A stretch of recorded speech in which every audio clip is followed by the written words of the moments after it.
Hotep, Great Saba Tehuti, Amun Hotep Ra. Health and prosperity unto you. May your monument be established forever on the foundations of Ma'at. May your posterity give you praise and offerings.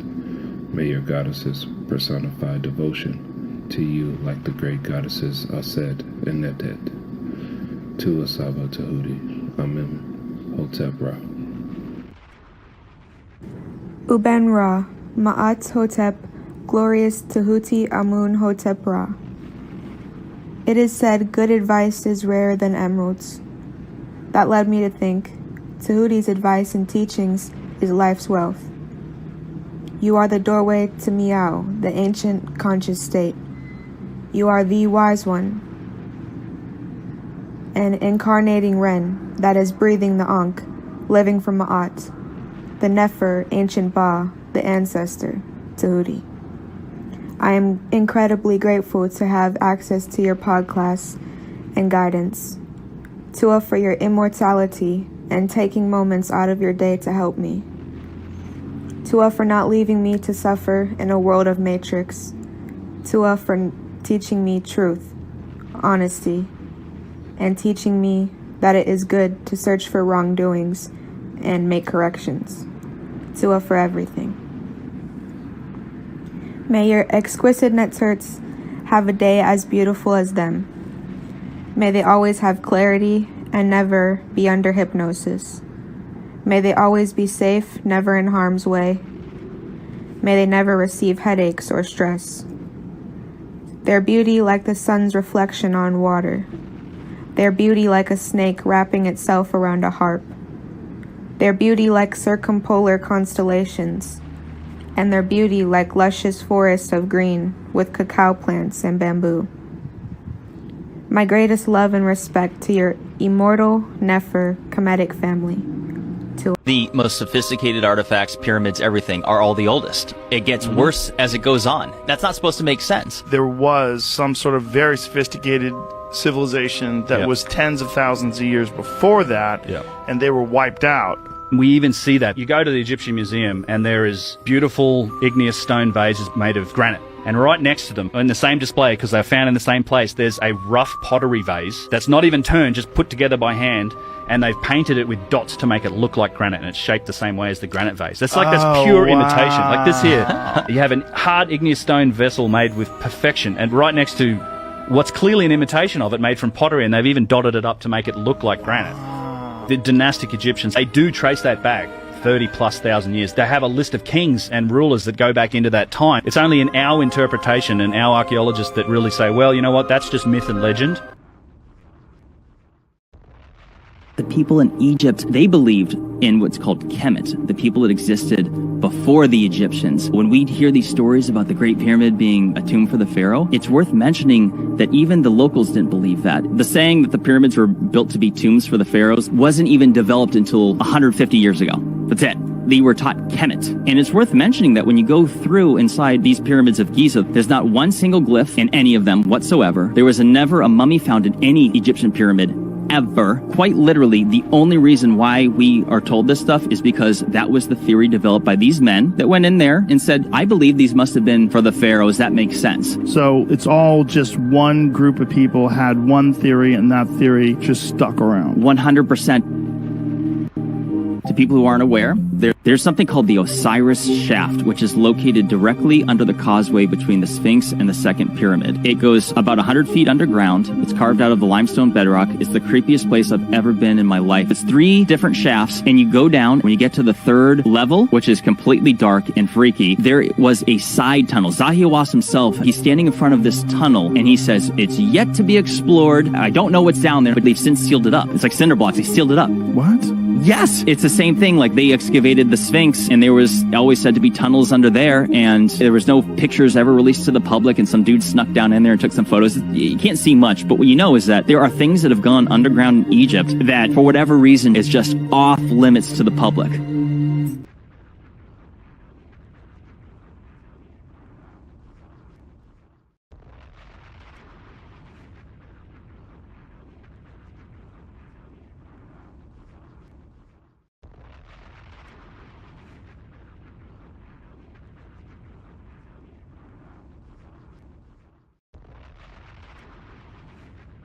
mean, If you're gonna take, but look, I just want to say, listen, yo, Tehuti is a close brother of mine, excellent scholar.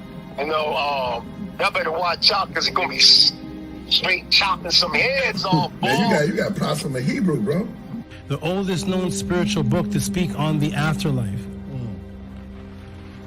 Get that Palo Santos burning. Start burning that Palo Santos and that sage together. You can mix them together in the bowl. They gonna need some frankincense oil in there. Oh my goodness. What's going on? What the blood seed, Lord? Brought out the holy tablet. Oh man. It's on. The Per M Haru.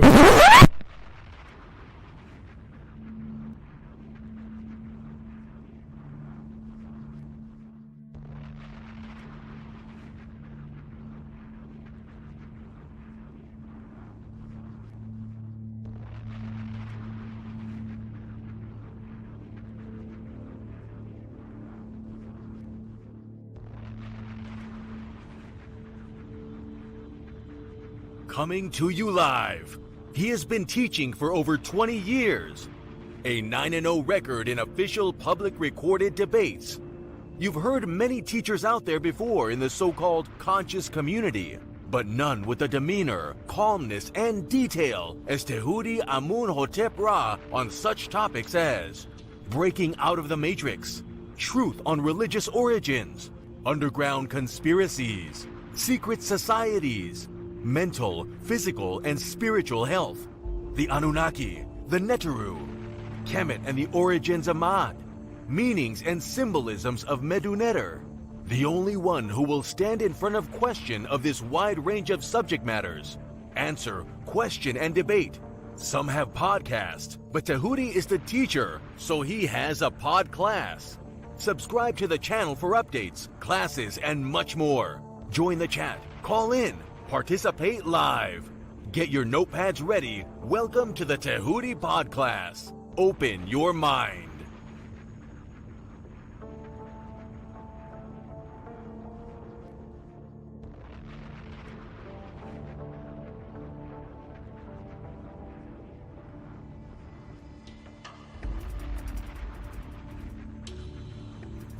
He has been teaching for over 20 years.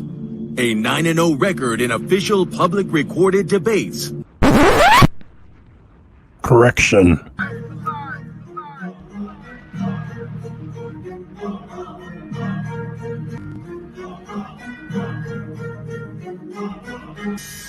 All right, man. You already know what it is. That's the anthem for the debate music. Y'all already know. We got our brother Tehuti in the building, and he is going up against a heavy hitter, you know, who have been featured on this platform for a while now, Vocab Malone. I don't think Vocab, I hope Vocab put in his homework. I hope he knows a little bit about Tehuti and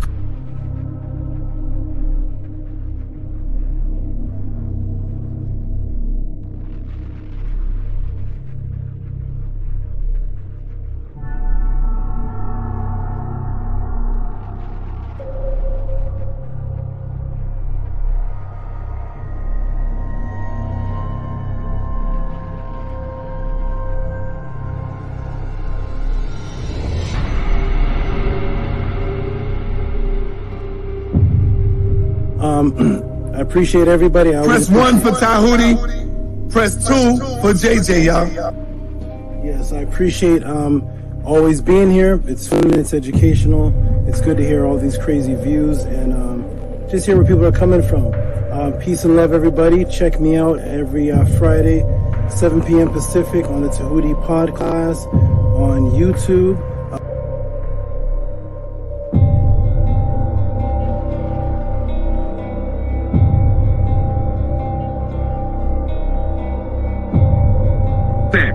That's your words. Brother, stand on that's it. not the topic of the debate, JJ. That was not the I'm topic. talking about the whole word. I'm talking about the whole misinformation. I don't give a damn about the topic of the debate. No, if you look at the community wall, I mean, damn, Tehuti is like dusting you on that shit. He killing you, Jay. And this is why you upset.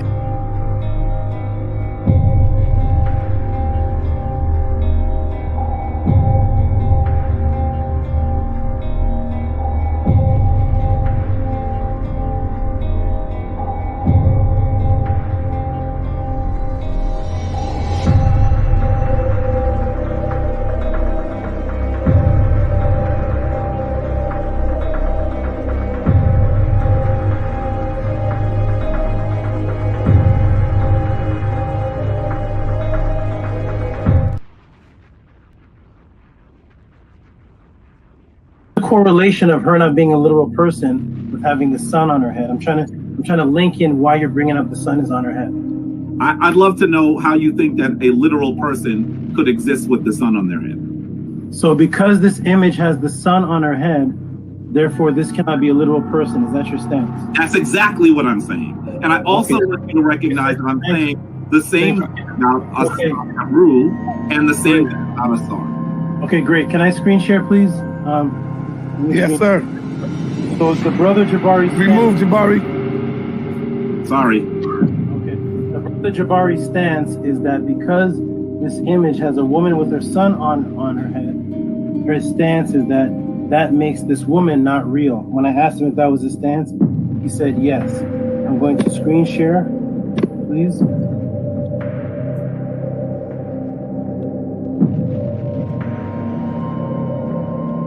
That is the premise that we are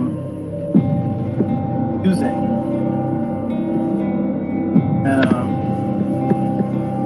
I want to know is was Ankh-Senamun a real woman, Jabari? Yes or no? Ankh-Senamun.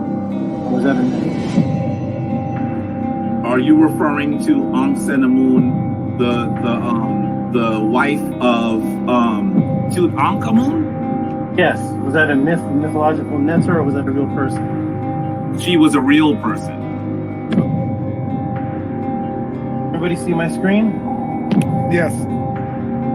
Everybody see Ankh-Senamun with the same sun on her head and the same two horns on her head that the statue of Upset has? Everybody, can you see that, sun editor? Yes, we see it. Okay, this woman is Ankh-Senamun.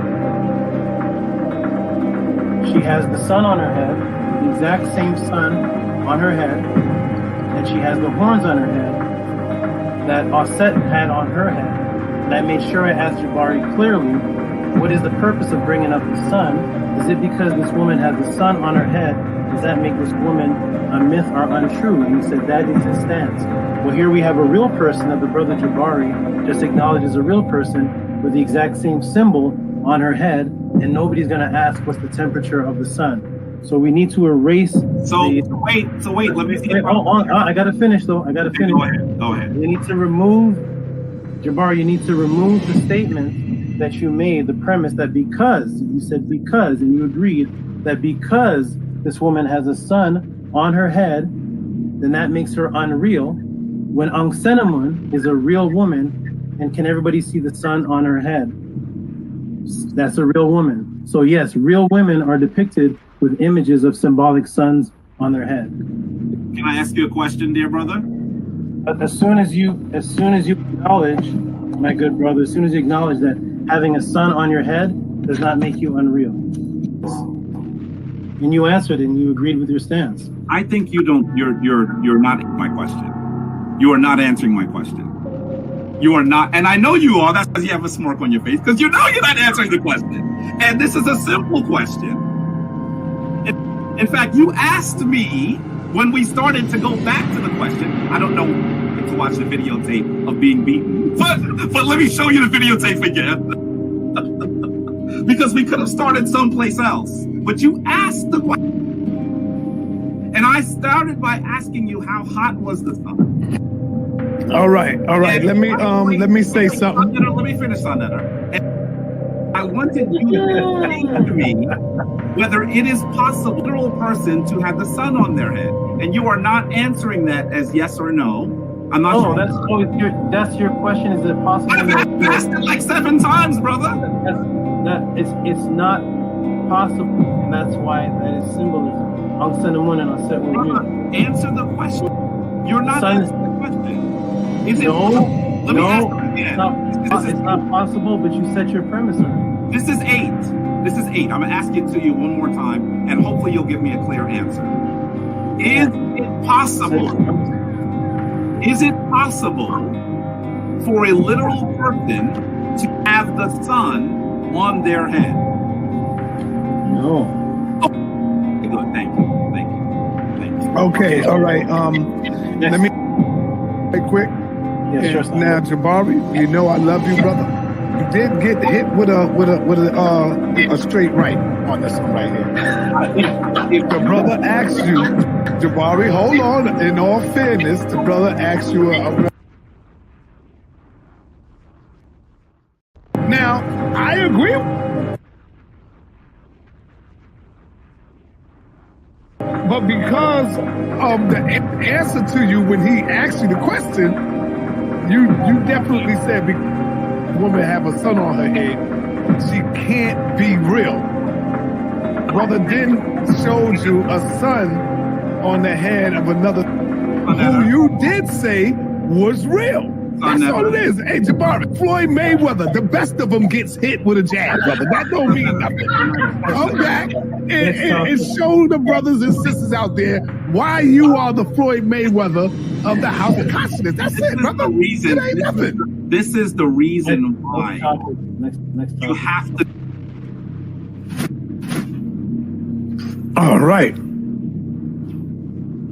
Hey, peace and Black Power family. Welcome to another Sonetta TV House of Consciousness, but y'all already know what it is.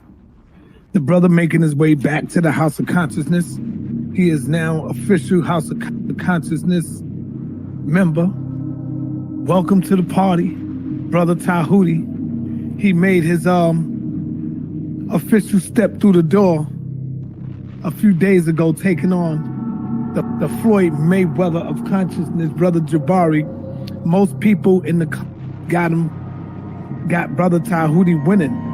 Now, hey, majority rule. I can't be biased. I got to go with the majority, okay? Because I'm not the referee.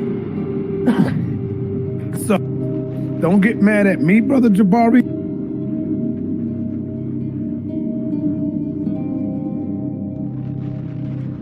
Oh, man. Well, I just got to keep it real. I'm going to keep it real, man.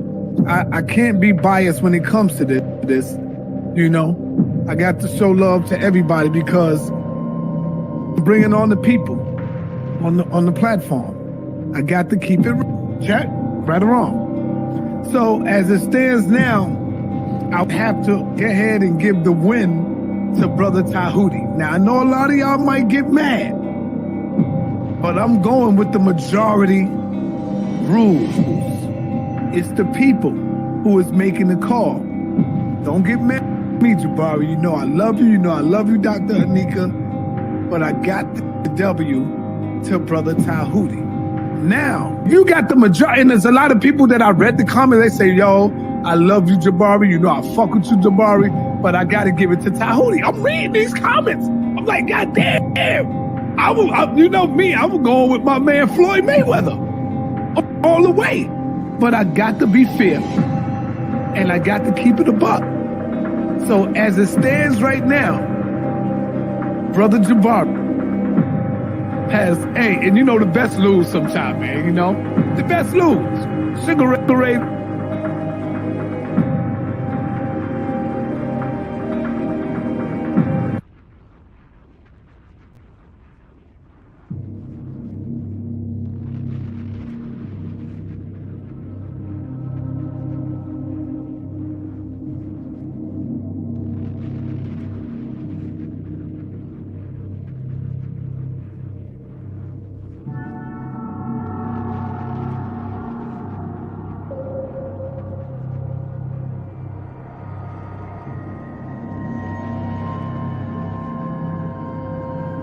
Let me be very clear. I have never had an official date with anyone. And there is not, on Sonetter's platform, Sonetter announces the winner? And on the people, on the platform. I got to keep it check, right or wrong. So as it stands now, I'll have to go ahead and give the win to Brother Tehuti. And there is not, on Sonetter's platform, Sonetter announces the winner?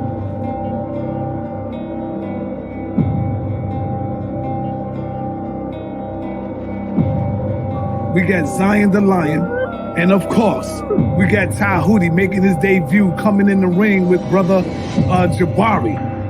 It wasn't, I'm not gonna say a TKO, I'll just say a little jabby jab. He won by a couple of jabs. You know, he took some jabs, you know. And now, well, we got the rematch coming with Brother Tehuti and Brother Jabari coming back this Wednesday, 9:30 p.m. And I know Jabari is not going to take him lightly on this one. I know everybody is looking at Zion, Tehuti. Let me be very clear. I have never had an official meeting with Tehuti. And there is not, on Sonetter's platform, Sonetter announces the winner?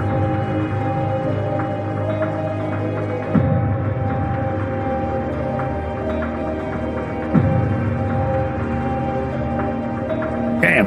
We have Tehuti and Brother Jabari is coming back. Brother Jabari will be back for a rematch coming Wednesday night. I think Jabari was a little unprepared, got caught sleeping with the brother.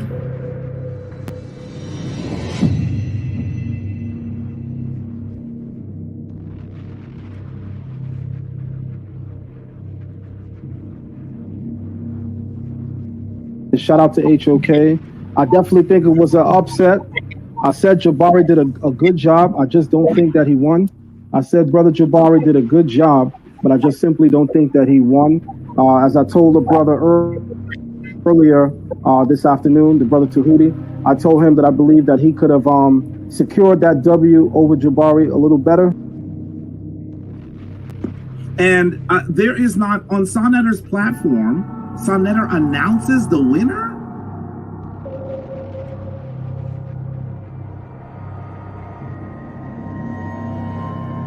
So, I just got to go with that. I just got to go with the win. We're going to be giving out some powerful trophies coming up soon. So now.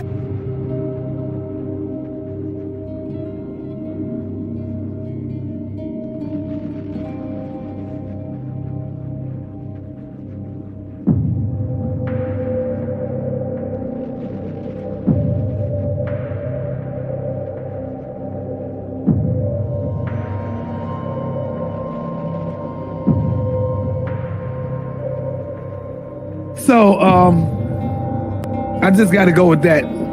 I just got to go with the win. We're going to be giving out some powerful trophies coming up soon. So now Zion Lex is coming out.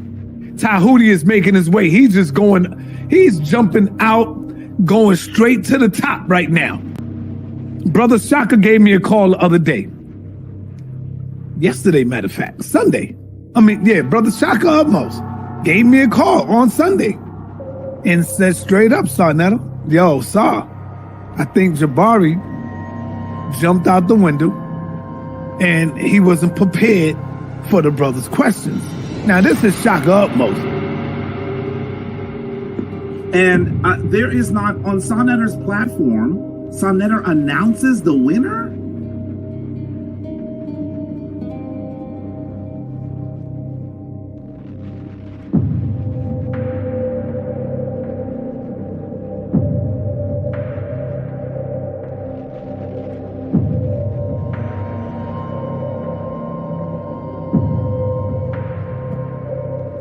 Yeah, we got Zion Lex.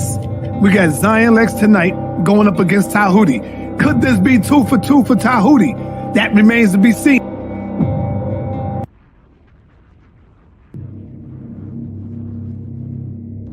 I've beaten people. The winner was announced by Sonetter. The winner was announced by the judges. I have the certificate, the proof. I have Sonetter saying I beat Jabari. I have all the judges saying I beat Kemet. You have me saying you beat Jabari. Right? Yes. You got me saying you beat Jabari. If I said you beat Jabari, he can't be Floyd Mayweather, bro. That is exactly the point. So shall I screen share again? I mean, I have to keep doing this to people. I must have been half asleep or some shit. I don't know. Go ahead, show it, bro.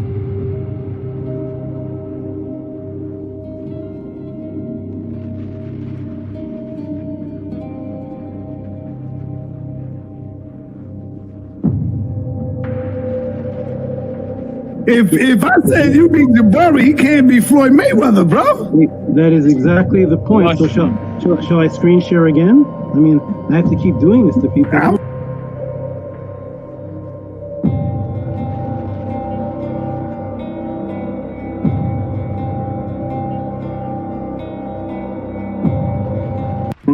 And I took out the Floyd Mayweather, so I guess I'm the House of Consciousness champion. I just came here for an interview. That's my you can't be the House of Consciousness champion yet. You got to go through some. You can't be the champion from one battle. You got to go through some scholars, brother. And now you face right now with Zion. So I'm sorry. When you beat Floyd, you don't get his title. I'm sorry. Go ahead, brother. I just gave Floyd Mayweather his first loss to this brother.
Yes. Yeah, I got you. You got the wrong Hebrew once again, man.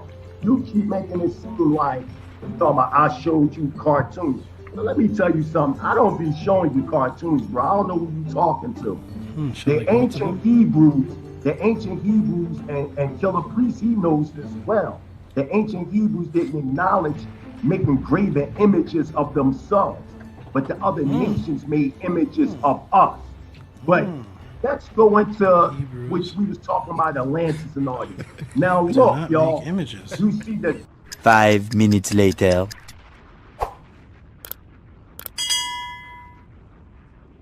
All right. His question now it's my time. Yes, I've answered the question, and now here's my time. Okay, so Mighty Hebrew, my good brother, I'm just gonna quote some things that you said in your last time period, in your last round or time frame. You said Hebrews do not make images. Did he say that, Killer Priest? Hebrews do not make images of themselves. And I'm talking about the prophets and the messiahs and the people of power. They don't make images, okay? So therefore, I should not be able to go to a Hebrew website and find images, okay? Now, if everybody can see the screen, Annie also said, I don't make cartoons. I'm quoting him directly. I don't make cartoons, Tehuti. I don't know where you got that from. Did he say that? I don't make cartoons. I don't know where you got that from. Okay, Mighty Hebrew, my good brother. Is this your website?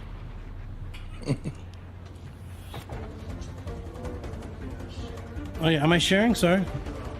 I can't see. Okay, just to verify, because this could be an imitator. It could be somebody that's imitating you. But I just want to know, just yes or no, is this your website? I can't see. I got two websites. Okay, no problem. I'll wait for. There's no. It says, welcome to the Mighty Hebrew University School of Advanced Esoteric Theology. Can Mighty Hebrew see the screen? I shared it. He should be able to. Okay, I know what you talking. No, I know what you talking about. I'm just asking, is this your website? Just yes or no is fine. Yes, it is. But that don't have nothing to do with. Is this your website, my brother? I'm just curious. I want to make sure that nobody's imitating you. Is this your website? That's my website. Okay, on this website, as the crowd can see, there are two things that I brought up, I showed cartoons, and I said the Hebrews make cartoons and images of themselves today. Why do we find none of ancient times? Mighty Hebrew said, I don't make cartoons. You got the wrong one. I don't know where you got that idea from. I don't know where you got that idea from that I make cartoons. I am on Mighty Hebrew's website, and on his website is a clear cartoon of a black man as a Hebrew, as a Hebrew chemist. So Mighty Hebrew, as a Hebrew, you're making images, and as a Hebrew, you're making cartoons. So let's just clarify that. So now that we've established that Mighty Hebrew fully agrees with cartoons, now that we've established that Mighty Hebrew fully agrees that as a Hebrew you can make images, I can move on. Thank you very much, Mighty Hebrew. This may be a 2-on-1. I think it's Mighty Hebrew and myself versus Mighty Hebrew. So thank you for helping me, and thank you for that website to verify that you do make cartoons. So let's move on now, please. Okay, good. So back to so back to real images. We're gonna go back to images of real African people with artifacts that state their clear teachings. This is Mehi Pere, 1400 BC, the tomb of Mehi Pere, a brother with twisted hair and locks. Twisted hair, as you can see. This is his tomb. This is his body. Here's his belief system that was found inside of his tomb. He believes in the cows of AUSAR and the cows of Osiris and the bulls of AUSAR. This is his Book of the Dead, which shows that he believed in the Book of the Dead. Here is his Medunetter that he wrote. Here is him, drawn by his scribes. This is the papyrus that dates back 1400 BC. Here are the artifacts that were found in his tomb, demonstrating his belief system with the Shabti, with the symbols of Osiris. Here is more images of himself that they found. This is what I'm talking about. Finding artifacts from people that say that they are Hebrews. King David, Solomon, Joshua, Joseph, Job, any of the people with these kind of artifacts. These are drawings from the people, not this Mighty Hebrew. Somebody's not coming up, but not this. This right here. I don't know it's not coming up, but yeah, I don't know why it's not coming up, but there it is. Here we go. Mighty Hebrew, your artist is awesome. I like him. I mean, I've never seen anybody look like this before, but we're going to take this as a strong, powerful black man. He's a chemist. I don't know if this is inky. I don't know if Abraham had chemistry tools, or I'm not sure which prophet this actually represents, but he looks cool, handsome man, cool. But I just wanted to establish in my last 2 seconds that yes, Mighty Hebrew, you have images and you show cartoons. Peace and love. Show the ancient ones, please. I love you. Peace. We're gonna move right.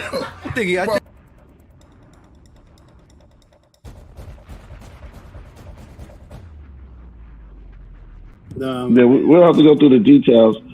Now, man, I'm just amazed, man. You're incredible, man. You stand before us, yo. The Tehuti, the real Tehuti. I truly believe that. Word.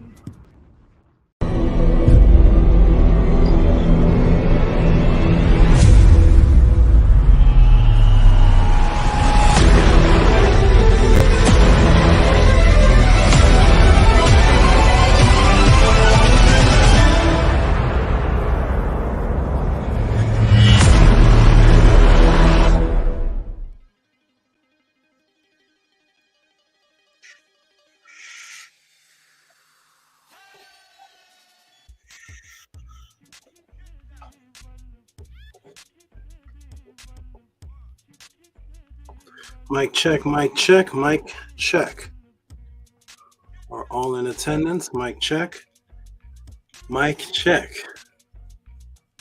Let me check the room and see who's in attendance today for this wonderful, beautiful class, a set of questions that were sent in.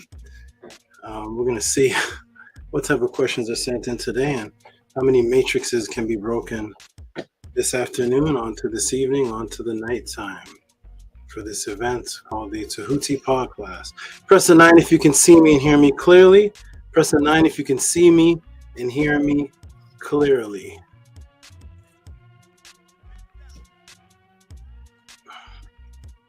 Let me check the room and see.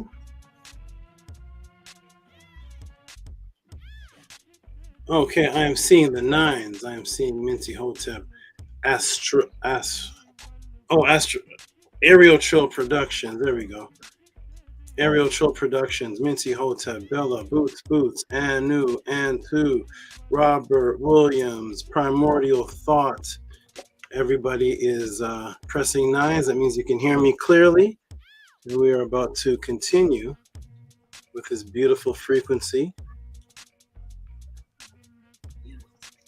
The Tehuti Podclass.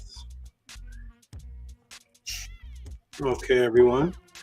You know how we're going to begin. We're going to begin with the wonderful affirmation to start the frequency right. Now that we're here at the number 42 in attendance, and the 42 Pekka Mkus, we're going to start with the beautiful frequency that matches the 42. There is Buck Rangers, Rob Lowe, Squano Trending is here. Tehuti, he has the same name as me. Tehuti Ma'at Ra Cyrus.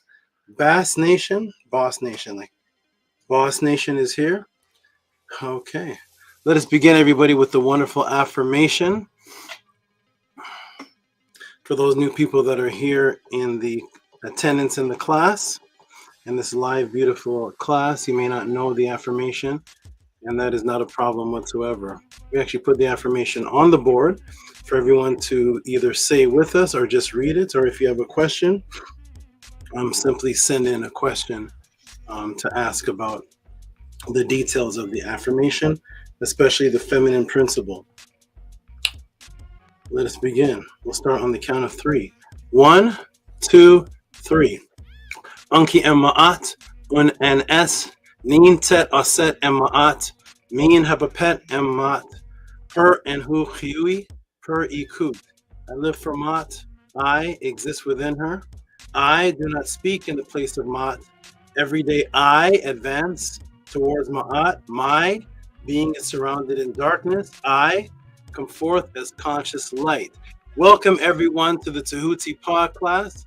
My name is Tehuti Amenhotep Ra. That is the frequency that we use to start off all of our meetings, the frequency that I use to wake up in the morning with my Naturts, the frequency that I use before I do one-on-ones with individuals, the frequencies that I use before class. That is the affirmation, of which I've done 3 classes on, 2 here at the Podclass and 1 on Sun Etter, and actually 4 classes because I've done it also when I used to have Metanetter magic classes, which can now only be ordered. They were private classes that can now only be ordered. Peace and love, everybody. Let me turn this phone down as people try to message me during the class. We'll turn this down. Wonderful. All right, everybody, as you can see at the bottom, welcome to the Tehuti Podclass. Support the channel and the teachings. Donate, Cash App, TTM, PayPal at RockSV. We will get to that in the moment. My name is Tehuti Amenhotep Ra, representing me and representing us and representing the whole. What is the whole, people may ask? What is the movement? What is the organization? What do you actually represent? What do we represent? We represent the ATTON, the ancient Tehutian teachings of the Neteru. That is what we have represented for several thousands of years, and we continue to represent it no matter how much the Matrix tries to move us away from representing the ancient Tehutian teachings of the Neteru. There's our website, houseofatton.org, and that is what we represent here. For those who've never seen the ATTON symbol,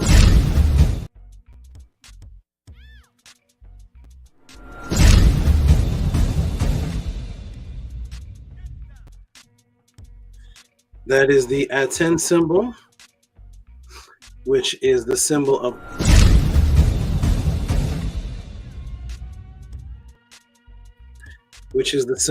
the sun, with the beams of light, also represented by hands, sometimes holding ankhs, coming down. The square that you see is the symbol for a realm or an abode or an actual house or any type of dwelling or any form of existence that has boundaries. That is the house of ATTON, and that is what we represent and will always represent.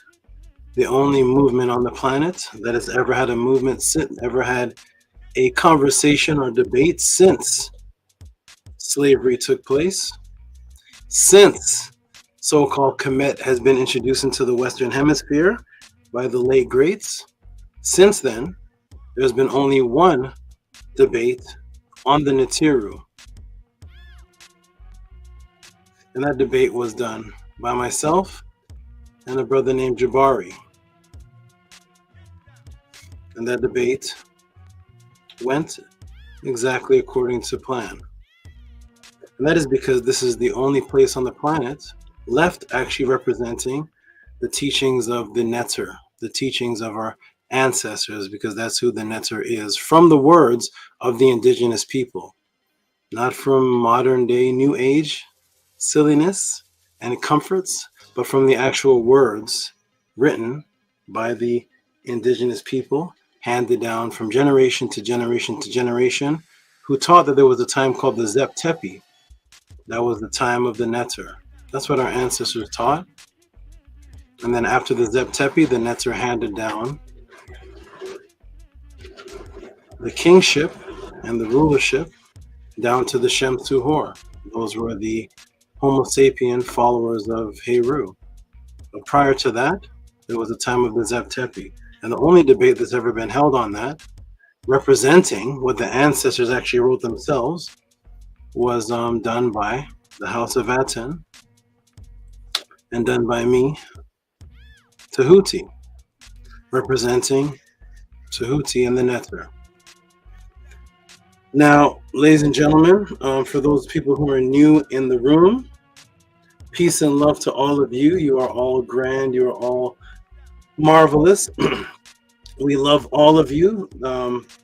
When we say love, I've done several classes on the original meaning of the word love, and you can look them up on prior pod classes. The word was Marie, and you can look up exactly what I mean when we say we love you. So let me do one thing here. Oh, one moment, everyone. Okay, everyone. So let me close all these windows down so there's no interruptions when we start this class. We want everything to flow very, very, very smoothly and beautifully, as it's always intended to be, in perfect harmony with an ebb and a flow.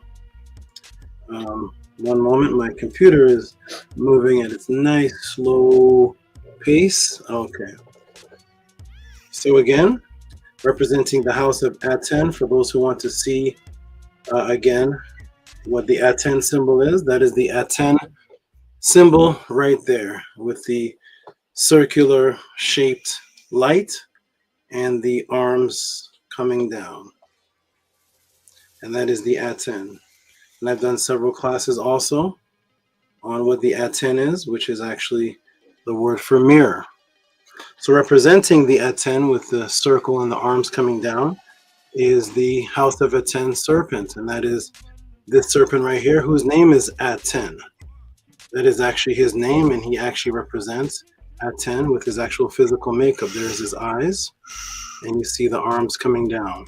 And that is the ATTON, the serpent representing the House of ATTON.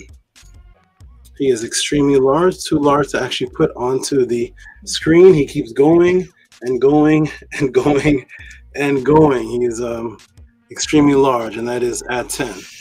So welcome everybody to the House of ATTON. Let us get started. For all those who are new, peace and love to you. My name is Tehuti Amenhotep Ra. I've been a teacher for several decades, and it all started off when I was around the serpents and the turtles and the ducks and the geese and the frogs and the beavers. And people may be saying, what do you mean by that? And that is when I was extremely years and years ago, decades and decades ago, while other children were playing with toys out in the yard, or people were playing basketball, or whatever it is that people were doing out with their friends. What I would do is I would venture out away from everyone and head into the wilderness. And I would spend sometimes 3 to 4 hours a day around the animals in the forests and the wilderness, from Canada all the way to the swamps of Florida, where I would be in the waters swimming and walking with the alligators. Surrounded by alligators in Tallahassee, Florida, where give warning signs saying, warning, there are alligators here. So I would jump in. I would jump in over the warning sign and I would jump into where the warning is given, and I'd be there swimming and in the ponds or bodies of water with the alligators, where I could look around in every direction. I would see 2 eyes over here sticking out of water, 2 eyes over there, 2 eyes here, and 2 eyes behind me, so there's nowhere to run. And I would reach my hands into the waters and grab the alligators by their mouth and move them.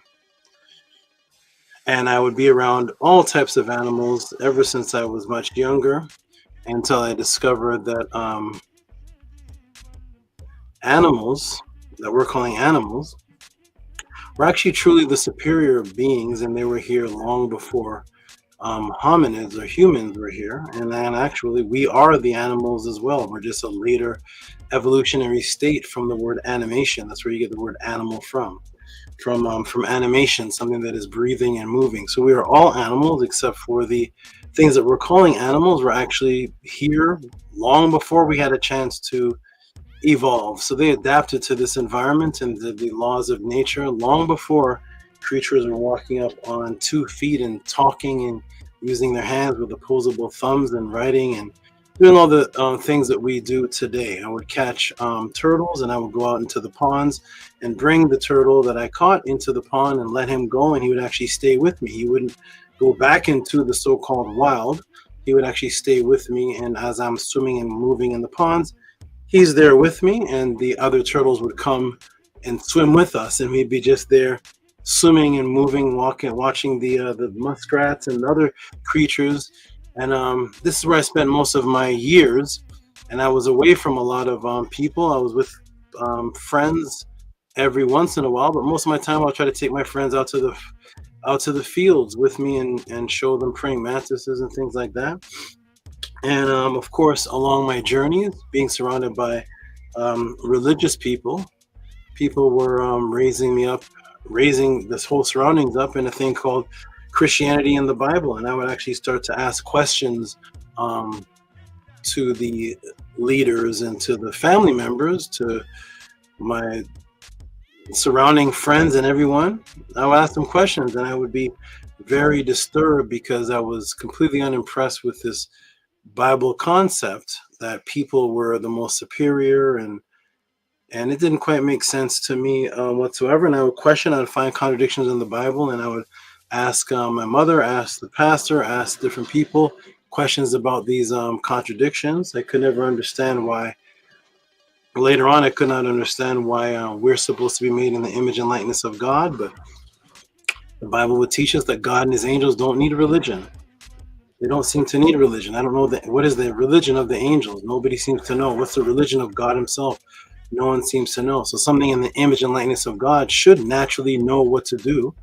As the angels and as God, we're all in the same image. So as one image does one thing, the other image should be a reflection of that. But I found other the creatures on the planet that seem to not be tempted by temptations and not seem to be having eye problems and stomach cancers and viruses in their guts, and they didn't seem to have nasal problems. And I've never seen an allergic snake. I don't know if you all have pet turtles that have allergies. I've never seen a turtle with allergies. I've never seen a goldfish with allergies. We have allergies. We're catching the measles. We're getting the chicken pox. We're getting cavities. Where our armpits smell. All kind of things happening to our feet. We have to wear shoes. If you don't wear shoes, if you walk somewhere, you're ouch, ouch, ouch, ouch, ouch. And I'm seeing the beavers climbing up trees with no shoes, and monkeys having no problem with no shoes. And we're like, ow, ow, ow, ow, ow, ow, ow. It was too hot. Oh, I'm stepping on the rock. And I'm like, where did we come from? Where does this? We came from a God we seem to need all this assistance. And I'm trying to look for the giraffe that's wearing eyeglasses. I don't know if giraffes need eye care. I don't know if you all watch the nature videos and see that the tigers need eye care and they wear contacts, right? Tigers wear contacts, and I'm looking for the animal diabetes. It seems to be the people that are in God's images that are suffering all these natural problems. Outside of the sin that they're committing, forget about the rapists and the pedophile, also things that I don't see these things taking place in the animal kingdom unless it's their natural way.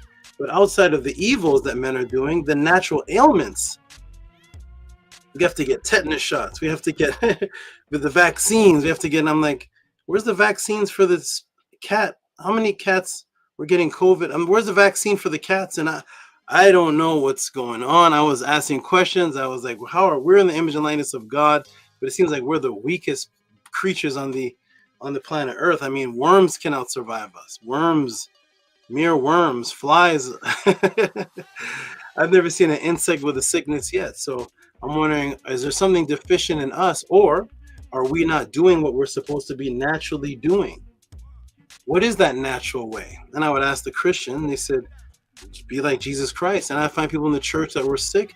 And what made me question things even more was that I said, okay, I will accept that we're the sick image and likeness of God. We seem to suffer ailments. But you said the way to be is like Jesus. And when I opened the Bible, Jesus was healing the sickness. So I was like, yes, we have hope. We have hope. If you're like Jesus, you can also heal. And I'd read in the Bible where it said, Jesus himself would say, those who believe in me will be able to do greater works than these.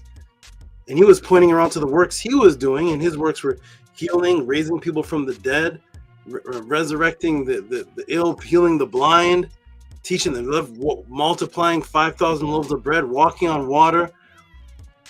And I was like, okay, so we have hope. So there it is. There's our solution. So if we're like Jesus, then we can actually live like the animals. And if we do get sick, then the ones who are the most like Jesus will be the ones healing us.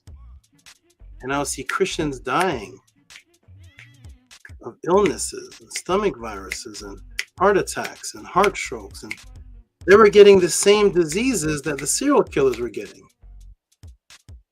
No, that can't be. And I found the serial killers and the rapists and the Christians were all in the same hospital. No. I'm looking for the biblical person that went to the doctor in the hospitals. I thought Jesus was the healer and the prophets were the ones doing the healings. And all the heathens, they're the ones, they go to the hospital. God heals. I couldn't find one pastor that was helping these people that were dying. So then I said, oh, so that's not the truth either. And I kept asking questions and posing things, especially on racial topics. I was completely confused why the people in the Bible were, in my eyes, being described as brown-skinned people, and all the people in the Sabbath school quarterlies and the Jehovah's Witnesses didn't look like the descriptions in the Bible. And I was completely confused. And I said, this whole thing something is contradicting, something is not right. Let me just go back to the ponds and the animals. And so eventually, as it became an uncomfortable situation in the environment, my mother wanted me to leave. Understandable. I was there causing controversy in the household and asking questions and basically questioning the pastor, and people would come around from the church and I was questioning them, and it just seemed completely it wasn't going along with the program of what was happening in the household. So therefore it was time for me to leave. So I didn't have a place to go. And this is where my biological imperative kicked in, because we set up a wager, and that was, well, if I can debate the pastor and beat him in a debate, and you're the judge, then I can stay. Can I stay? And my mother was with that agreement. And we set up a debate. This debate was completely set up against me because the judge is actually a Christian, and her pastor is actually, she's on his side. We had this debate and set it up, and I'm in my younger ages, and he's 47. I remember his age, 45 or 47, one of those. And so we set up the debate. Oh, there's a Tiru now. Tiru wants to always come out when I'm doing the podcast. Yeah, so we set up this debate, and the debate went on for several hours. And when that debate was going on, my mother canceled it and threw him out the house. She said, "This is embarrassing watching my pastor get destroyed by this my son, this young man who, wait a minute, he's not even a Bible student. How is he destroying the pastor?" And she threw him out. And so that was the first click of biological imperative in my neurons. And when that took place, I realized that this information and this way of life was actually keeping a roof over my head. It's my first, I never had a job. I never knew how to make money. And the actual first experience of keeping a roof over my head with a challenge was a debate. If I lose the debate, I do not have a roof over my head. If I win the debate, I have a roof over my head. Therefore, biological survival imperative set in, and I knew that this was extremely serious. A few days later, we had a letter on our door, and we opened up the letter, and the letter was a notarized letter from the courthouse with my name on it. It was very interesting, and it was a restraining order. And I was wondering, I don't hit my girlfriends. I don't beat up my brother. Who could have a restraining order?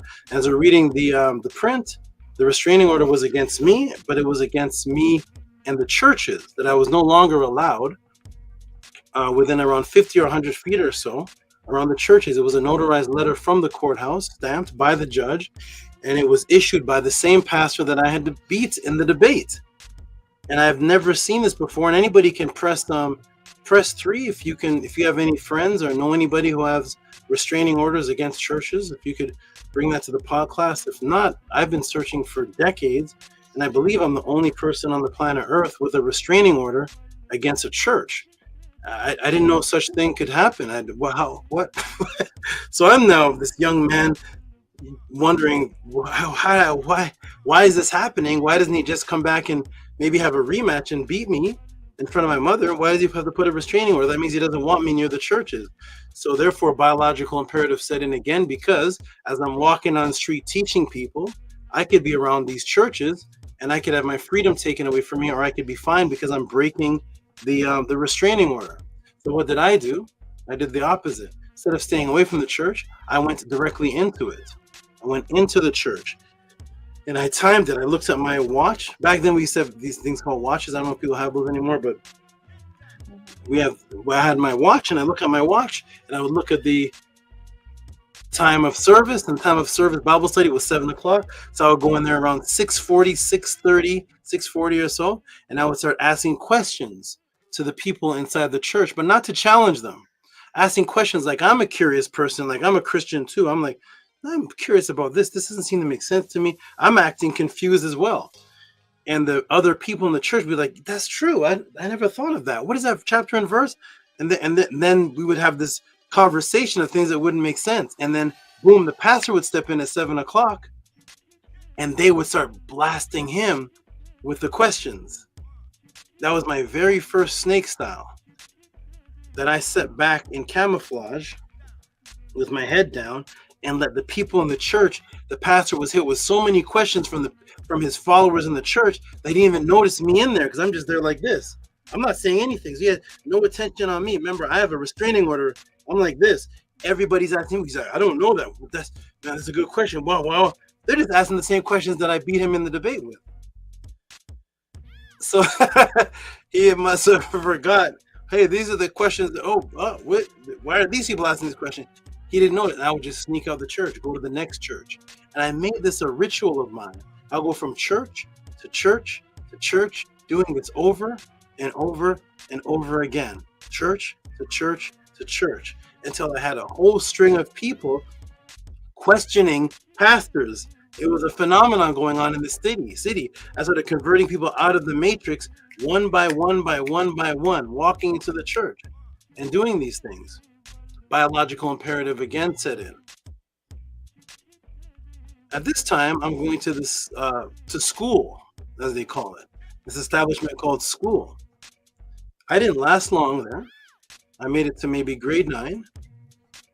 And there's Atiru. Look at him wide out. Come on out, Atiru.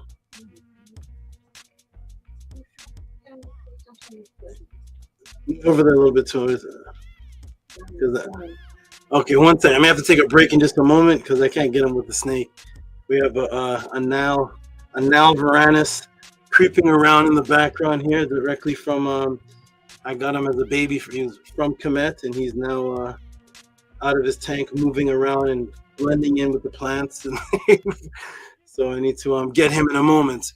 So at any rate, I was in school, and I figured out that the school was lying also. And I started questioning the teachers in the school. And the teacher one day kicked my table, and me and him got into a physical fight. I'll never forget his name, Mr. Ross.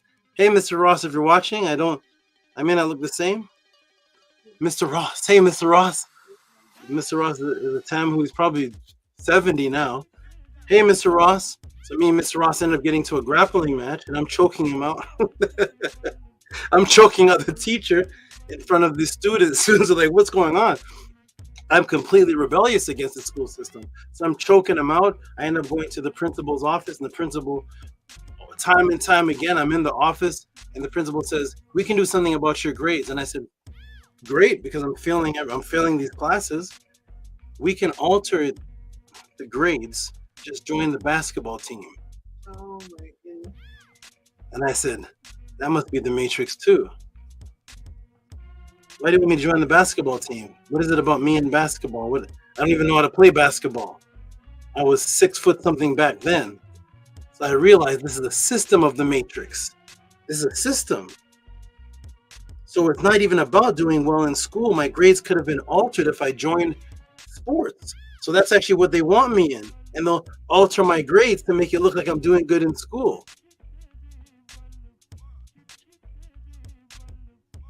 I had to get out of the school system. I started researching the founders who set up the original school. I found it was a slave master. Slave master set up the original school that we were in. And so I waited for a time when people wouldn't be hurt, and I came back to school with a blowtorch. Came back with a barbecue torch, one of those things a barbecue torch, something that was a handheld torch. You press it, and I came to burn down the owner's picture. So they would come back and see the owner's picture burnt down.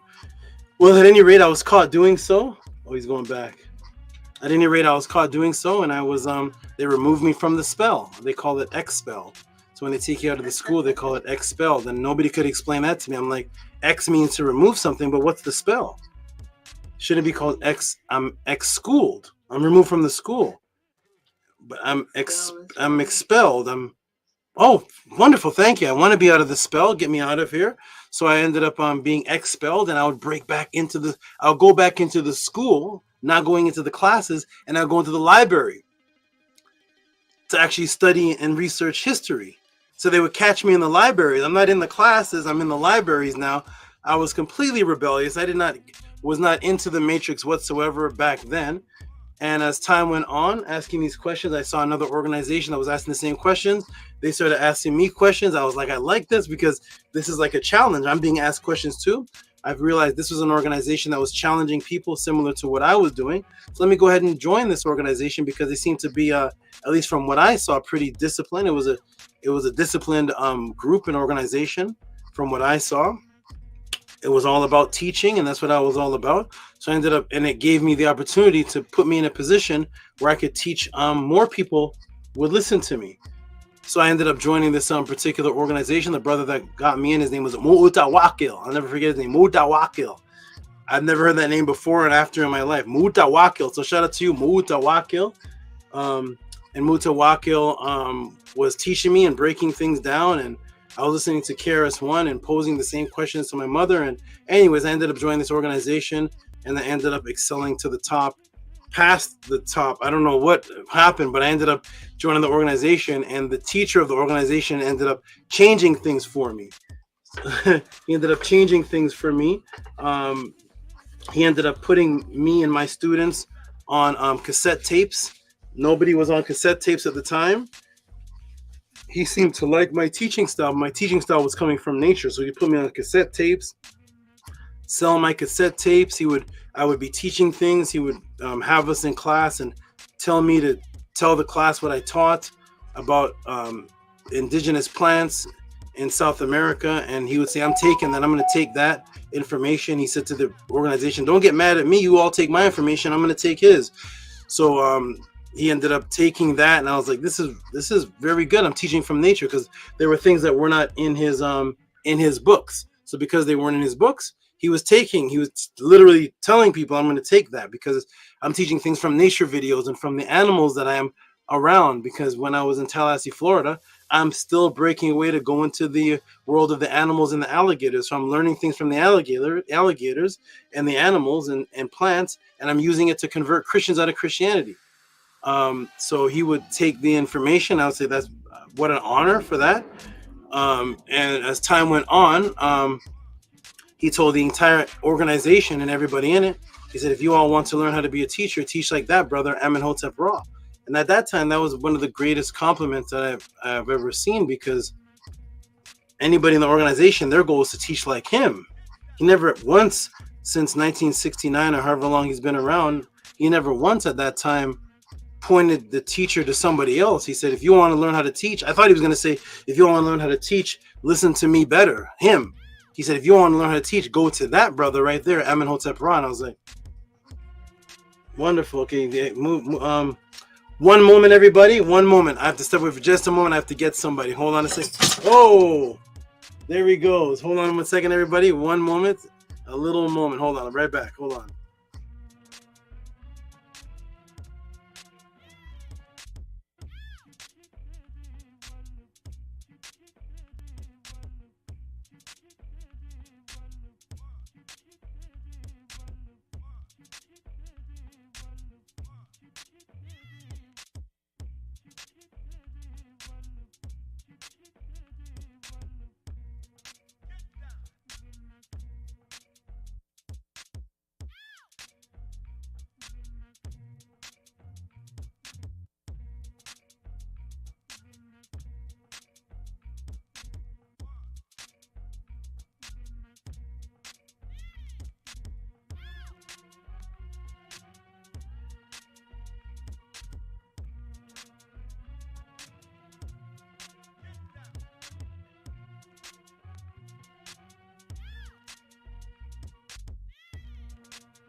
Okay, I am back, everybody. Here I am back. Wonderful.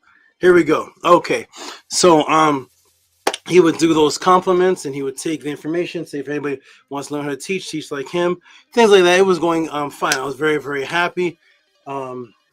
He allowed me to have had my two women at the time, and nobody was allowed to. People were not allowed to do that, except for I think one brother named Squirrel or something. What a name, Squirrel. Shout out to Squirrel. Peace to you. He was an elder, so he was allowed to have multiple women. And so as time went on, the people that were the teachers in the organization decided that they did not like my teachings. So they came to my premise, and they told me that I cannot continue to teach in this fashion because the information is not coming from the book. I said, yes, I know. Some of it is coming from nature. Some of it was coming from articles from scientists. I was not limited. I was not meant to be confined to this one thing. I'm a teacher of nature. I've been a teacher of nature, jiu-jitsu, and things that deal with biological imperatives since I was before this. I was interested in these things, and I was living my life. So I'm going to continue to use nature to teach the people, because God is supernatural, right? So I'm going to teach that we should be super nature as well. So as time went on, as that conversation went on, they showed me their torches, lit torches, that they're going to burn all of my belongings. That is not coming from this master teacher. If I continue to teach from other things, then they're going to burn my belongings. I said, it must be time for me to leave, because this is not what I came for. This is not what I came for. I spoke to this particular teacher about that, and he said the level that you are at is beyond the rest of the group, and I can't take everybody we have to work in steps, and I can't take everybody right to there, because I'll end up losing people that are in the group, and I'll have you and a few others, but I'll lose more massive people, so I have to work them up in steps. So I said, that's understandable. So it was time for me to leave, and I was basically had to leave, because I was being physically threatened. My items, my belongings were being threatened. I wasn't teaching that which was a part of that organization, but yet the teacher was telling everybody to teach like me. So it became this political conflicting thing, and I was not into that. My Ebe was not a part of that type of warfare. So I ended up leaving, and I ended up going back into society as a completely broke individual because I didn't know anything about having a job. I never had a job. I never paid taxes, and I dropped out of school. That was a grade 9.5, I think, grade 9, halfway into grade 10 or some credit. I forgot how it even worked back then. Some classes in grade 9, some classes in grade. I never passed one full grade, I don't think. So here I have no credentials. I have no PhD. I have no paperwork. I have nothing. So how am I going to survive? So I ended up going back out into the world. And fortunately, my aunt assisted, and she financially assisted me. And I was staying with her for a period of time, and she would get breakdowns for me. I just started breaking down and teaching her things, and she asked me this one question. She said, all these elaborate information breakdowns that you have, are you getting paid for that? And I said, no. She said, wow, there's lecturers, there's people that are doing seminars that are teaching much less than what you're doing, and they're getting paid. You have to have $100 a ticket to go just watch them speak for 2 hours, and you're here teaching for hours and hours and hours, way more elaborate than them, and you're not getting $1. And I said, no, I never taught for that. I don't know anything about getting money, about that type of. I never had a job. I don't know nothing really about that. So my aunt placed that in my mind, and it was one of the questions I couldn't answer. Why was I not getting paid, but the lecturers are? So as time went on, I started trying to do some things to keep myself busy because I had no finances coming in. So when my aunt would go to work, I turned her bedroom into a music studio, and I had a computer called an Omega, and I would make beats. One of the groups was called the Bush Babies, and I make beats for a hip hop artist back then that ended up coming out. But back then we're just in their beginnings, and we called it the Soul Food Shack. And I would end up just teaching, giving little lessons and teaching, breaking things down and building back up and doing these little teachings. At any rate, as time went on, I realized that money is dwindling. I have no money. I can't continue to just live as such. And so I was always into health and biological imperative. So I'm in these workout boards, fitness boards, and I'm teaching people about health and breathing techniques and citrulline malates and vasodilation and acetyl L-carnitine and R complex and all these different aspects of the body and how to become healthy. The difference between regular fat and visceral fat, the type of fat that is visible, the type of fat that is around the belly button, how to get rid of it, how to exercise. So I'm just basically teaching biological imperative, and I see that this is accumulating a lot of great students of mine that are just learning how to be healthy and fit and how to survive and what to do at the gym and what to eat and diet and such. So I thought to myself, you know what, there's a company called GNC who's selling health products. If I was to sell the health product to all these people, I'd be able to survive because they trust me, but I have no money to invest in the health product. So I told everybody, I created a list from other people that had products. I didn't have one product, and I created an artificial, it was a list of products, and I just sent them out to see if people would order. And people were saying, I'd like to order this, I'd like to get this, and I have nothing. I have absolutely nothing. So what I did is I went into the boards and I went to find the people that had these products, and I found an individual that seemed to be extremely successful, contacted him, used a little bit of money I had, bought some things from him so he could see that I supported him. And I said, I'd like to learn to become a part of this business. So he set up a meeting with me. He said, I get good vibes from me. Set up a meeting in some Staten Island by the docks, some part of New York that was by the docks. Ended up meeting him, nice foggy area. It looked a little spooky, it looked strange. It was all foggy and dark, and he came out and met me. Long Italian hair, the jacket, the blazer, the whole look, and I was like, interesting, very interesting.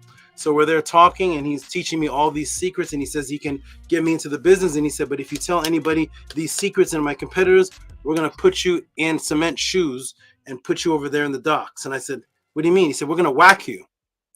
And I said, what? Whack? He said, I'm not really this. This is not really what I do. I like working out. I like working out. but it's not what I really do. And he told me what his real job was. His real job was a hitman. That's what he told me. So he said, my real job is to whack people. So I believed him. I had no time not to believe him. And I kept the secrets to myself and continued doing business with this individual. Can't say his name right here, but an individual who was living this dangerous life, but definitely providing me with health products. And he gave me connections in China, gave me connections in Australia, different parts of America. And now I'm here in this business with him, and I'm distributing these products, giving people advice, giving people diet plans, and while giving them the products to match the diet plans. And it's becoming very successful for me. Now I'm able to feed my son, because I was a single father at the time that was reaching into the couches looking for quarters to give quarters to the store to buy cereal for my son. And I had no other means of money. Now I'm actually selling products and things are going very well. So I realized that as an unselfish person, what I'm going to do is I'm going to go back to that organization, even though the teachers in the organization removed me for not teaching the strict teachings of the organization. But there's a bunch of innocent people in there that I like. They're still my friends and still my students. And I'm going to go back and teach them how to do this business. So I ended up teaching them, took them out of homelessness, resurrected their life, taught them how to take the money now, invested into real estate, invested into understanding LTVs, understanding ROIs, understanding properties. I'm studying everything that I was studying in the information, but I'm putting it towards like real estate and fitness. So I ended up getting people off the street, showing people how to buy properties for $500, how to buy properties for zero money. I show people how to buy properties and walk out of the closing with $5,000, $10,000, and we're doing all this, building this empire here, and I'm helping people until the people that I was helping ended up robbing me by me putting a very large business venture in their name, because nothing's in my name. I don't even exist. I was pulled over by the police. They said, "Do you have bazookas and grenades?" I said, "No." They said, "Let me check your ID." They look at my ID. They said, "You don't exist." I said, "I know." I said, "What are you going to do with me?" He said, "You don't exist. We're looking up your name. You're not in the system. Who are you?" I said, "I am what I am." I said, I'm a magician. So I ended up taking the money that I was investing in, that I was getting from the real estate and other in the bodybuilding fitness thing. And even though they robbed me, I put it into learning magic, because I realized that one day maybe I may be a person on the street that just has a deck of cards that could just work off of tips. I'm willing to be homeless and just walk the streets and work off of $2, $5 tips and survive and sustain myself. I'd rather do that than get a job. And that's exactly what happened. I ended up, the real estate company crashed, everything crashed, the stock market dropped, the people scammed me. All of our investment money went blown away. Everything was gone. I had nothing. I had to move. I ended up moving to Canada and ended up performing magic, developed my family back there. I knew that I was only there for temporary because it was too cold. So I had a deck of cards and a cloth, and I had a book called Sex Magic and an Ankh, and I would put the book Sex Magic and I'd hold the Ankh, and I'd set up right beside the Christian pastors, and I'm there performing magic with the Ankh in my hand with a book called Sex Magic right beside their Bible. Their Bible's there, Sex Magic is there. People, this is causing a big disturbance. I'm getting students. The Christian pastor is talking about me. Look at the devil over there performing magic. And I said, that's wonderful. Now, what can you perform? Everybody stop the show. Everybody, pastor, go ahead and perform a miracle. No, okay, let me go back to levitating this person. Let me go back to doing this that you're calling the devil's work. Fine, not a problem. So I'm there performing the magic, and I'm teaching people, because after the show, people say, "What's the book Sex Magic about? Why do you have Sex Magic book on the ground while you're performing magic? Why do you have an Ankh why do you have an Ankh on your neck?" And then that got me students. I started teaching people. The students became my protectors, where nobody could come and hurt me, and they were my bodyguards, gangbangers, and people were now around me. And somebody tried to come up and kill me from the back. Some Indian man tried to come up and grab me and do something from the back, and some craziness. So I did a jiu-jitsu move on him and just put him to the ground. And the gangbangers, I'm not sure what happened, but within a few moments after that, he was taken away in a black body bag. I don't know what happened after that.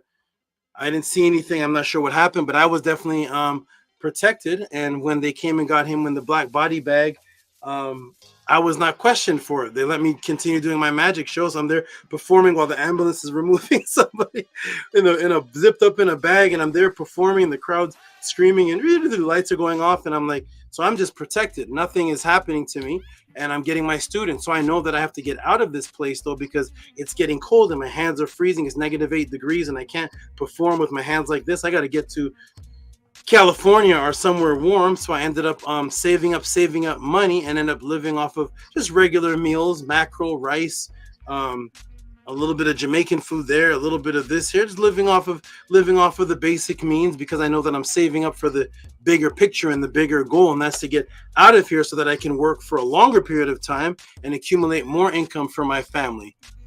So I ended up doing that, ended up moving to California. I did the same thing, put down the different books, everything, and doing the same thing, teaching the people after the magic classes. And this was going on for quite a while. This time I was completely removed from the internet with my face. I was only teaching on a thing called PalTalk, and PalTalk allowed you to speak, but you couldn't show your face really. So I'm just teaching on that, and I ended up teaching my family, and people in my inner circle. Eventually people were coming up to me and saying to me that, hey, you know what? On YouTube, there's a lot of other teachers out there. Maybe you should get back out there. And I said, this is something I'm considering, but just I'm not interested now at the moment. I'm kind of turned off. I'm not really interested in doing any of that. And so I decided to go on to the YouTube and take a look at some of the people. And I saw my students. I saw people that I was teaching back in 1996, that I was winning in debate. I beat in debates and converted pastors. And that time, when you won a debate, you'd actually convert the person. Back in 1994, when you debated somebody and beat them, it'd be a humble thing. It wasn't like today. Today, I'm kind of disgusted at, this debating scene is evil to me. But back then, when you beat somebody, they would say, hey, on that topic, I don't know about that. Could you teach me more on that topic? I may still stay a Christian, but on that topic, teach me more. So I was converting people by having them being brought to me for debates. And a pastor, an upcoming pastor at the time, ended up being one of your YouTube guys. I won't say his name right now, but he ended up being one of your YouTube guys. And my netter, Nana, said to me, you should see one of my teachers. And I said, who's your teacher? She told me the YouTube channel. And I said, oh, that's the pastor I converted. That's the same one I won a debate and got him out of Christianity back in 1994, 1993 or something like that. So that was awesome. That was excellent that I was seeing my students now there with your YouTube all-stars, and I was like, this is beautiful. So I was told about that guy. I was told about Killer Priest. Hey, Tiru, hold on. Nana, come here a second before he jumps on the bed. I got a dinosaur here ready to jump. Okay, so anyways, I ended up coming back into a YouTube under a debate league. I thought it was just somebody trying to interview me. Ended up in a debate with the people. Started just beating people in these debates, and it was fun to me because I never had debates online like that before. I never knew about that. I knew that I just debated people on the street and was converting pastors and reverends and converting people. But this debating thing with time, 15 minutes, and all this, I never seen that.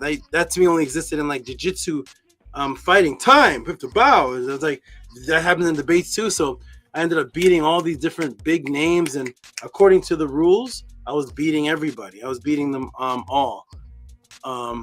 Afterwards, people started denying the wins, and I was like, this is kind of evil. This isn't like 1996. This is a little evil thing going on. People are denying that they even debated me, and I was like, this was strange. So I ended up leaving that debate league there. That was an evil group of people anyway. It was a very, very negative set of some evil, disgusting things being said over there, and I wasn't for that, and it was very strange. But I became the champion of a Hebrew league, but it didn't go for me because obviously the whole Hebrews didn't want me as a champion, and it was just a strange vibration, and different Facebook things were being made directly about me from the league itself, and it was just too disgusting for me. I ended up leaving that disgustingness, went on to Kill the Priest, and that's what leads to the podcast today.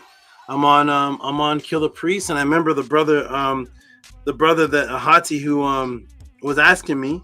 He was like, "How do you like the Kill the Priest thing?" And I said, I was showing no interest in it. This is after I've been teaching on Kill the Priest regularly. I was asked, "How do you like it?" I was like, it's okay. It's like, this is just what I do. It's nothing, not much. It's, you know, I'm glad for it. It's all right.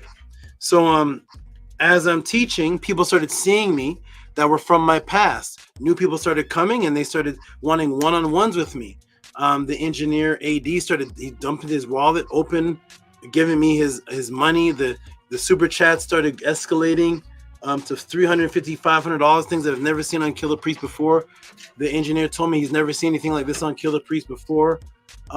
So it was this big explosion on Kill the Priest, and you can go to the Kill the Priest Podcraft and just go to the date prior to Tehuti getting there, and just watch all the videos, and then watch what happens after Tehuti's there. And the engineer said he's never seen anything like this before. He wants to pay me every time I come. It was this big, beautiful explosion, but it was too much. Meaning that the one-on-ones, going to Kill a Priest every Monday, it was too much. It was taken away from my time. I had like 40 animals, and it was just taken away from my time. So I announced this, and this is what leads to where you are right now. And this was the announcements. I said, everybody, we're going to do something completely different that's never been done on the internet before. This is called a podcraft or podcast. I'm going to change the name. I'm going to make it a podcast because I'm a teacher. So instead of a podcast, it's a podcast because I am a teacher. But the podcast is going to be completely different. When you come to the podcast, you can come there for free, but I'm going to put my head down like this, and I'm not going to say a word.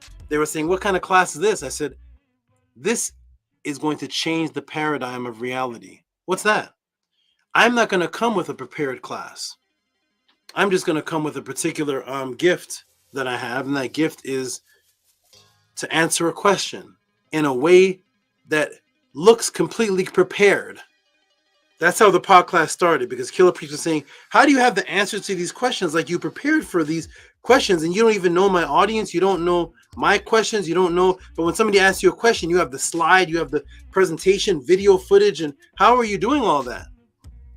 I said, that is a particular thing that I do, and I'm going to bring this to my YouTube channel because I can't keep doing this. It's taking up too much time. So I said, send in your question and watch the gift, watch the answer. When you get the answer, you will understand what that question is worth.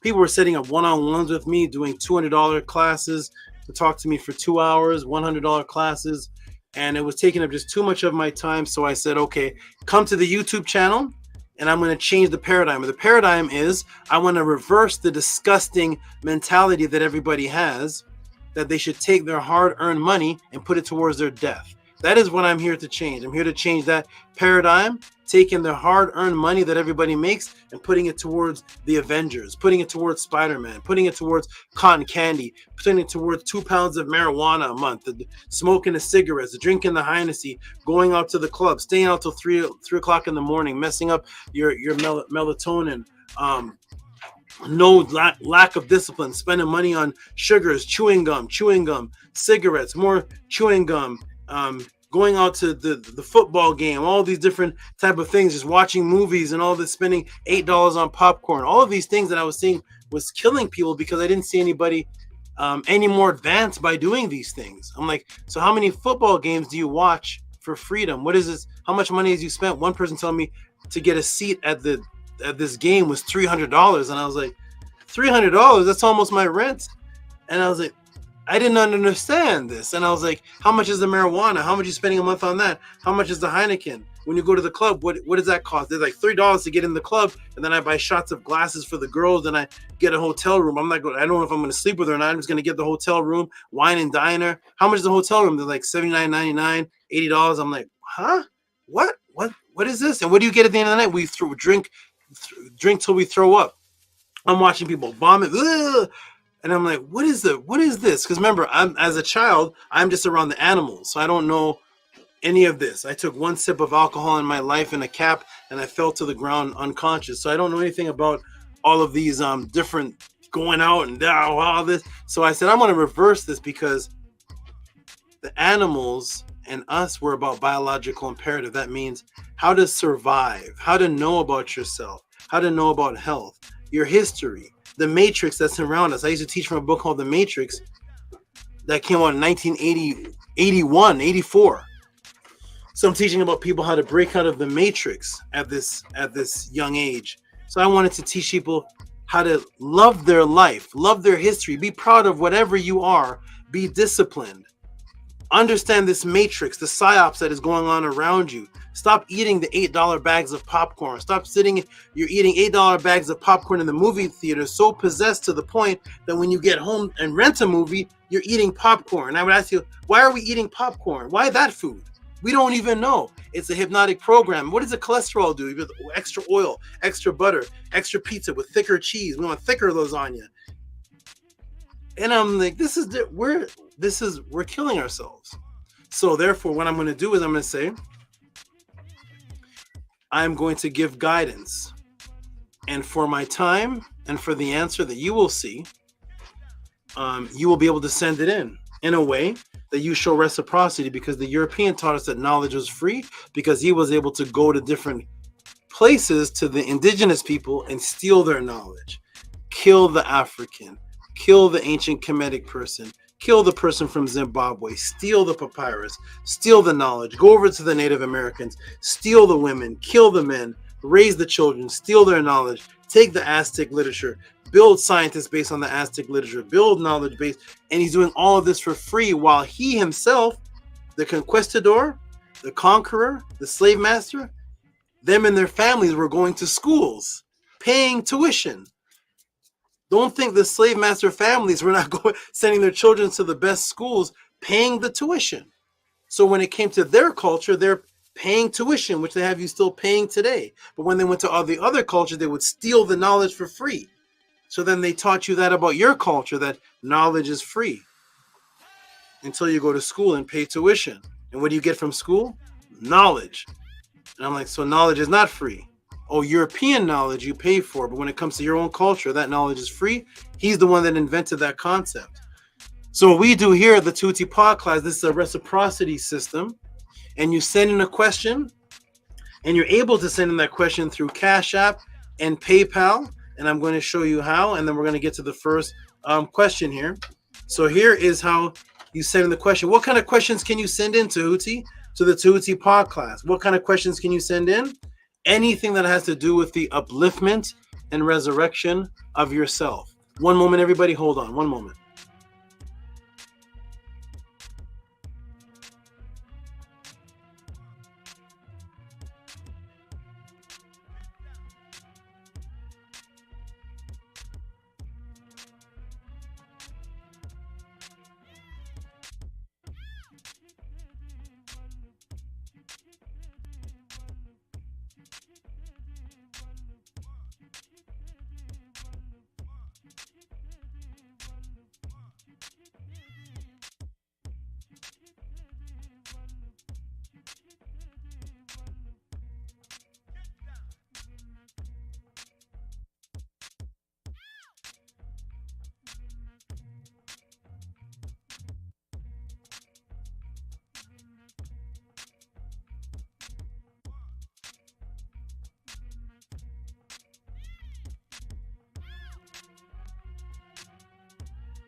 Okay, I am back. Here we go. I'm back on the screen. All right. So, what kind of questions can be asked at the Tehuti Podclass? Well, are there questions on religion? Yes. Are there questions on health? Yes. Are there questions on out of body? Yes. Are there questions on government psyops? Yes. Are there questions on hypnotism that's taking place in the school system? Yes. Are there questions on what's your original culture? What are the limitations of questions? And there's no limitations of questions that you can ask here at the Tehuti Podclass when it comes to the uplifting of consciousness and your body. Here's an example. So this question here, someone sent in $70, said it's not a Podclass question, and then we changed it to, this question was about eyesight, repairing the eyesight. because on my shirt you see this is Ma'at. What does the word Ma'at mean? It means to examine. The actual symbol of Ma'at, one of the symbols, is actually the eye. Is how you actually would write Ma'at is actually the eye. Eyesight was extremely important in ancient times and extremely important today. And this person wanted to know about eyesight. So I told this individual, you don't have to keep this private, just keep your name private. We will do this anonymously on the podcast, and I will actually answer the question in the podcast. You can be anonymous, and you will know about the eye, the systems, symbology, what took place in Kemet thousands of years ago, repairs that can be used today in the eyesight. And I did a class that was about 1 hour and 10 minutes on that answer. Those type of things are not asked in so-called Kemetic groups. But when you're really about Ma'at, which is a word that means vision, it's a word that means inspect. They just tell you Ma'at means truth. No, Ma'at means to inspect and to examine. The symbol is actually an eye. Someone else has a question. They sent in $50, and they sent in that for support for the time that it takes to even be able to answer this. Can you break down hyperhidrosis? That is Cash App and PayPal. They're sending in these questions that seem to be beyond. Here's the Cash App right here, PayPal right here, and this is how you send your questions. And they seem to be beyond the regular questions that people are asking. They seem to be of different types of things. Hyperhidrosis, eyesight. This is not what you, while other people are just talking about the Egyptians are black, the Egyptians are black, the Egyptians are black, Hebrews are wrong, the Hebrews are wrong, the Christians are wrong, and that's fine. Once you find out the Egyptians are black, or whatever word you choose to call, once you find out that all these religions are wrong, now what? Now what's the next step? What did the Kemetians do? Did the Kemetians heal people? Then let us heal people. Did the Kemetians teach out of body? Then let us understand out of body. You can still ask about the mistakes in the Bible, ask about anything that you want. You can ask about the Egyptians are black. Once you know that, and you put us all on an island, and there is no Hebrews, there is no Christians, there is nobody to argue with. Once you have nobody to argue with, now what is your disciplinary life? And so I set up a way that you can ask any question that you will be laughed at from other people that don't actually have the answers because they don't actually have any disciplined ancient lifestyle. There's nothing they do every day that is disciplined that they can teach their children, teach their family, that is actually coming from writings prior to the Matrix. So they make any of those questions seem irrelevant, and all you can ask about is how to fight, how the Hebrews are wrong, they're fighting, the Egyptians are black, the Egyptians are black. Like as if Ramesses was running around doing that, like as if Pharaoh Khufu was doing that. Once you learn about yourself and your culture, you'll understand, yes, how to debate, that's fine. I've won all my debates, that's fine. Now what's the way of, what are we here for? What's the way of life? What's the discipline that you can actually live? And that's why I set up the Tehuti Podclass, so you can ask any type of question that's sent in. And at the bottom is where you see the Cash App and the PayPal. What was another example of a question that was sent in? Raquel Bailey asked about depression, anxiety, spiritual or mental. Look at the questions that are sent in. Here's another question, a Cash App sent in from Anu and Antu, and this one is $60. What is the Navajo skinwalker? Look at the variety of questions just in those few there. Hyperhidrosis, eyesight, depression, Navajo skinwalker. Here's another donation sent in for $11.55, the origin of pole splitting. Now we're into pole splitting.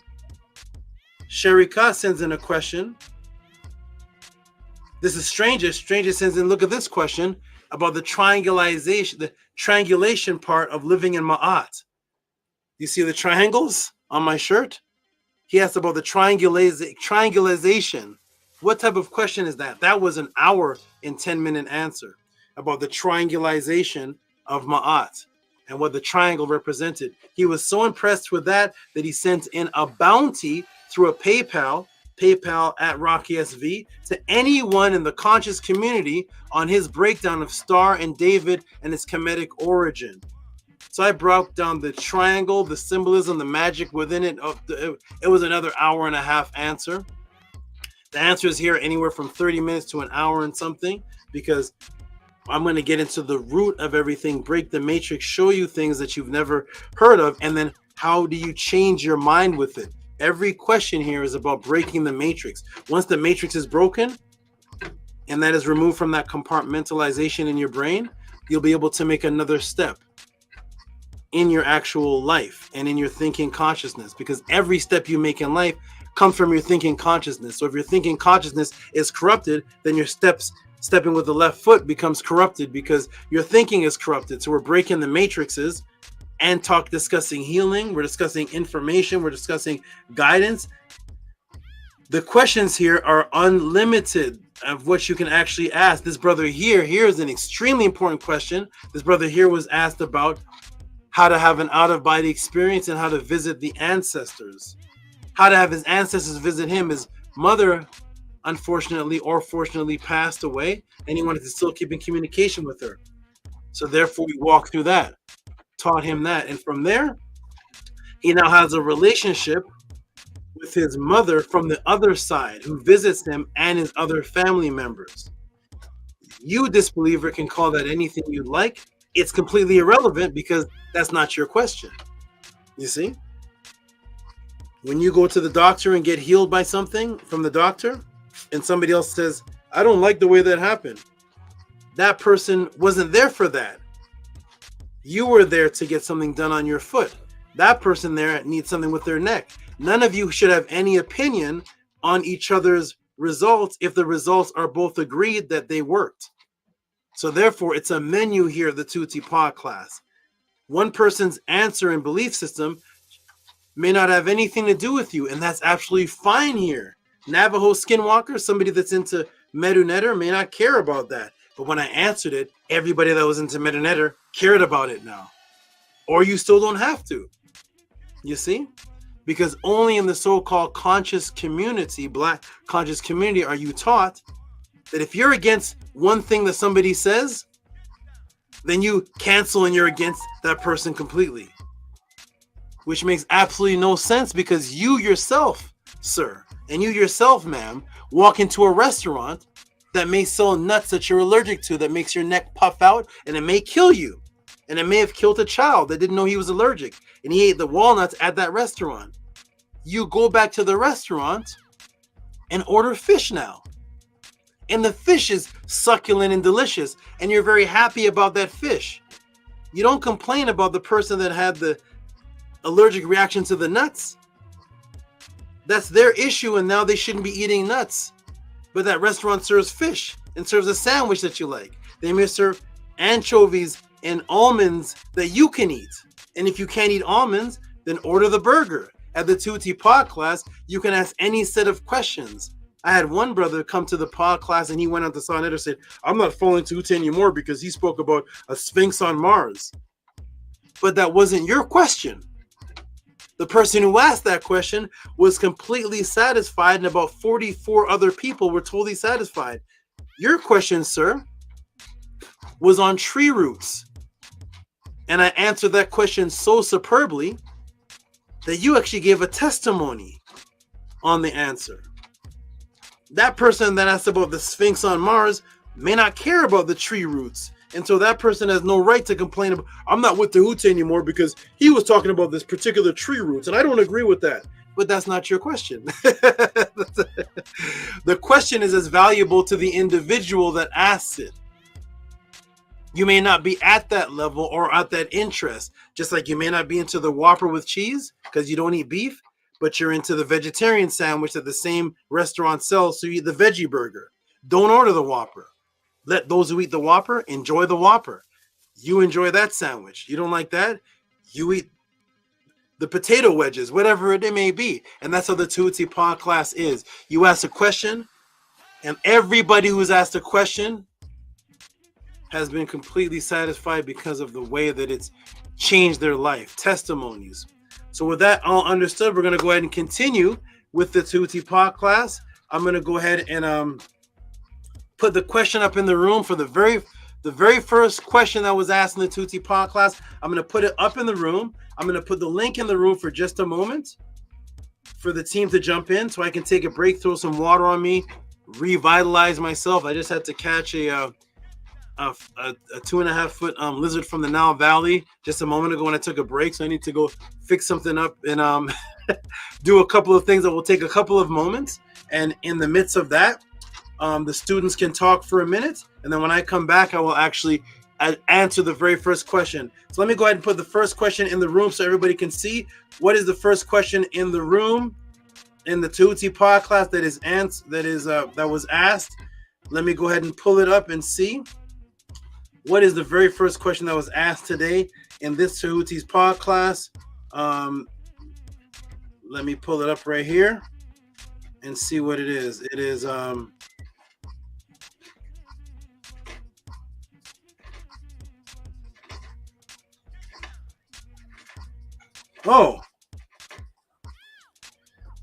is HARAS did for you? Has HARAS did in the room right now? HARAS did. Is she in the room? I'm gonna go ahead and oh no, that's Garfield. Hold on. I already worked magic on Garfield and ANKH West. That's already happened. I'll tell everybody about that next week. The magic has already come into effect, but I'll tell everybody about that next week. But here we go. This is the one right here. This is HARAS did ask this question. Then I'm gonna come back and see who's jumped on in the link to the room. And let me go ahead and put the question in the room. I already see some people in the back room. And let me go ahead and put this in the room right here. This is HARAS did. If she's in the room, here's the question that she asked. Chrome tab. Here it is right here. This is the question. Let me go ahead and pull up the people that are in the room. Of course, the first to always jump in are Anu and Antu jumping in the room. They always come in with their hands like that. Peace and love to you.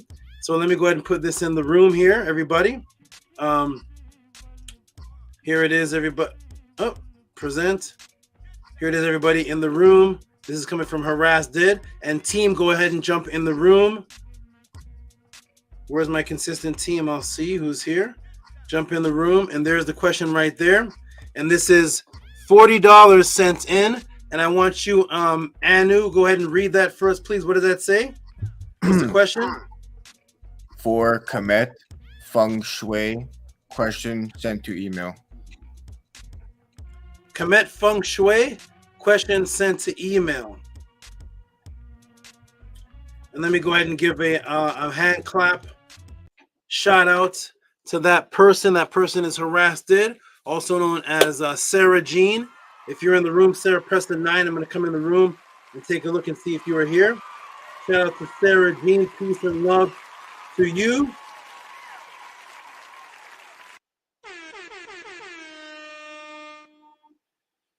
And that question is Feng Shui and its Kemetic origin. How many in the room here have heard of Feng Shui? Shout out to the new people, JDUB. Shout out to you. Shout out to Anki and Ma'at. And is HARAS did in the room? Is HARAS did in the room? Shout out to, and here's Bella. Bella jumps in the room. Peace and love, Bella. How are you? I'm well too. For asking. How are you? I'm doing very well, ready to get into these podcast questions. Shout out to all the beautiful people. Peace and love. And here, peace and love. Here's Minty Hotep. We got 3 ladies in the room already. We got Antu. We got Minty Hotep. We have Bella in the room.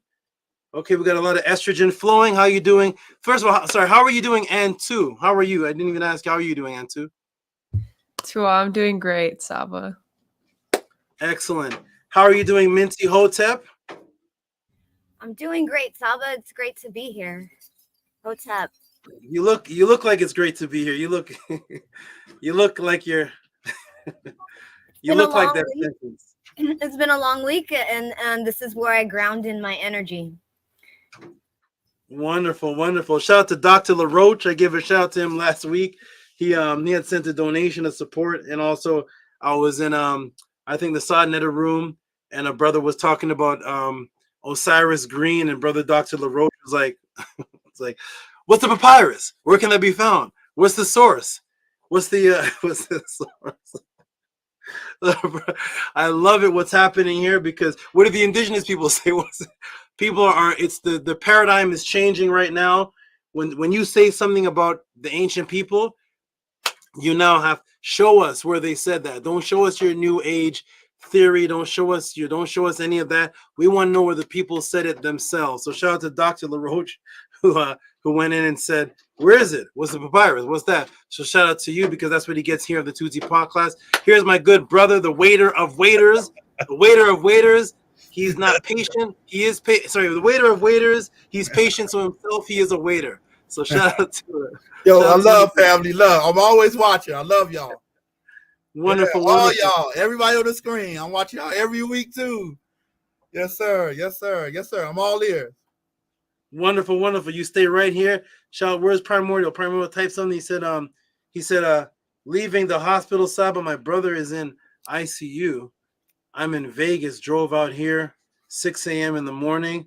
I'll jump on the next break. Okay, you be safe on that trip from Vegas. That's a dedicated brother. You drive to Vegas in the peace and love to you, Primordial, for making that risk, because driving to Vegas, you're risking yourself, because that's a what is that? Is that 4 hours? How long is it, Vegas? Minty, what's Vegas from here? 4 hours? It's about 4 to 6 hours. I don't know, depending. Yeah, that's a drive where you yourself could get hurt. So shout out to you, looking out for your brother for that. I'm sure he's going to give his respect and peace to you, and I hope all is well with him, and I hope you can teach him. Hope he can learn. Shout out to HARAS did. Peace and peace and peace and love. We got your question coming up, and that question just happens to be the question that is on the banner, which is Feng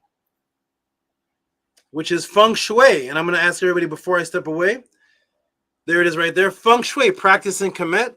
Feng Shui, let me ask everybody a question right off the bat, and then I'll let you all build on it. Starting with Anu. Anu, when you think of Feng Shui, just give me the culture that automatically comes to mind, and just give me one sentence of what Feng Shui is. So what's the culture? Is it a bunch of Germans you see? Is it a bunch of Polynesians you see talking about Feng Shui?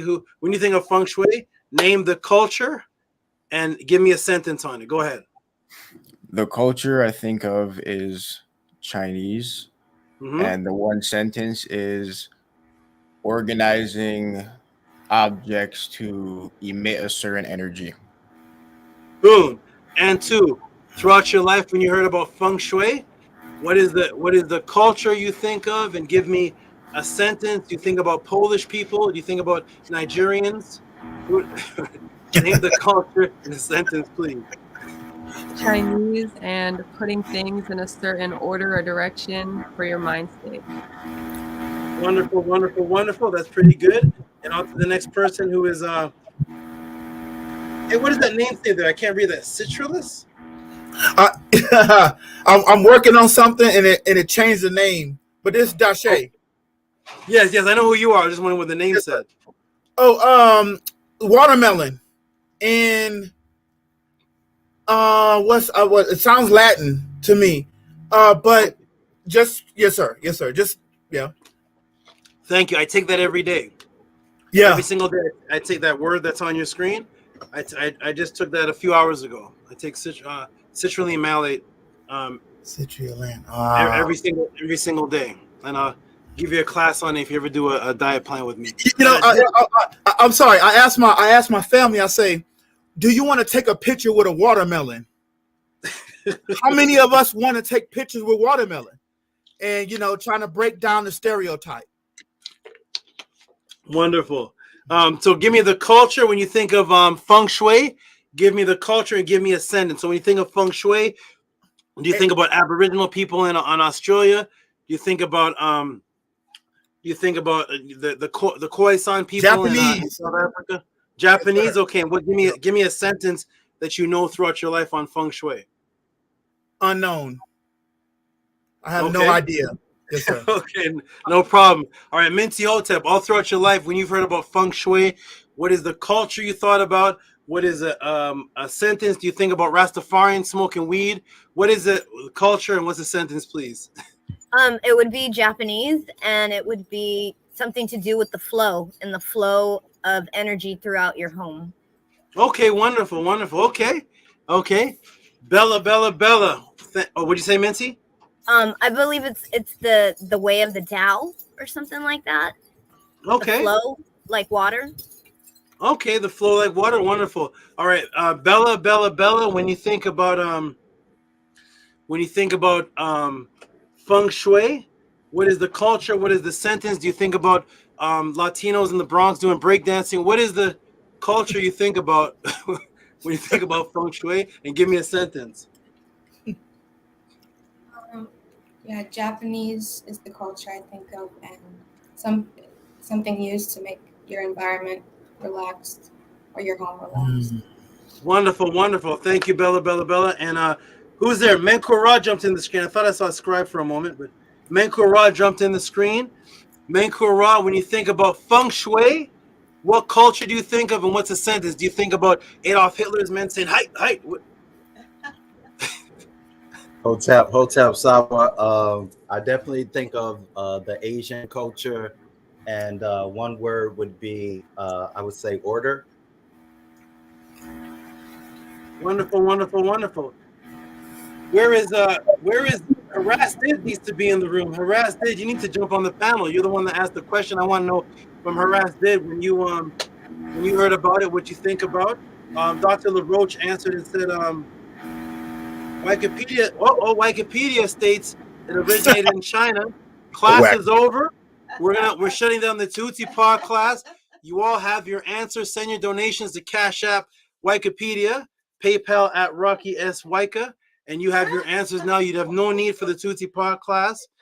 But yes, what that is absolutely true, Dr. LaRoche. You are actually 100% true. That is actually true. That's what it says in almost every single encyclopedia. Thank you for that. Richard Wadu, shout out to the new person. Richard Wadu said magnetism and composition of conduit, not conduct, conduit. Shout out to Roderick Wadu, if I'm saying your name right. Wonderful. Tehuti Matt Ross Cyrus, what's up, my good brother? You need to throw some start throwing in some support and jumping on the panel. You are extremely active. I've seen this brother on Sonnetter as a moderator. I've seen him on the Killer Priest show. I've seen him on Napa's channel. He's here. This brother's extremely active, extremely excited. Jump on, send some donations in and be a supporter and jump on the panel. We would love to hear your thoughts also. So that is the answer that people think of immediately when they think of Feng Shui. So what I'm going to do is I'm going to take a break. We're going to get into the the matrix aspect breaking, and that is Feng Shui practice in Kemet. No way. That couldn't be. No way. Ramesses was setting up his room. What did they do? Set up 3 plants over here. Your couch moves to the left degree. 3 candlesticks over here. Put the kitchen table here. Make sure your dog barks to the left. So we're going to go ahead and your parrot faces up. You got your toothbrush over here in the bathroom. The toilet seat wiggles. So we're going to go ahead and break down when I come back. Feng Shui, everybody. Peace and love. You all. What do you say, Nana? Ramesses had a toilet seat. Actually, Ramesses had a toilet, but we're getting to that next class. But here we go, everybody. So we're gonna see if Ramesses was where does this come from? What exactly is it? And as you know, every time you come to the Tehuti Podclass, it is a prerequisite. You know what's gonna happen. Your complete thoughts on the matter is gonna be rewritten. Everybody here, before I go and take my quick break, everybody here basically had the exact same answer. It was somewhere in Asia, and it had to do with setting up things in your room, as Minty said, for a flow. One person said as a conduit, setting up your living room a certain way. Basically, everybody had the same answer in different wordings. It comes from Asia, and it deals with setting up things in your room. And we're gonna find out here if that's the answer, because if that is not the answer, imagine if that is not the answer, and Anu is from, where are you from again, Anu? Where are you living at? Wisconsin? Anu is in Wisconsin. Well, maybe they got together because, Menkura, you're in Wisconsin too? Bella, you're in Wisconsin? Yep, So maybe it's a Wisconsin thing. Maybe this answer is, maybe it's a Wisconsin thing. Everybody in Wisconsin was taught this. I'm going to find if Menti, are you in Wisconsin? No, but I might go to Wisconsin because the frequency sounds really good over there. Okay, so it seems like people from around the world in the chat has the same answer. The panel has the same answer. Dr. LaRoche put it up on Wikipedia. If that is not the answer, then that would mean that there's a hypnosis going on. I'll be back.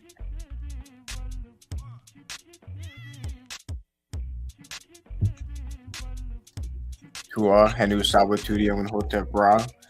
Tua Henu to the panel and to all the supporters. Tua HARAS for this question.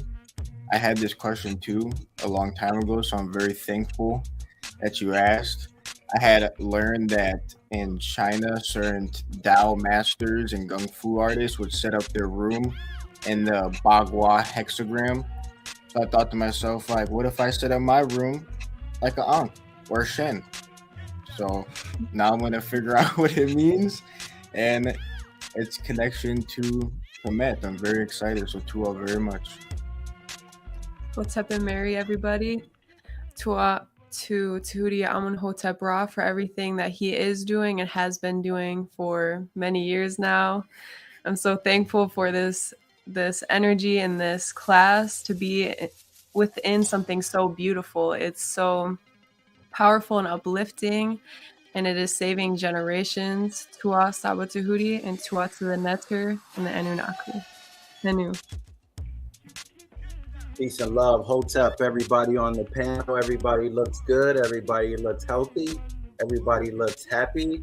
Hope you all are thriving. And oh man, this is sounds like we just another thing that's gotten stolen from us and we don't benefit off of. So Saba's gonna, break us out of the matrix once more.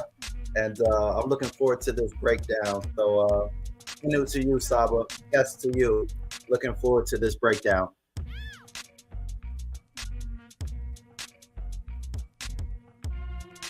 Henu Mary to Saba Tehuti and to the House of the 10, everyone on the panel. Really excited about this breakdown. I have heard of Feng Shui multiple times. I have my home set up in a ebb and flow way. And I also believe it has something to do with the elements of water, air, earth, and fire, and where you set those elements in your home to conduct the energy.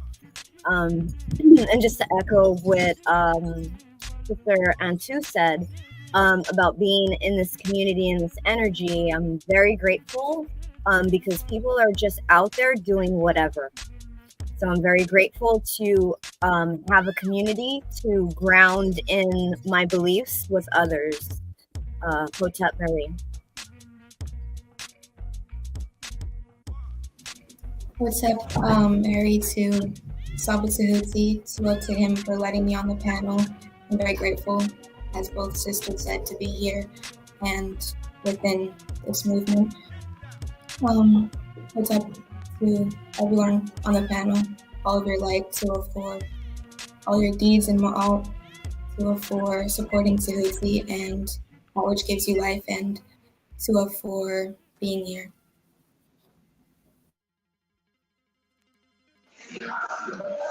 Hotep, everyone, peace and love.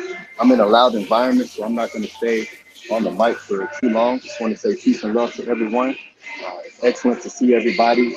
Make sure you all are supporting the Tehuti Podclass. The links are posted at the top of the link. Hit the like button, share this information, get your notes ready. Peace and love to all the wonderful, great brothers and sisters who support this information. And with that, I'll come off the mic so there isn't any background noise. Just true out to everyone and what you all are doing throughout the week to be prepared to come into the podcast and assimilate all of the information that the great Saba is bringing forth. So I'll give it to the great brother Minku Ara and let him hold up the panel until the great Saba Tehuti comes back. So peace and love, Anu and Antu, Minku Ara, Mary Ma'at, Minty Hotep, peace and love to you, and Bella, Hotep to you. So yeah, peace and love, support the podcast. Sounds like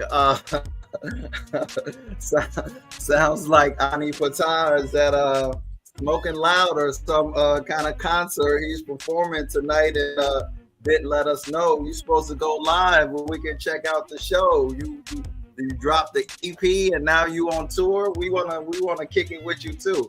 Anyways, just joking. All jokes aside, yes, I think a while ago I watched the show on Netflix, and I believe there's an Asian woman that's really famous for swings. How do you pronounce it? Feng Shui. Feng Shui, yeah. She's like she like folds her clothes in a very particular way, and like she's super duper famous. I only watched it. I mean, I watched it one time. I had never heard of this. Spark Joy? Say that again? Was it called Spark Joy? Maybe that's what it was. It was such a long time ago, but I didn't know it. Why? It wasn't like super shocking, but I had found out that this was like this huge phenomenon that how you fold your clothes and put them in a dresser drawer was like this huge hoopla, great, amazing thing. Everybody was goo goo gaga about it, and so, so I ain't see no adoration to the ancestors or the followers of Ma'at. If this is the case, but I thought that was really interesting. Everybody's in love with this woman for how she helped people arrange their house and fold their t-shirts and put them in a drawer. Are you all familiar with that? Yeah, I think it was that Spark Joy, because I had got the book on Audible, and I had listened to the book, and it's really good. It's a routine that you do. It organizes. If your environment is organized, it helps to organize your thoughts. So I believe that's the belief behind it, and just to keep everything constantly organized so it can flow. I also, in my research with Feng Shui, I came across something that said the north east corner in your house is the helpful people section. So there's also sections in your home that represent the energy that's supposed to flow in there. So Tua to Sister HARAS did for asking this question.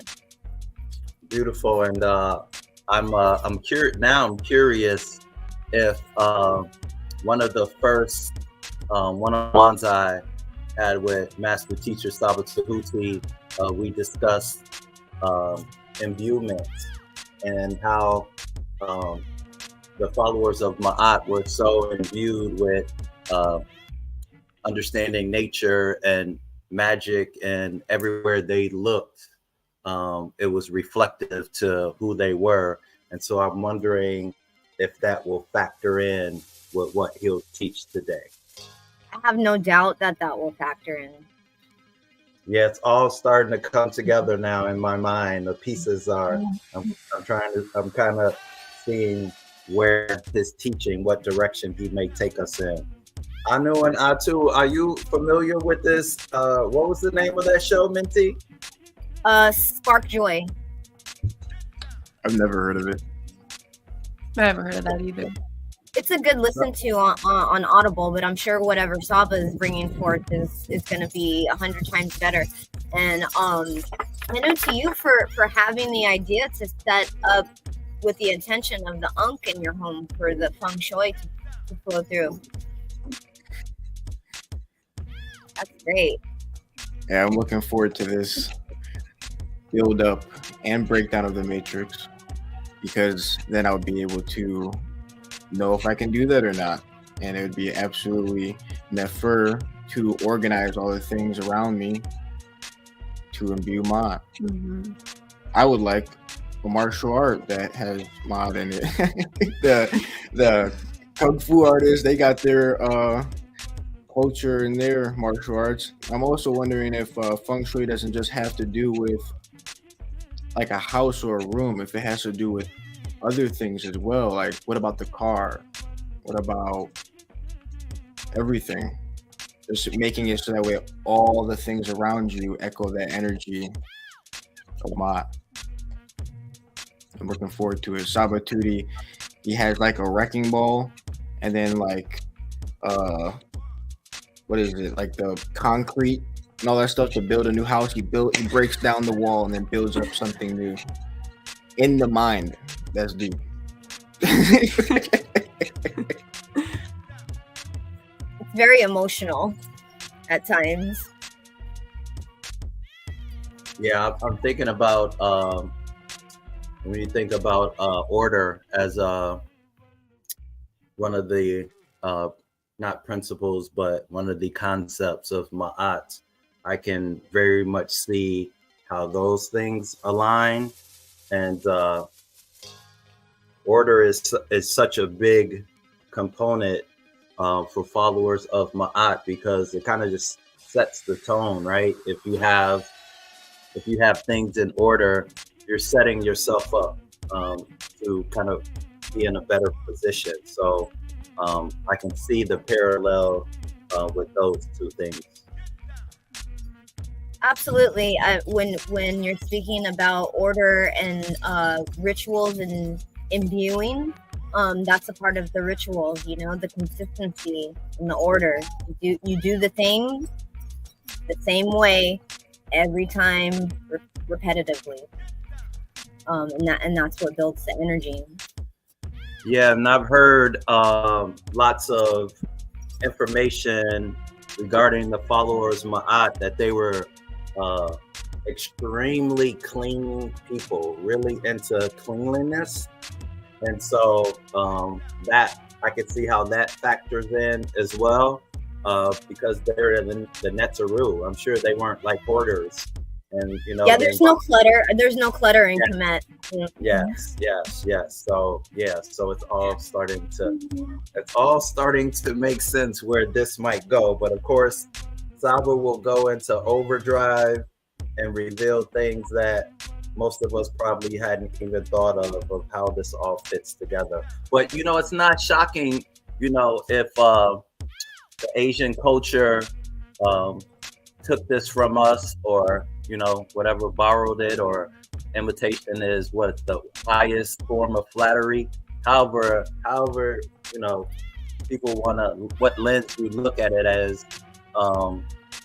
There's a docu-series, I think it's called Hidden Colors, that Tariq Nasheed did, and in Hidden Colors, he speaks of like capoeira, martial arts, how some of the Asian people, their complexions were as dark as ours, and a lot of things that we associate with them is actually comes from us. So I you know, I'm surprised, but sometimes I shouldn't be surprised on how much we've influenced the world.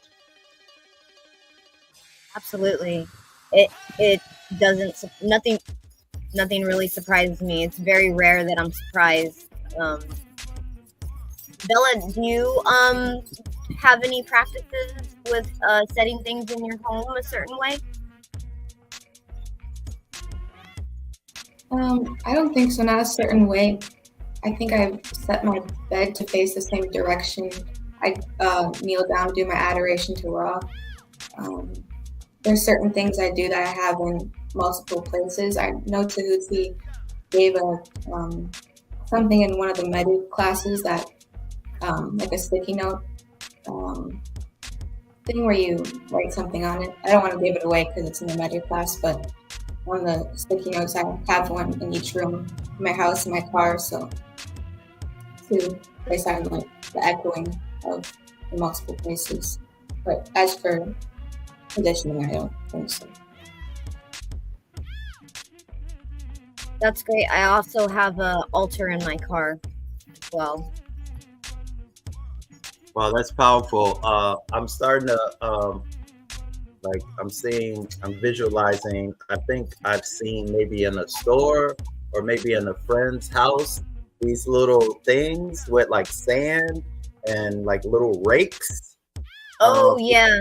For the Feng Shui. So I'm wondering if agriculture and how the followers of Ma'at, the people that inhabited Kemet, agriculture was such a big part of their culture because they're in the Nile Valley. I wonder if that will have a part in it as well. I kind of seen like you have the little rake and you rake the sand a certain way. Yeah, I think it's called a sand garden, something, or a Zen garden. Yeah. Yeah, that's interesting. It's like the plow. Right. And the symbol for, or a tool that they use for crops was the Marie. That's the name of one of the tools that they used for agriculture. Kind of like a rake, or like you could dig with it. Right. Yeah, and in Asia, they're very big on agriculture too. You know, they grow the tea leaves there, and the rice. So it's gonna be good. Yeah, this is gonna be very good. So I have this question in the back of my mind. I'm gonna just put it out there with all the Wisconsin people that's on the panel. It's really interesting, right? Because you know, wisdom, knowledge, and truth, and Marie is universal, but people probably never would have associated such high level of knowledge and ancient cultures.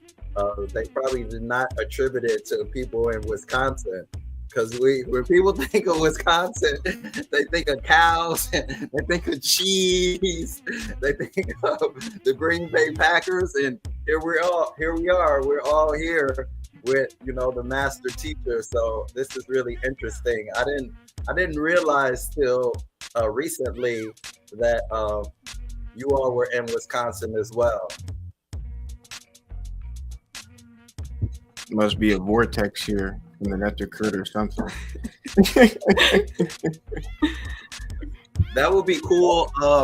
So when I was teaching, I used to teach at this alternative school, and I'm gonna do a little research, but apparently there's a small town in Wisconsin, and I think there's like a restaurant or some kind of establishment that people seriously, with a serious face, say that it's a place that is known for visitors from other places, if you know what I mean. Have you all heard of this place? No, I've never heard of that, but I have seen some weird stuff here, so I would not be surprised. I'm gonna do some research. It's like nationally known. There's a place in Wisconsin where they say that they have it set up because they visit so much. There's a place that they have set up, and it lands on the roof. I don't know if it's true.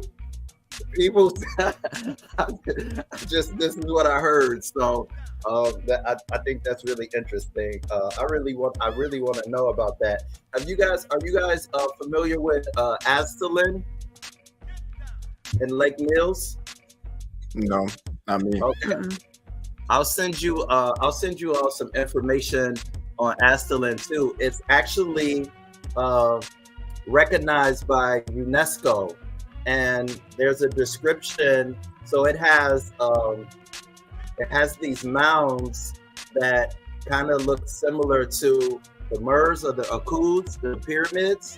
Like this whole indigenous tribe, it's like famous for this history that happened. I think it's in Lake Mills, Wisconsin, and it's like really famous. It's recognized with Egypt and all these sacred places around the world. So it's really cool. And there's actually they say it's like a vortex in Lake Mills. There's a lake, there's a indigenous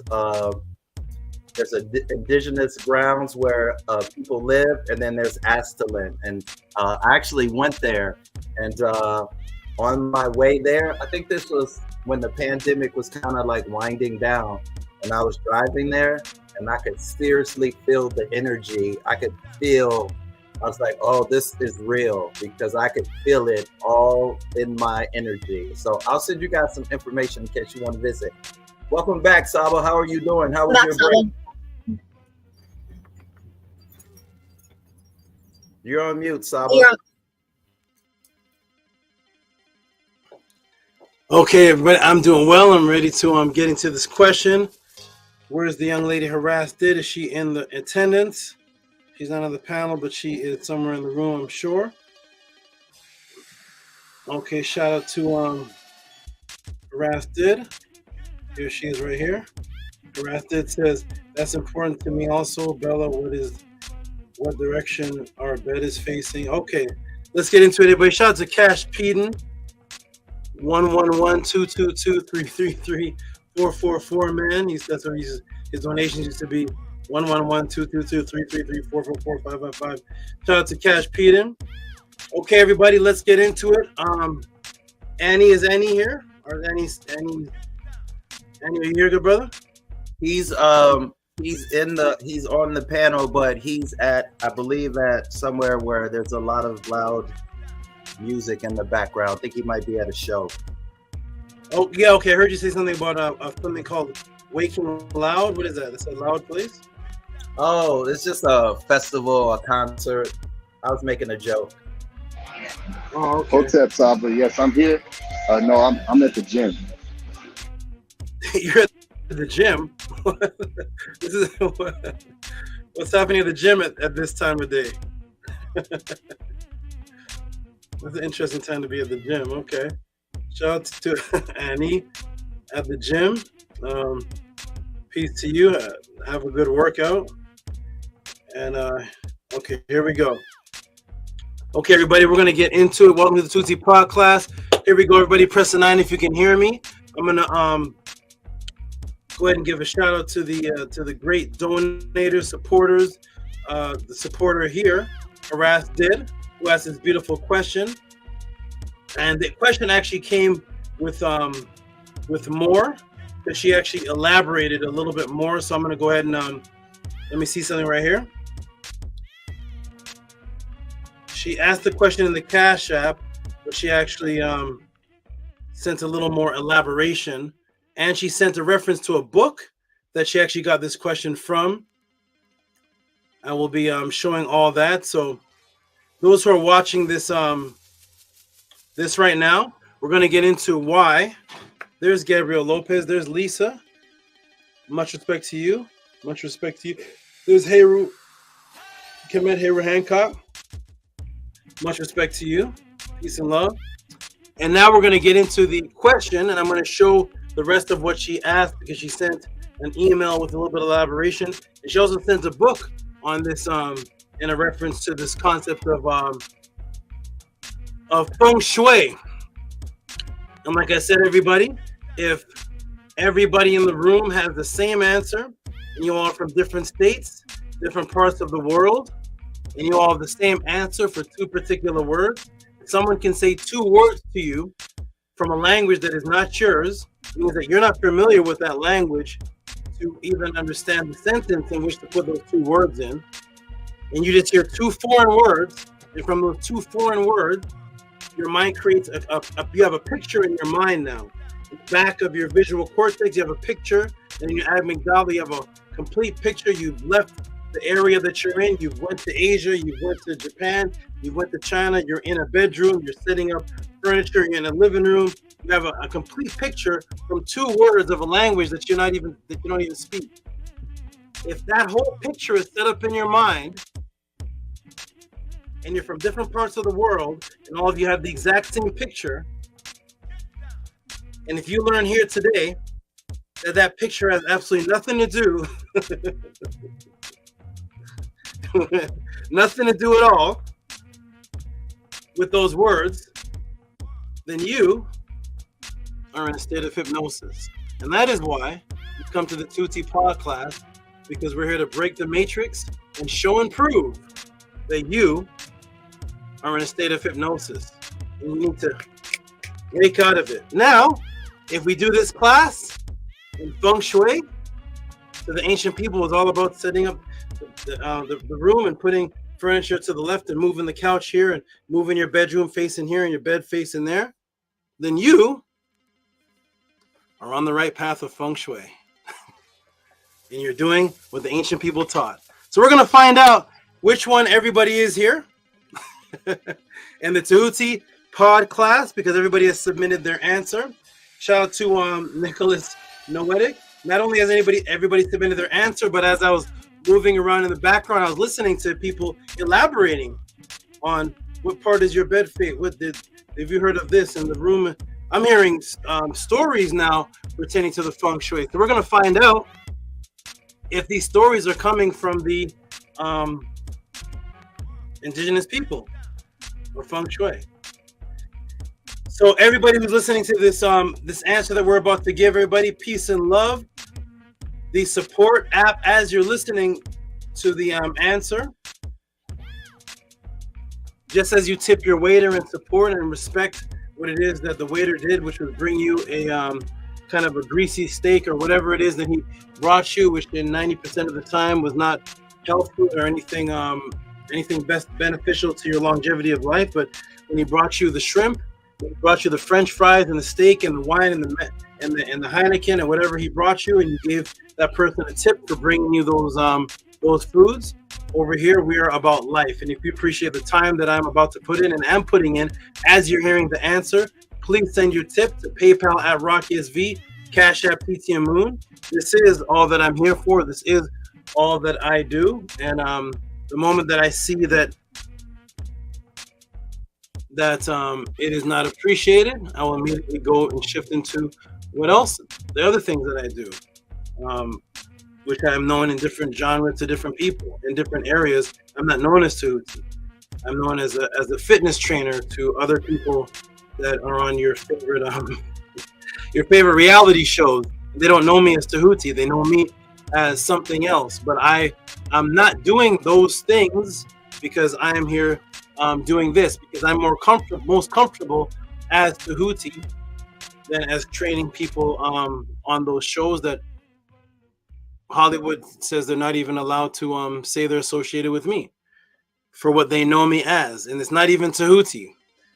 So please respect and appreciate and show reciprocity. And if you've ever spent over $5 on bubble gum, if you ever spent over $10 on donuts, if you ever spent over $20 on bags of Doritos since you were 20 years old, if you've ever done any of that in support the Tehuti Podclass, Cash App TTM Moon, PayPal at RockySV, because I guarantee that this answer, for those who are interested, will be life-changing, because it's completely going to take you back to the original. And then you will see that anything else that was taught that is in your mind is a replacement. Then you will know there's a psyops going on, because nobody came to your door and taught you about Feng Shui. Nobody knocks on your door and says, let me do a class on Feng Shui. You just know about it. So being that everybody knows about it, never met from different states, then we're going to see what the source is. Because the only people that would originally know about Feng Shui would be those who invented it, and those who kept on the tradition. And any change of that was not permitted by the original inventors, because the original inventors are deceased. So they don't permit a change. So if there's any changes, then you know there's a psyops going on. Especially when everybody knows only about the change, but not about the original. Let's get into it, everybody. Welcome to the Tehuti Podclass. We're about to get into this first answer. Support Cash App TTM Moon, PayPal at RockySV, Peace to Anu, peace to Antu, peace to Bella, peace to Menkura, peace to Menziotep. You all jump back in the room, and we're going to get into this question here and answer, breakdown and build up. Welcome to the Tehuti Podclass. All those who are just tuning in to get your answers. The questions that were sent in today: Feng Shui, practicing Kemet. Here's another one: Gnosticism, and another special surprise. You are now tuned in to the House of ATTON, the ancient Tehutian teachings of the Netiru, the last on the planet to represent the original teachings of the Netiru, while the rest of the world teaches from their own New Age theory that the Netiru were just principles and only principles. We are teaching what the ancients say that the Netiru were, regardless of our individual thoughts and opinions. But let's get into the variety of questions asked here on the Tehuti Podcast. Press a 9 if you can hear me and see me. We're about to get into it. Press a 9 if you can hear me and see me. And we're about to get into the first question of the Tehuti Podcast. Let me see the 9s if you can hear me and see me clear. Now, Mr. Crocodile Sobek, you stay calm while I'm doing this class. I'm going to have to move you into another. I'm going to have to feng shui you somewhere else. I'm going to feng shui the crocodile. We're going to put the crocodile to the feng shui left of the room. We're going to do crocodile feng shui. Okay, everybody can hear me? Tehuti pressed 3 9s. He's excited. Lisa pressed 9. Bella pressed 9. We got 9, 9, 9, 9, 9, 9, 9, 9. 9. We got Primordial press his name, which is Primordial 9. Robert William press a 9. Gabriela Lopez press a 9. Haraz did press a 9. Nefri Keperet. I think Nicholas and White is in here somewhere. Kemet Heru Hanka. Shout out to Amun Raset Atum and the other brother with the long name. Both of you gave donations. One of you gave a donation a couple weeks ago when it came after the class, and I saw the donation. Appreciate you for the support that came in. Shout out to Locked In. Locked In is locked in. Locked In is locked in. Nicholas all the way from Norway. Let's get into it, everybody. Let me put my timer on. Welcome to the Tehuti Podclass, and let's get into this first question here.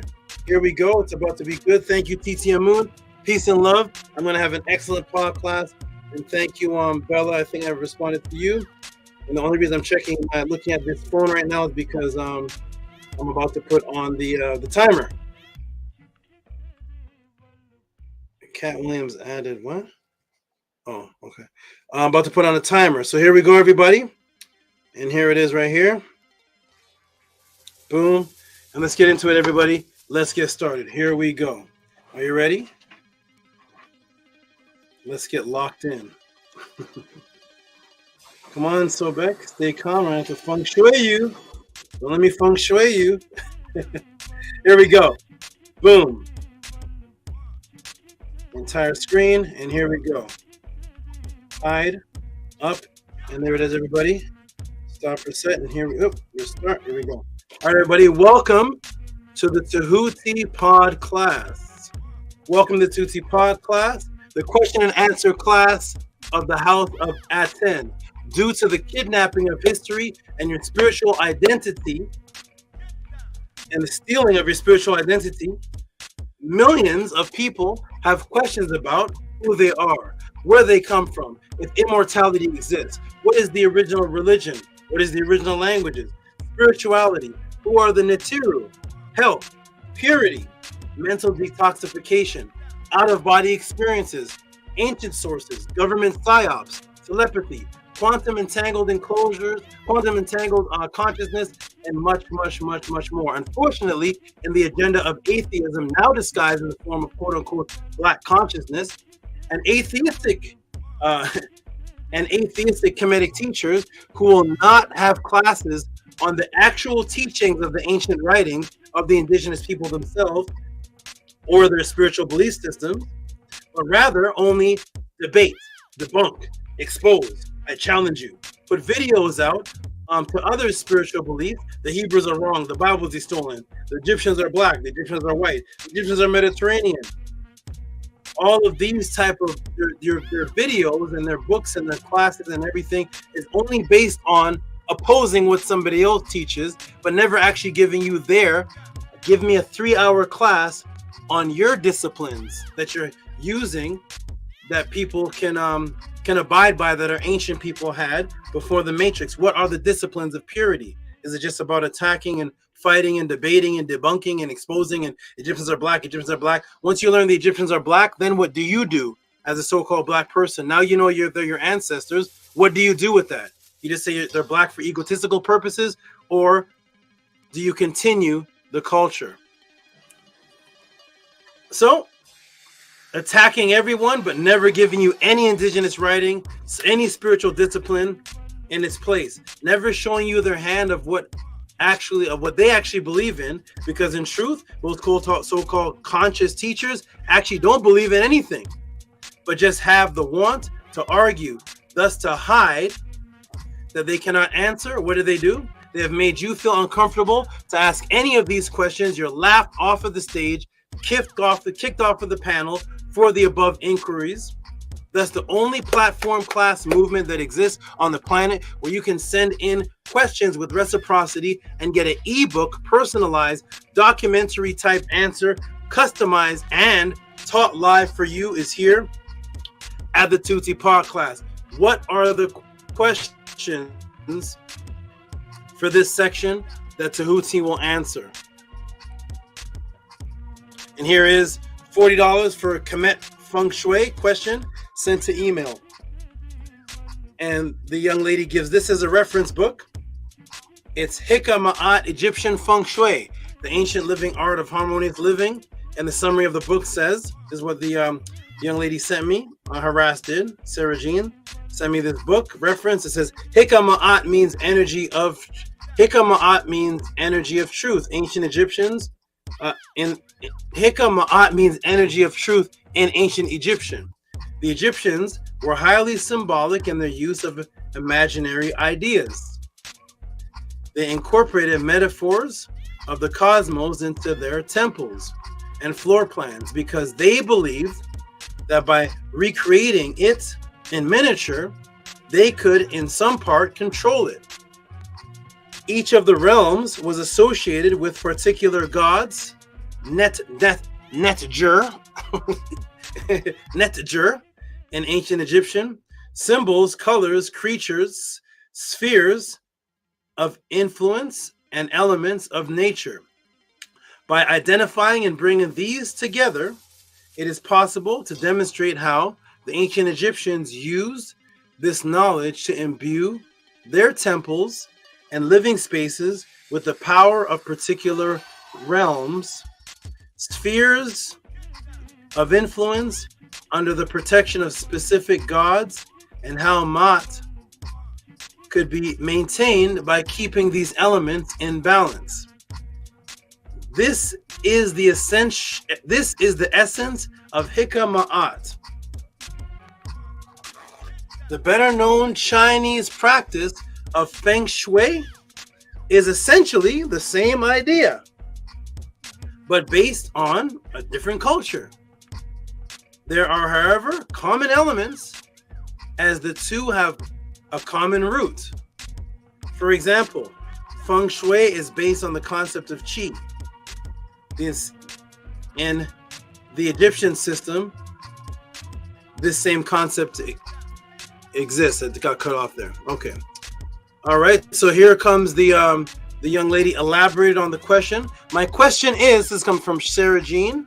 My question is, was there a system for the placement, arrangement of furniture and decor and images, art, symbolism, colors, etc., that the ancient people of Kemet used in their homes for harmony and balance? Modern times, we say Feng Shui. Example, most importantly, the bedroom.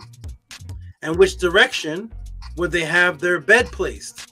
Headboard, footboard facing east to west or south to north, etc. I know that statues of Bes were commonly used in many homes for protection. You have mentioned before about wings above all doors in the home and used the example of Heta Perez tomb. There is a book on Amazon called Hikma'at, screenshot attached, which I just read, the summary. But the only source I trust is you. Add interior design to your repertoire list of being able to answer. Wonderful. Okay, and this book here is by Catherine Campbell. This is what the question is being asked about. So, wonderful question. Let us walk through and see if there's any matrix. If there's any matrix to break. And what is the truth? So let us walk through and see if there is any typo there. If there is any matrix to break, and what is truth? So first, let us make clear the author of the book is referring to Egyptians as something different from herself. Step one, referring to them as they and not we, referring to it by its Greek name, also simultaneously using the Meduneta words Ma'at Hika, and that the Egyptians made things in a miniature world so that they could have control over it, and that Feng Shui is essentially the same idea in China. Let us walk through and see if these claims are true. So we see the person that is writing the book is referring to the Egyptians as they, not as we, meaning that the author of the book does not consider themselves a part of the people they are speaking of, and refers to the Egyptians in the Greek sense, but yet when it comes to the Egyptian practice, they refer to it as Ma'at Hika, Meduneter. The person claims that the Kemetians made a miniature world so that they could have control over it. That is why they made miniature statues of things so they could have control over it, or a miniature world of the microcosm of the universe so they could have control over it. And that Feng Shui is essentially the same idea. In other words, making a miniature world of things that you have control over it. Let us walk through and see if these claims are true. Wonderful. So first, what is Feng Shui? Let me ask the class. What do you think of when you think of Feng Shui? I actually did that live before I even got to this part of the answer. I actually asked everybody in the room, and everybody in the room answered, and people in the chat know the same, have the same answer. Okay. What do you think of? You think of this, everybody. Here's what you think of. How to Feng Shui your studio apartment. Feng Shui living room decorating ideas. Let me come to the room real quick. Is that not what everybody thinks of? Absolutely. That's what everybody said on the panel, and that's what people think of. They said arranging. Oh, that's Hummel Bookstore. Peace and love to you. Arranging your furniture. And when you look at pictures of Feng Shui, the very first thing you see is living rooms and bedrooms, and living rooms and bedrooms and kitchen. So everybody answered the same. Is that correct? Wonderful. Here we go, everybody. Let's get back into it. So there's you think of all these are beautiful, clean homes. I promote this. I promote that you for sure have a beautiful, clean home, organized and arranged. Your home should be neat and decorated and beautiful, just like this. The floor should be shiny. The couch and everything should be situated. Things should be symmetrical. You shouldn't have things in a chaotic state. These are beautiful homes, and I definitely promote this. But this is what pops up when you type in Feng Shui. Feng Shui living room, decoration ideas, Feng Shui your studio apartment. That's the first thing that comes up. Feng Shui is actually composed of these two words. So Feng Shui is actually two words, which is Feng and Shui. Feng and Shui. These are actually the two words that Feng Shui is composed of. Feng Shui is Feng and Shui. Okay, wonderful. And now I'll refer you to the actual book source on the topic of Feng Shui. Let me do one thing really quickly. Let me just adjust something here. Not a problem. Just a little bit. There we go. Wonderful. Here we go. Now I'll refer you to the actual source book and to an actual source book. Because when people were describing Feng Shui in the answer, they weren't actually referring to any source book material, any authorship, anything from the people that actually trace back to the creation of it. But I'm going to refer you to an actual source book on the topic of Feng Shui. It's called Feng Shui in China by Ole Bruin, which will begin to unfold these two words so you can see the root of the actual concept of these two words. If anybody wants to pick up the book, here's the book, Feng Shui in China, Geomantic Divination between State, Geomantic Divination between State Orthodoxy and Popular Religion. And that's Ole Bruin, forwarded by Stefan Fruchwang.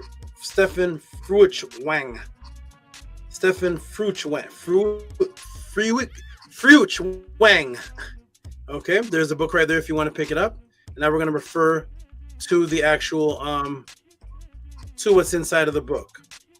And let's go ahead and see. So here we are. So when we go inside, it says some semantic consideration are imperative. Some semantic considerations are imperative in rendering Feng Shui in any non-Chinese work. Feng Shui is composed from the character for wind, which is the word Feng, also referred to as scenery or landscape, Fenging, and water. And so yes, Minty Hotep, when she mentioned something about the ebb and flow in water, absolutely correct. That was the next word, Shui, and water, which is liquid. The term Feng Shui, apart from its specific meaning, is entered everyday Chinese, has entered everyday Chinese to mean the general impression of the qualities of an environment. For instance, when viewing beautiful scenery with tree-clad mountains and streams of running water, someone may find an outlet for his feeling by saying that its Feng Shui is very good. Feng Shui, Hin Hao. So Feng Shui is very good. Feng Shui, Hin Hao. Similarly, due to the structure of the Chinese language, a number of other combinations of two simple characters form a nexus as they are imbued with strong sentiment or intricate meaning. For instance, and then it goes into geomancy, may be defined as a form of divination based on interpretation of figures or patterns drawn on the ground or other flat surface by means of sand, similar ground materials. The Western form was of importance in medieval Europe, closely linked with astrology and alchemy. And that is all found on introductory page 13. Now we go below to Feng Shui in China, Sheng Shui, mountain water, meaning landscape, and traditional landscape painting, Tiandi, which is heaven and earth, meaning universe. For variation, Feng Shui specialists are sometimes called geomancers in the present text, just as the adjective geomantic is sometimes used as a reference to Feng Shui. Geomancers and geomantic. Okay, wonderful. Excellent. So as we see, the original concept of Feng Shui originally dealt with landscapes, and right on the cover of the book is the word geomantic. And at the bottom of the page is geomancy. What do these words mean?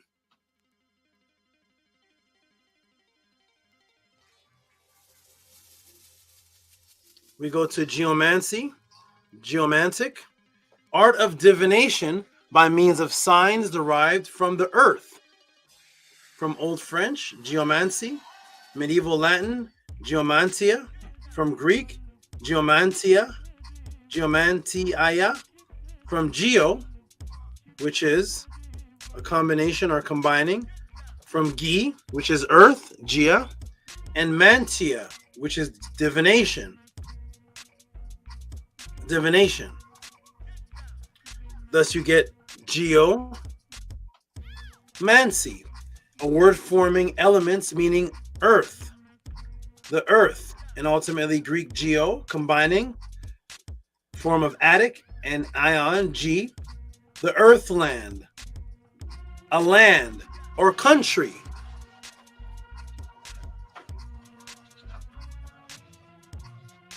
Boom. Not much to do with the coffee table in your living room anymore, does it? Not much. Not much to do with the coffee table in your living room anymore, does it? Not much. So far, from the source reference of making a miniature version of gods to have control over them. So it's not much to do with making miniature versions of gods to have control over them, and thus the switch of consciousness and the matrix begins. There is the first shift of consciousness away from its origin, and here's the second. So thus, when we go back up to the book and the question, it stated that Feng Shui was making miniature objects of gods to have control over them. When we go to the book reference, we see geomancy dealing with landscapes and water and natural environments, and the word geo meaning earth, and divination. There's nothing in reference here about any miniature gods. Nothing about having control over a miniature environment, setting up a miniature version of the environment to have control over it. Nothing inside of geomancy, nothing inside of geomantic, nothing inside of the description of Feng Shui having to do with setting up miniature gods or miniature, anything miniature. There's no term of miniature anything inside the definition, but it's a word dealing with the landscape and the environment of natural land around you, water and mountains that's around you.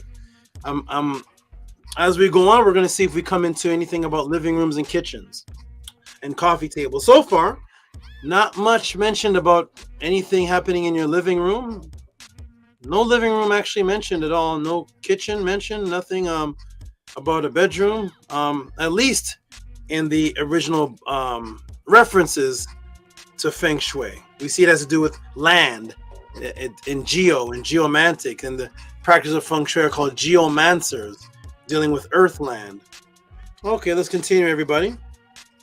So we don't see that reference. Let's continue, everybody. So now we're going to go to what Dr. LaRoche quoted.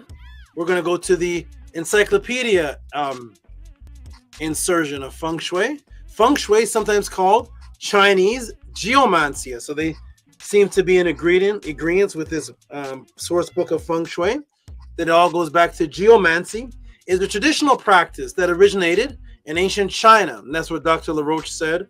Not that he believes in it, but he said this is what the encyclopedia says. So we see that according to the encyclopedia, it originates in China, which claims to use energy forces to harmonize individuals with their surrounding environment.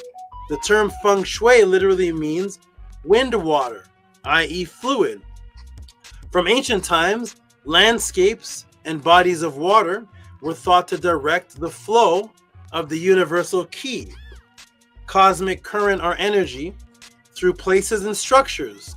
More broadly, Feng Shui includes astronomical, astrological, architectural, cosmological, geographical, topographical dimensions.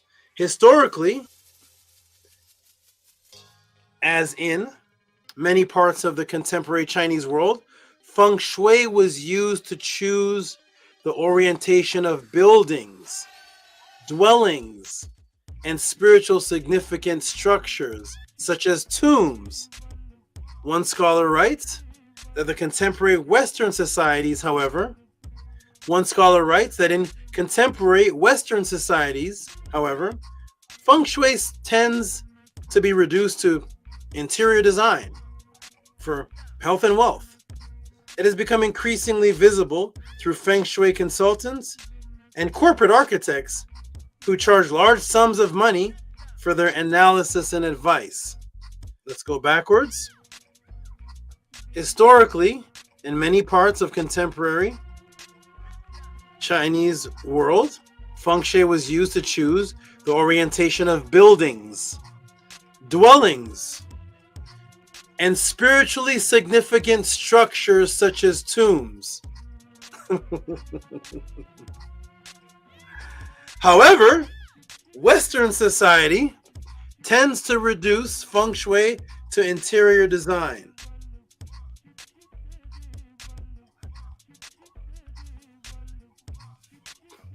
Historically, Feng Shui, to the ancient Chinese, was based on the placement of buildings, spiritual structures, and tombs, and their orientation on the earth, the geo. Thus, those who were setting up those buildings, structures, and tombs on particular coordinates on the earth were called geomancers, from divination dealing with coordinates on the earth. However, Western, is China in the West? Western culture, which Feng Shui did not develop in, the definition in contemporary Western culture is the answer that everybody gave today in the pod class. I did not hear one word about a building. Anybody had typed something about building coordinates on Earth? Did anybody say anything about the word Earth? Was the word Earth inside of anybody's definition of Feng Shui? How about tomb? Tombs, right? When I asked everybody about Feng Shui, everybody was saying, you see the placement, the tombs, the deceased. I didn't, anybody can scroll up and type, show where they typed. When I asked about Feng Shui, they were talking about tombs. The placement of entire buildings and their geographical coordinates in specific places on Earth. That's a little harder to do, isn't it? A little more discipline. It would take unification in a group of people, a nation of people, villages, to set up entire building structures on Earth properties in particular coordinates. That's what the Chinese origin definition was. Setting up tombs on particular Earth coordinates.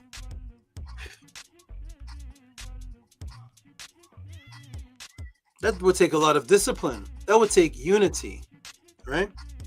But of course, as an individual, you can feng shui your bedroom because it just takes one person in the bed. All you gotta just have a bedroom, and when you're in your bedroom, you just move the desk over here.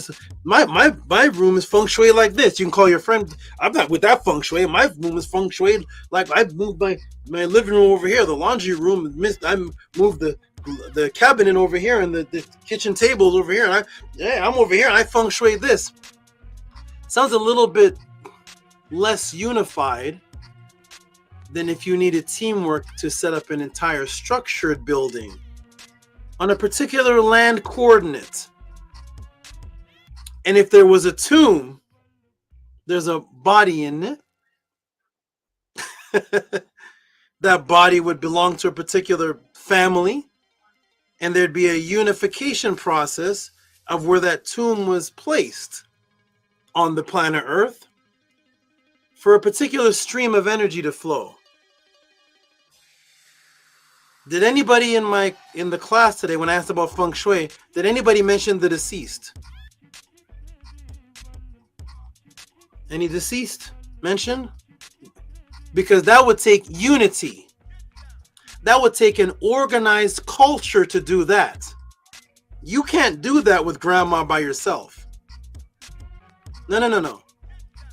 It would take unification, a disciplined culture that all has one mind state and agreement to say, we're going to get together to build these structures on this geomantic area. And the tombs of the deceased, we all agree on the spiritual significance because we all have the same culture. So when it comes to where the tomb is placed, it's placed in a particular area based on what we all, the unit, the tribe, the town, the civilization agrees to. A little different from Western Feng Shui, which is, I don't need nobody but myself. Yo, put the bedroom over there, put the bedroom over, move this kitchen over here, put the table over here, the coffee table I'm just a Feng Shuian myself. I'm an atheist Feng Shuian. I'm Feng Shuian atheist. I'm a Feng Shuian Christian. You can be a Christian Feng Shuiing it up. I'm a Feng Shuiing it up, Muslim Feng Shuiing it up. I'm a scientist Feng Shuiing it up. I'm atheist. I'm Feng Shuiing it up. I don't have to have any particular faith, belief, any kind of discipline. I'm Feng Shuiing it up. Pass me a donut. I can eat donuts and be Feng Shui it up. A little different than an agreed unity. And this is where the psyops begins. Minimalizing, individualizing an ancient concept that dealt with a unit of a culture that would have to unify several people to set up building structures on particular land masses, as opposed to wiping away the actual culture. And the reason, what do you believe happens to a tomb? Because is it the tomb that's important or the body that's in the tomb? Is it the body that's in the tomb? Well, Christian tells me that the body that's in that tomb is going to go to heaven. My Muslim uncle tells me, no, that body going to go to Jannah. We're going to go to Jannah with Muhammad. Allahu salli wa. I'm an atheist. That tomb right there, we're going to put that tomb right there in St. Catherine's cemetery. I don't believe the soul goes anywhere. I don't care nothing about that. Could all those people get together and set up Feng Shui of a tomb? No, but they can all do Feng Shui in the Western definition of it. Welcome to Tehuti Podclass. We're here to break the matrix and to represent what the ancient people said things were, not your Western contemporary people that design things for their own comfort to remove the actual culture of ancient people. So this understanding of Feng Shui, of arranging structures, buildings, and temples in an orientation to be in alignment to receive a key current that passes through the earth, is said to have originated in China. Well, first, let us see if there's any type of the wolf. Well, first, let us see if there's any current of energy recorded that peaks at different parts of the earth. Because in order to believe in Feng Shui, you have to acknowledge that there's an orientation of structure or tombs placed on particular parts of the planet Earth. And you're placing those tombs at the peak of the key energy for that to pass through. And you're placing the structures on those energy vortices to receive a key. Not putting your dining room table to the left and your bedroom to the right. I haven't seen anything about dining room tables or bedrooms yet in the original teachings of Feng Shui.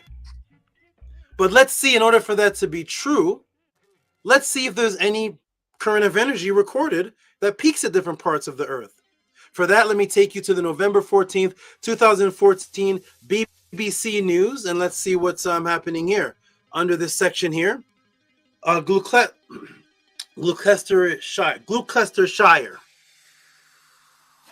And Gloucestershire, let me take that off the screen. There you go. Gloucestershire ley lines. Ley lines are one of the most enduring earth mysteries, a network of prehistoric pathways crisscrossing the country. Some believe them to have mystical significance, by Dave Wood, Annie Piper, and Cindy Nunn.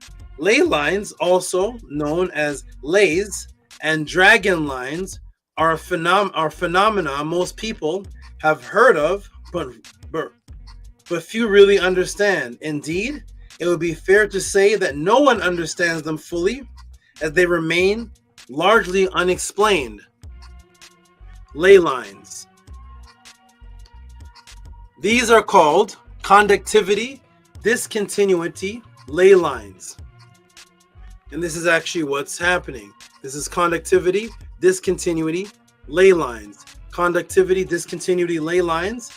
One area that has a good conductivity of electromagnetic energy meets another that has less ability to conduct the natural electrical current, and then they crisscross. The strongest point of energy that fuels sites at these areas, usually a particular site, is at 3 a.m., which is when the geomagnetic field is close to dawn, if that's what's happening on that part of the planet Earth. Close to dawn, and weaker fields start growing back to full strength. It is most dramatic. It's the most dramatic time of the day in terms of magnetic strength per hour. Whenever you have a changing occurring, you're generating electrical current and anything present that conducts electricity. It is called induction today. It's called induction today. And here is a visualization of the dawn in a particular area and the energy shifting.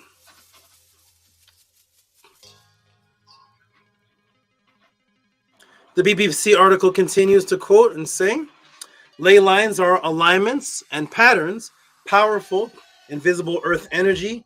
They're also said to conduct connect various sacred sites, such as churches, temples, stone circles, megaliths, holy wells, burial sites, tombs, burial sites, and other locations of spiritual or magnetic or magic importance. Boom. There is a form of energy that flows like, there's your form of energy that flows like wind and water. Thus, it's called a current. That's why they call electricity a current. And that's why they call what goes down a river a current. Electricity, which is not water, has a current, and water that flows down a valley of Nile or river has a current. These are both called currents.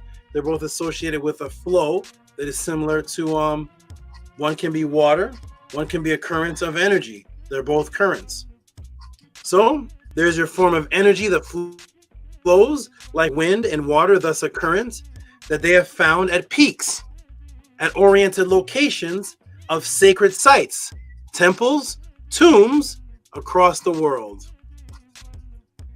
Guess what sacred building sits at the exact coordinates of Earth Grid 1?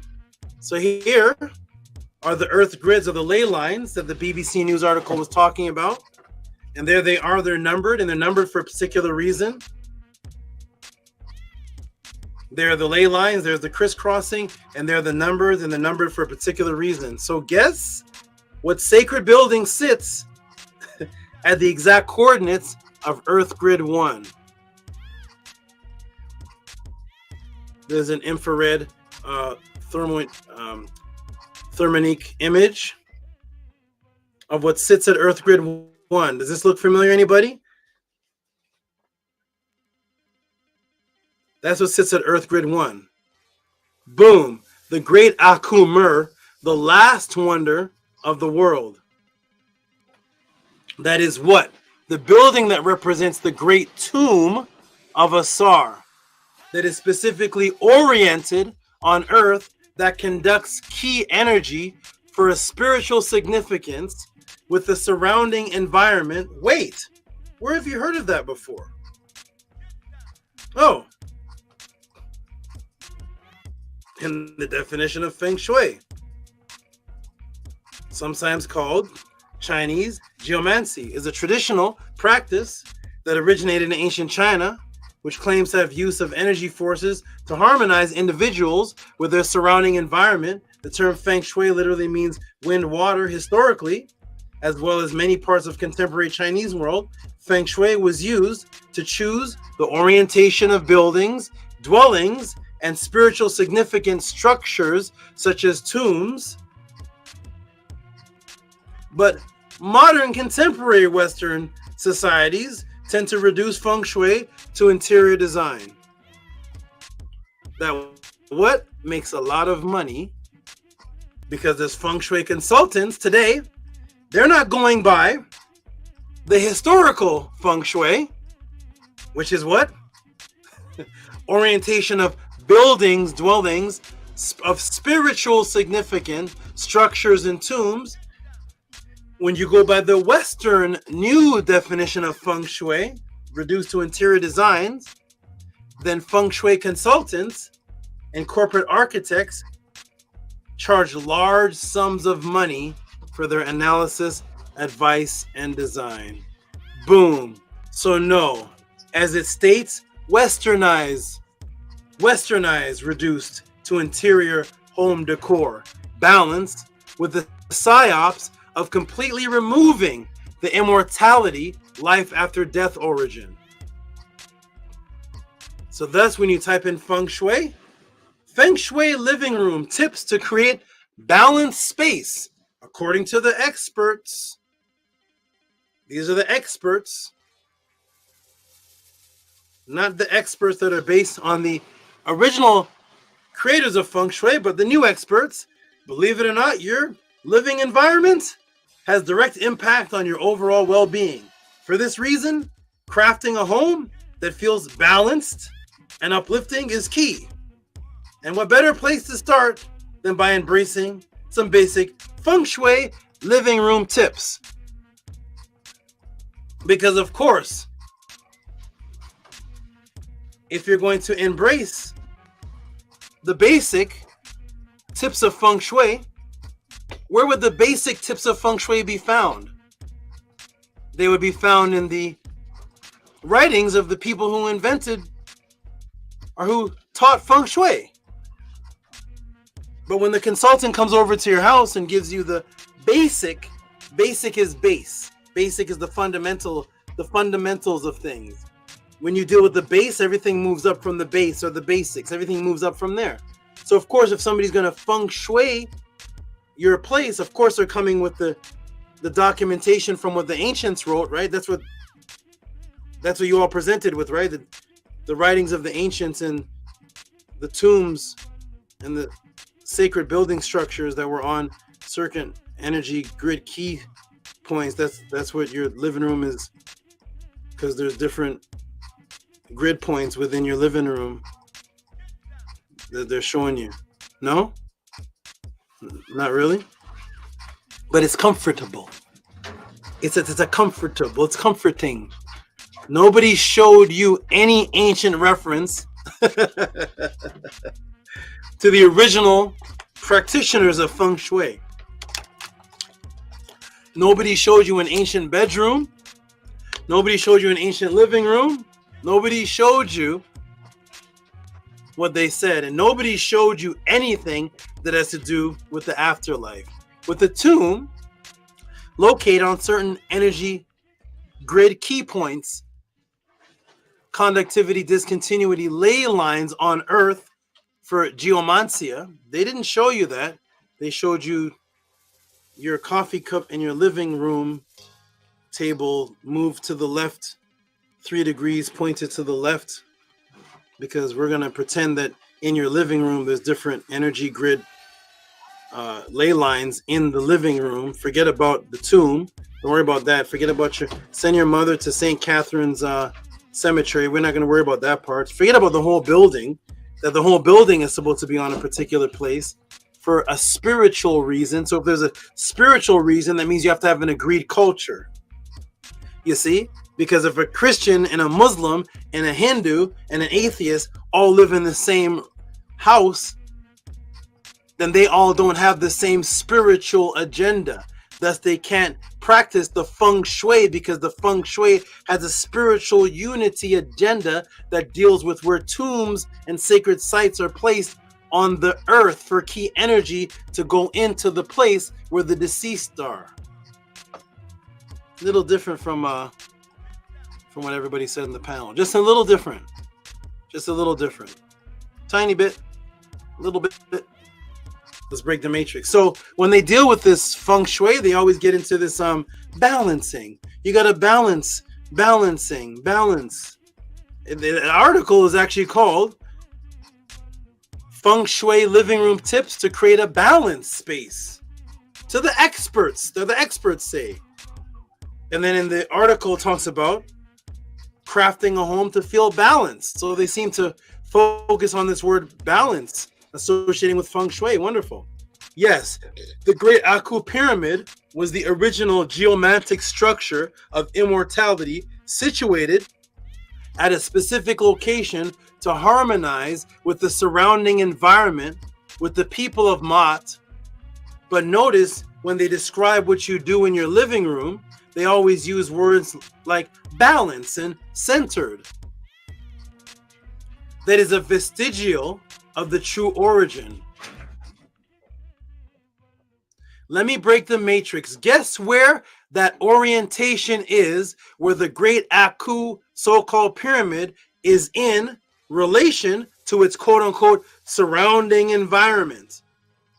Guess where it is? There it is. Right there. Let me shrink this down. There it is. There's where the Aku, that everyone is calling a tomb, which is not a tomb, it represents a tomb of Osiris, but there it is right there. What is that coordinates right there? What does it say? Giza pyramid, center of the Earth's landmass. Uh-oh. Uh-oh. Here it is. Here's a clear coordinate. Boom. Lower Egypt, the geographical center, land surface of the whole Earth. That's where the Aku sits. At the center, landmass of the whole Earth. That's where it's in relation to its surroundings on the geo. Boom. The exact middle of the landmass of the whole Earth. How does this echo as a microcosm to the people of Ma'at, which is also said Met? Bet Ma'at is the same word, it's just MT. And the real original feng shui. Well, what does Ma'at Met mean? They're both the same root word. There was no vowel, so it was just MT. It was Ma'at, Met, Mit. It was just MT. There was no letter A in the middle. So there was no letter A vowel middle. So to the class, what does it mean when you say you live in Ma'at? What is the English equivalent that everyone knows? Let me come to the class and interact. Everybody who has studied, lives in Ma'at, studies this word, studies this lifestyle. Tell me, what does Ma'at mean when you say, I live in Ma'at? I live for Ma'at. We are within Ma'at. Give me another translation of that word when you say that. Let me come in the class and see. Give me another translation of that word when you say Ankia Ma'at. I saw Tehuti serious. Type Ankia Ma'at. So Tehuti serious and everybody else. When you say I live in Ma'at, I'm in Ma'at. What's another word translation for that word Ma'at? Go ahead and type it in the room. Somebody put balance. Okay, balance. Give me some other word. Truth and wisdom. There we go. Truth. Okay, wonderful. Truth, balance. Dashe says balance. Mint Dashe says balance. Good Dashe. Truth. Mint Yosef says truth. Truth and wisdom. Big Vape said a standard. Lisa said truth. Awesome. Wonderful, wonderful.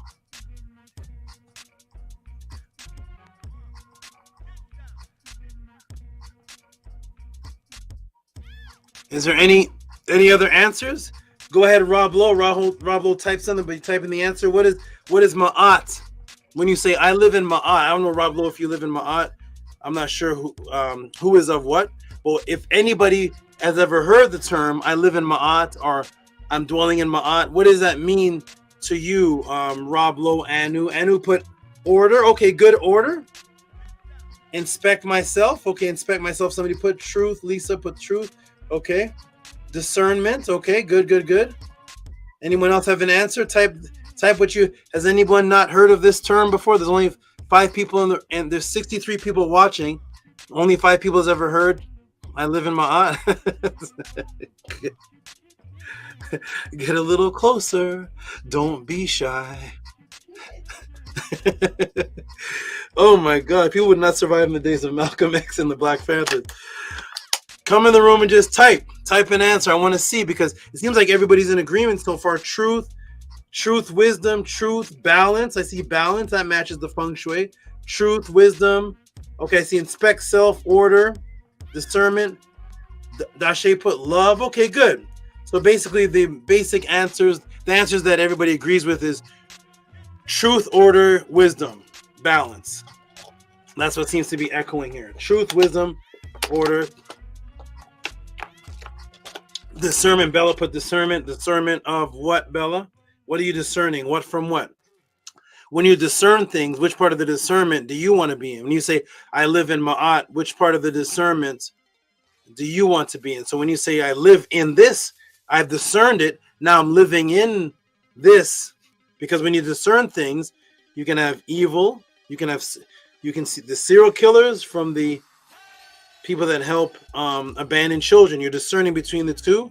Which side of the discernment are you in when you say you live it? Because so what is the Ma'at that you live in or anybody lives in? Okay, we see nature. Okay. Truth, order, harmony. Basically, everybody's saying the same thing. Rob Lowe said here, to be in my center dot. There it is. There's the balance again. So we got balance, center dot. Everybody seems to be saying the same. HARAS did put culture, homostasis. Wow, we got all kind of things. Bella said truth. Okay, good. Basically, nobody in the chat is in disagreement with anybody's answer, right? Everybody, if we put all these together, if you say, well, I discern the truth, I live in love, I'm in my centered balancement, homostasis, I live in the nature of order and harmony, I'm inside of this truth. Basically, everybody's in agreement. Wonderful. Mark this date, March 16th, 2024, 5:37 p.m. Pacific time. Mark this date. And it said, secret answer is from the Medu class. Can't say it. Order the Medu class.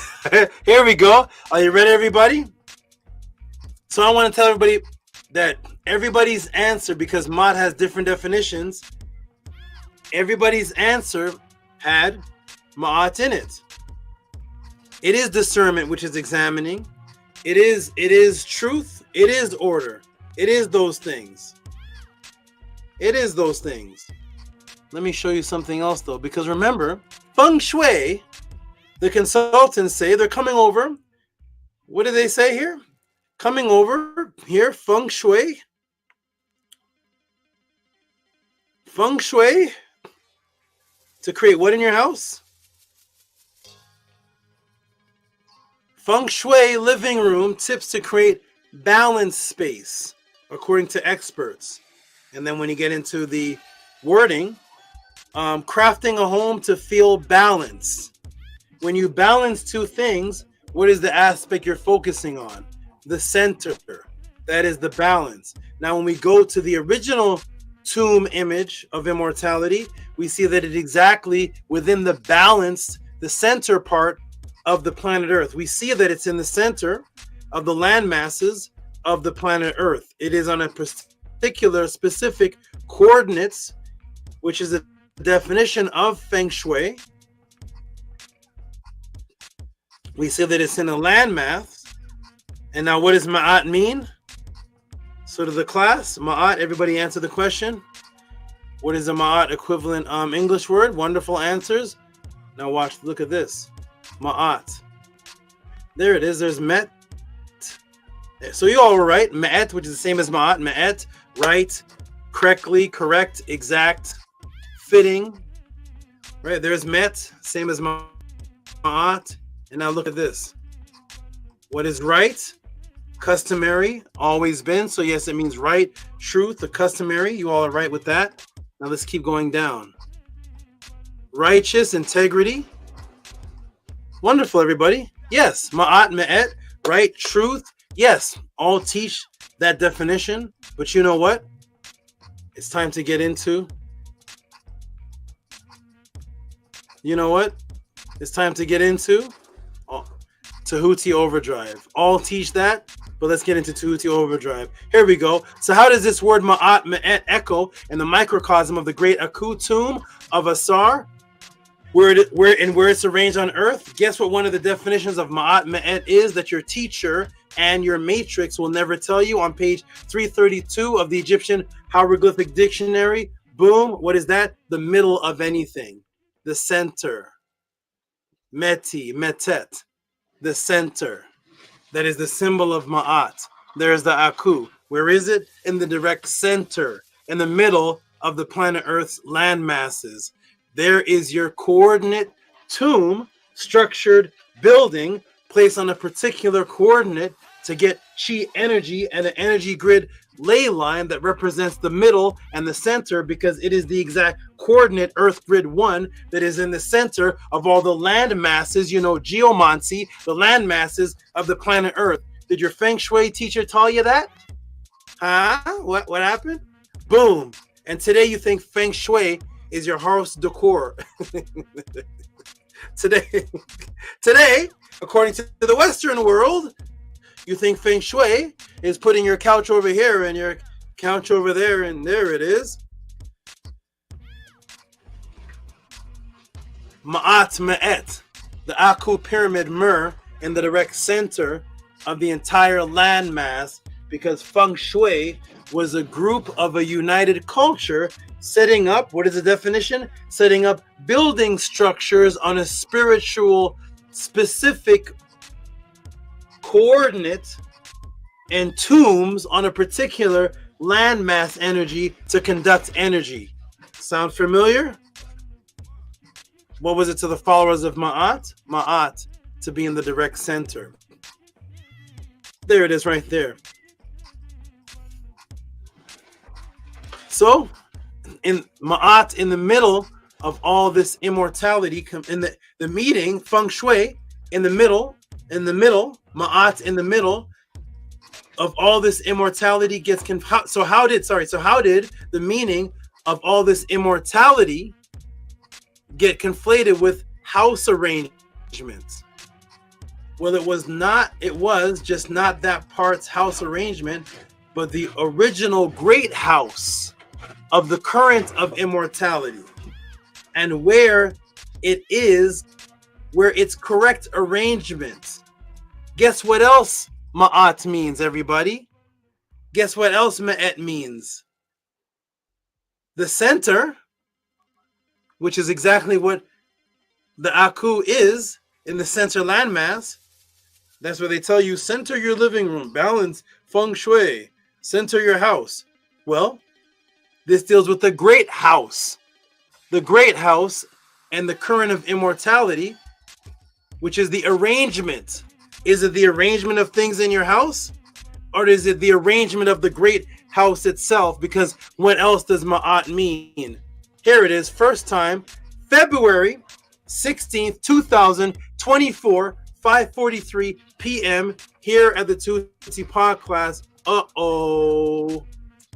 Ma'at, metu, same word. Metu, also metru, metu, right order, correct arrangement. The metu, ma'at, as in when they say metu or metu netter or met, mat, all of it is the same word. It is the correct arrangement of something. Metu, the middle of something, the middle of something, the great house in its correct arrangements. Boom, that Feng Shui, that house arrangement. Welcome to the Tehuti Podclass House of a 10. Let's get to what the ancestors said and did. And guess what scientists found out in the great house, due to this exact orientation orientation arrangement. Let me shrink this down a little bit. Everybody can see. Boom. That house. The great house of the Metu, of the right order, the right arrangements of the great house. What did the scientists find though? Tehuti, you did pseudo, you do no energy level. Physics.org. Study reveals the Great Pyramid of Giza can focus electromagnetic energy. Hold on. Wait a minute. Next article. Scientists prove Great Pyramid can focus electromagnetic energy in hidden chambers. Wait a minute. Can focus, not create. Can focus, not create. Can focus means that the energy is already existing. You know when you put, remember when you were young and used to do this evil thing? You used to take a magnifying glass and burn ants. Some people did that, not everybody. Remember when you take a prism, you put the prism pyramid structure in the sun's light and it would shoot out these other rays of light, these other prism rays? You do it in science class, or you take a magnifying glass and burn paper and you'd write your name. You're not creating the light, you're refocusing the light. But remember when you had the magnifying glass, what did you have to do? You don't just go like this, poop. You have to arrange it. You have to move it in a specific arrangement where it catches the light at a precise angle, and when it's arranged in that particular angle, then it can focus.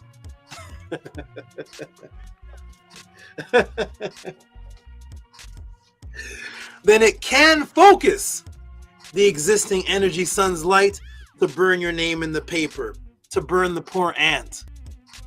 It can focus. When you put the prism down, you have to move it so the sun's energy can catch it, and then it can focus it in another direction. You can focus and turn it in different directions by moving the magnifying glass. You can now write your name in paper. You can focus an existing energy.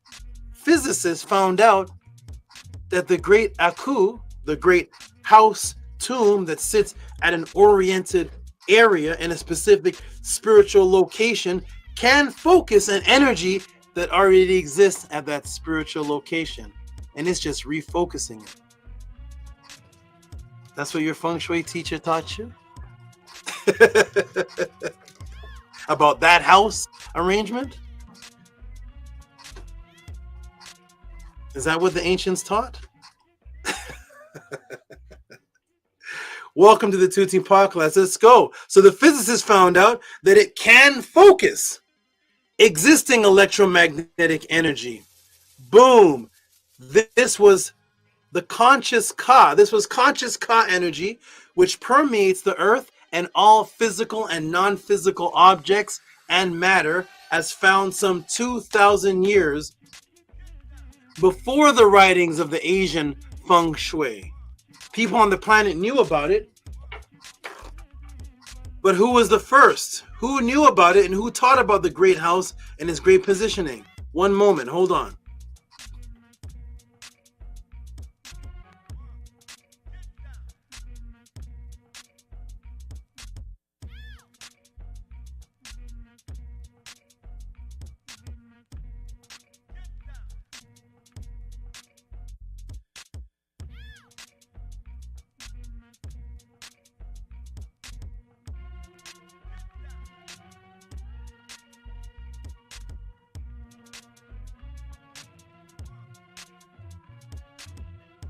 Okay, I am back. Let me come back to the screen.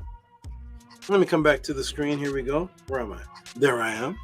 And there you are. And here we are. Let me go ahead and screen share again and put it back up. Consultants are making millions. Which one of your consultants taught you this? Who knows? Boom. This was conscious Ka energy which permeates the earth and all physical and non-physical objects and matter, was found some 2,000 years before the writing before the Feng Shui in writing. It's found in the Ara, or what you call today the step pyramid or the pyramid text. This was Ka or Kai, which over time began to be said as Chi or Ki. Here we are in sarcophagus chamber, what they call the pyramid text, utterance 50, and I have it here clearer. In the white, what does it say? This is 2400 BC. Utterance 50. O Re, you are adored in heaven. You are adored for Unas, Lord of all things. For your body are all things. For the Ka of Unas are all things. For the body are all things. Glorious altar. The Ka is all things. It is permeating in all things. Why do you call it a consciousness, Tehuti? Why do you say that it holds consciousness? Because Ka is also Kai, which is what? On page 782, the same word for to meditate, to think. It is Ka, Kai, which is to meditate. That is your Ka energy. That is the inner self that people are calling the soul. It is your consciousness. When it leaves, it's likened to a bird called a ba, but it is your consciousness. Meditation. It is also the word for your own self, which is a whole nother class. Ka, thought meditation. Kat, Ka. Kat is just Ka with a T at the end of it. When you feminize a word, you put the T at the end of it. So it can be said Ka, Kat, Kai. It is all inner consciousness. The Ka energy that is all things. It is consciousness that permeates in and throughout all things. That is what the ancients taught. The Ka, Ki, Chi, Ki, as later called, was consciousness and the energy that creates life. The ether, that is the generative force that forms the body, according to the hands of the indigenous people themselves along the Nile. The followers of Mot wrote in 1250 BC, plate 15. Here we are. Plate 15. What does it say? In the presence of the keeper of the scales, which is the Maka'it. That's the balance. The Maka'it, which balances. There's your balance. It balances the Ib and the feather, the shoe. So in the presence of the balance of the scales, thou art my Ka, the double. The double. It is the double realm of things you can't see in this physical, but it echoes, it looks like the physical realm, that part of which you can see. It's the double, the Ka, within my body, Kai, that is my Ka within my body. What does it do? It kanum, it forms and it makes your limbs. It makes your limbs. It gives you the sauta, gives you the strength of your limbs. It's forming the limbs and giving you the strength. May thou come forth, pernek boob, and therefore may thou come forth in the presence of happiness. That is the inner Ka, your inner consciousness that existed before your physical body. It's the double of your physical body. In one realm, it looks like the physical body, but it predates the physical body because it's what's forming the physical body, called the Ka. It is the consciousness. That is why in Medunetter, when you call somebody or address or speak of yourself, you say K at the end of the word. That's where you get the word Nook from. And Ka at the end of the word makes it my thing. Ka or your. It's you. That's the Ka. It's drawn as a bowl with a handle. It's the smaller handleable bowl of the Neb. We'll get into that. I got into that in another class. It's the smaller one-person bowl with the singular handle. That's the Ka. That is the you. That's a part of the all. That's the Neb. That's the you. It's consciousness. That's what you existed as Before, you were in this skin form. And that energy and that existence permeates everything. And the electromagnetic energy peaks at conductivity, discontinuity lines that people are calling ley lines. And it is in all things because the pyramid text said so. The ka is all things. So therefore your body, you, ka, the nook or the uk, the you, the ka, you are all things. When you leave this physical form, you are all things. And once you understand that, then you can understand the ebb and flow of this ka energy and where buildings are placed, because you have to unify with multiple kas to put the buildings there, because you're creating a civilization, not an individual thing in your bedroom. That's something else. That's something else.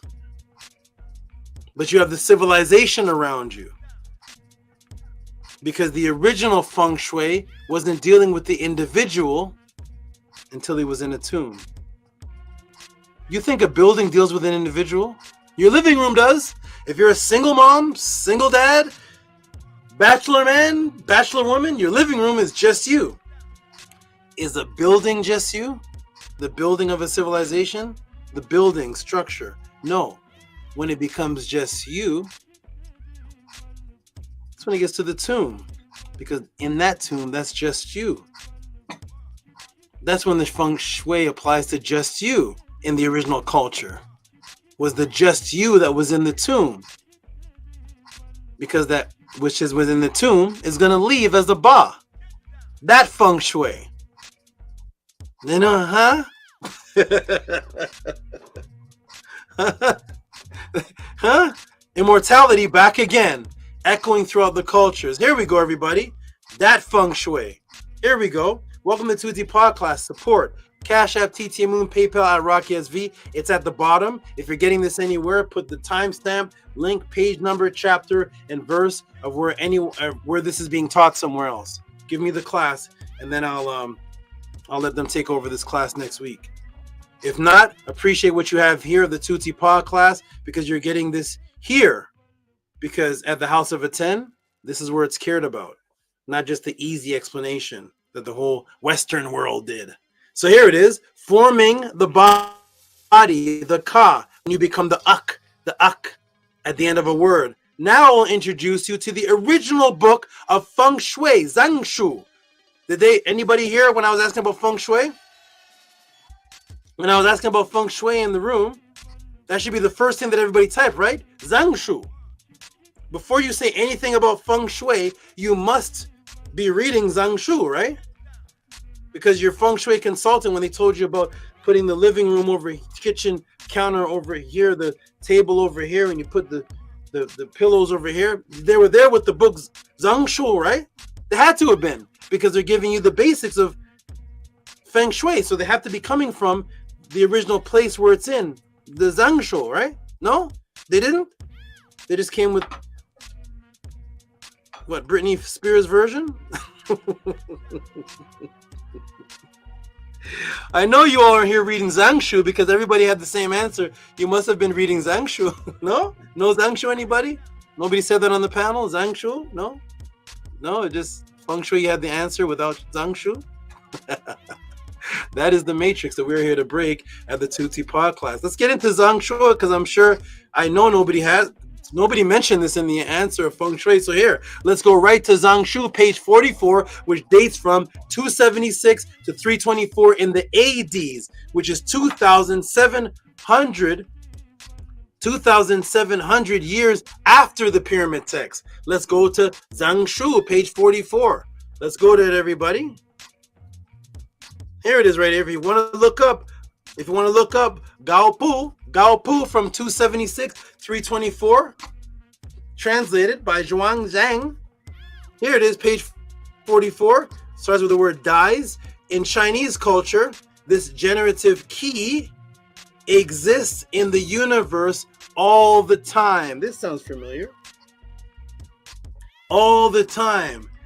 And it is the constant movement of this dynamic, eternal key that creates life. That sounds familiar. You're the Ka within my body, the Ka which is all things, the Ka which creates my limbs. It sounds very familiar. This is in 276 AD, pyramid text in 2400 BC, per Haru in 1250 BC. It seems like they're in coherence, except for one was discussing, or maybe they're discussing the same thing. I'm still looking for the living room part. I can't find the living room. Somebody help me with the living room. I need my living room. Feng Shui. Feng Shui. I need living room.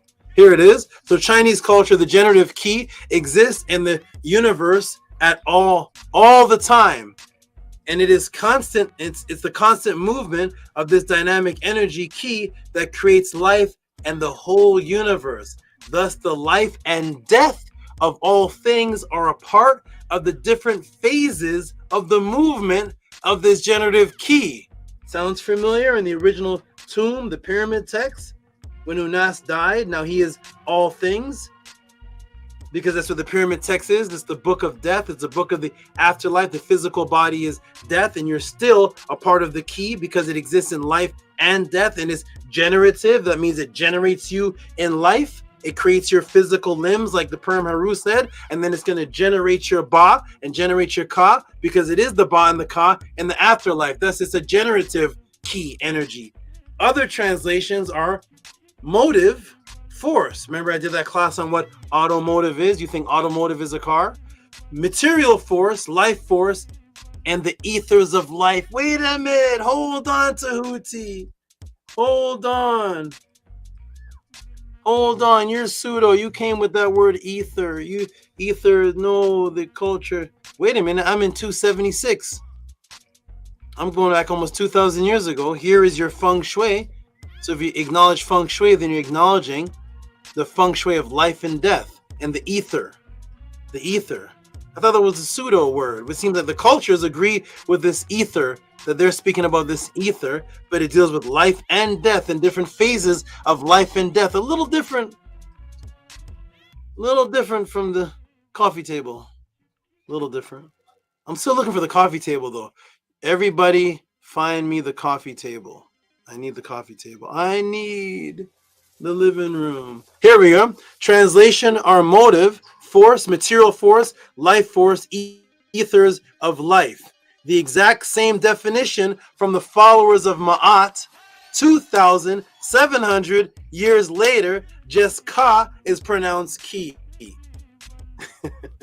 And thus, and this Medunetter word, Ka, turned into Ki for soul, spirit, has echoed throughout Asia ever since. Have you heard of the word Reiki? Guess what the definition of Reiki is? There we go. Hold on. Reiki, what's Reiki? Well, according to the Oxford English Dictionary, the English alternative medicine word Reiki comes from what? The Japanese, Reiki, mysterious atmosphere, miraculous sign, combining of Rei, which is the universe, universal, and Ki, vital energy. What is vital energy? What are your vital signs? What is your vitality? Vital is life, your life energy. That which gives you life, called the Ki. Sound familiar? Sound familiar? Your life energy? The Sinu Japanese reading of Chinese, Lin Ki. Numinous, atmosphere. So something that deals with your vital energy, but it's also something within the atmosphere of Earth. Sound familiar?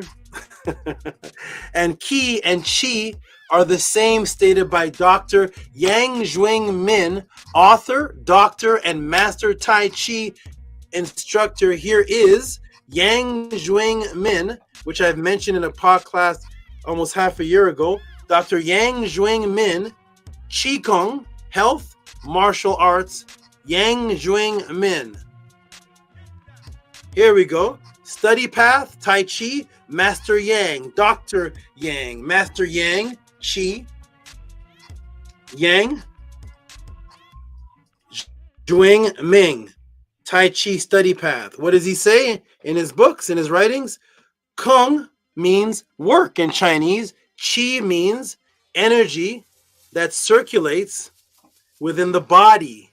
So the Qi Kung means development of the body's energy circulation, both to increase it and to control it. Although it has been widely practiced for over a long time, many people are confused about Qi Kung, even in China. And many doubt the possibility of internal energy development or even the existence of the Qi. There are several reasons for this. Until recently, as 50 years ago, most experts in Qi Gong would only teach their own sons or a few people that they trusted.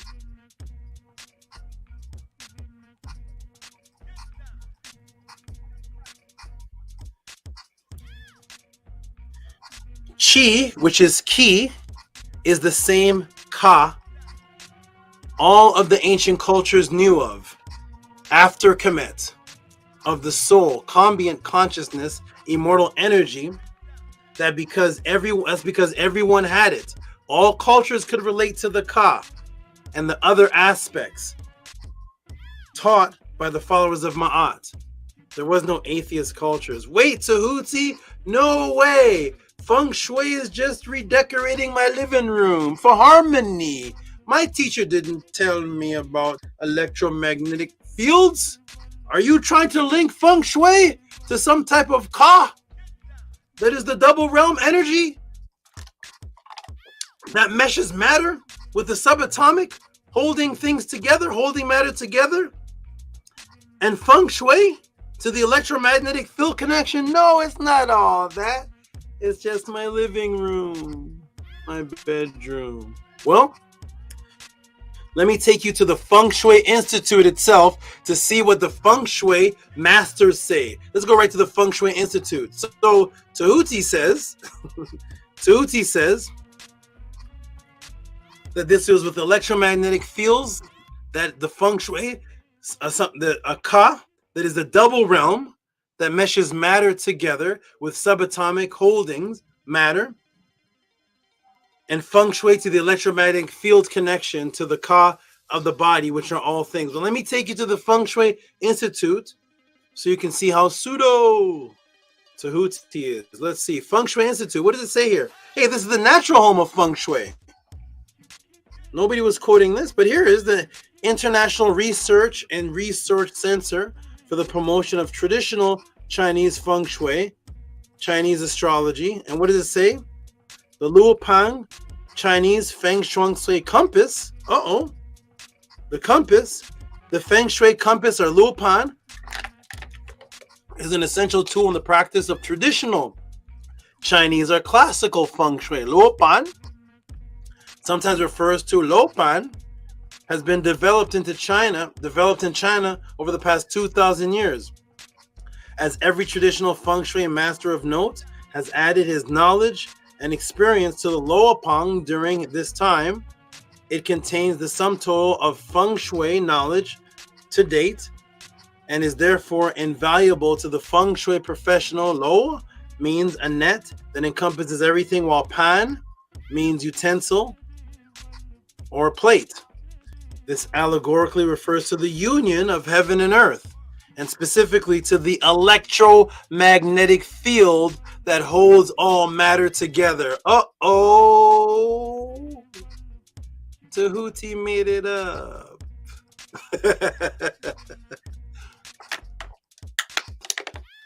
The electromagnetic field which holds all things together. Feng Shui Institute. That's what they say. That comports with what original Feng Shui was. It comports with the pyramid text and the Purim Haru. It comports with all of that. Here we go, everybody. Refers to the union of heaven and earth, and specifically to the electromagnetic field that holds all matter together, aka subatomic energy. That's what holds matter together. Boom. Yes, I am.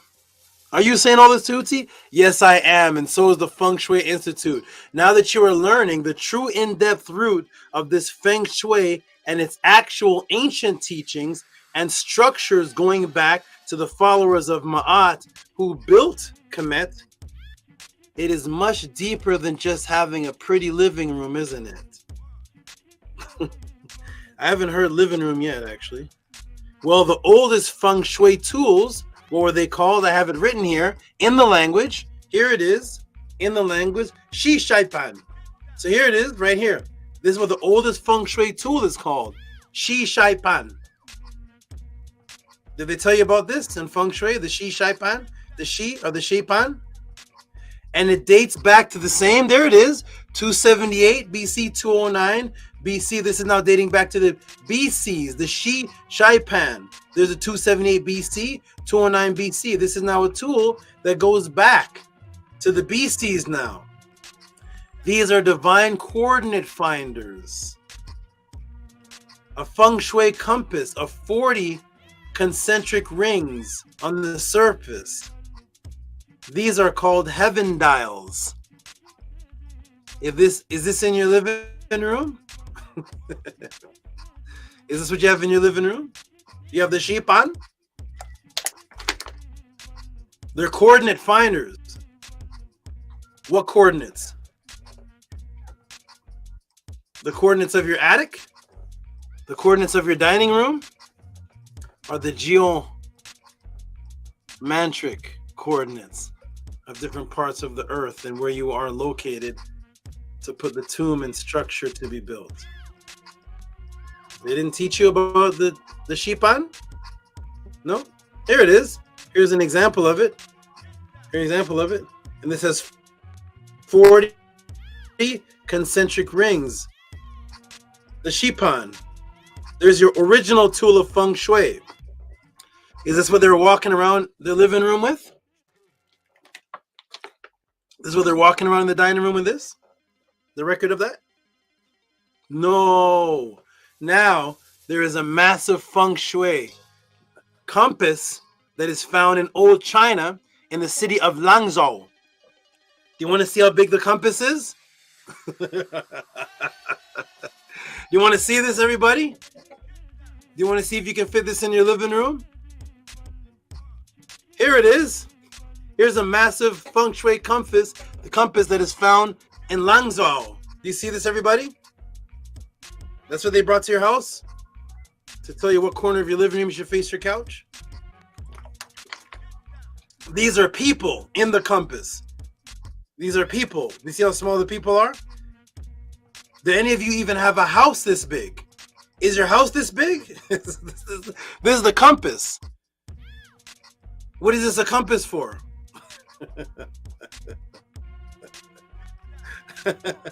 So if the original concept of Feng Shui and the Laopan and the Shipan and this compass, if the original Feng Shui was from Kemet and the Aku pyramid and the learning of the Ka was all about the afterlife and immortality, wouldn't that mean the teaching, symmetry, imbued symbolism of Feng Shui before it became Europeanized as home decor pertained to tomb burial, coordinates, and the afterlife?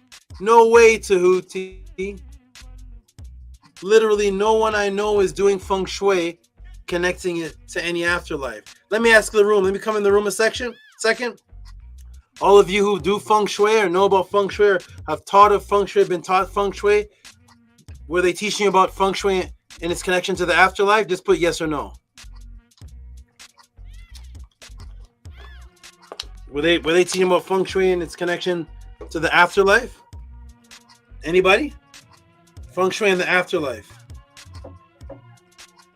That's what they taught you because you're setting up your living room on where you were going to be buried, or Feng Shui in the afterlife? Have you ever heard of Feng Shui in the afterlife in the same sentence when you were setting up your home decor? You were thinking about the afterlife? Anybody thinking about the afterlife when they were setting up their home decor? So if the original house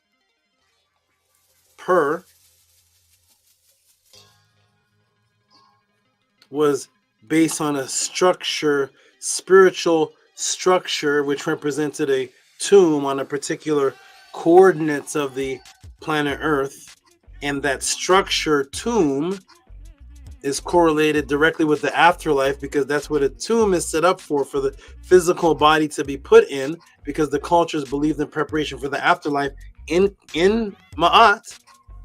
Then if that was the case, could the original Feng Shui have anything to do with afterlife? And if so, when they're teaching you about Feng Shui, why does none of your Feng Shui correspondents talk about the afterlife? You know why? Because that would narrow it down to a particular teaching. That would mean mental unity. You see what's happening? You can't talk about the afterlife, because as soon as you mention afterlife, the Christian who hired that consultant would be like, no, my afterlife is Jesus. Jesus is coming. The Muslim be like, no, Jannah. The Hindu would be talking about Brahma, Krishna, and reincarnation. Everybody would be talking about something different. So therefore, scratch that part out. Let's get that part out, because cultures unify in that part. So to make this individualized for you, that you don't have to be disciplined and study and read and do any type of practice, let's just take that part out of it. Could that part have been in the original Chinese teaching with this humongous? You see the size of this compass?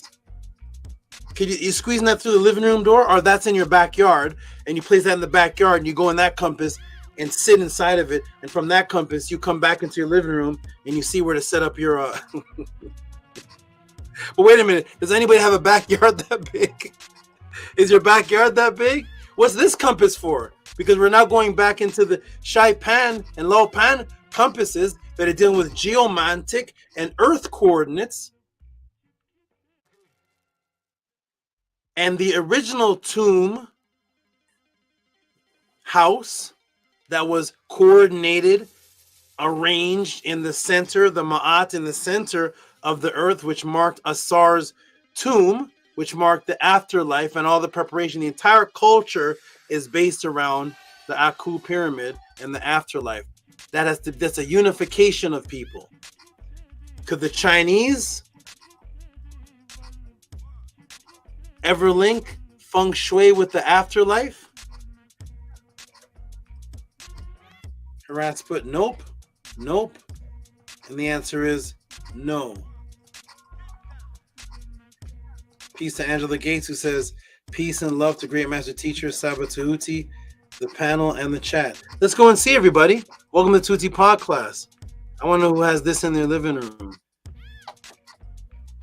I want to know who had what. Why is the Feng Shui? This looks like something that a culture would have to agree to. That's not in one individual's belief backyard. The culture that surrounds this compass believes in this compass. Everybody's sharing the landmass and unifying, coming here as groups. Do you think one person came here? This is a one-person thing? They have to eliminate the tribalism, the group spiritual unity, because they want one person Jehovah Witness. You can be a Jehovah Witness showing Feng Shui. You can be a Catholic, do Feng Shui. You can be a Buddha, do Feng Shui. A Hindu, do Feng Shui. A Muslim, do the Feng Shui. And be an atheist, did a Feng Shui. You can be all individuals, but this looks like a unified culture that all agrees in one aspect.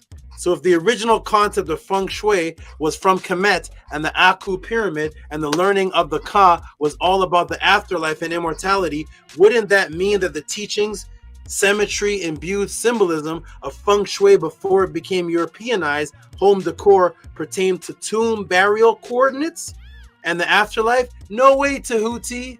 Literally no one I know is doing Feng Shui connecting it to any afterlife. Tehuti, you made that up. Well, let me take you to the oldest attestation of Feng Shui in China, which is again the writing. This is the writing attestation, Zhang Shu by Guo Pao, year 276, 324. What is that, Tehuti? Is this book right here? Translation of the ancient Chinese Book of burial. Uh-oh! wait, the original Feng Shui was called the Book of Burial? They didn't tell me that about my living room. No. How come you didn't tell me the original Book of Feng Shui was a book of burial? That's not in my kitchen, no, my bedroom. I'm not burying anybody. No! Let me get back to the westernized version. I like that better. Here it is. Inner chapter. The purpose, burial, to gain accord with the generative key. As soon as it begins, the purpose of burial is to gain accord with the generative key.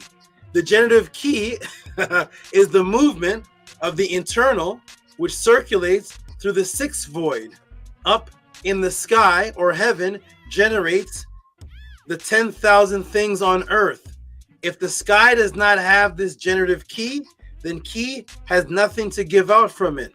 If the earth does not have this generative key in its form, then it has nothing to carry with it. Therefore, the great generative key in the majestic universe transforms enormously, connects and combines, categorically, exists everywhere, and moves all the time.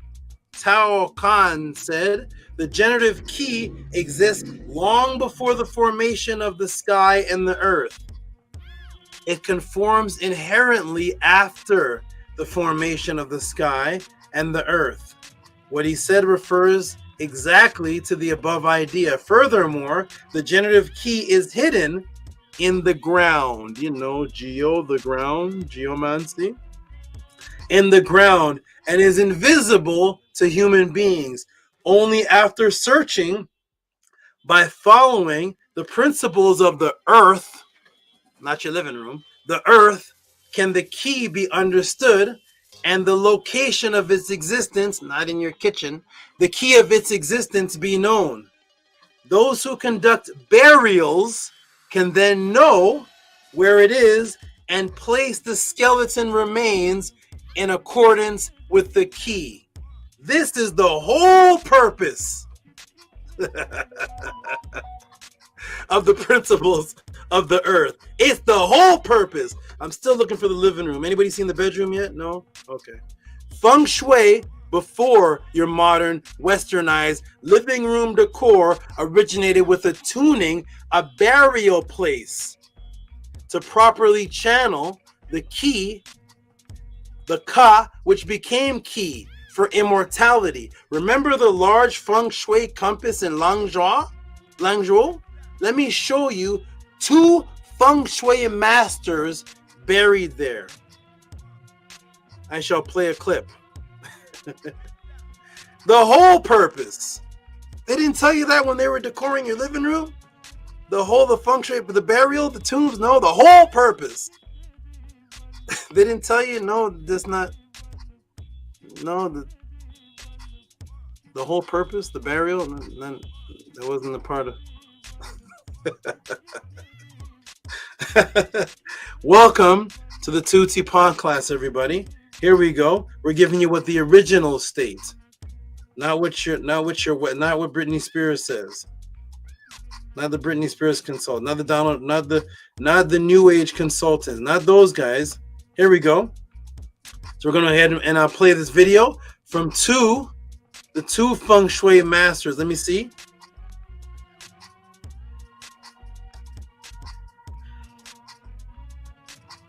If I have it here. What is this?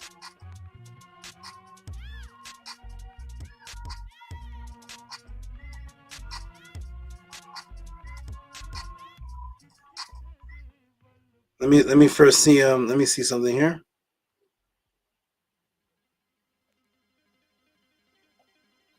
Here it is. Okay, here I'm gonna play this. I'm gonna play this video right here. So here we go.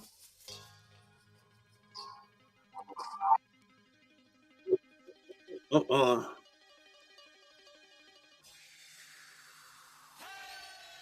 let me see something right here. Let me see if this is another one. Oh no, that's the entire thing. Okay, let me go ahead and play this. Here we go, everybody. We're gonna go to Langzhou. We're gonna go right to Langzhou, the ancient town of Langzhou, to see what two Feng Shui masters did with this compass.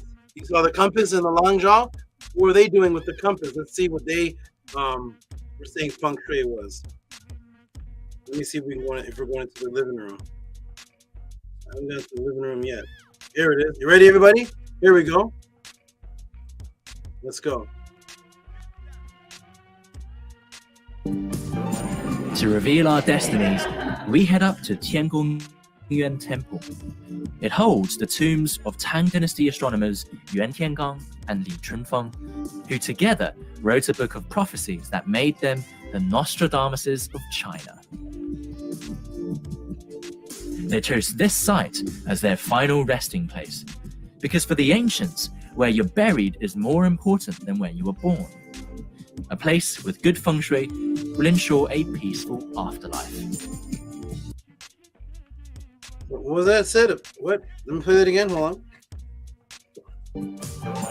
To reveal our destinies, we head up to Tiangong Yuan Temple. It holds the tombs of Tang Dynasty astronomers Yuan Tiangang and Li Chunfeng, who together wrote a book of prophecies that made them the Nostradamuses of China. They chose this site as their final resting place, because for the ancients, where you're buried is more important than where you were born. A place with good feng shui will ensure a peaceful afterlife.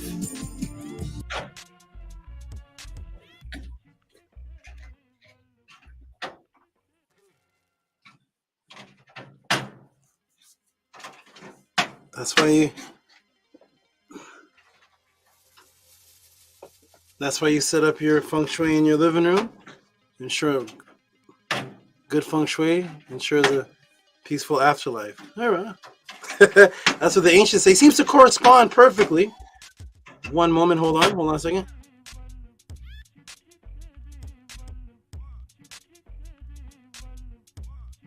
Okay, I am back. Let's go back into it. Here we go. Are we screen sharing? Are we screen sharing? Yes, we are. Here we go. All right, so I played the clip. Woo! Boom! Burial in preparation for the afterlife. Now stripped of its ancient Ma'at imbuement of your immortal Ka and Jiangshu rendition imbuement with the immortal Ka too. Donald Trump. I don't believe in feng shui. I use it because it makes me money. But that's another story. Hotep, I am done. Matrix broken. Hotep, I am done. For those of you who truly appreciate this breakdown and build-up, received wisdom and guidance, send your reciprocity tip called Feng Shui Truth, or any creative title for the reciprocity you come up with, to Cash App TTM Moon, PayPal at Rocky SV. Hotep, I am done. I'm going to come back to the room. I'm going to put the link in the room. I'm going to check the Gmails. We're going to see the support that was given. If all of you already knew this was what Feng Shui was, please type in the room. I already knew all of this. I just decided not to say it till after class. I knew this was what Feng Shui was already. I just didn't want to reveal it till after the class. I was keeping it to myself.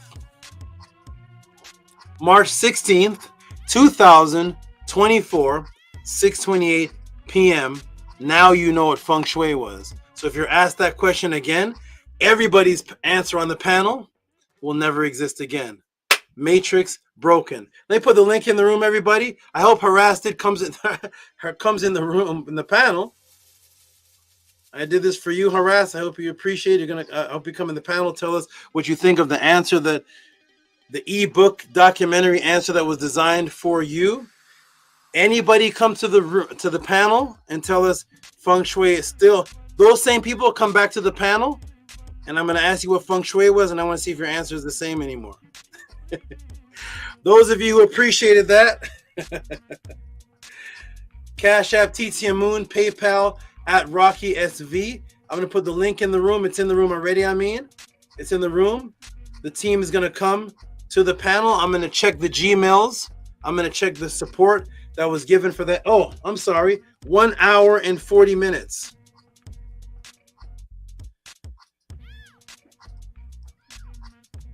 If you all go into the other rooms, other panels, other channels, and just ask the question, what is Feng Shui? And you get a breakdown like that in a 1 hour and 40-minute breakdown, anywhere equivalent to that, and I will actually send all the donations I got for this one to that person. Let me put the link there. There's somebody jumped in the room right there. Antu is there. How you doing, Antu? Anu pops up and appears. Chewing. I'm doing great. To us, Saba, this was great. To us so much. Nini Uk, Nini Uk, Nini Uk. I'm gonna put the it is Cash App TT Moon, PayPal at Rocky SV, everybody. I'm gonna wait for a few more people to come in. I'm gonna check the Gmails for the tips, for the support for that answer. There is the PayPal, there is the Cash App. If you've ever tipped your waiter, before for walking 10 feet to you to give you some fried shrimp and some rice and a steak, he walked over and handed you a plate that he didn't make.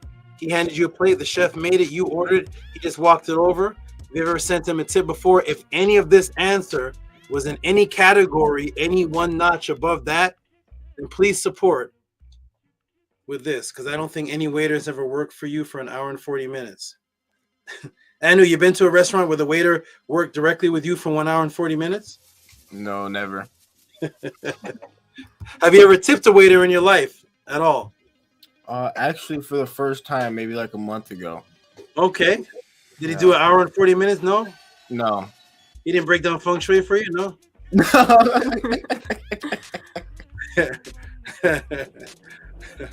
How you doing, Caleb? How are you, good brother? I'm wonderful. Wonderful. I just picked up my second cat today. I got one cat a couple days ago, and I named my kitten Rezi. Rezi. So it's a great day. Great to help day. me with my passions. Wonderful, wonderful, wonderful. You let me ask you a question. Has your understanding of Feng Shui changed since this class now? Did you know this was what Feng Shui was? Yes. I did not. It was related. I did not know it was related to the key.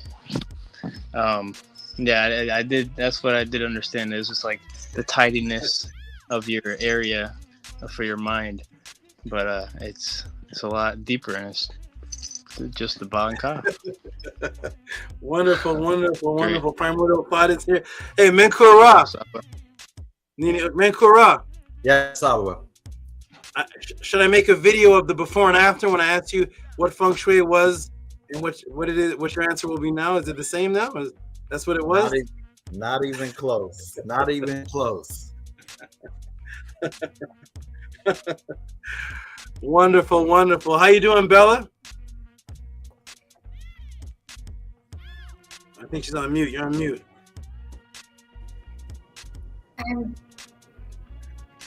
I'm good, Tua.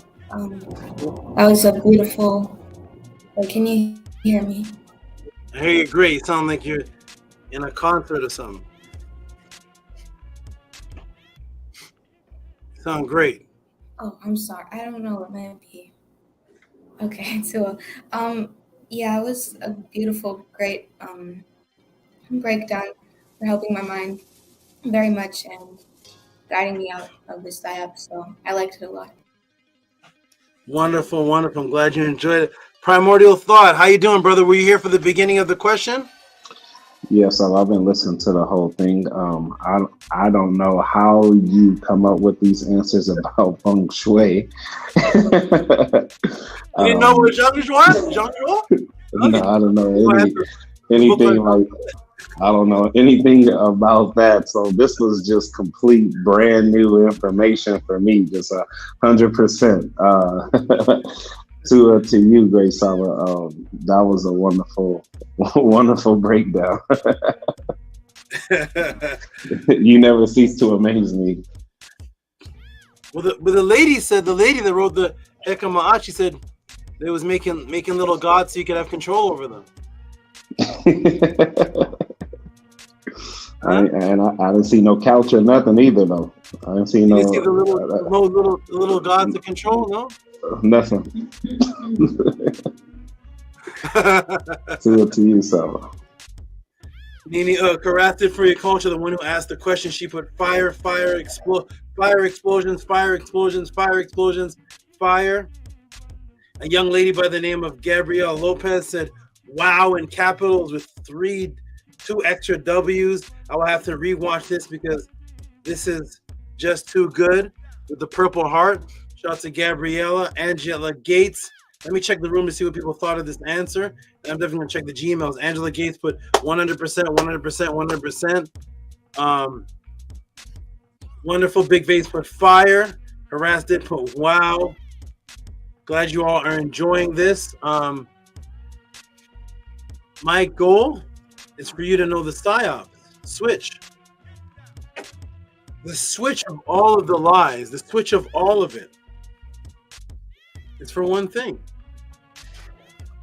The switch of all of it is just to shift the original meanings of the cultures of immortality to make you mortal.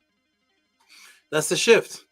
When you shift the Kemet to the Bible, Kemet, when you shift these things into different cultures and you only teach the westernized version, you take it, all of it takes away the immortal teachings. So again, when I began, I'm going to take a break right now. When I began this class, I start off by saying, if everybody in the class has the exact same answer, and that answer is not true, then everybody is in a state of hypnosis, because nobody's answer came from Zhang Shuo. Nobody's answer came from the Shaipan. Nobody's answer came from the 2 masters there in Langjua. Nobody's answer came from them. So where did your answer of Feng Shui come from? There's only one other option, and that option is the Matrix. And nobody had to convince you of that answer. You see how everybody agreed? And there was no convincing. You never fought the answer. You never argued. That's not what Feng Shui is. That's not what it is. Everybody across the world, everybody has that answer. Until today, March 16th, 2024, 6:37 p.m. at the Tehuti Podclass. I'm going to take a break. When I come back, I'm going to go over the tips and the support to see who supported this. I'll be back. Hotep, peace. Saba Tehuti took us out of that Darren Brown hypnosis. And did you see Darren Brown? I loved the new definitions and explanations from Ma'at. That was a beautiful jewel. And I love the craftsmanship and the organization of the Shemshuhor and the Netter. It is absolutely immaculate, like Saba Tehuti's breakdowns and build-ups. And I love how he showed how, and the Feng Shui masters said it themselves. That was an absolute bomb. And something else that was very interesting to me was how also in Kiengi, the word ki means earth. And I wonder if that has something to do with the ley lines as well.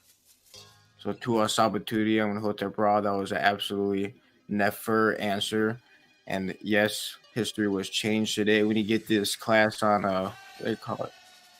Bite dance or something like that, like the Chinese TikTok. When you get like 1 million people over in China to see this, that was absolutely beautiful. Tua very much. Tua very much, Saba Tehuti. I really enjoyed the ka and kai beginning to be said as chi. That was very, very great. I loved it, and I'm very thankful for all this information and the breakdowns and buildups that he provides. The organization that it does to my mind is immaculate, and I'm very appreciative. Tua Saba Tehuti Amun Hotep Ra. Peace. Yeah, I love how Saba connected this information to the afterlife and the Shipan and the compass. the Book of Burial. So Saba is, like Primordial Thought said, I don't know how he finds the information that he finds, but he knows where to go to get it, and he always show us that there's so much that we need to learn. And so we've been hypnotized so deeply, we've been lied to and abused and just led the wrong way. So Hinu to Saba for, you know, getting us out of the miseducation that we've been bombarded with for so long.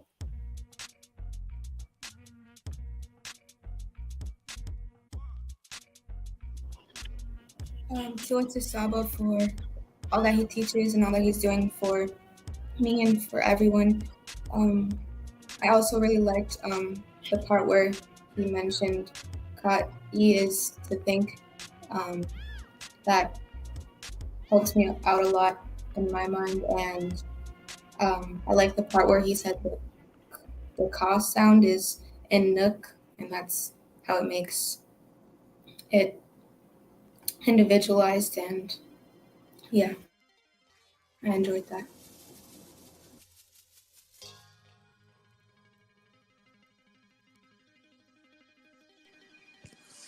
Yeah, Saba's Tehuti breakdown was absolutely nefer. One of the things that he said about the chi, I mean, that I kind of thought as like from his last podcast, or the last breakdown of Cat Williams, and the Hermes and Thoth was like the syncretism, is that like they took their own meaning for the word chi, and they took that from the word ka, and they made it their own origin of meaning, and produced that to the world. So many people knew, like, had their own, like, had that meaning for ka, as it wasn't being its own, and so many people are affected by Feng Shui and what it means, and now all of us, the House of ATTON, know its true origin, which is beautiful. And now whoever watches this, who practices Feng Shui or knows about it, will be freed from the matrix, and that's also a very beautiful thing. To Saba very much for your eternal knowledge. Yeah,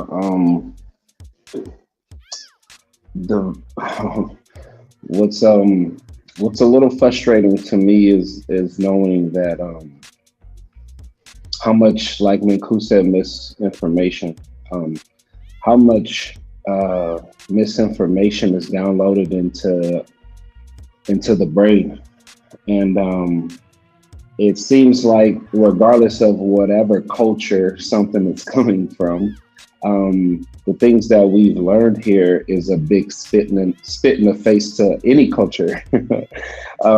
Even though everything kind of still stems all the way back to Kemet, it's even watered down even once it gets over here. And you think that you're walking around knowing things, and you think that you're informed about particular things, and you come to find out that it's all been stepped on. It's all been given to us in a GMO Monsanto's type of atmosphere. So it's just all messed up, and those are the things that kind of frustrates me, because you just, like I said, you feel like you know nothing. It feels like we're learning now, and then it makes more sense, like a test says, like, you know, he's a baby or whatever. It's pretty much, that's kind of what it feels like. So you're just in this awe, like you're just listening, and you're just like, man, like, you think you know, but you only know what comes from television for the most part. and even that's trash. So just to you, Sab, appreciate you for for your discipline, because how you're going to get information is powerful and divine in itself. So to it for that. Nini Hook. Nini Hook, brother. Appreciate you. Wonderful. All of your words were, whoa. Is that you, Nana? Oh. All of your words were very appreciative and wonderful, and yes, these answers are it's hard to verbalize what's happening here, but yes, the answers to all questions exist because the ancient people, when they created these things, they laid down what it was. They left the answers. It's just that in this society today, there's many sub-societies within societies, but the matrix focus is to make you spiritually lazy and ununified. It doesn't matter how much knowledge you may have or what you may know. If you're just a singular person doing it, it won't mean anything but to you. When you unify as a group of people, then things start to happen. And so the objective of the new occultism, the new age, and the woke and all this is to keep you as individuals in your bedroom reading and studying and not unifying, because the ancient people were all unified. Every culture that all of you are attracted to were all unified cultures. So if Anu likes the Sumerian, which is really the Sagiga, wait till y'all see this. Wait till y'all see Sagiga. Wait till Sagiga comes to the podcast. But when you all, Sagiga, the Sagiga were unified in a culture. It's a culture. There is the Anunnaki, they had their way of life. The Aztecs had their way of life. It was a unified group. The people of Ma'at had a way of life. It's a unified thing. The people under the Zhang Shuo had a way of life. The Chinese, it's a group of people. That was the difference between before the Matrix and after the Matrix. Now I'd be a little bit of Hindu, a little bit of Namaste, a little bit of Hotep, a little bit of this, a little Christian Christ consciousness, a little bit of this. I'm an Abo, I'm a Native American, a little bit of the Hebrew faith mixed with the Islamic, Nubian this, I'm a this, and it's a whole bunch of mixture, which is chaos. That is actually Isfet. No culture pre-Matrix had any mixture of a whole bunch of different things. It was everybody was flowing with the same culture within that culture. You didn't find a Cherokee who was into a little bit of Jehovah's Witness, and the Cherokee's I'm Cherokee, but I'm a little bit of Hebrew, and I'm a little bit of Sumerian. I'm a little bit of the Cherokees were Cherokee. The tribes, the Zulus acknowledge Zulu. The Dogons acknowledge. That's why they have one name. That's why there's not a bunch of names. That's why there's no name for the American culture. What's the name of American culture? What's it called? There's no name for it because you can go over here and it's Chinatown, the Chinese guy, they go over the Jewish town, the Jew down over here, a little bit of Jew can mix with this. Jew can marry a black woman, and black woman is a little bit into Rasta. I got a little bit of Rasta, but Solomon was a Hebrew, so I'm a little bit of Hebrew Rasta, and Solomon means Salomo, which is peace. So I'm Islam, I read a bit of Quran, a little bit of Quran. No culture did that, and that is the purpose of the Matrix, is to divide everything, divide things, and have everybody into this Isfet in different directions. And that's why all of I won't say all because I have not viewed, I'm new here to YouTube. I'm new here to this world, this type of thing going on here on the internet. But I've been here for a few years now, and everywhere I go, the videos are about talking about somebody else. The videos are about what you don't agree with, something else. It's not about what the person talking doesn't say, and here's the unified way I have within my family structure. Here's the spiritual system. It's called this. We go by this, and we are loyal and dedicated to this. We are disciplined. We eat this. We do this. None of the videos that I see are that. It's always, these people are wrong, and I'm debunking these people, and I'm going to debate and argue with this person. This person is this. No, what do you teach the 5-year-old children? What's the structure? Because if you went back to the ancient cultures, the ancient Zhang Zhao wouldn't be talking about, the Buddhists wouldn't be talking about. See, what's wrong with the Christianity? He'd be talking about what is a Buddhist. He doesn't have to mention the word Christianity. The Mayan doesn't have to mention what's going on. See, the Hindus are wrong because I debunked the Hindu to the Hindu. No, okay. The Hindus are wrong. What's the Mayan culture? What's this culture? Without talking about anybody else. And that is the focus, is that it's to keep people angry.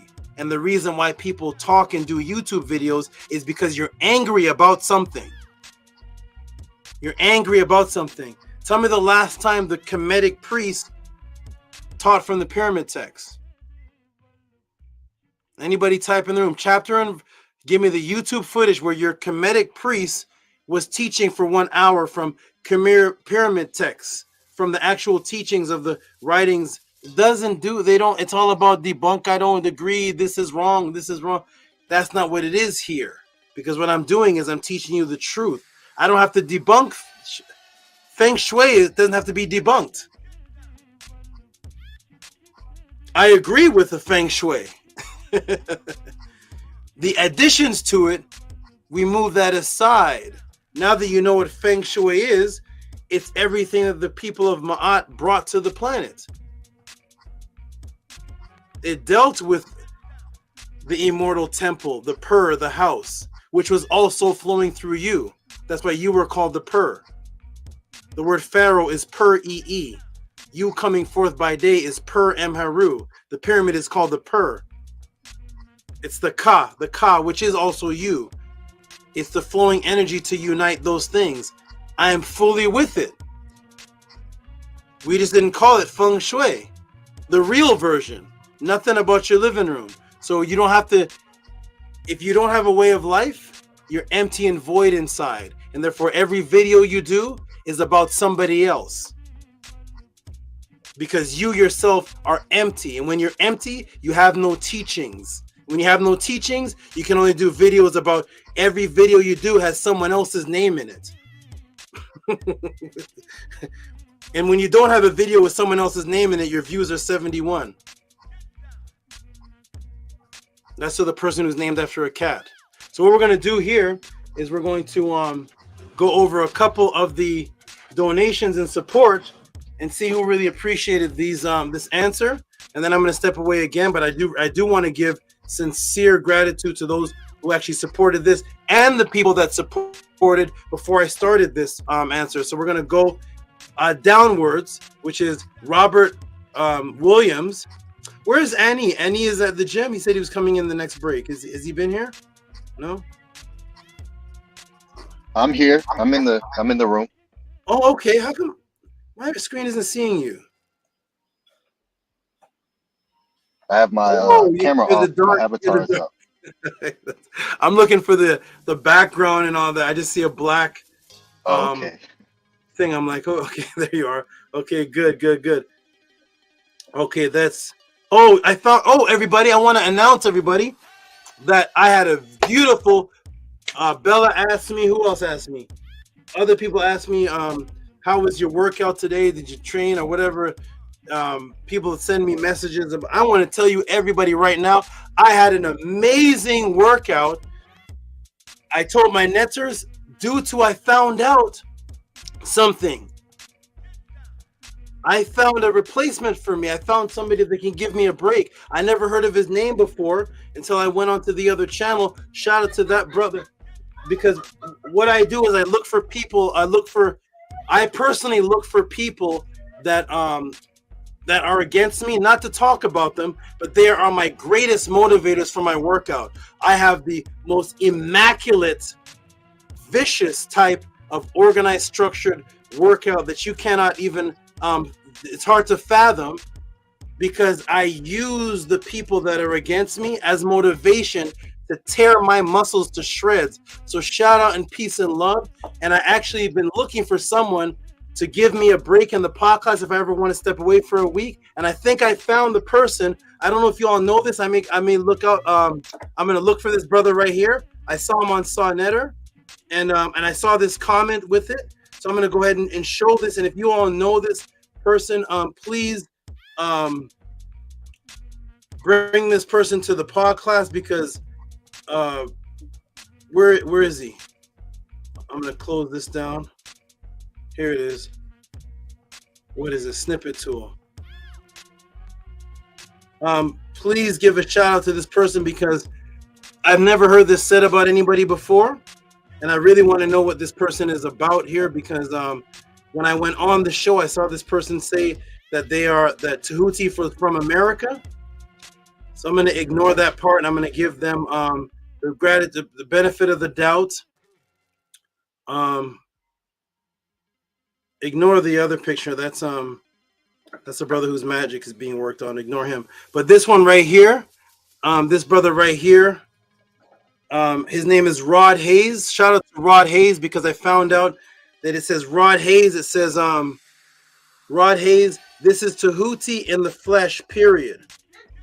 So I want to give a shout out to this person right here. This is Tehuti in the flesh, period. I was looking for this because I need to take a break. So this is Rod Hayes. Everybody look out for this person. This is the Tehuti in the flesh, period. I've never seen that comment made about a person before. So that gave me, I think I may have tore my chest today because that gave me the viciousness to know that I can actually step away and there's a person being called Tehuti in the flesh. So I'm going to actually invite that person to the class and you all send him a couple of questions. I don't know anything about this person. I saw them in person in a muscle shirt and I was like, oh, great. Let me just examine his body. And I'm totally telling you that I'm completely motivated by this individual. So shout out to this person. I'm giving you free advertisement. Everybody check out the Tehuti in the flesh because if I finally found my partner here, I can actually take turns in the podcast and send some of the cash apps to this person. Is it Redu? Is Redu a Medu word? Radu Hayez. Maybe it's Radu Hayez. So maybe it's a Mednetter word I haven't heard of. But shout out to Rod Hayes. You gave me an amazing workout today. Appreciate you. Tehuti in the flesh, period. People start saying periods now at the end of period. So period, Tehuti in the flesh. So me and him can definitely correspond. If you all know him, tell him that I would like to correspond with him so we can send this Tehuti in the flesh the questions. Have anybody of you heard of this person, the Tehuti in the flesh? Anybody know of this person? Yeah, most definitely. He's a good storyteller. He's someone that can really tell when you ask a question, he's really good at putting his words together, like really good. And if you are a baby within this information, you will be at all listening to him. Like, if you didn't know anything, if you didn't know anything, it's easy to get caught up in what is being said. So I didn't expect you to put that up.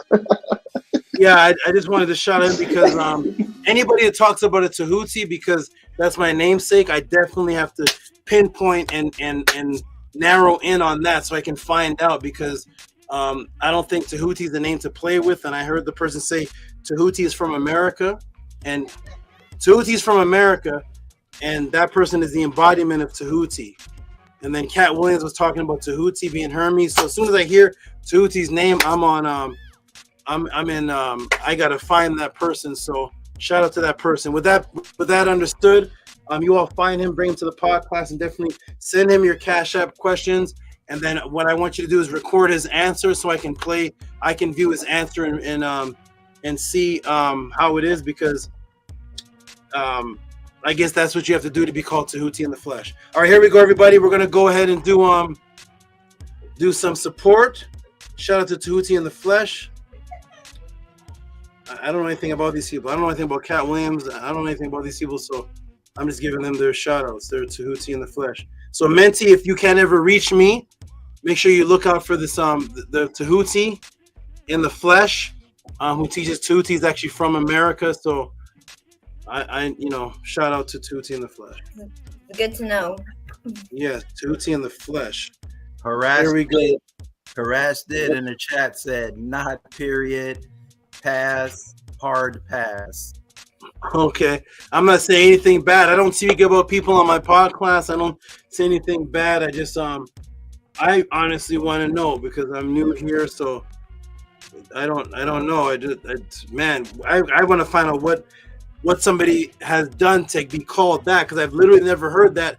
I've never heard anybody being called that in my life. That's a Tehuti in the flesh. That's a huge position to hold. And why that deity? Why Tehuti and not like Quetzalcoatl or Osiris? I got to find out what he's done to earn that title with people, because they were giving him praise, and it has 18,000 views. So I need to know. Shout out to whoever that is. Okay, here we go. We're gonna give some do some donations, and then I'm gonna step away for one moment, and then we're gonna get to the next question. Let's see. That was an hour and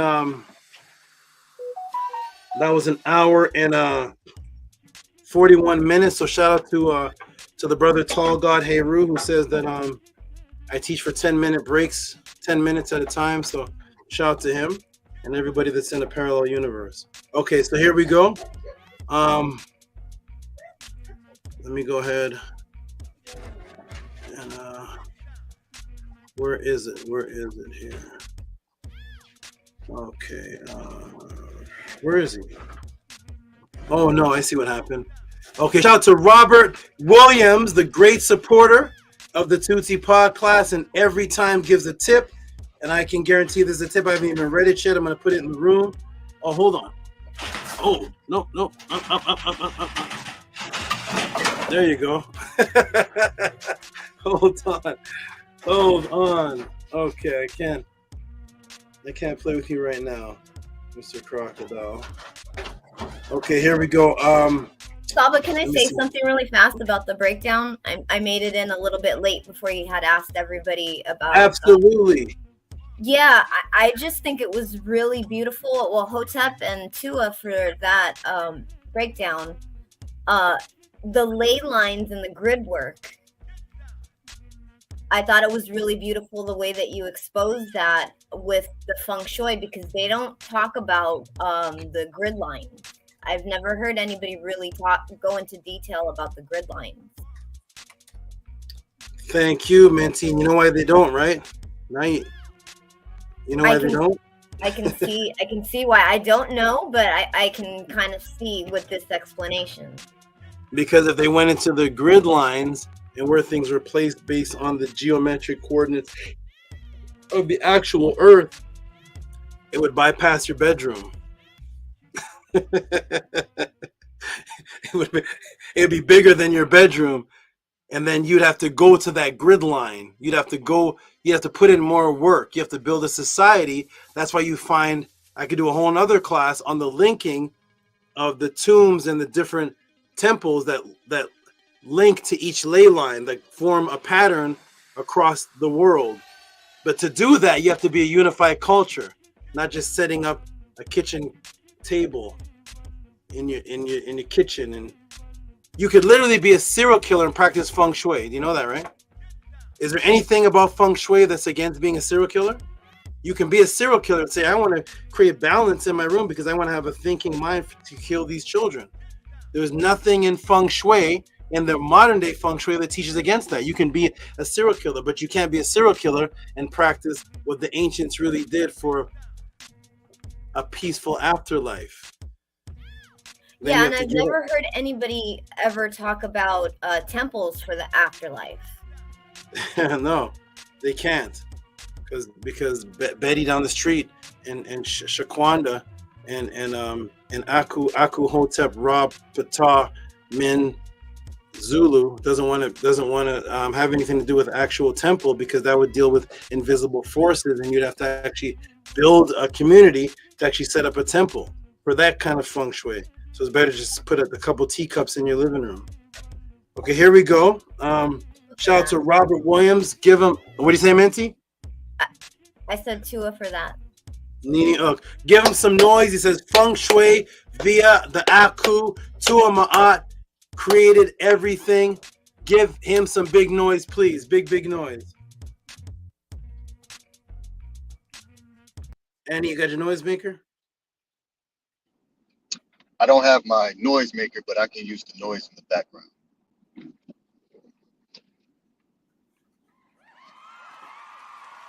Okay, shout out to you, Robert Williams. Peace and love to you. Great supporter.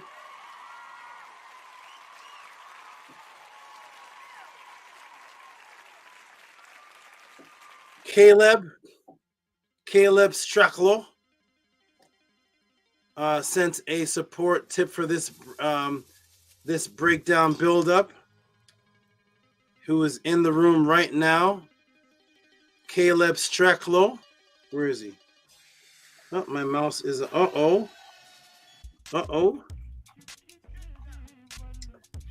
My mouse, Nana. Come here, Mom, and take this, please. Thank you. Okay, so I'm gonna do this with my hands. Okay. Shout out to Caleb Straklo. Tip Feng Shui. Let me I need to take this and I'll just plug that in out there. Oh. Thank you. This is the one that fits it. Yes. Okay, where is he? Caleb Straklo. Where are you? Shout out to Caleb Straklo. Truth of Feng Shui, true origin from Kemet culture. Give him some noise, please. Give him some big noise.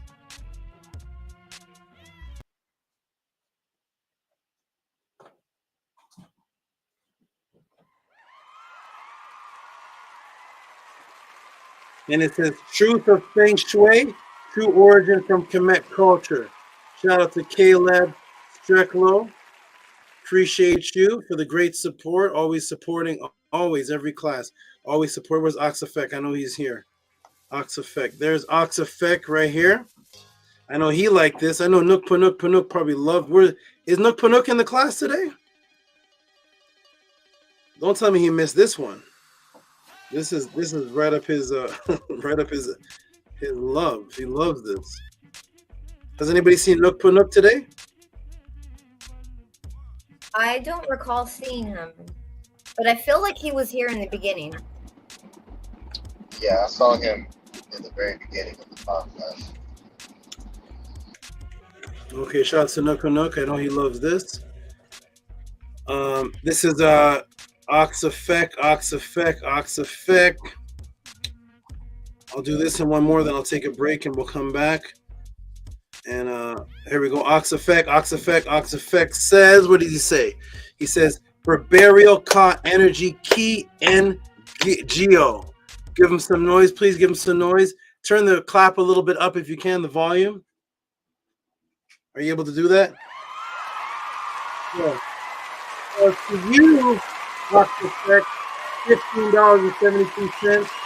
Shout out to you, Oxafek. Appreciate you. Wonderful. Shout out to you. And who else? I don't know if I read Robert's. Did I read Robert's amount? I don't know if I read his amount. I don't think I did. You did. Okay. Shout out to you. Let me cut all these off. Cut off. Shout out to you, Robert Williams, for the amount of oh, wait a minute. I've lost the screen. Here we go. Okay, here we go. Oh, I'm back. And now shout out to Robert Williams for the amount of it's gone. Oh, no, I can show right from here. It went into the file. Okay, let me see if I have it here. Oh, March 16th. Robert Williams, what did he give? I'm going to shout out his amount. So Caleb gave $11. Oxafek gave $15.72. And that would mean that Robert Williams, there he is. Robert Williams gave $20.72. Shout out to Robert Williams. I don't think I read your amount. So $20.72. Let me just put that back up on the screen so everybody can see as I read it. $20.72. Shout out to Robert Williams. And I understand these significant numbers. Appreciate you. Okay, the next The next one who gave a tip for this particular one is, of course, I'm going to read that afterwards. Netter Unkotep L. I'll read yours shortly. Not right now, but shout out to Netter Unkotep L. And now,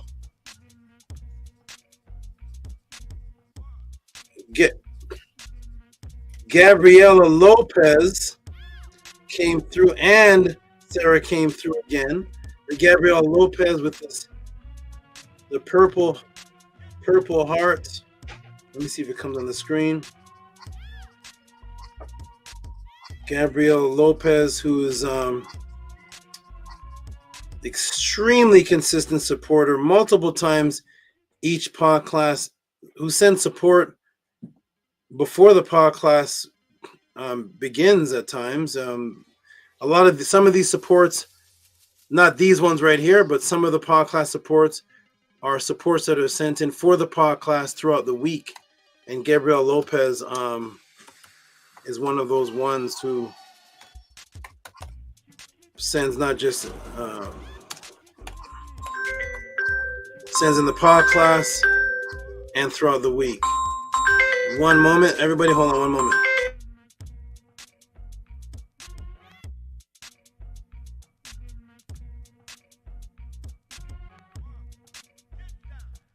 Hotep, I'm really curious about this new Tehuti guy. That's hilarious to me. It's a crazy world we live in, but I'm gonna keep living. What's that? What happened? I said that I'm curious about this new Tehuti. I said it's a crazy world we live in, but I'm gonna keep living. Man, I guess we have to keep living. Yeah, we gotta keep living. Yes, absolutely. Shout out to all the great supporters. You all are excellent. Gabrielle says that's my favorite color. He. Let me turn these down here. I'm getting messages while I'm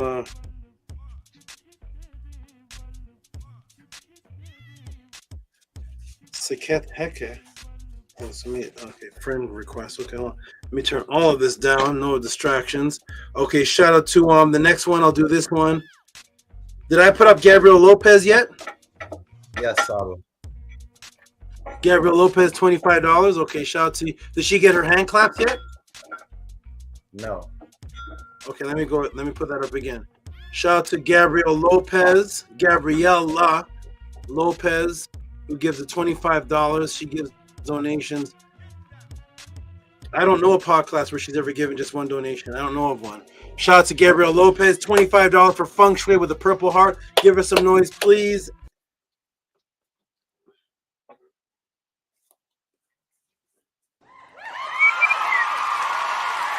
Yes. Shout out to you. And we'll do and of course the person who asked the question in the first place.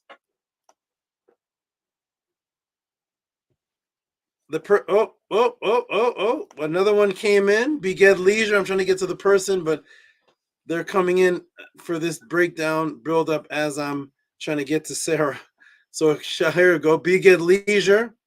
5 Feng.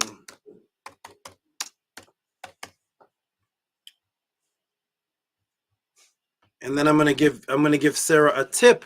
I'm gonna give her a tip of information on her question for her bedroom. But here we go. Okay. Shout out to Beged Leisure, $25. Give him some noise, please. Tehuti here is reciprocity. Temet, Ma'at, Feng Shui, breakdown, Tua. Give him some noise, please.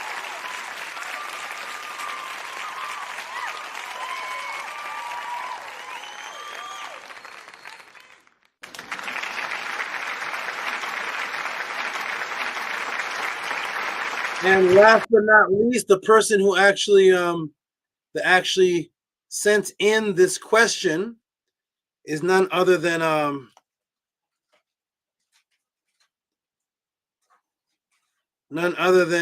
Sarah Jean, who sent in the question, and she sent in an extra large support on top of what she already gave for the question itself. We're going to give some big noise, and then after this, definitely put the music back on, but we're going to give some big noise to Sarah, that everybody who benefited from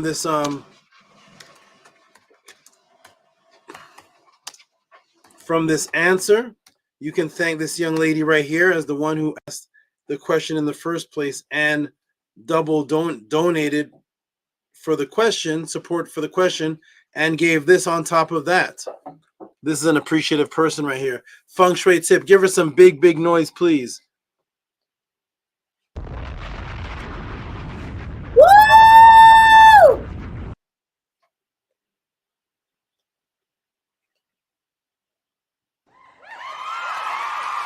Nice. Uh-oh. There we go.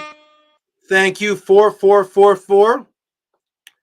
Usually she does 5555 or 5.55 or something with the 5. She's going 4444. Okay. Shout out to you, Sarah. Appreciate you for your support. And okay, you can put the music back on, Annie. And Sarah, if you're listening, and anybody who wants to know, as far as what to set up in your bedroom, Sarah, you may have already been in the class. I'm going to put this in the room right here. This was actually covered in a Medunetter Magic class. That's what they're actually called now. Medunetter Magic classes, for those who want the recording of the class to actually what to set up in your room for the magical practice. Sarah, you're probably already in it. If you remember the you can ask for the magic mirror set up in your room class to actually generate a ritualistic practice with the mirror practice and the laser beam. You can email mysticaltelevision@gmail.com, and the Medunetter class is available, will be sent to you. It's a live 3-hour class, and you could just ask for the magic mirror class or how to set up the bedroom. Actually, there's two of them. One is on the altar and one is on the magical mirror, and it's what's actually set up in your room to generate actual practice, as opposed to setting up this artificial westernized feng shui hoping that something will happen. I teach in these classes how to set up things in your room where something does happen. They're set up in your room for the actual happening, and you will experience it, as opposed to saying, well, I know I set up my couch here and this here, and I hope that the feng shui balances me, and you're just sitting in hope. You can't prove anything. I'm going to give you some practices in these classes. Some have already been to the classes, and you will have experiences after you set up your bedroom like that. So Sarah, you may have already been in those classes, and there are ritualistic things to set up in your bedroom for you to practice. There's no ley lines particularly in your bedroom, but there are things to actually practice where you can actually leave, and you can actually leave out of your body and find the ley lines. You can go to them. So if you want to know that, you can actually leave your body and go right there. You don't have to, you can go right to where the ley lines are in light speed. But anyways, I'm going to take a step down for a moment, for a couple of minutes. When I come back, I'm going to get into the next question, everybody. Let me put the question up in the room to give a tease or a little warm up to what it is. And the next question that has come into the Tehuti Podclass with support is coming from a brand new brother who I have actually never received a support from this person before. So I give this person a little bonus above what the donation was. This is a brand. I like it when brand new people come in because I like them getting their first taste. It's kind of like the casino. It's kind of like when you're trying a new thing. And like, let me just throw my money in this pot. Let me see what I get out of this. You don't know what Tehuti's going to give you personally until you actually get the answer. Once you get the answer and your mind's blown away, then you're hooked to the truth. So I like it when new people come in. Let me throw that 20 I was going to spend on weed. That that 2 bags of Doritos and a tortilla with fries on the side. Let me go ahead and throw that to. Let me go ahead and throw that grease I was about to eat. Let me throw that to the podcast and see what Tehuti's gonna do. Then when you get that hit and you get blown away, then you're like, oh, okay. I'm glad I didn't eat that fried grease. Okay, here we go. So let me go ahead and put the support in the room from this brand new person who's trying out an answer. Oh, let me Sarah's still up. Let me get Sarah still up. Okay, I'm gonna go like this. Where is he? He is right. New tab. It didn't go up in the new tab. That's the @ symbol. Let me try this again for the brand new person that I believe came in the room in the beginning. Let me go ahead and put this in the room for the answer. What is this? Feng Shui per M Haru.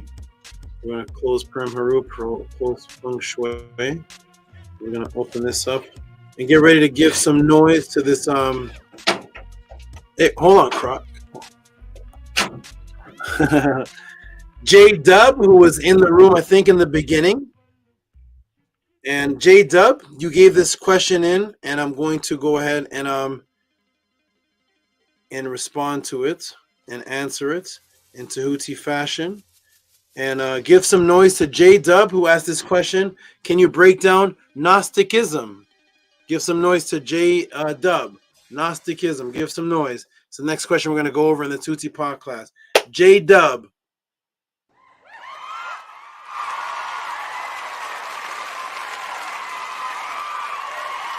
Wonderful, wonderful.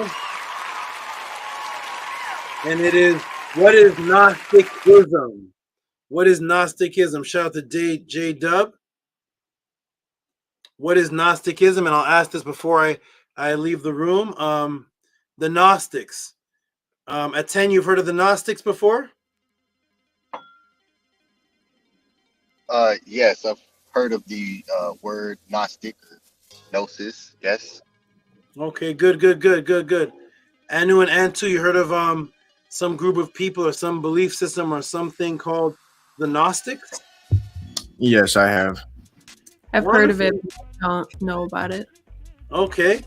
Menklora, you've heard about some spiritual people or secrets, something group of people called the Gnostics or belief system called the Gnostics?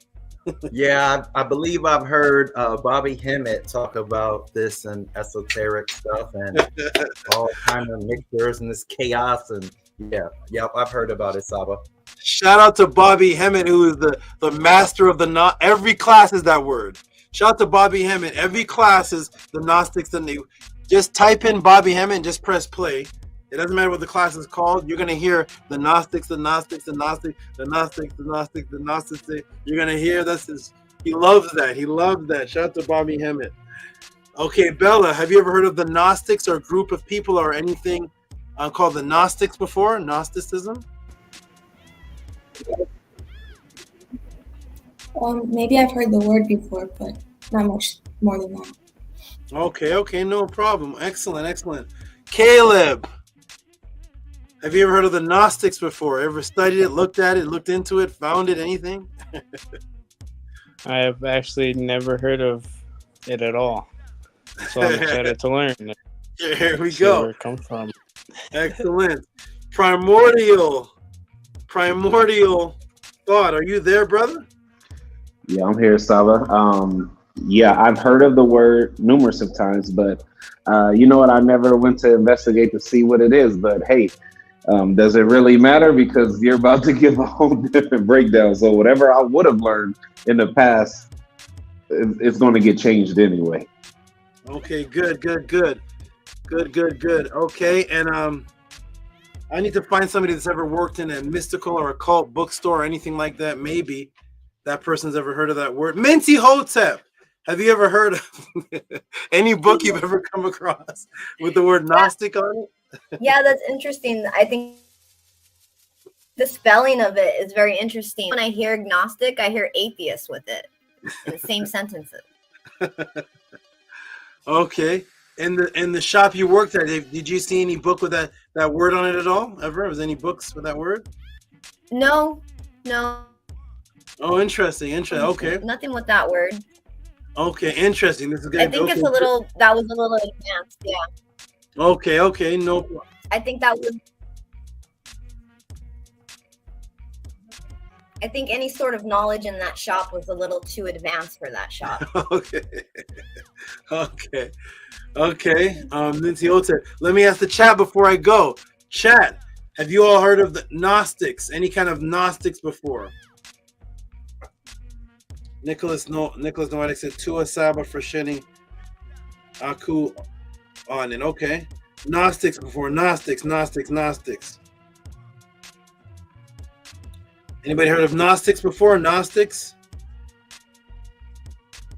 Of course, Angela Gay. I know you have. You've been searching. You have been come across a lot of different people. So I know you. If you come across Bobby Hammett, for sure. Bobby Hammett. Gnostics. Okay, no. Gnostics. Ron Green says yes. Gnostics. Wonderful. Everybody's Gnostics. Anybody come across a group of people or a belief system called the Gnostics? Let me scroll through.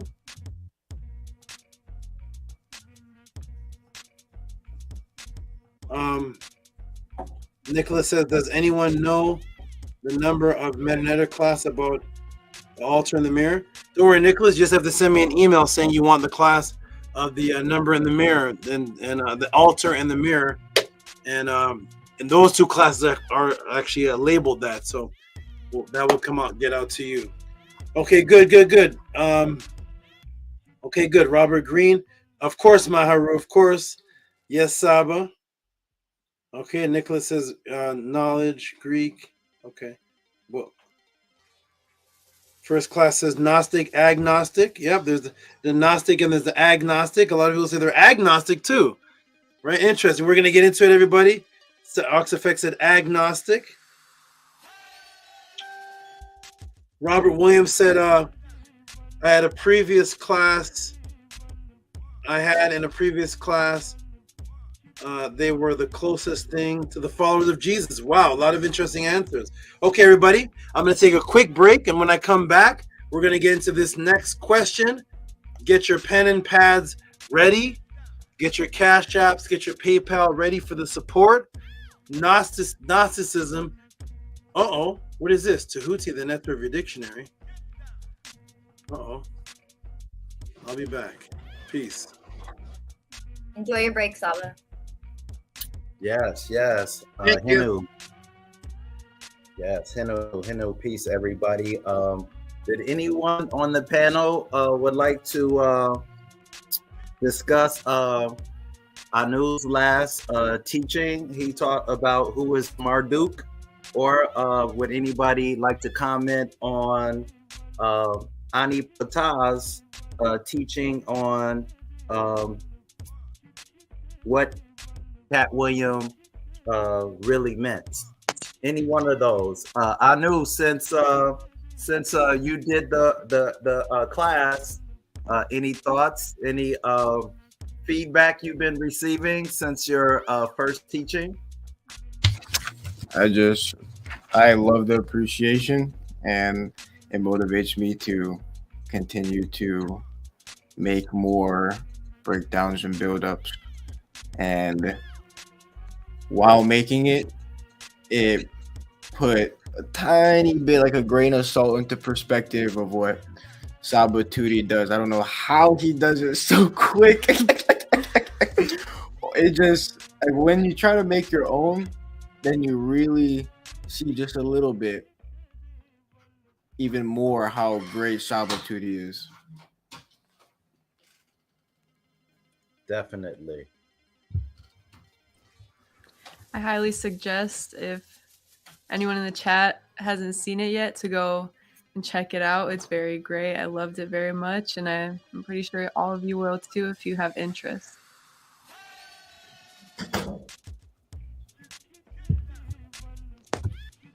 Yes, I think.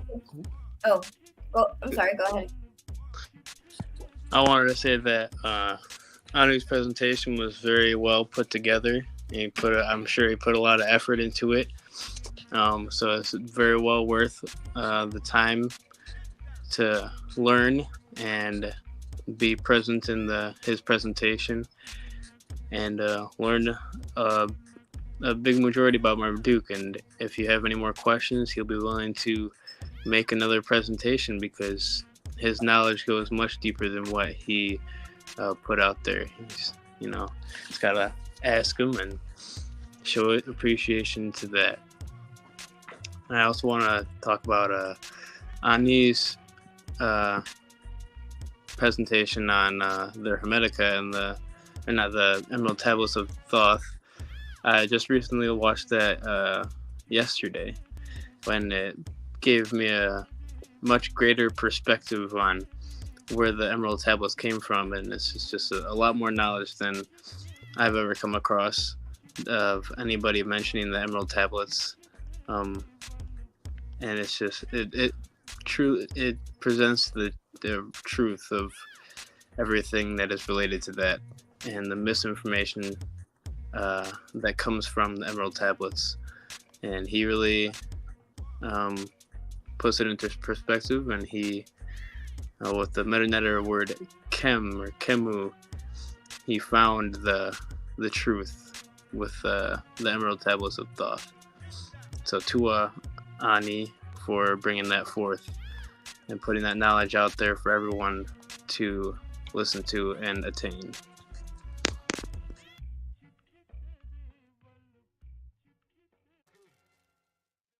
Hotep, yes, I thought it was really beautiful, the synchronicity of everything that happened, because SABA was doing his teaching on Tehuti that night with the syncretism class, and I look and I get a notification from houseofatton that Ani had put this whole presentation together during the time that this was happening. So I thought that synchronicity was very beautiful. And it shows that we're all in alignment.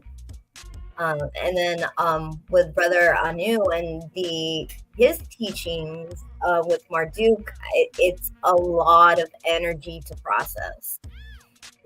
Big energy to process. So I'm just taking my time going through it. I love the presentation that you did last Sunday. That was beautiful. And the 50 names with the 50 aspects, I thought that was very powerful. With the Marduk, like I said, it's a very big energy, and I feel that with these teachings and my own spiritual practices with these teachings, it's very sacred for me. So I have to take my time with it, and when my energy is called there, then I'll proceed. But until my energy is called to do something, I just take my time with it. I did start it. Like I said, it's a very big energy. So Tua for that, and Tua for exposing this into my consciousness. You need well for your appreciation. And with Ani's presentation on the Emerald Tablets, I don't know how he made that one so quick too. It's like he heard the Cat Williams thing, and it's like he got his gun and started loading up. He was like, "I'm making a video right now." He had his ammunition ready. It's like quick. Oh, it was absolutely never. I didn't get to finish it. I watched parts of it. I was very surprised though how quickly he put together, and he must have edited it as well. It's like lightning speed. He must have been having his Ka do half of it while he did the other half here in both realms. Yeah, well, he is the echo of SABA Tehuti. Yeah, he had shared with me. He got a jump start, so I think he had the insight to do that, and then it just lined up that Saba was doing his as well. So I'm so grateful. Like, I feel like we're really fortunate to have such bright minds, you know, in our community and the HOA, and to be able to, you know, I was thinking about it today. I was thinking about specifically to SABA. I was like, all the things I was interested in that was like sacred information that I didn't know if I would ever discover. To be able to have all this information shared now on this journey is like it's extremely special, because I've always had interest, right? You have this interest, but you only get to a certain level. Once I discovered and crossed paths with SABA, all of that was alleviated, and I feel like it's really important in my development, because it's the information that I always wanted to know. And so in addition to everything about the followers on Ma'at and Kemet, there's also like Black history stuff. Like SABA has definitely broken the matrix when he speaks about folks like what's her name? She's on one of the dollars. She like helped with slaves escaping. I can't think of her name right now. Harriet Tubman. Harriet Tubman. Yes. Breakdowns like the Harriet Tubman, and you know, different people like that. He also did a class on Juneteenth, right? So it's just outrageous the stuff that we have been taught. Like, oh my God, I've done so much healing, so much growing, and it's also like interesting too for people who are not in our energy, in SABA's energy, to talk to them about these kind of things, and for them to hold on so tight to it. It's like, where am I? Like, everything is different now. So it's really, really powerful to have, bringing it back, SABA and Ani to do breakdowns and this whole THOTH thing to come up, because people hold dear to that stuff like it's the real deal. And so for SABA to break those psyops, it's mind blowing, because I've always been interested in deep spiritual things like this, like the Gnostics. And I recently saw I think it like Graham Hancock has a teaching, I haven't watched it yet, about the what is it called? Why am I forgetting everything today? The thing that they say is in Ethiopia, the Ark of the Covenant. Yeah. So it's really powerful to have knowledge about some of these things and have an interest, but then to have someone tell you a deep hidden truth the way that SABA does is really mind-blowing. I like to point out from the last build-up how Sabatudi slid in that jewel at the end with Trump. With how you say he doesn't believe in Feng Shui. He doesn't believe in it, but he'll use it to make money. Yeah, like he put in his powers or something on some ley lines. It's very interesting. It'd be a great question to ask.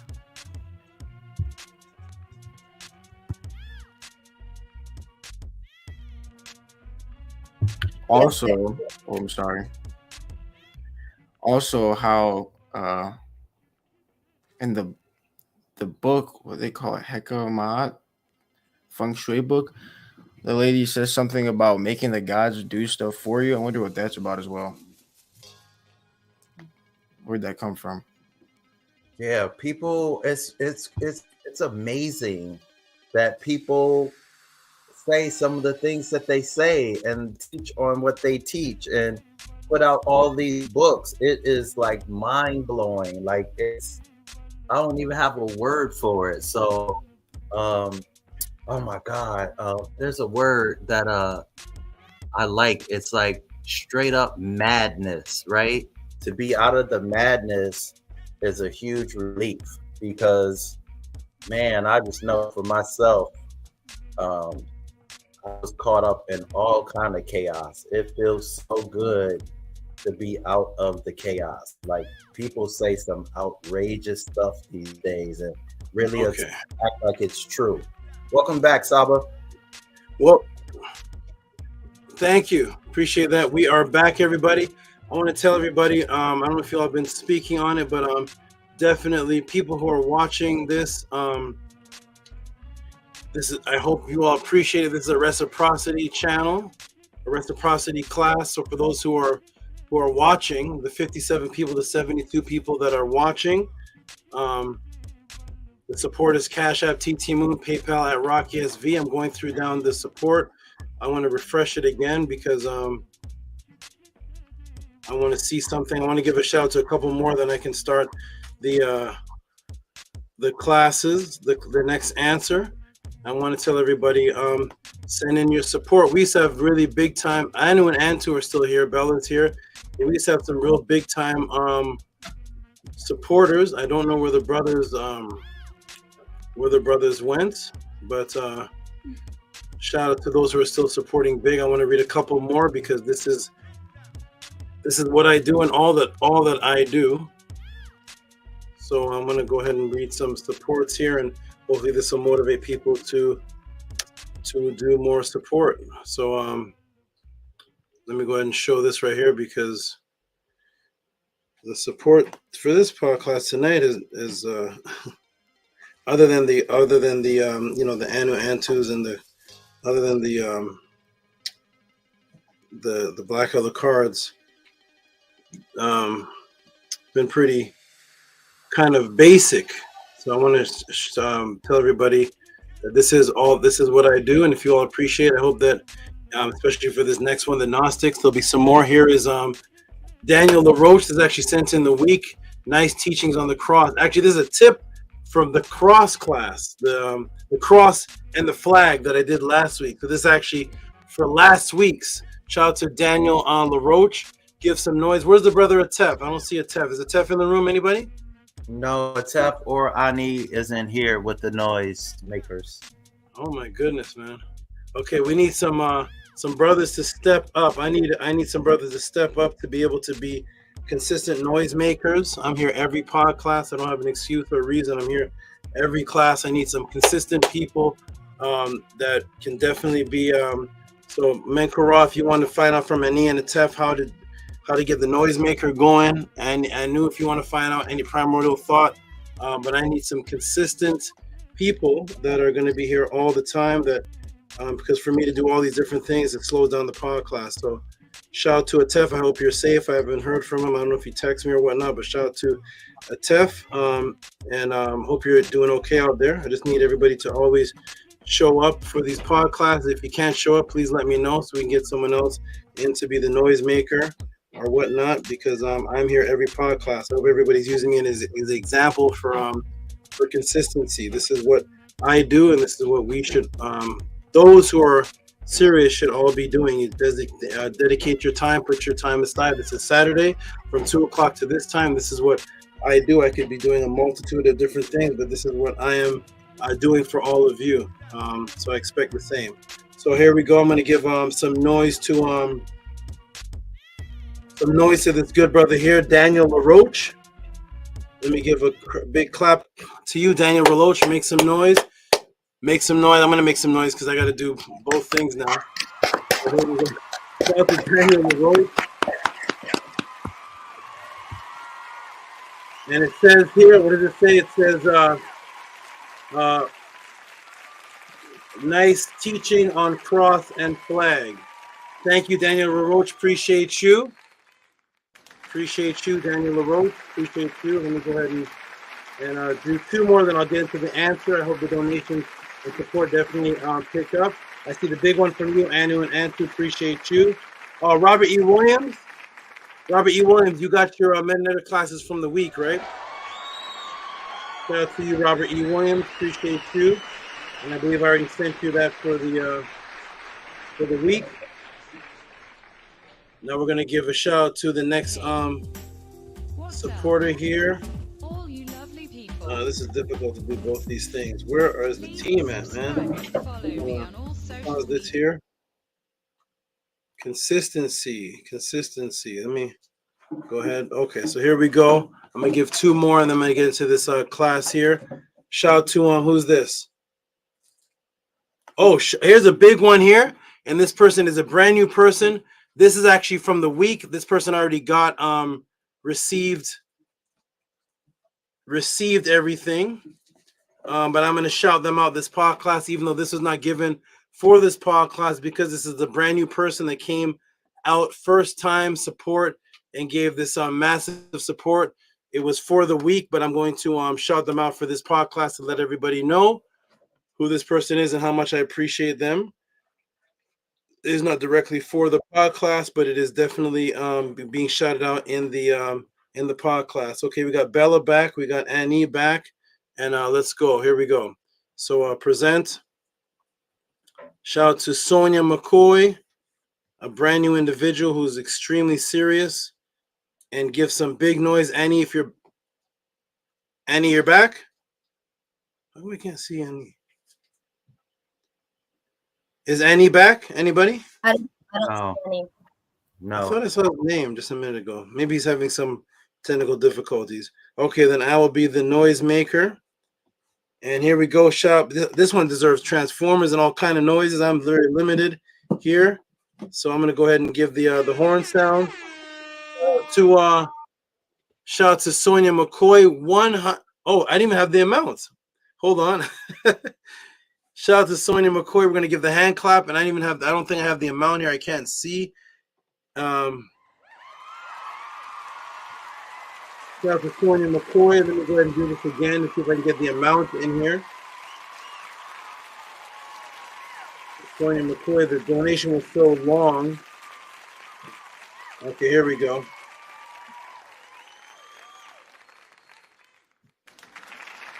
And it says, hi Tehuti, I would like to purchase these items.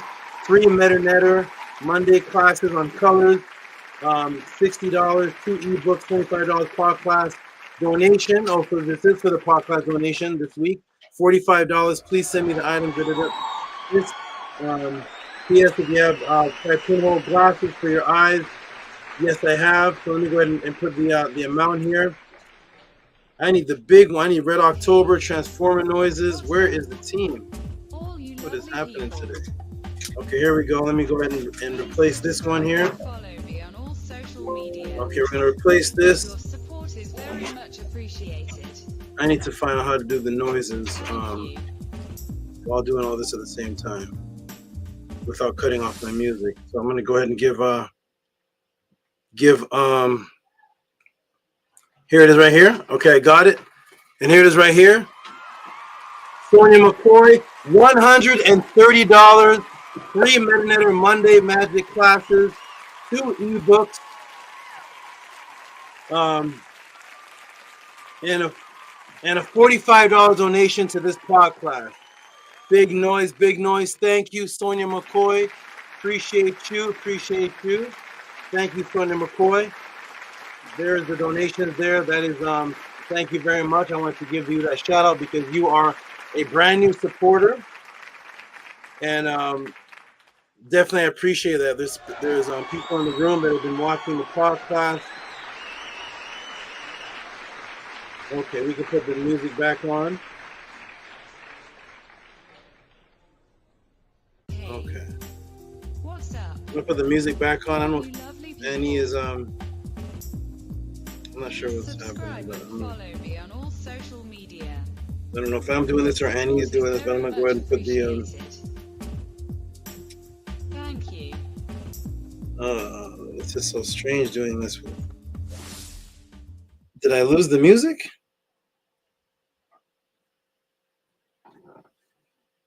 Where's my music? Oh, here it is. Okay, here it is.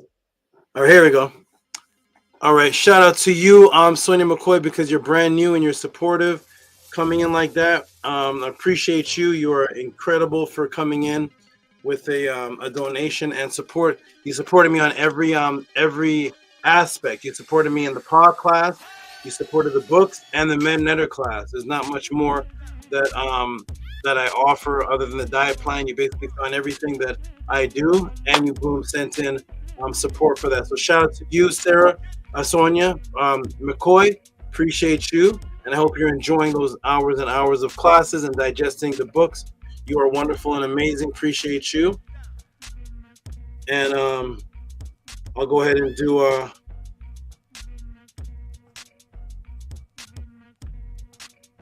I'll do one more.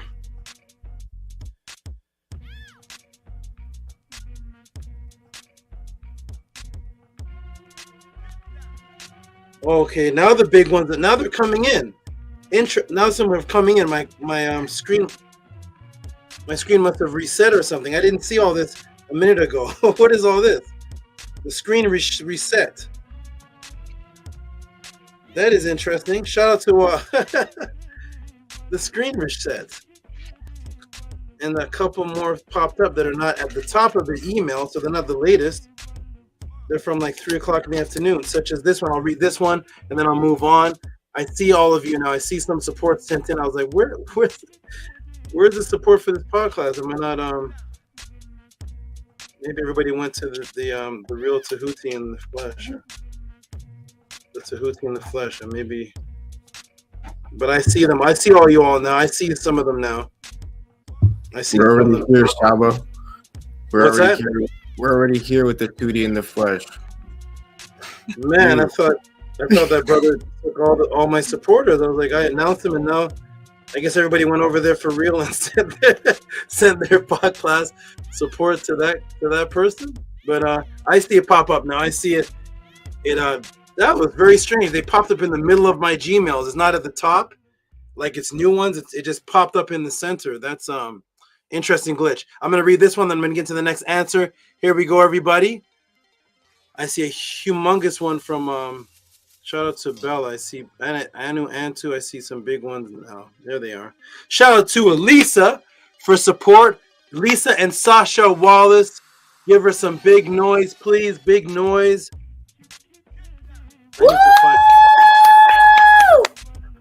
Is that the real one? Is that the real Minty? That's not a soundbite. I can't see. It's not a Minty, soundbite. that's you. Thank you, Minty. It sounds real. It sounds like you for real. So shout out to you. Appreciate that. I'm gonna go ahead and give shout out to you, Lisa and Sash Wallace. Big noise. Big noise. Appreciate you. You are consistent. Every single podcast, you are definitely consistent here. And appreciate you.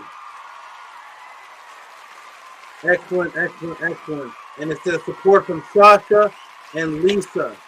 Support from Sasha and Lisa. Okay, good. Thank you, Sasha and Lisa.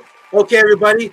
I'm going to read the rest of the donations when I take my next break in the middle of the next question. I'm going to read the next set of donations. So if this question goes an hour, and if this goes over that, I'm going to take a break in about 40 minutes, which may translate to as 10 minutes if you have that parallel universe clock that the Tall God Heru has. But it will be about 45 minutes. I'll go, and then at 45 minutes, I'm going to take a break, and I'll read the rest of the donations. And if there's more, I'll go back into this answer, because this question here is a question that every occultist bookstore I've been into, every mystical store, listening to Brother Bobby Hammett, going to Bobby Hammett's house, building with him for hours at his house, talking to all the New Age people. This is a word that always comes up. Gnostics, Gnostic Gospels, Gnosticism. And I'm surprised this is the first time this question has ever come up in the podcast. Shout out to this brother for asking it. And it's a well overdue question. And shout out to that for that being your very first question in the podcast. That's I've been waiting for this. I've never put together an answer for this before. But the answer has always been in my head. So we're gonna get into it, everybody. As you see my mouth is gone. If you see the thumbnail for what this class is about, for what the questions are that were sent in for this class. It is Feng Shui practiced in Kemet, Gnosticism, Tehuti, the netter of your dictionary. That's a bonus thing there. I don't think anybody asked about Tehuti being the netter of the dictionary. Primordial Thought, do you know about that? Tehuti being the netter of the Oxford Dictionary? He definitely is the all-knower, that's for sure. Tehuti being the netter of Webster's Dictionary, dedicated to Tehuti. I don't think, I don't know. You know about that, Primordial? No, sir. Go ahead and drop that knowledge, Saba. That's a little extra bonus. Shout out to JDUB for asking this question. Appreciate all of you, all our beautiful supporters. Those who want me to stay around, thank you very much, because this is what I want to do. So thank you for the great supporters, JDUB, and all the great supporters. There's people that are watching this podcast that have been watching for years and have not even sent the support. It'd be a beautiful thing if they came to the panel and just told us why. I would like to know, just for my own Eve, just for my own heart, I would like to know why that would be. And if you could just come to the panel and just state why. I'm not going to be mad. I'm not going to kick you off. I just want to know if there's something that I'm missing, if it's something in your heart, if it's something that, do you feel good about that? If you could just come to the panel and explain, how could you be watching the podcast getting these answers? This is the 100 and I think 11th podcast, and I think I counted them, times them by 4 and 7, and we're at the I think the 680th answer. I've answered 680 questions. In the beginning, I was answering 7. They're clapping. I've answered 7. When the podcast started, I was doing 7 questions per podcast. I don't know who was here for the first podclasses. They were 5 to 7 questions per podcast. That went on for almost a year. Then I went down to 4. Then I went down to about 2 or 3, and that's times 111. So it's at least 4 questions. If we just go by 4 questions every podcast, that's 444. But it wasn't 4 questions, because for the first beginning of the year, it was 7 questions. So this is 111th or 12th podcast times 5 to 7. We're around the 700th answer. If you all know of this happening on YouTube, the 700, and it's not the 700th answer of 10 minutes. The 700th answer of anywhere from 20 to 2 hours and 30 minutes. So all those who are watching, I'm not sure what is in your heart, why you would watch and not support. Maybe people are watching this to develop a debate for me. I'm not sure, but if you really appreciate the 700th or so answer that I'm giving, and the 45 minutes to 2 hours and 15-minute answers, send your support. So Atef, shout out to you. I can't wait. Look forward to you coming back, because when you come, you're definitely pushing that in the panel. When I take a break, you're pushing support, because this is all that I do. I'm going to put this up one more time. Atef is definitely the support motivator. He's a support motivator. So you all can do that too. Definitely push the crowd that's watching to support. Cash App, TT Moon, PayPal at Rocky SV. That's the PayPal, the Cash App right there, and I'll put the PayPal one last time, and then I'll get into this answer. The 700th or so 20 minute to 2 hour and 30 minute answer. 700 answers. Welcome to the Tehuti Podclass. If you know of anyone else doing this, then I just say don't support and just go watch that, because it must be something easy to do. If this is something that you think is something that may be a little difficult for a person to do, and you're also benefiting from it, then please send in your support. Everybody, we are about to get into the next question, and the next question is, what is Gnosticism? I'm going to go for a little bit. I'm going to go for about 40 minutes, take a break, do some more donations, and then do the rest if it goes on beyond that. I think it should be go beyond 40 minutes. So here we go. Shout out to Anu and Antu and your big supportive donation. Appreciate you. Shout out to Caleb and your continuous support and learning. Shout out to Mentu Hotep for her continuous support in multiple ways, even coming over here in an asbestos outfit, cleaning up anaconda poop buckets and all kind of things. Menti Hotep has come over here. My house, Menti Hotep, let me ask you this. When you came over here, did you even spend time in my actual place? In this new place I'm at? Which time? When you came over, since I've been in this new place, not the, you know where I had to move for the asbestos? Did you ever sit down in my living room and chat it up with me? When I cleaned up for the asbestos, I focused on the tanks. Right. So I'm letting people know that Menti Hotep traveled over here, helped me clean up the tanks, and couldn't even come into my place because where I moved because of this asbestos situation is jam-packed. There's nowhere for any visitors. There's nowhere for somebody to come and chill. I'm supposed to be having one-on-ones. The Black Alucard is going to come all the way down here from a different state. I told him, hold back. I have someone else supposed to be coming down here. Another one-on-one with someone else. I'm like this with about 32 animals, and my Naturts were like this in this place until until we can go back. So Menti Hotep came over here a couple of times and never even sat on my couch because she can't even. What's that? Pretty much in and out. Yeah, you can't get past the Cobra tank to get into the couch. The Cobra tank, 2 or 3 tanks are blocking the couch. So shout out to Menti Hotep for her support. Shout out to Primordial Thought for his consistent support, and his beautiful Gabriela Lopez supporting consistently. Shout out to the wonderful Menkura, who used to at one time be the top. Menkura has sent support in the past. He's going through something right now, a little pause, but he said he's going to pick up this week. But in the past, has sent support to the amount where I thought it was from the whole group. He has sent so much support in the past that the donation I thought was the whole group put it together, and he said it was just him, and he said don't even announce it. One of them, he said don't announce it, so it was higher. It was a huge amount that I thought the group collective did. I was like, this is the collective group. Menkura, I was like, no, it's just for me. But this one, don't even announce that one.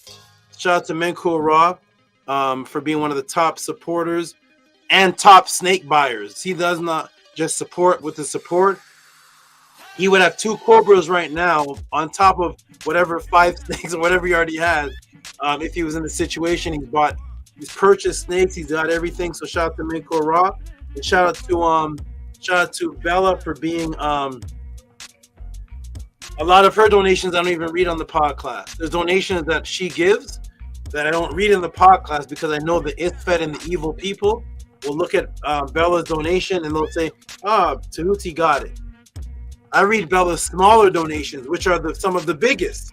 Bella's small donations are some of the biggest donations in the podcast. Some of them I don't read at all. I don't even shout them out. I don't read. I just say that's between me and you because I already know people are going to say, Tehuti's good. Bella and Antu take care of everything. We'll just watch it, suck it up. Them vampires, suck it up. Suck it, slosh it up. So shout out to Bella for being, I'll say between her and Sherry Ka, top highest supporters ever in the podcast. Sherry Ka, shout out to you. She does the same. There's donations from Sherry Ka that are not announced here. Shout out to you. Shout out to the big supporters and Annie and Sherry Ka may hear that I need a computer monitor, a computer, eyeglasses, and within 2 days they're at my door. Shout out to you all for what's that? Sherry Ka is gonna love that ley line presentation that you did. She's gonna love I'm sure that. she is. And what else? She's gonna love that. Yes, absolutely. I'm sure she is. Okay, everyone, are you ready? Press the 9 if you can hear me.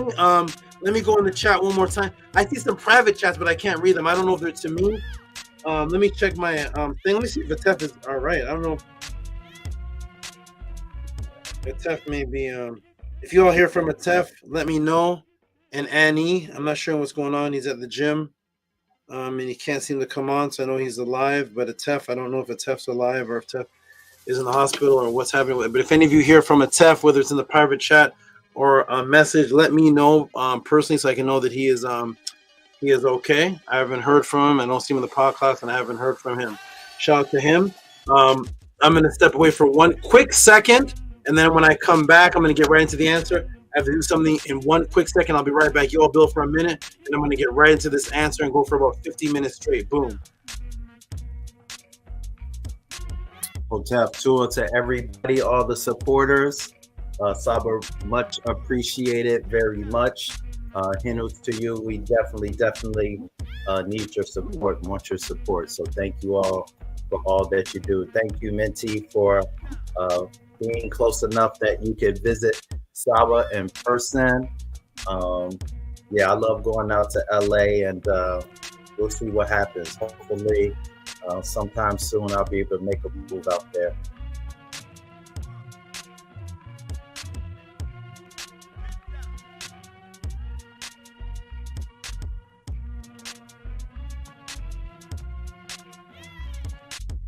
Yes, tour for that. I'm looking forward to this breakdown. I've heard Bobby Hemmett talk about Gnostics, and yeah, I don't really know much about Gnosticism, but this is going to be interesting to see what Saba does with this. I've always heard it in the same sentence with atheists, like agnostic atheism. I don't know why. Yeah, I would hear it about also in the same conversation as esoteric and metaphysics.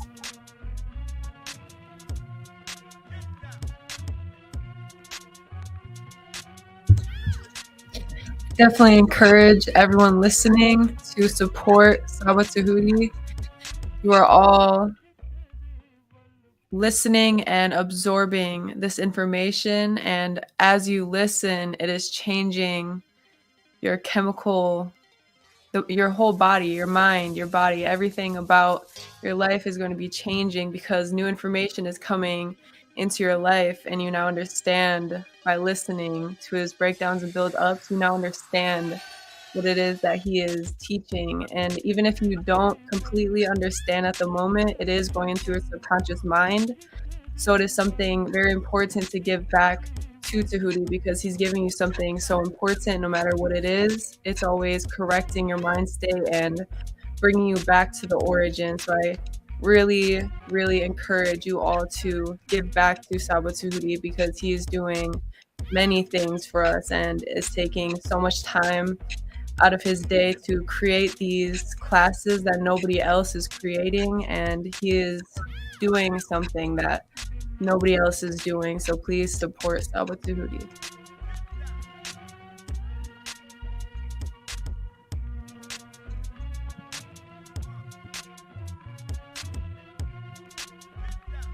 Can you all see me? Yes, yes, welcome back, Saba. Okay, one moment. Hold on, something's strange. Just to echo off what Sister Antu said, when you're absorbing this information and taking it in, it is literally changing your DNA structure. And so I Go ahead, finish up. Send it to Minty. Someone's going on. It's changing your DNA structure. So show the reciprocity for it. Show the appreciation for it. That way it'll work for you, not against you. Okay, every beautiful people, here we go. Thank you, Menti. Thank you, everyone. I appreciate all of you. All on the screen are absolutely beautiful, and consistency. Consistency is the key. If you're of something and you're of a standard, you stay on that standard. You stay on the standard. And I appreciate all of you because all of you have actually been here for years, except for Caleb. Caleb's brand new here, but all of you, the rest of you have been watching and been here for years and years. Minty, well, she wasn't consistent because at that time I wasn't doing any classes, but I've known, Minty have known of me 11 years ago. And watched me from the Killer Priest and watched me ever since. Anu, ever since. Primordial Thought was secretly watching me for 2 years before he finally said, I'm going to support, I'm coming in now. I give up. No more. No more. What does that test say? Sneak. I can't. Where's the tap? What did he has all the codes? What did he say? Sneak watchers. Yeah. Sneak has all the, call them sneak learners. yeah, Atef has it all. Where's Atef? Shout out to Atef. I hope you're okay out there. But sneak learners, shout out to you, Primordial, and shout out to the person who, of all you people that are on this panel, the person that tried the hardest to reach me is this brother right here. Where's my I got my mouse back. Yeah, I got my mouse back. Okay, this brother right here. Shout out to this brother right here. I was almost about to block this brother. This brother, I thought he was a stalker Tamu. I didn't know what was happening. Shout out to this brother here. I thought he was some stalker crazy Tamu man chasing me around. I didn't know what was going on here. I thought he was a troll. I didn't know what we were doing. And he kept persisting and persisting and persisting and persisting and persisting until I started finally talking to him. He could have gave up. I definitely pushed back, and but he persisted till he got to me. And he actually, this man right here has the most. Well, second to a Hati. Hati got about 300 free one-on-ones, but other than a Hati, this man right here, this man right here has the most one-on-ones with me of anyone. Menko Ra has ordered and done the most one-on-one classes with me than anybody. So shout out to him, and shout out to everybody. Shout out to Bella. Bella is super persistent. Hey, it rhymes. She's persistent, consistent, persistent. Yes, she's consistent and persistent. She is focused and just every day, just on it every day. Supportive in every type of any unimaginable, imaginable way. Shout out to you, Anu, and to the consistent couple. Every morning, I probably have about 5 affirmations I haven't read yet. I can't heart every one of them. It's like every morning, I know it's them. It's a message every morning. I have to go back and scroll up and say, I missed this one. I got this one. I scroll back. Here's 5 more. I'm trying to heart them in time because every morning, every day, Jay Kirkland, every morning. Shout out to you all. You have been here consistent for years. I'm going to let you all jump into the room so I can get into this question, everybody. What is Gnosticism? Peace and love to everybody in the room, out the room, watching. We love you all. Supporters, haters, lovers, everybody. Black shirts, red shirts, everybody. All of you, everybody here. We love you. There's Nook Panuk. Muscle shirts. Muscle shirts. Nook Panuk. Anytime you want, good brother, jump on the panel. Your energy is you and Stephen E are the peaceful twins. Jump on the panel. Shout out to, here's a new name right here I've been seeing before. What is that? Raw? I can't read it. 7PHW. Maybe that's Ralph. Ralph with a 7 coded. That's awesome. Ralph with the number 7 in it. That's creative. I can see the Ralph. It looks like because L is 7 upside down. Okay, we got some creative people in here. We got Ralph with the 7 because L is 7 the other way. And shout out to Ralph 7W, a new name I haven't seen before. Peace and love, everybody. We're about to get into it. You all are ready? Here we go. Welcome to the Tehuti Podclass. Annie, I hope you're okay out there. I've never seen, I don't know if you're still at the gym. I'm not sure what you're doing, but we need you, the sound man. We need you to give your House of a 10 updates, everything you usually do. And I hope you get back on the screen. And where's Nefer Keperet? Nefer Keperet, I hope you're okay too. I don't see her I don't know if she's in the room. Is that her? No, that's Nicholas Noatic. Shout out to Nefri Kepret. Shout out to you. I hope you're safe. Maybe you're at the gym with Antu working out. I don't know. But here we go, everybody. Let me go ahead and look this. Here we go. Where is it? Where is it? Gnosticism. Here it is. Here's the next question in for the Tehuti Podclass. Here we go, beautiful people. Let's get into it. And let me expand this. And let's get into it. Shout out to Owen Hythe. I see his support. I see a few of you. He just popped up on my screen. That was interesting. But here we go. All right, everybody. See the 9s. Wonderful. There's Nefri Kepret. Nefri Kepret, we need you on. You're the sound lady. You're the sound. No, it's hybrid. Oh, what did it say? We're excellent, Saba. We'll be there the next break. Okay, you must be with Annie. Okay. I'm like, where's the craziest sound lady? She's pressing every button. If Annie's not here, Nefri Kepret is on the DJ board. Okay, good. You must be with him. So shout out to him. I'm just glad that you all are safe. I know Annie would be here. He's usually consistent. You must be something different happening this week. It didn't happen prior weeks. Shout out to you. I'm glad you're safe. Hybrid Cypher, shout out to you. You always show love. I don't know if you're a supporter because I don't know that name in the Cash App or the PayPal, but if you are a supporter under another name that may not be Hybrid Cypher, let me know so I can give you a shout out. You've been watching for a long time and you get many respects. I want to know if you're a supporter of the podcast, maybe under another name. So I can give you your shout out for loving the podcast. Shout out to Hybrid 9. You are here. Hybrid 9 and Horizon of Zion. You two are hype. I just want to know what your supportive Cash App name, PayPal name is. So you can say this is from Hybrid 9 because I may be shouting out a name that the YouTube names, the Cash App, the PayPal, the Gmail names are all different with people. So I don't know who I'm shouting out, but shout out to you. Regardless, here we go, everybody. You ready? Let me get the timer on. And here we go, everybody. Boom. Are you all ready? Here we go. We're going to set this, resume. And here we go.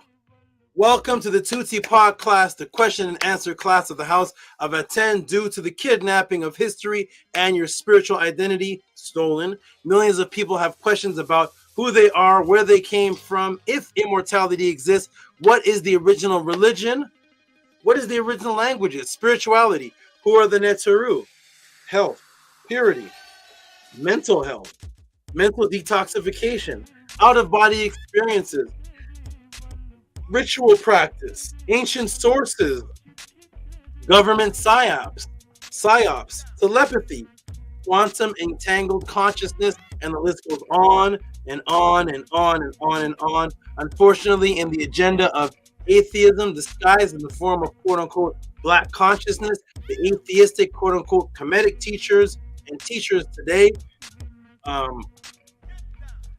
they will not have classes on the actual teachings of the ancient writings of the indigenous people because they're actually ashamed of it. They're actually embarrassed. They won't stand on it. So they don't teach about the actual teachings of the indigenous people themselves and their spiritual beliefs, but rather only do debates. I debunk, I expose, this person exposed, this person debunked, this person is wrong. Challenge videos, I challenge you. Other spiritual beliefs, I challenge them. The Hebrews are wrong. The Bible is stolen. The Bible is stolen. Yes. The Egyptians were black. The Egyptians were white. The Egyptians were Mediterranean.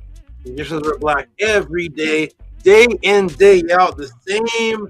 Egyptians are black. Egyptians are white. Egyptians are Mediterranean. Hebrews are wrong. The Christians are wrong. Everybody exposed. Everybody's mother did this. I got this person on a phone. I recorded this person. I got you recorded. I got you. This person, that person. Everybody's videos are based on the names of other people. They have no teachings, even though their names may have Ma'at in it and all these different names of their channels. They have no actual teachings that get any views. So they live off of drama because realistically, they actually don't believe in anything. And that's why they never show you their hand. They never give you any discipline in this place, never showing their hand of what they actually believe in because they're actually all atheists. They actually don't believe in anything. The truth is, the so-called conscious teachers actually don't believe in anything.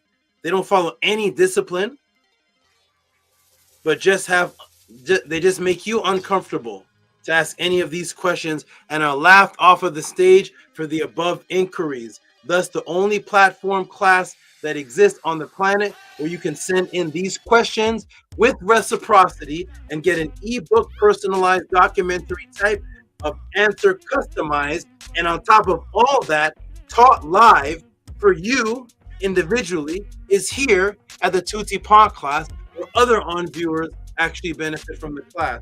What are the questions for this section that Tehuti will answer? Here it is right here, everybody. Shout out to JDUB if you are in the room. What is Gnosticism? What is Gnosticism or Gnosticism, depending on how you want to pronounce it? The word is Gnostic. They call themselves Gnostics. So they say Gnostics or Gnosticism or Gnosticism.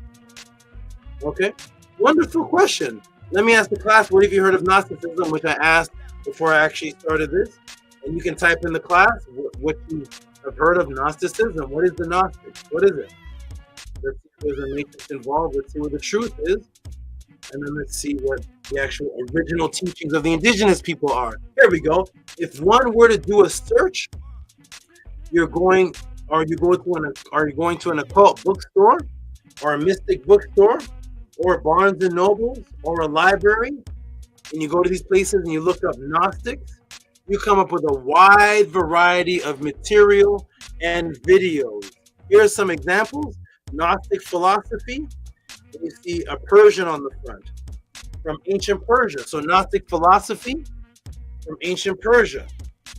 By the way, the people that I show as examples, you all are getting free advertisement. You all are getting free advertisement. People probably never even heard of these books before, and they may order because your books are being advertised here on the Tehuti Podclass. I'm using you all as examples of variety, but if anybody wants to get any of these books, feel free. I want everybody to research everything. So here it is. Gnostic Gospels, Master Collection. Okay, so we got Gospels, but then we got Persia, which has nothing to do with Christian Gospels. Then we got over here, we have, what is this? Tarot cards, Gnostic tarot cards, Initiatic tarot cards. So we have Persians, Gnostic Gospels, we have tarot cards, we have the key with, it looks like an ankh on it. We have an introduction to Christian. Now we have Christianity involved in it. Christian Gnosticism, Robert Price. We have medieval Gnosticism. We have Masons, Knights of Templar. Masons are Gnostics. People that acknowledge the Ankh are Gnostics. Christians are Gnostics. Persian beliefs Gnostics. The Gospels are Gnostics. Tarot cards fall under Gnosticism. Knights of Templar, the medieval people. Whoa. You see Ankhs, Christians, Persians, tarot cards, medieval Knights of Templars. Right off the bat, you can clearly tell that this word Gnostic does not mean any one mind state or any one spiritual path. Even this guy is a Gnostic. Who? Who else is a Gnostic? Guess who else is a Gnostic, ladies and gentlemen? We have Christians, tarot cards, Persians, medieval, Masons, Knights of Templar. Guess who else is a Gnostic? Guess who else is a Gnostic? Ready? That's why you need it. That's why you need a storefront, SABA. And I've run 3 storefronts. Imagine that. Imagine coming to a store and I'm behind the counter. I've run 3 of them. I'm behind the counter. When you come to the counter to get the book, it's me doing a class on whatever book. I used to run bookstores. Whatever book you bring to the counter, I'm doing a class on. Those days are over now. But yeah, I used to run bookstores with different types of books in it. All right, here we go. Guess who else is a Gnostic, everybody? Sounds all over the place. Sounds all over the place. Guess who else is a Gnostic? Minty says it sounds all over the place. Absolutely. But guess who else is a Gnostic? Even this guy is a Gnostic. Sweet Jesus. The Gnostic Christ. Even Christ is a Gnostic now. Look at him. It's so interesting that every Christ you see, this is just some fun in the middle of it. Every Christ you see, ladies and gentlemen, has a six-pack. I don't know if you've all noticed this. Every Christ you see without a shirt on has a six-pack, chest, and some muscles. That's a very good example. Christians, be in shape. Every Jesus you worship has a six-pack. And TD Jakes, welcome to Tehuti Podclass. Here we go. So, Christ is a Gnostic. Christ is a Gnostic with his six-pack. He got some biceps. He looks like he's about 8% body fat. Looking good. He definitely looks like one of the people that the results of the people that I train. So Christ is a Gnostic. He's always sad too. He's sad with a six-pack. Most people would be happy if they had a body like that. But the Christ is sad. So here he is, sad Christ again. Now what is this? Esoteric, the Gnostic Jesus. So Jesus is a Gnostic, Christ is a Gnostic, everybody's a Gnostic. What is going on here? What is the root of this? Let's break the matrix here and only here at the Tehuti Podclass. This is one of the many hypnotic matrices, superimposing words that create NLP. NLP, this is one of Stranger's favorite terms. Where are you, stranger? Peace and love to you, stranger. The name of the moderators. NLP, neuro-linguistic programming, nuances that has your mind separated from regular words. This is a form of hypnosis. Simply by keeping one word in your sentence Greek instead of just translating it to English. So this form of neuro-linguistic programming of the matrix is when you say a sentence in English, but you keep one word without translating it into English, even though there's an English translation of the word. Thus, it edifies the word and makes you think in your subconscious that that word is actually special. So you'll say a whole word in English, but when it comes to the word, one who is of peace or submit to the will of Allah, only that word you say in Arabic. Why do you keep that one in Arabic, but the rest of the sentence? This word Gnostic is not from this language. There is an English translation for this word, but you think that it's a special word because they keep it in another language.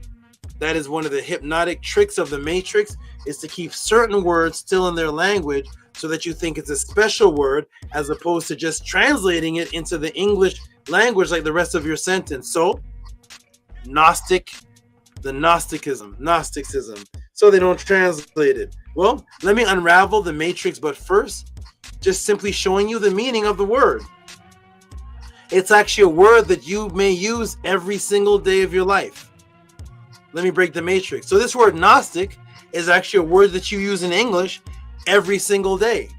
But for some reason, when it applies to mysticism or whatever they want it to apply to, the word doesn't get translated. Here's the word Gnostic, everybody. Write in your dictionary every single day. You may use this word. Nothing special.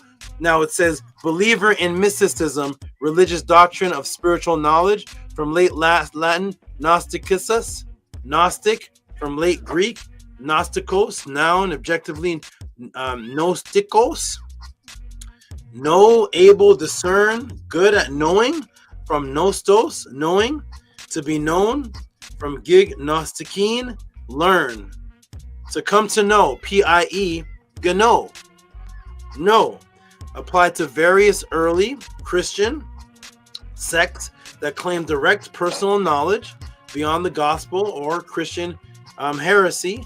They appeared in the 1st century AD, flourishing in the 2nd, and were stamped out by the 6th century. Here's the word know. Know, past tense, kano. And you can see in the English language that these letters change. G turns to K, K turns to C, C turns back to K. Here it is, kano, past principle. Perceive a thing. So know is to perceive, to be identical with another, to be able to distinguish. Perceive, understand. As a fact, truth, believe. Know how to do something, from Proto-Germanic, canoe or new. Source also of Old German by Chanan or ear Chanan, to know, from P-I-E root, which there's no such language, but they say Proto-Indo-European. That's a racist neuro-linguistic programming term, but let's go. Here we go. Gno, to know. So we look at GNO, Gno, and we look up Gnostic, and there's the same root right here. Gno, Gnostic, and no, root is Gno. It's the same word. So Gnostic is the word no. So why do they keep it as Gnostic in your English sentence when you have the equivalent, which is the word no? Why do you keep it as the word Gnostic? We're going to find out, and we're going to see the hypnotic programming, and we're going to see the root of where this comes from. And let's get into the origins. It's just a word that is the original word for no. Before the G was changed to a K. I already did a couple of classes where I explained the symbolism of the letter G in the Freemasonic lingo and the K in the Freemasonic lingo. Go watch my class, The Never Ending Story. All right, the G changed to a K. So before the G was changed to a K, it's just the word no. So it's just a word that is the original word for no before the G was changed to a K. But now, something interesting. It states early Christians were the ones being called this. But why? It just means to know. But you don't find your mother, your Christian mother, friends, or yourself when you're a Christian. And T.D. Jakes calling themselves Gnostic. So the early Christians, it says it traces back to them. But when you were a Christian, did you ever call yourself Gnostic? Your mother and grandmother who's a Christian, did they call themselves Gnostic? So what happened? What was the switch? Where did this word come from? Where did it go? And why does it stay as this word and not just turn into the word no? Okay, so when you were a Christian and your current pastor, T.D. Jakes, none of them call themselves Gnostic. Bishop Eddie Long, none of them call it, or Roberts and all them, none of them call themselves Gnostics. So what happened? Here's where the matrix begins. This all goes back to the early disputes of early first century Christianity, when the hierarchy decided what books could be in particular canonized Bibles, or what books were canonized Orthodox to be accepted. And they are still disputing the official belief. So there was disputes going on, and what books would be Orthodox, canonized as they call them, what books would be in the Bibles, and are still disputing the official belief. But the ones in power had a rule who anyone went against the ever so changing quote-unquote Orthodox Christianity was accused of heresy, because those who were not under the official doctrine that was controlling people, or a threat to the controlling powers of religion that be, which leads to Saint Irenaeus. This is going to lead us to a man called Saint Irenaeus, because when you went against, and still to this day, but it's a much more lenient today, but in that time, when you went against the powers that be, or the ruling authority of Christianity, and you set up different splinter groups away from that orthodoxy, you pose a threat to the controlling powers, because if many people started following you, they would actually go against the Catholic rule, or the Christian rule, or the orthodoxy at the time. So therefore, early Christians definitely wanted to stomp out anyone that was not going by the agreed Orthodox canonized Bible or agreed Orthodox canonized books. And they definitely stomped out and killed any native or indigenous tribes of wherever they went who didn't believe in the Bible in the first place, until they would believe in a particular Bible. Early Christians did not promote all Bibles. There are particular Bibles for particular times, and only the hierarchy decides what the rest of the community reads in Christianity. If you went against that, you're considered performing a crime called heresy. This leads us into Saint Irenaeus and the huge written corpus against them, who claim to have extra knowledge that the Orthodox Church did not have access to. or that the Orthodox Church was hiding. So those who had extracurricular knowledge, a huge corpus was written by Irenaeus, Saint Irenaeus, to rebuke and point out these people who had extracurricular knowledge from the Orthodox, who were either did not have access to those documents or were purposely accused of hiding them, knowing that they existed, but did not want the rest of the community to know about these particular so-called gospels. And it's actually called Against the Heresies by Saint Irenaeus. And that's this person right here. Here he is right here. Now, I will take you to book 1. Typo there, not him. I'll take you to book 1, chapter 28 of Saint Irenaeus' attempt to stop the heresy. Because here at the Tehuti Podclass, when we say something happened in history, we take you to what the original people of that culture wrote about it. So I'm going to take you to the chapter and verse of the book of this individual that actually had a corpus called Against the Heresies. Here it is right here. Against the Heresies, book 1, chapter 28. Doctrines of Tatian, and Ankratites and others. It goes on to say, many offshoots of numerous heresies have already been formed from those heretics. That's what they feared. We have described. This arises from the fact that numbers of them indeed shall all desire themselves to be teachers and break off from the particular heresy in which they have been involved, forming one set of doctrines out of a totally different system of opinions. And then again, others, they insist upon teaching something new, declaring themselves the inventor of any sort of opinion which they may have been able to call into existence. Sounds like what's happening today.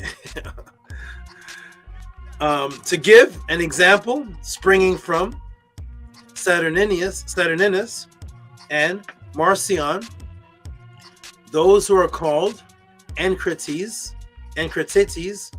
which is self-controlled, preaching against marriage, thus setting aside the original creation of God, and indirectly blaming him who made the male and female for propagation of the human race.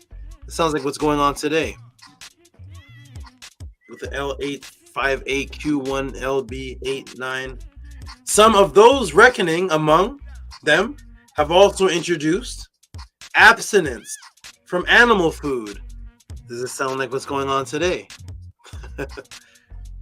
I'm more spiritual because I'm a vegan. I'm a vegetarian. This is the way of God. The ancient Egyptians never ate meat. So they were having these complaints from people that were breaking away and forming these particular doctrines that the hierarchy did not have control over. Therefore, they would lose control of their community if people started following these heretics or heresy type people.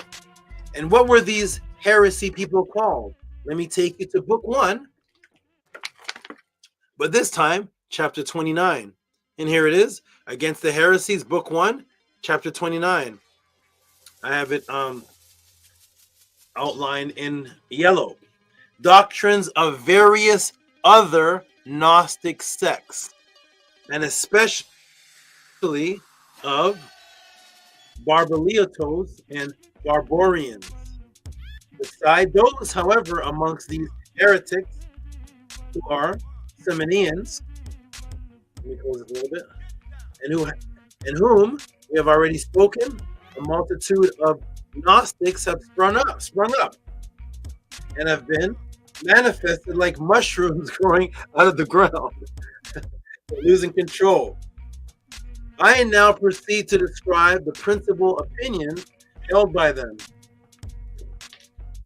Some of them then set forth by a certain Aeon, who never grows old and exists and a virgin spirit.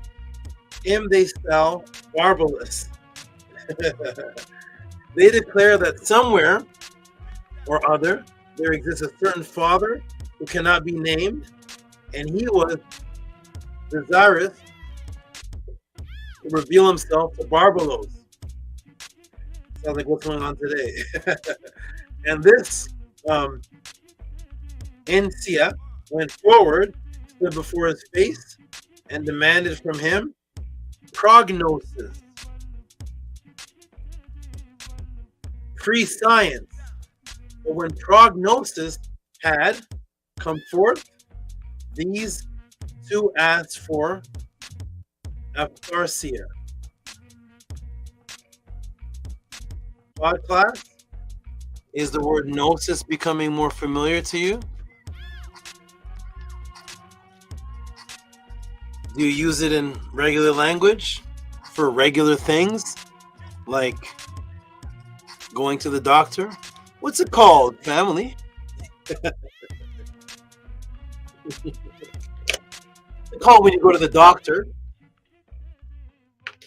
and you're getting a checkup. What's it called for those who own cars who want to get their cars checked out? What's that called again?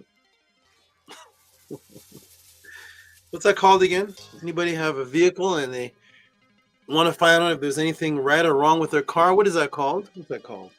You go to the doctor and you get a, what's it called again?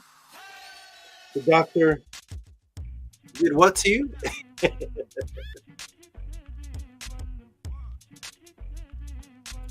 A diagnosis. Big vape, diagnosis.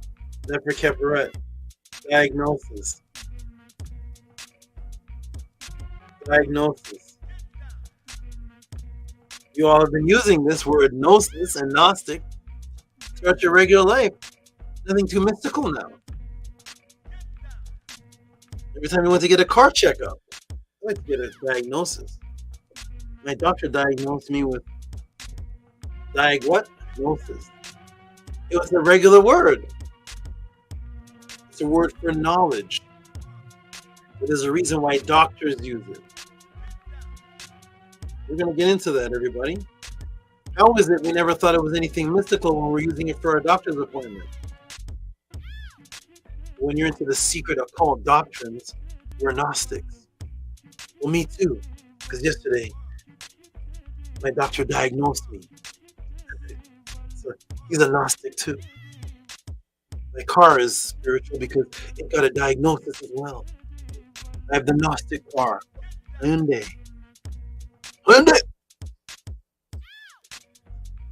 The Gnostic car, Honda.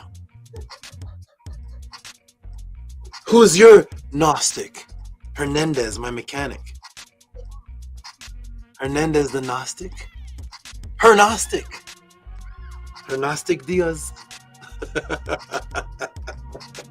It's not. Conscious Conqueror put checkup. That's right. So Hernandez, my mechanic, he's the Gnostic. He's the Gnostic of the mechanics. No, it's just a word that means you have knowledge of something. And these Christians were debating over the knowledge of something, their connection to God. Now today, because they just don't tell you what the word means, now you have 1,000 books on the ancient Gnostics. The ancient Gnostics. Hernandez. Dr. Smith. My diagnostic doctor. No, regular word. When you take it back into the context of using it in regular language, it's not so mystical now. Let's go, everybody. Welcome to Tehuti Podclass. Here we go. So we're starting to see where this word is stemming from. And we're starting to follow the path. Put explosion snake and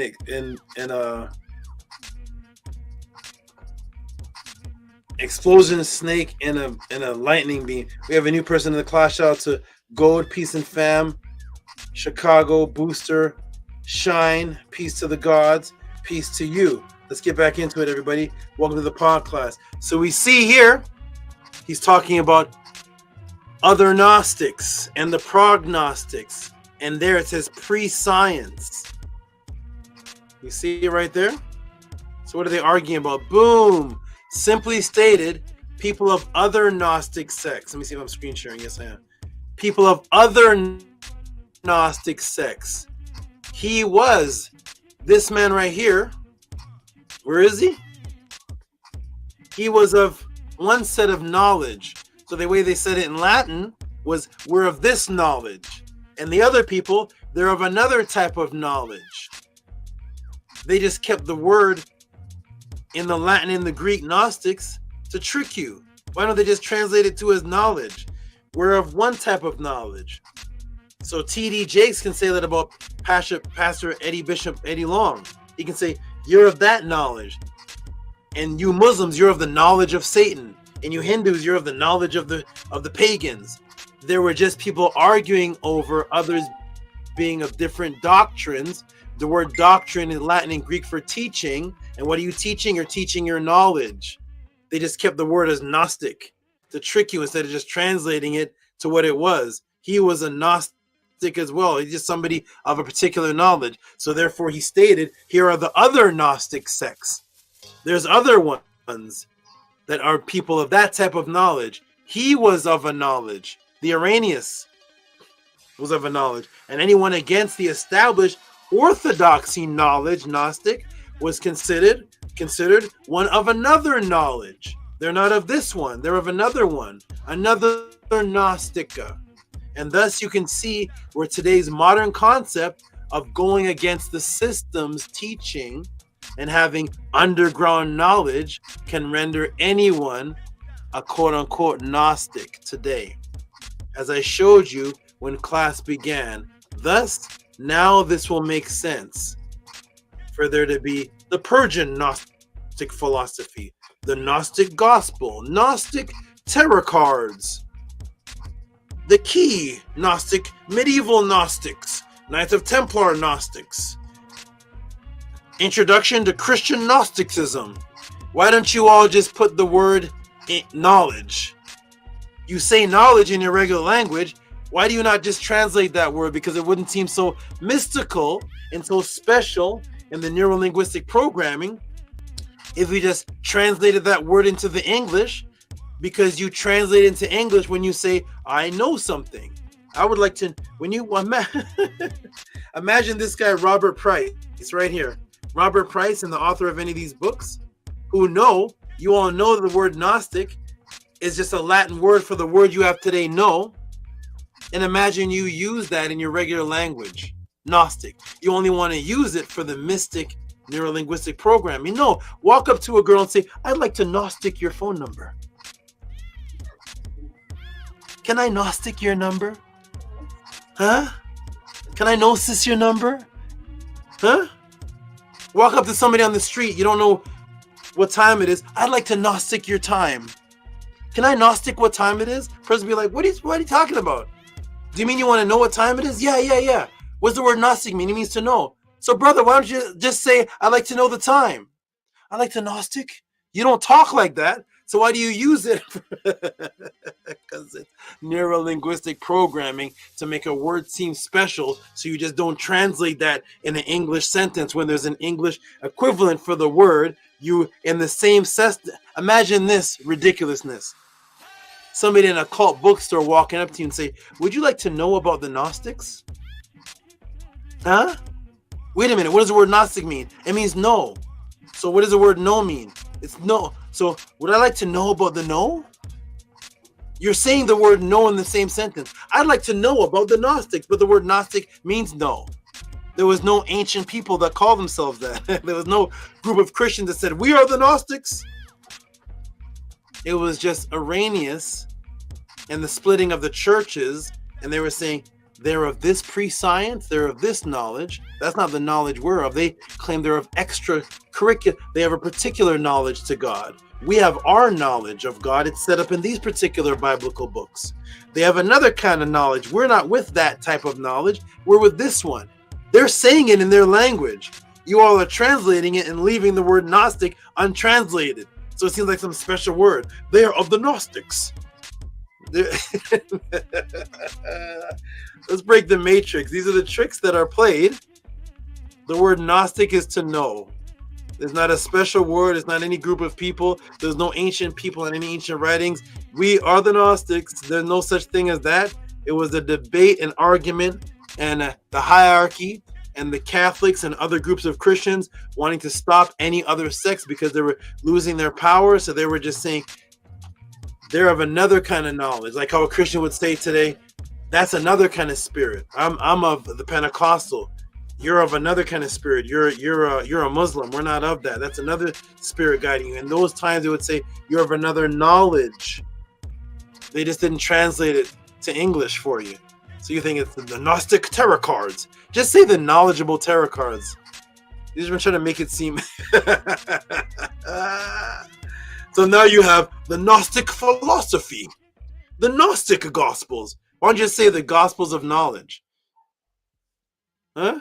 The medieval Gnostics, Gnostic Christians, introduction to Gnostic Christians. To make it seem like something different than the word you're already saying, like when you go get your car fixed. I'm getting a diagnostic. Here we go, everybody. Welcome to the podcast. We are breaking the matrix right here, and then we're going to get, wait till you see the source of this further back than this. So now, as you can see, both sides are claiming to have knowledge of something and are being both claiming both to be knowledgeable. They're both claiming to be knowledgeable. They simply were calling themselves men of knowledge. And the Latin word for knowledge was Gnostic, and Greek was Gnostica. Let me show you the base differences. So here, let me take you to the books of the gospel authorized in that time of Irenaeus, of that time. In the time of Irenaeus,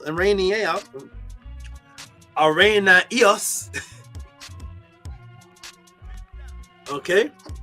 It's not the Bible you have today. So, ladies and gentlemen, let me make clear that the Bible you have today, the Hebrew Israelites and Christians, if you were in first century, you would be considered a splinter sect.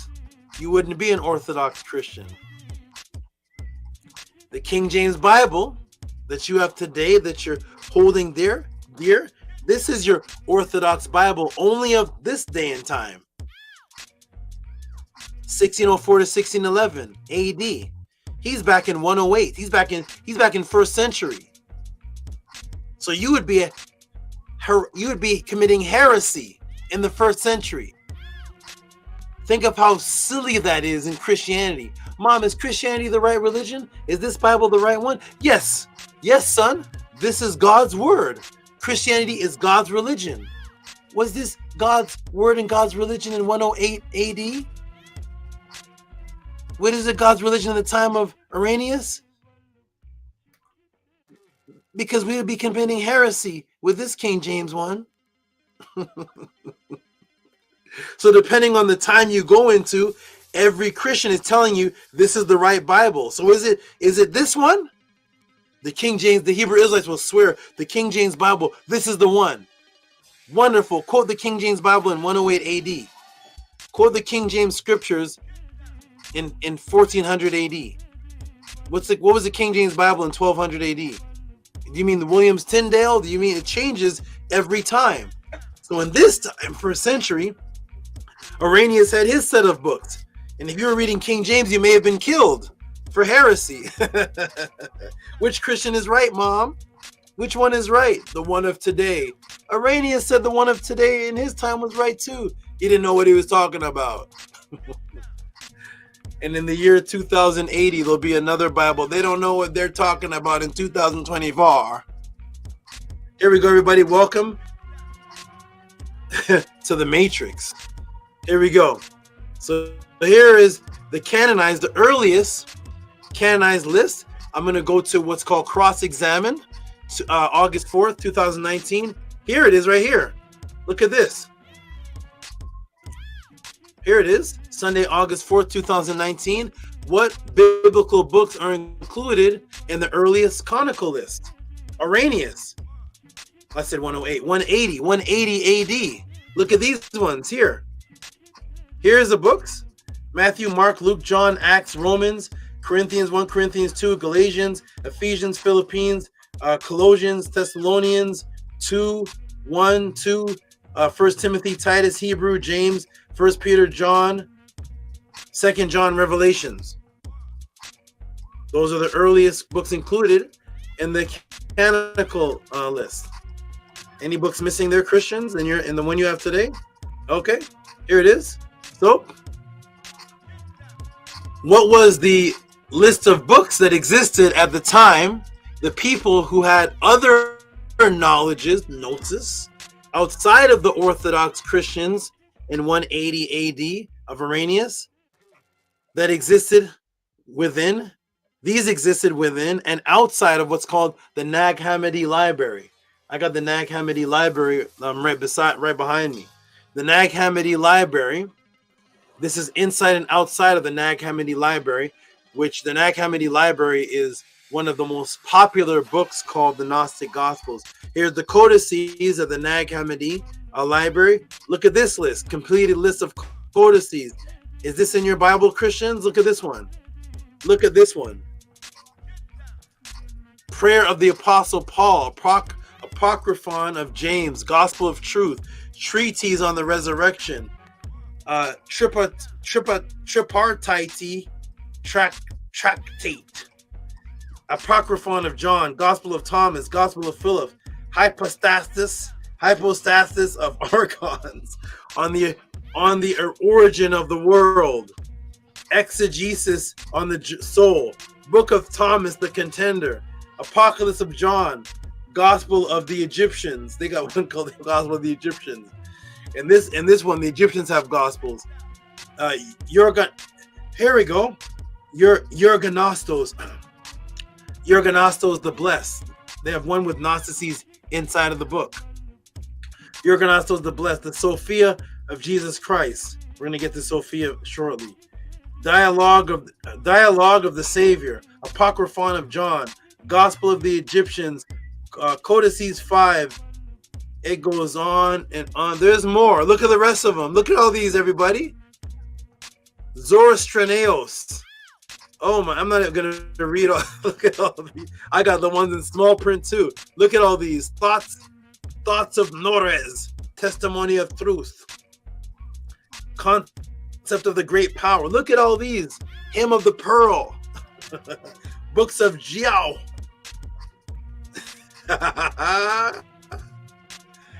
The Secret Gospel of Mark and the Hermetica. You see that at the bottom? The Hermetica. Oh my. Hymn of the Robe of Glory and the Hermetica. And many more. There's too many for me to list here, everybody. These are the outside knowledges, outside gnosis, and many more. What do all of these Gnostics have in common? What do these Gnostics here, even though they're different from the Bible, have in common with these ones of the Bible or the biblical books in 180 and the King James Bible of today?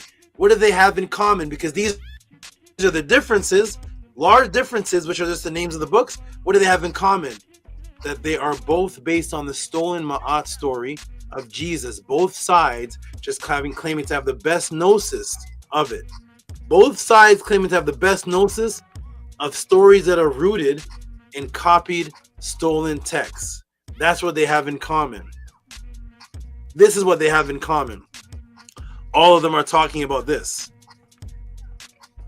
All of them are talking about this, just in different versions and different. And as you see, Irenaeus was saying, and as this person comes up with new knowledge, he comes up with a new teaching. And this person comes up with a new opinion, and that's a new teaching. And it goes on from the original HARAS story, and it keeps changing and changing and changing because each person is saying they have a direct connection to God that added this part. By the time you get to King James Bible, by the time you get to the New Testament, the whole HARAS story and everything is mutilated. That's what they have in common, though.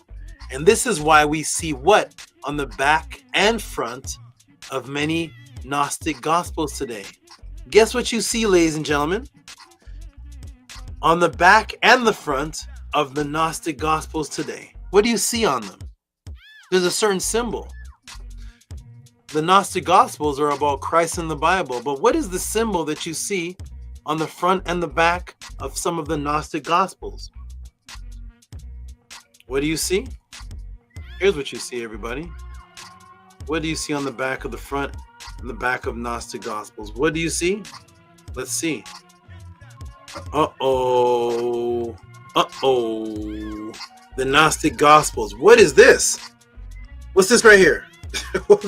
The Gnostic Gospels of Judas, Gnostic Gospels of Thomas, Gnostic Gospel. Even Mary Magdalene had a gospel. What is this symbol right here? On the back of the Gnostic Gospel. What is this? Gnostic Gospel. Let's go to the next one. Here it is. A codex for the Gnostics. What is this? The Gnostics. I'm seeing the Eye of Heru, the ANKH. Look, Tehuti's over here. Hey, Tehuti's over here. Heru's over here. Ampu's right there. Over here we got the ANKH. Boom. Why ANKH? Why the ANKH with the Gnostics? Why is that? Why is the ANKH with the Gnostic Gospels? As a matter of fact, if you do a quick Google search on Gnostic cross, because remember it's all about Jesus and the Gospels, do a Google search. I did it already and I screenshotted it. Gnostic cross. When you do a Google search on Gnostic cross, you should come up with Gospels and Jesus stories, right? What's the Gnostic cross? Uh-oh. What is this, everybody? This is the Gnostic cross? What are these? This is the first thing that pops up when you type a Google search in to Gnostic cross. The Gnostic cross of Valentinian. What is that? Did these look familiar? This is the first thing that pops up under the Gnostic cross. There's a Google search right there. Gnostic cross. Here it is. Unks. Unks. Unks. Unks. Unks. Unks. Unks. Unks. Unks. Unks. Unks. Unks. Unks. Sounds like I'm singing a song. There it is. The Gnostic cross. Boom. Stolen again from the followers of Ma'at, who were the students of Tehuti, who brought the original quote-unquote knowledge, science, which became known as Gnosis, which now leads us to the bringing to you the first attestation of the word Gnosis and the original divide concept and its connection to science and Tehuti in the mind of the Greeks that led up to Christians. For this, I will take you back before the Gnostic arguments into the BC era, back to 360 BC, to the Book of Statesmen by Plato. Uh-oh. Uh-oh. The first attestation of the word gnosis, pertaining to the divide concept. The first attestation of gnosis pertaining to the divide and its connection to science and Tehuti. Remember in the Arrhenius text, it said other Gnostics. And in parentheses, what did it say in this text? What did it say, ladies and gentlemen? Something very interesting. Let me blow it up and show you again. Prognostics demanded him prognosis. Pre-science. Uh-oh. Other Gnostic sects, the word prog means before something, and gnosis must mean science. So thus, prognosis is pre-science, which is why when you go to get something checked out and you want to know something beforehand, it's called a prognosis. And then the diagnosis becomes the answer. So this gnosis in those times was the word science. Where does this word gnosis come from when it was first applied to the division of sciences? 360 BC, right before Alexander the Great or Mach Kemet. Goes into Kemet. Now we're in the BCs. Because prognosis, Christians shouldn't be arguing with something called gnosis, and the definition in parentheses is science, when speaking about their doctrine, unless their doctrine originally came from the concept of the word science originally, for its original meaning. But who is the one that gave the first attestation that associated the word gnosis with science and divided it into two? Was it even a Christian? No. It's from the statesman. Huh? What happened? It's from Plato, who was not a Christian. That was the first divide of the two sciences. When the word was brought into attestation for the first time, pertaining to a divide in a belief system, into secting off into two, but it was a belief system of sciences, no religion or Christianity. Let's go and see everybody. Welcome to the Tehuti Podclass. I'm going to break down a little bit more and then take a break, but let's go and see. And you're going to see the connection and how this led back to Tehuti. There we go. Let's go back to it. There it is. So now the gnosis argument is between Christians. It is prognosis, which in parentheses, science, pre-science. When they started splitting off, where does that concept originally come from? Why do we see unks and eyes of Heru on Gnostic books, and it's called Gospels? Why would the Ankh be in? It was supposed to be a pagan symbol. Anybody who's into gospel. Why is it when we look up Gnostic cross, all we see is Ankhs? How is Ankh associated with the Gnostics? Because of where it came from.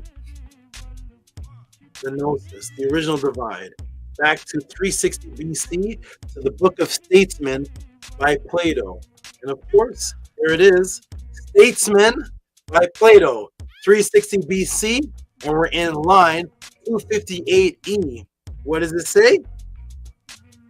And with its aid, they created objects which did not previously exist. Uh-oh. Let me move from there. Wait a minute. Uh-oh. Hold on a second. Let's go back to the original argument. Let's go back to the original argument of Arrhenius to see what this argument was. What did Arrhenius say? Let me go back to what it said. What did he say?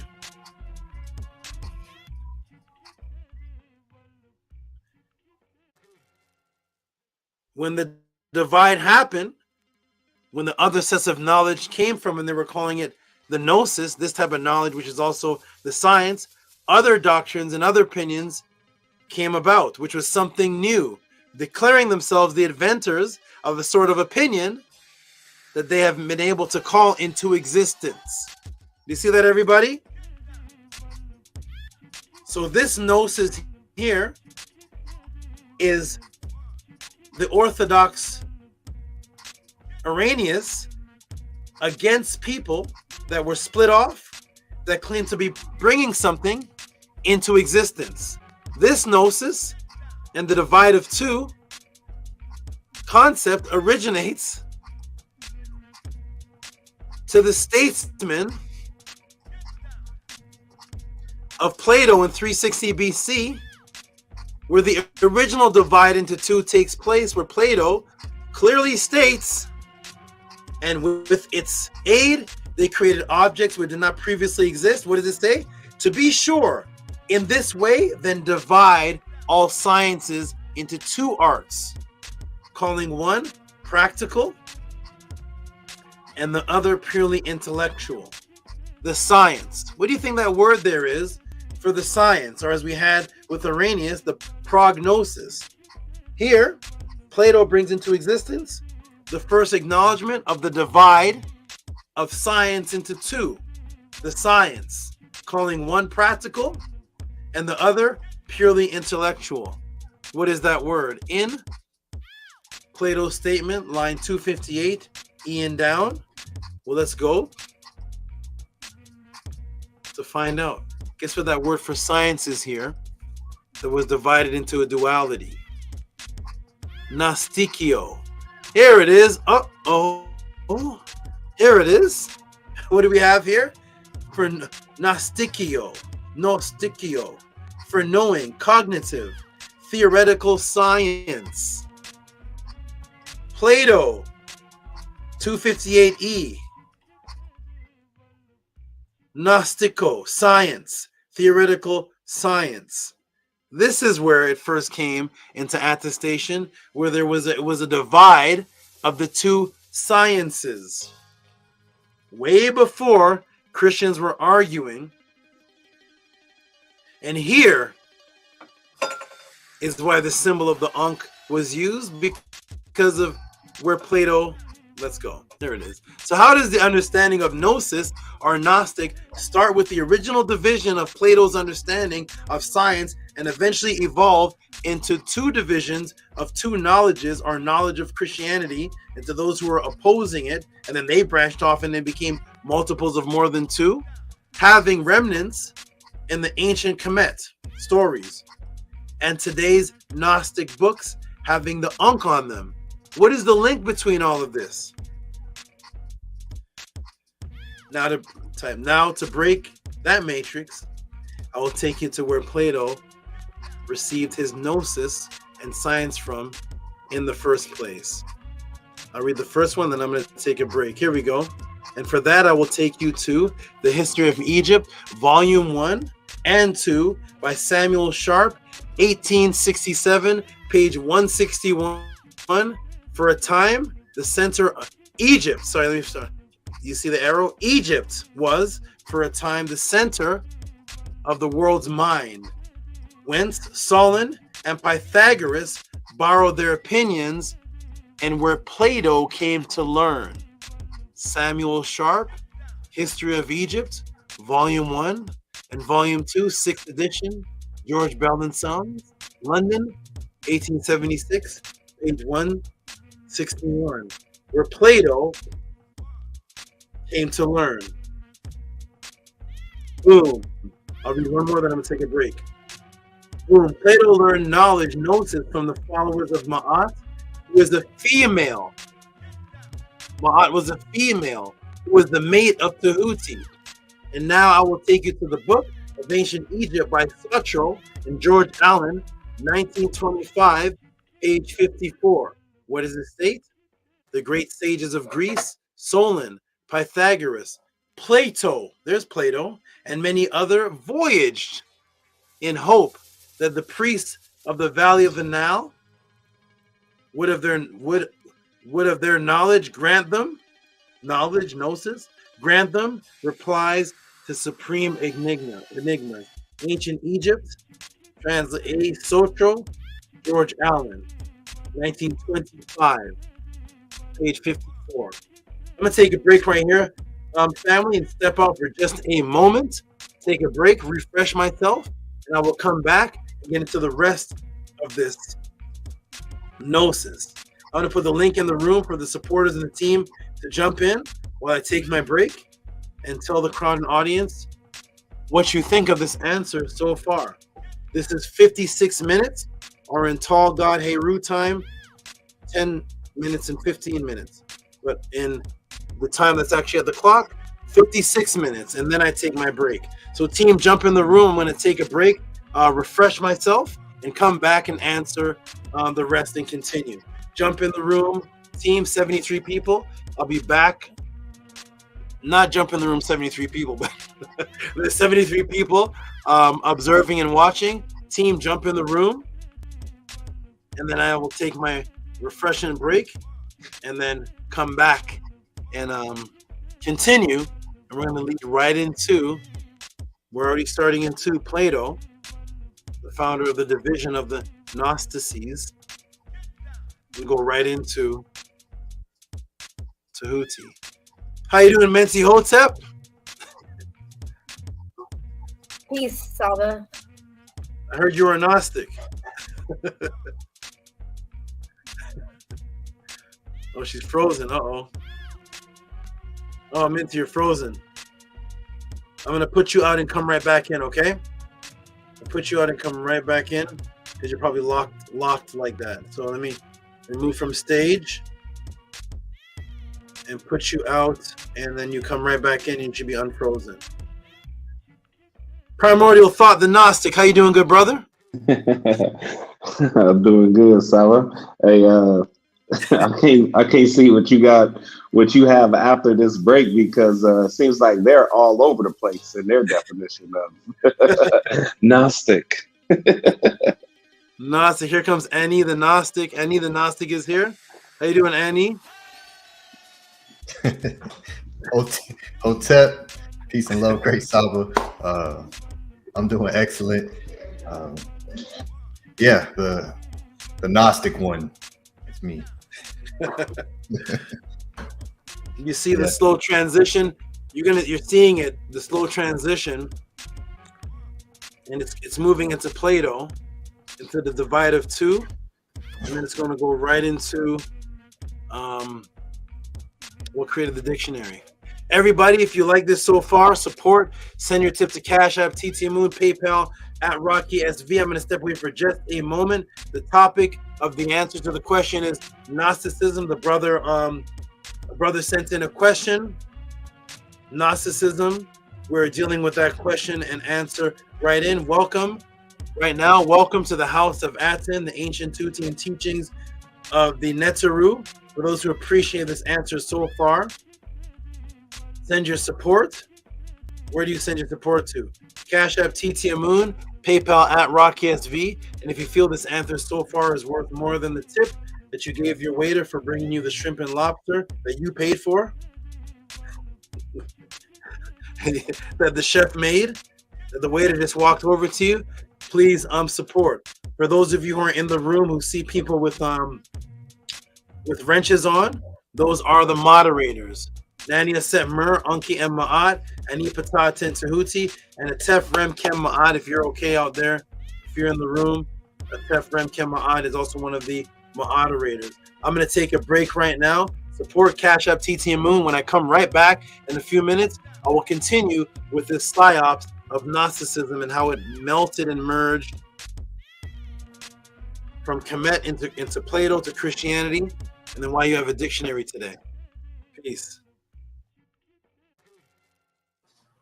Peace, Hotep. Hotep, great brother. Yes. Hotep, great brother. Primordial Thought 9. How are you doing, great brother? Fantastic, brother. You know, just out here with the family in Vegas. My brother he had some heart issues. Kind of got a little call 5 o'clock in the morning. So we shot down here. It's just a shock, man, because he's one of the most healthiest guys I know. He takes herbs on a daily basis. He's the reason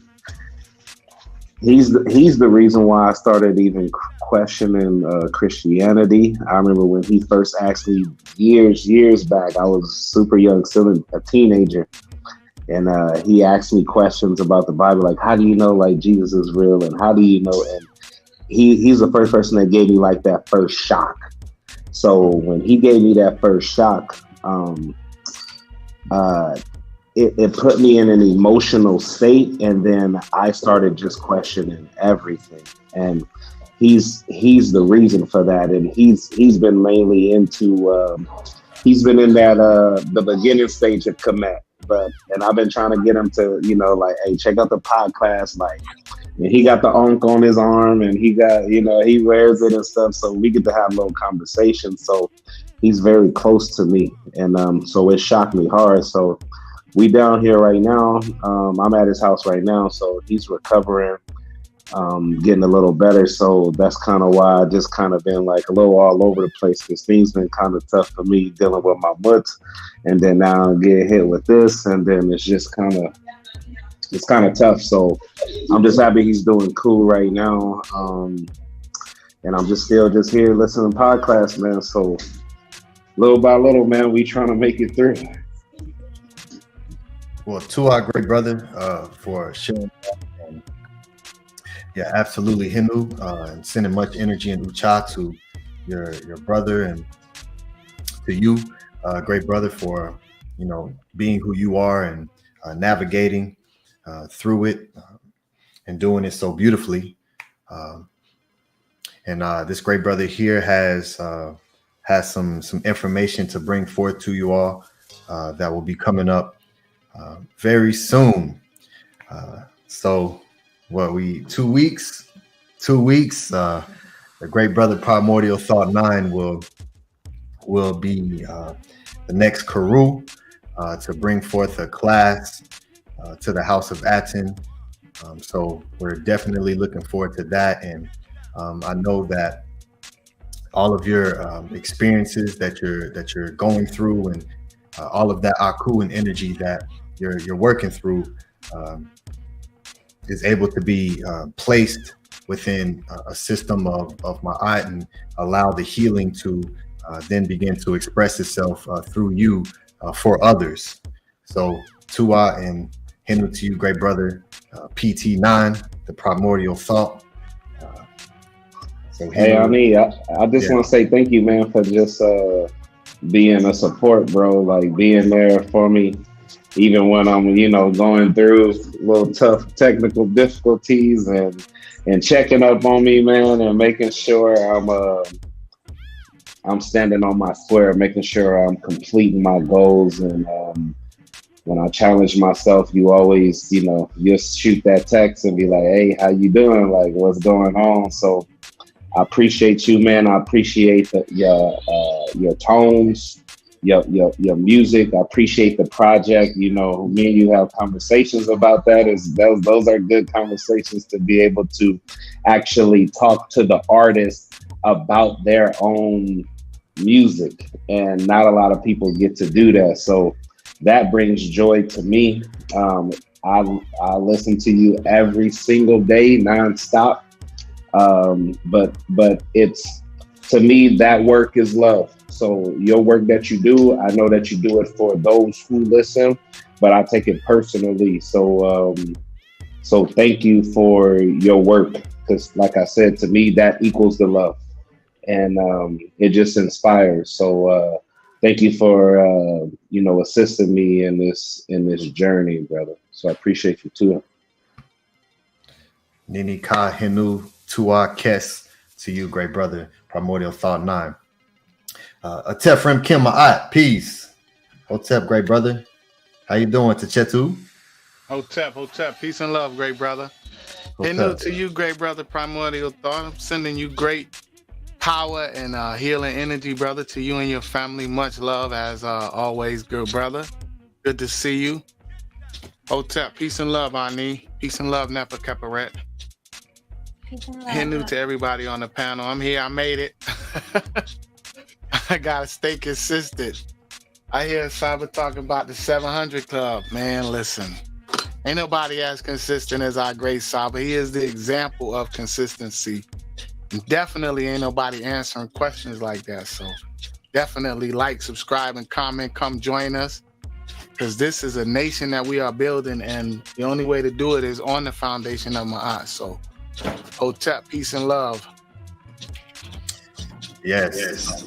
Tua, Hinu, to all the great people who are supporting the Tehuti Podclass. The links are pinned to the top of the chat. So if you look at the very top, you'll see the links to send in your support or send in a question. Your questions are what allow this podcast to exist. So everyone should look at it as an individualized relationship with the Great Saba. So therefore, if no one sends in a question, there will be no podcast. And we have very consistent supporters and those who send in questions. And I always look forward to, like the brother who sent in this question was a new supporter with a new question, a new brought forth into the Tehuti Podclass. So there are many of you who are watching right now who have never sent in a question, but everyone has questions. So let's turn it into a podcast so we all can receive the benefit from the question that you may ask, and continue to support houseofatton.org. Peace, Minty Hotep. Peace. Peace, brothers. Can I be heard? Yes, you froze though. Can we still hear you? I Yeah, don't know. you're- Can you, I could still be heard, yes, but we I'm can hear frozen. you. Oh, Yeah, okay. we All can hear right. I guess that's what it is. You know, this has been happening a lot, and I noticed it happens to SABA too. So just no problem. No problem. You can still hear me. Brother Primordial, I send healing energy towards what you're facing right now. I didn't hear exactly what's going on, but I know something's going on there. So sending healing energy to you.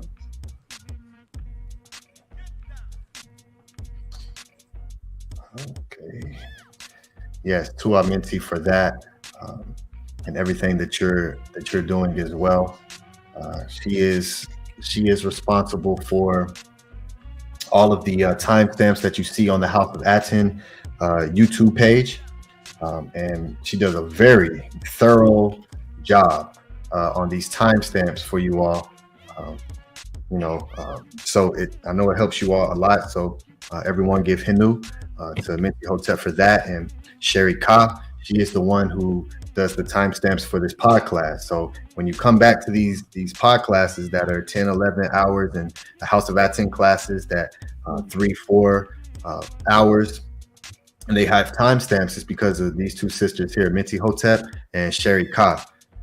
So Tua for what you all are doing to help the next people who come in after and navigate through these classes more efficiently. So Hotep and Hinu to you for that. Tua, brother. So I can be heard. Can I be seen as well? You're a little choppy, but we can hear you. Okay. Yeah, this is so strange because my TV is playing, and I can see everybody, and I'm not moving. And then on my computer, I'm moving, and then everybody's frozen.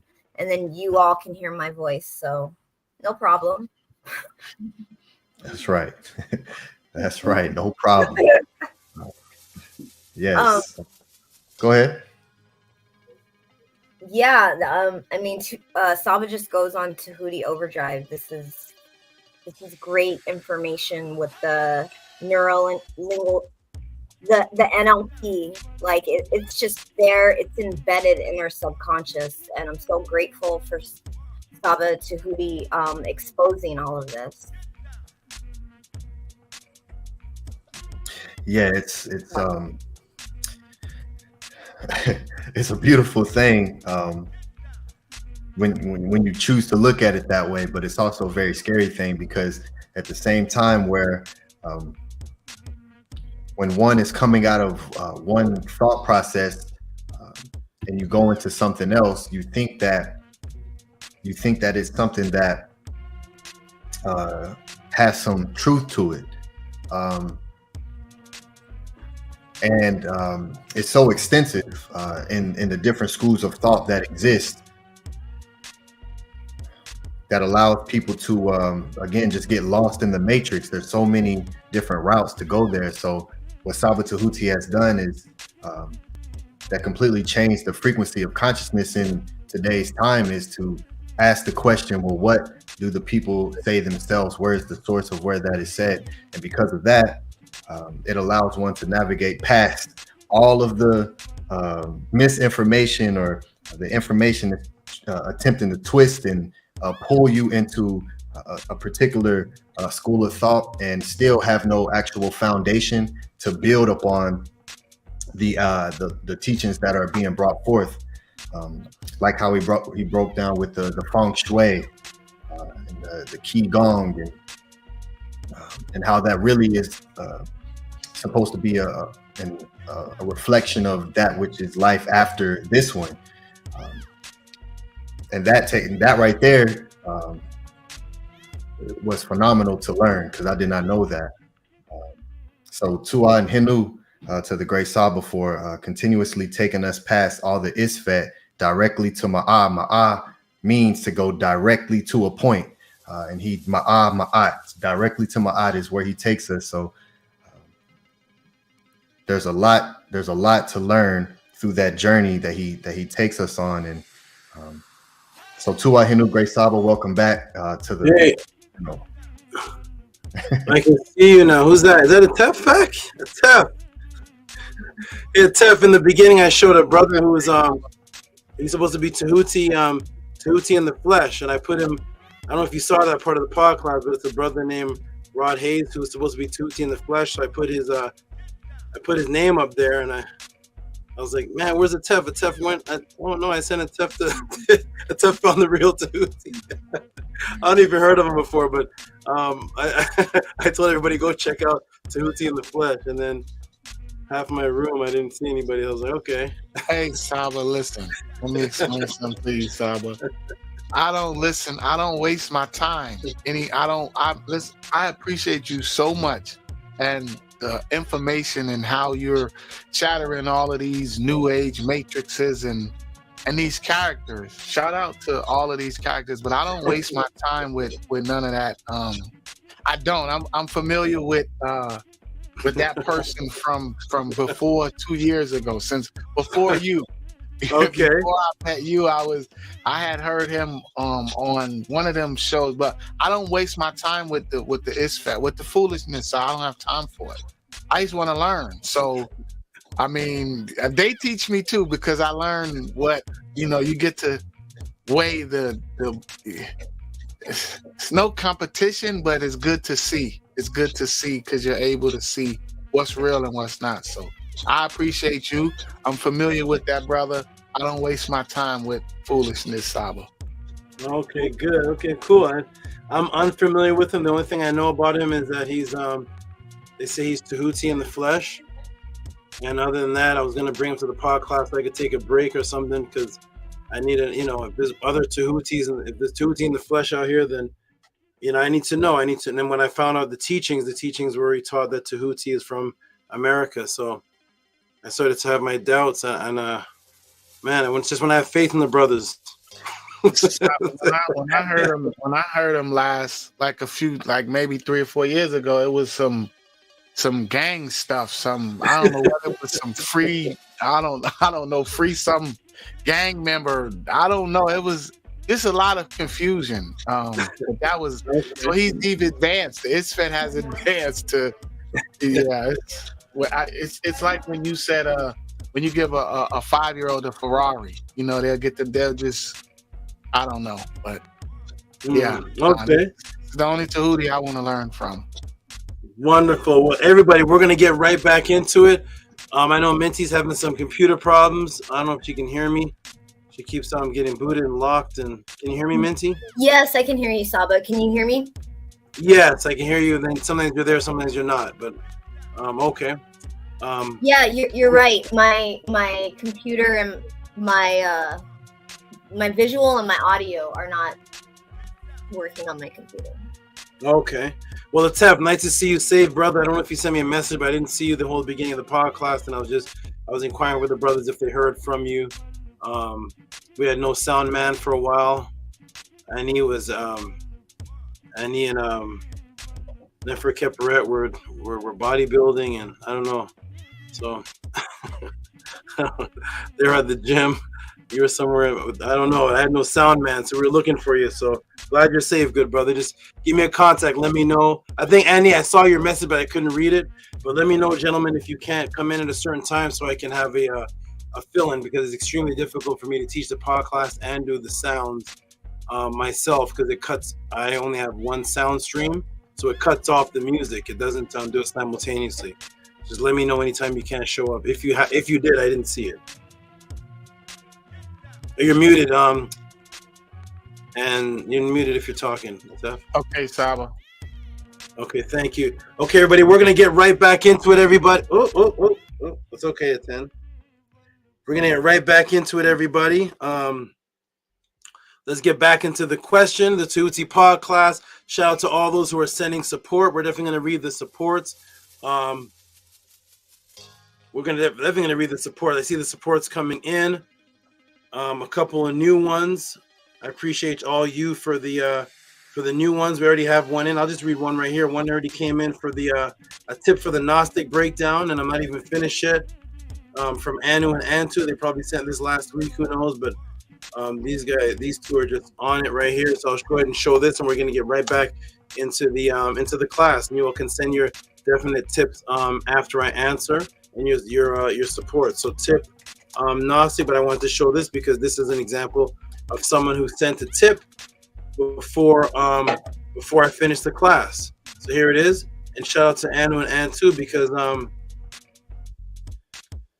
I've seen that happen with waiters. I've seen people tip the waiter before the night's done. The night doesn't have to be done. I see in the middle of the night, in the middle of them eating dinner, they already have the tip on the side. So shout out to people who have faith that see the answers so far and say, yo, this answer is gonna be absolutely mind blowing. Let me go ahead and give my tip now. So here it is. Shout out to Anu and Antu, who they give a support before I even finish the class. And go ahead and give them some noise, and we'll get into the rest of the answer for Gnosticism. Anu and Antu, Gnostic breakdown and build up. We love you too, SABA. Give some noise, please, to these two.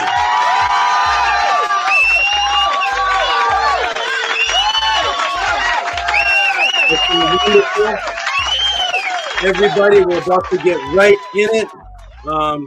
Peace and love to everybody on the panel. Annie, how many crunches did you do? You did crunches, some benches. What's going on? You did get a good workout? Yeah, I have a excellent workout. Did a full body. Effort Kepperet as well. Yeah, it's amazing. And because I can't replace anything, I have to kind of just like force something in. As far as time wise, so as I assimilate, it'll work itself in my eye the way that it needs to. So Hinu to you, Great Saba, for all the inspiration and motivation that you provide. But yes, it was an excellent workout. Okay, wonderful. I look forward to seeing some of the results. Never kept right. You're already at about 4% body fat, so I know you have a 6-pack tomorrow. So Never kept rat doesn't have 1 ounce of fat on her body. So shout out to you all. And I'm gonna go ahead and jump back in the answer. Everybody, here we go. Shout out to Annie, Never Kepperet, Primordial Thought, Gabrielle Lopez, Gabrielle, if you're in the background listening, Mincy Hotep, who's there, Atef and his family, your family's in the background listening. You all jump back in the chat, and we're going to get back into this answer of Gnosticism, and it's going to get into the dictionary. Here we go, everybody. You ready? Press a 9 if you can hear me. Press a 9 if you can hear me and see me, and we're about to start right now. Are you all ready? Are you all ready? Are you all ready? And let me go ahead and put the screen share, and then press a 9 if you can see the screen share. I want to make sure you can hear me and see the screen share, because once I go, I won't be able to come back and switch it unless I pause the class. You all can see me. Let me see if there's 9s. Press. We got 9s. Gabrielle Lopez, always here. Saba, she presses a 9. Is this Akhenaten? The Akhenaten? Is this Akhenaten? Look at this. Hold on a second. Akhenaten, what's this?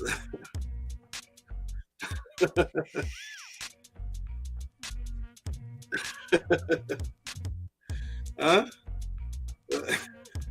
He keeps going and going and going and going and going and going and going. All right. Shout out to Akhenaten. Shout out to Ralph, who has that great name with the 7. The 7. Shout out to you. Shout out to Lisa. Okay, good. We got the bells. We got everybody. Press the 9s. Minty Hotep, Gabriel Lopez. Nicholas Noatic, shout out to you, good brother Nicholas. Jump on the panel anytime. You're always welcome. You always support, so you are fine. So here we go, everybody. We Akhenaten knows. Dry Morcon, you got it. You got it. Dry Morcon, you got it. You got it. Akhenaten is the reptile, the reptile man. Are you ready? Okay, here we go, everybody. Let me go ahead and put the screen share back on. And welcome to the Tehuti Podclass. Let's continue with this. Here we go. So we're gonna go back a little bit for those who just jumped in the room right now. Let's go back 1. So here we go. So we find that this Gnostica was actually divided into 2. It was made into a duality, and before the Christians made the divide and were dividing into the 2 different knowledges, It was called, they were calling it pre-science or prognosis, the same word you use for diagnosis. Prognosis is the same word. Gnosis, it means science.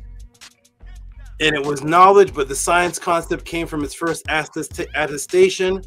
And the first attestation came from Plato 360 BC, when there was this conversation that was written in 258E line, when it says, and with this its aid they created objects which did not previously exist, to be sure.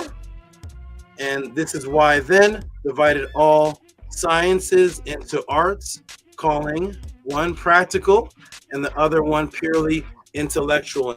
And here comes the phase of why over here, when we saw the argument of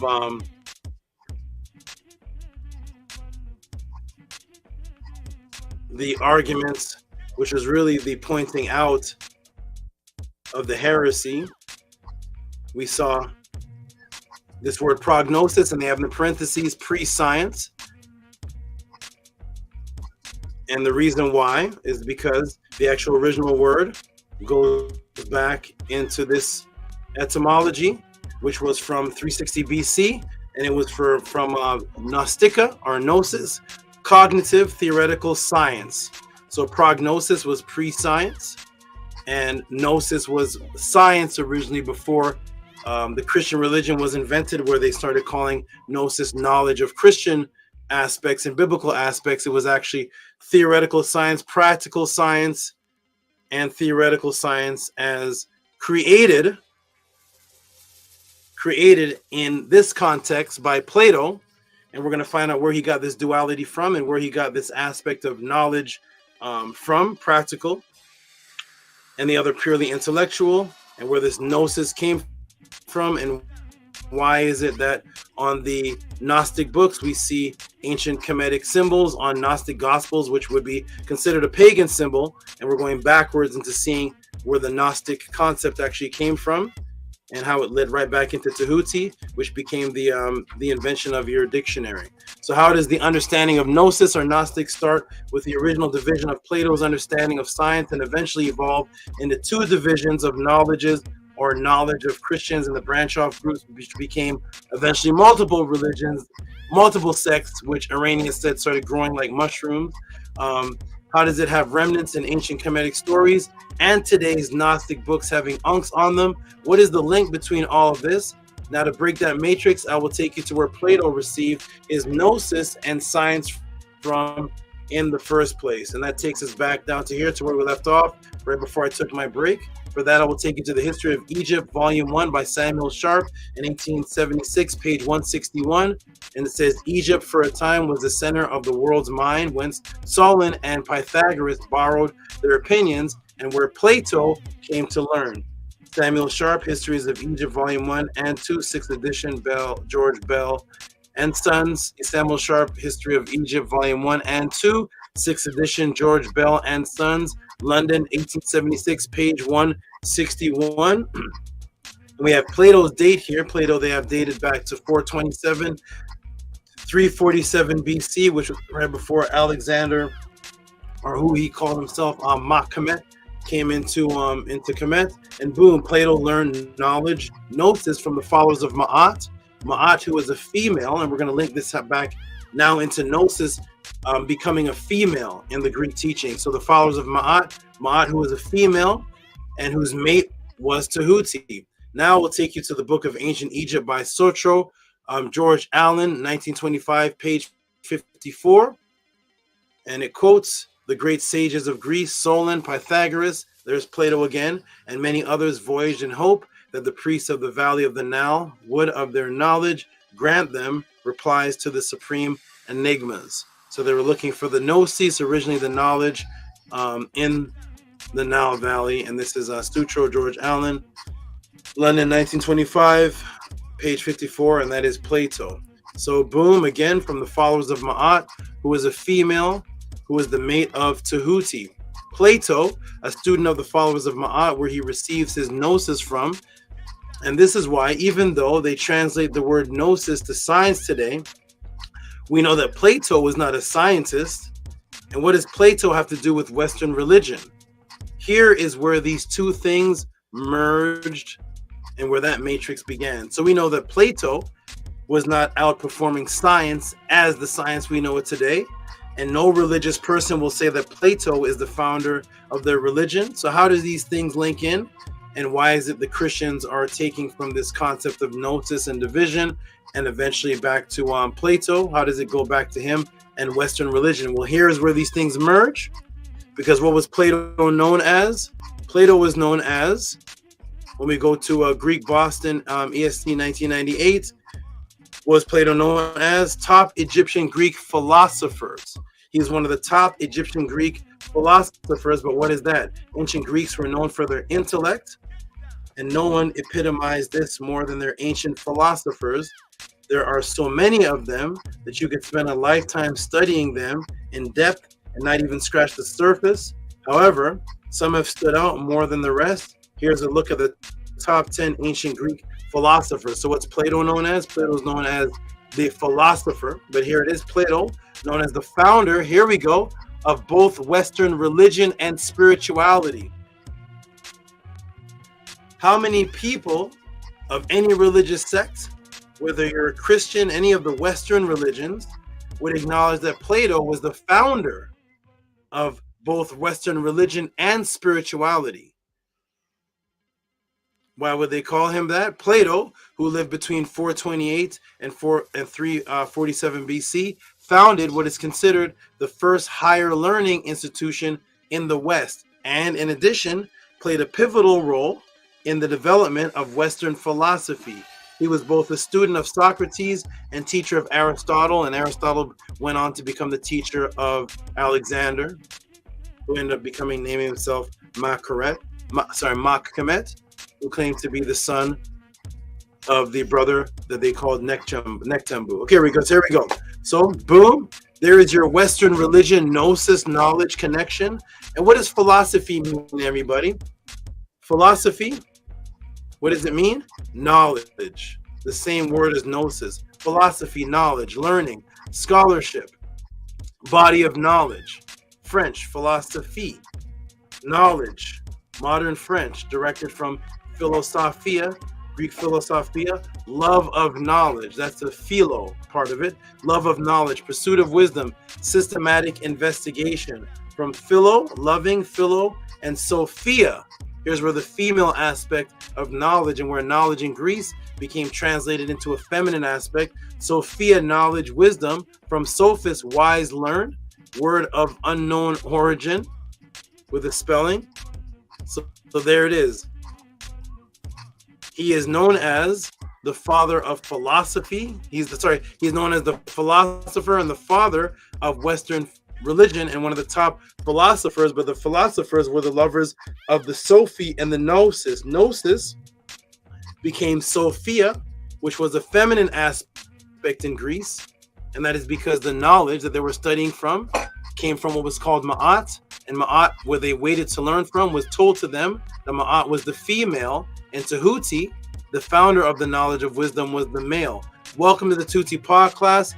Here is where we break the matrix. Now, and there is knowledge, and is there knowledge associated with the female lover of knowledge? This female was Ma'at. So this is what they were being taught about. Ma'at, who is the female.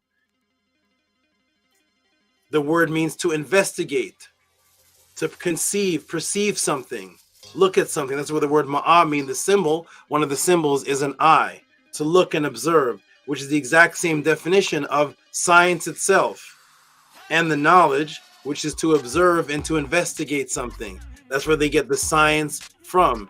And that is how gnosis eventually became associated with the feminine aspect called Sophia. When you look up Sophia, that's a female Greek.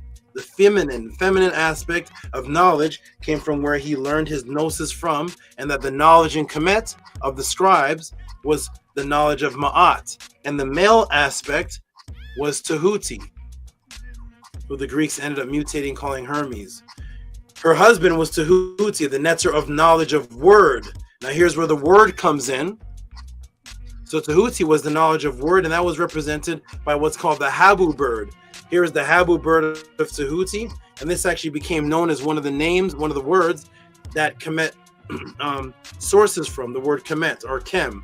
It goes back also to the Habu bird. So this Habu bird was the beak, mask face of Tehuti, always shown as his head symbol, representing the Habu bird, because he was the god of the netter of the Metu Nefer or the Medu Netter. Any one of them will suffice. From the word Met, which is actually from the word 10, and it's actually the word echo, and it became the word word for words, the Met, which is actually the word for creating something, and the symbol of the Met was the erected penis, because that is how you created through sound vibration, and also created through copulation. So it was the Met, it was the penis. So here it is. Here is the Tehuti bird called the Habu. Now this is recorded in the Ara, which you call today the Step Pyramid, 2,100 years before Plato and 600 plus years before Plato, in the wisdom of Amenemhope.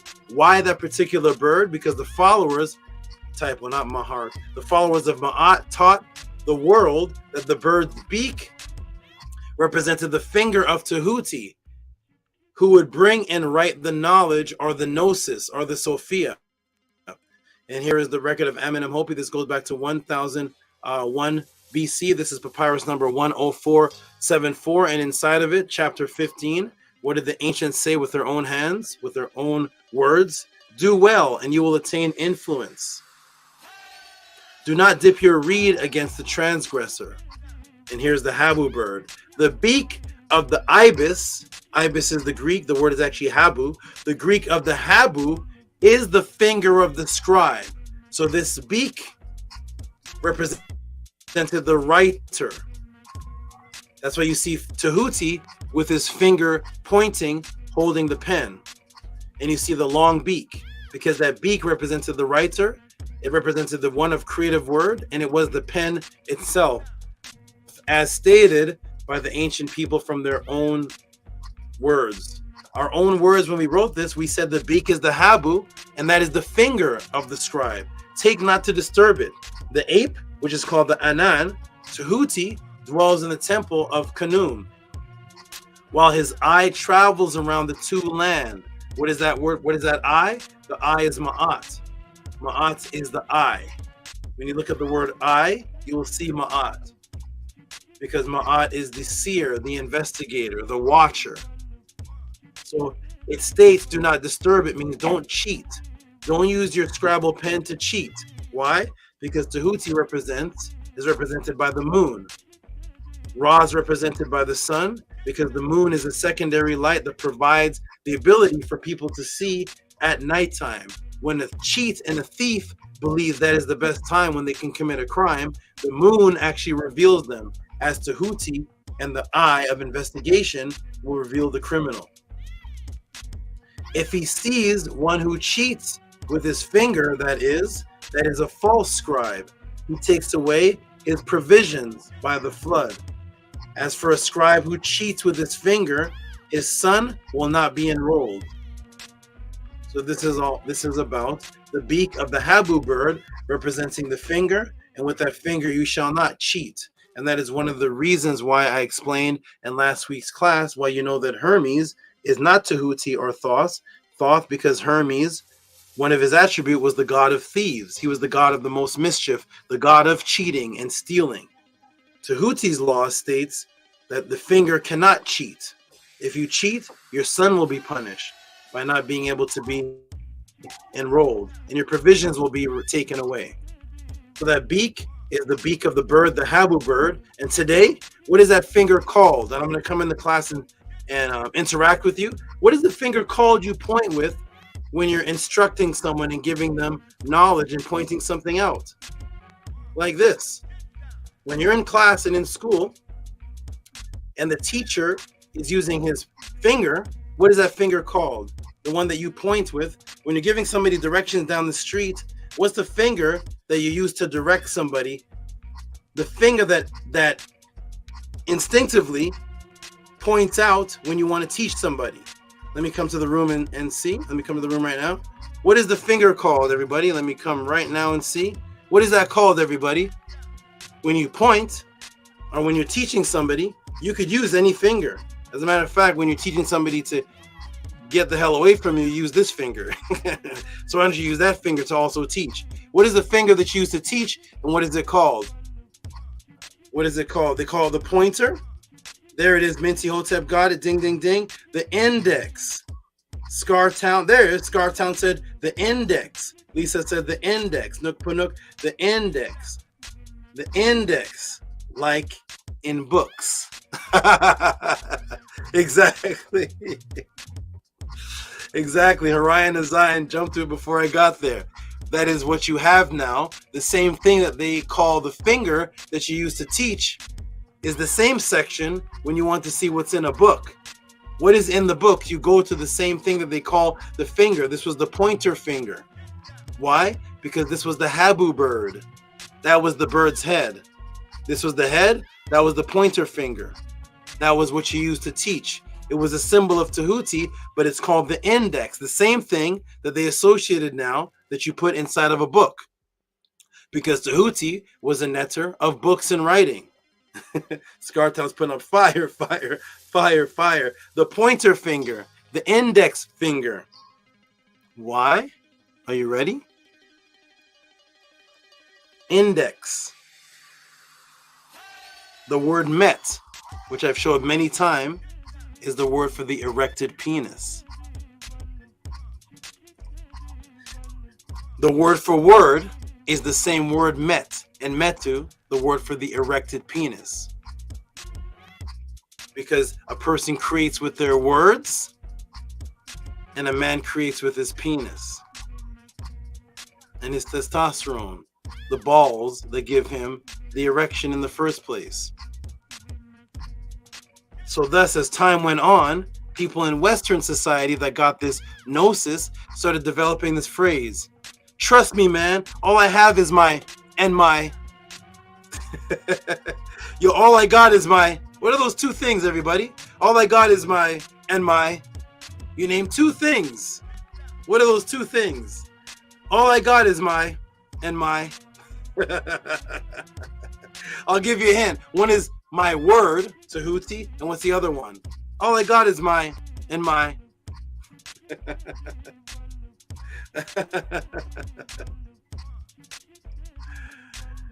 Woo! The two things. Type it in the room, don't worry. It's not a curse word. Trust me, man. All I got is my, and my. There it is. Scartown got it again. Ding, ding, ding, ding, ding. All I got is my balls and my word. The image for the met, which was the word for word, was a set of scrotum, the two balls, and an erected penis. The scrotum actually is what produced the penis to be able to erect, because that's where your testosterone is created. So when you're investigating something like Tehuti, the investigator who sees you in the dark because it represents the moon lighting up the criminal that tries to be a thief in the night and sees you in the dark,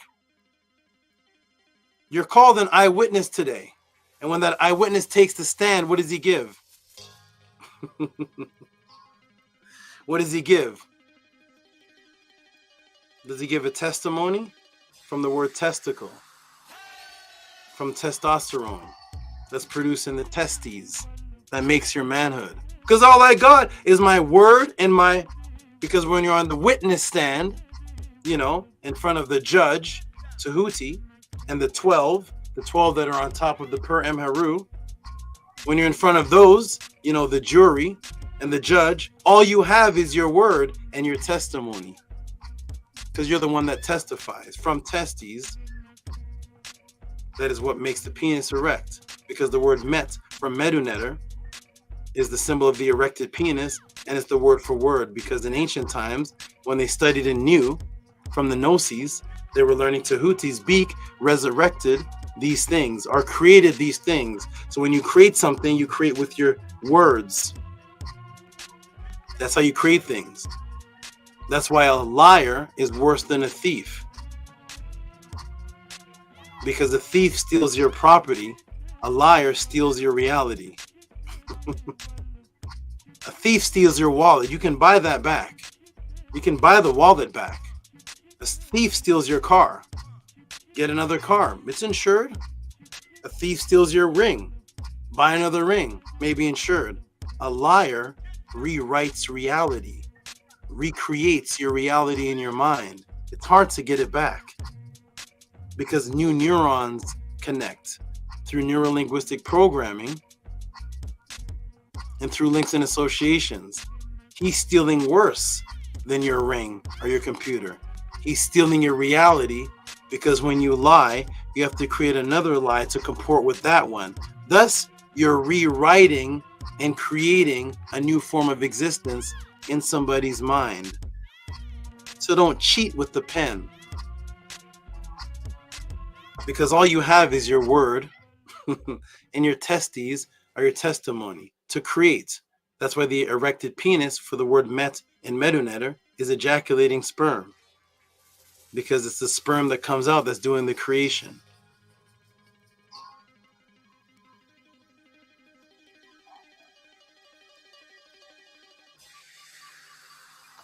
What's the word for a penis? What's the other word for a penis? And they call people this. What's the other word for penis that starts with a D? Welcome to the Tehuti Podclass. The finger that points out is the index, the same thing that's in the book. Welcome, everybody. Let's get back to the visuals of the class. That was the wisdom. Now let's get back to the visuals. Here we go. Welcome to Tehuti Podclass. Here we go. So there's the pointed finger. It points out something. That's what teachers use today. But what do they use today when they want to stand away from the chalkboard and they want to have the beak? What do they use? They use the pointer stick. The pointer stick that points out while they're teaching, pointing to the chalkboard. Here it is, everybody. Index, forefinger, one who points out, disclosure, a discoverer, informer. You see all that? To inform, to give, it's to give information, to inform. You're discovering something. It's the discovering something. It's from the word dick. Diak. To show, solemnly. Diak. Does that sound like a body part? That's another word for the penis.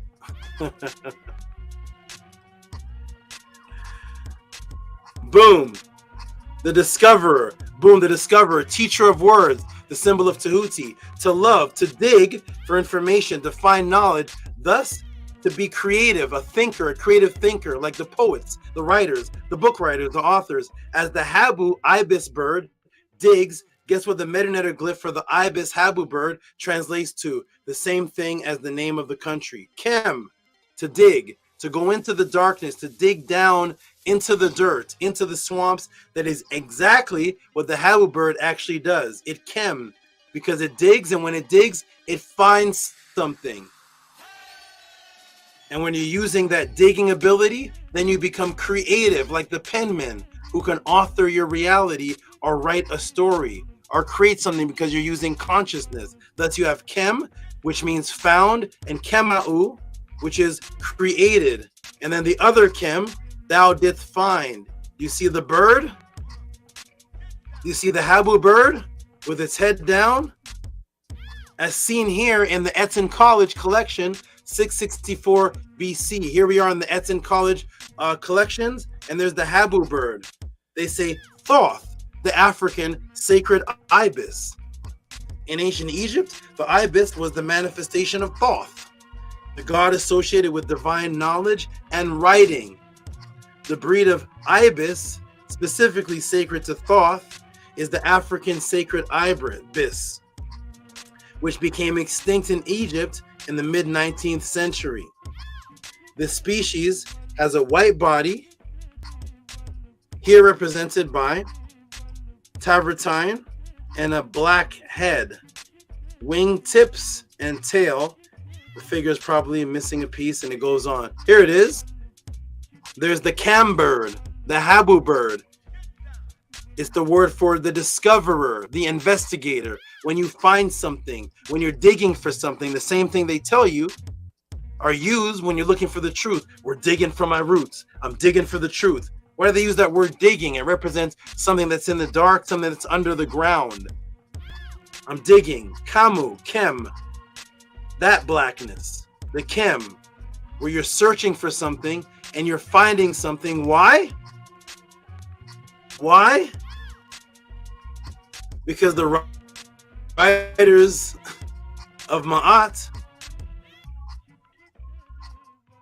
stated clearly. What did they state clearly? They stated clearly that the beak of the ibis is the finger of the scribe. Take care not to disturb it. The ape, Anan, Tehuti, dwells in the temple of Khnum. His eye travels around the two lands. If he sees who cheats with the finger, that is falsehood, he takes away his provisions. Because Tehuti is represented by the moon. He's called the moon. He's called Yah, which translates to as the moon. Because the thief, who's in the darkness, is found by the eye of the moon.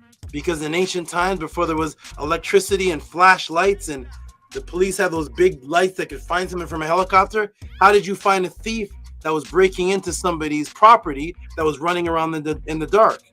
Only the light of the moon existed that would reveal the person running.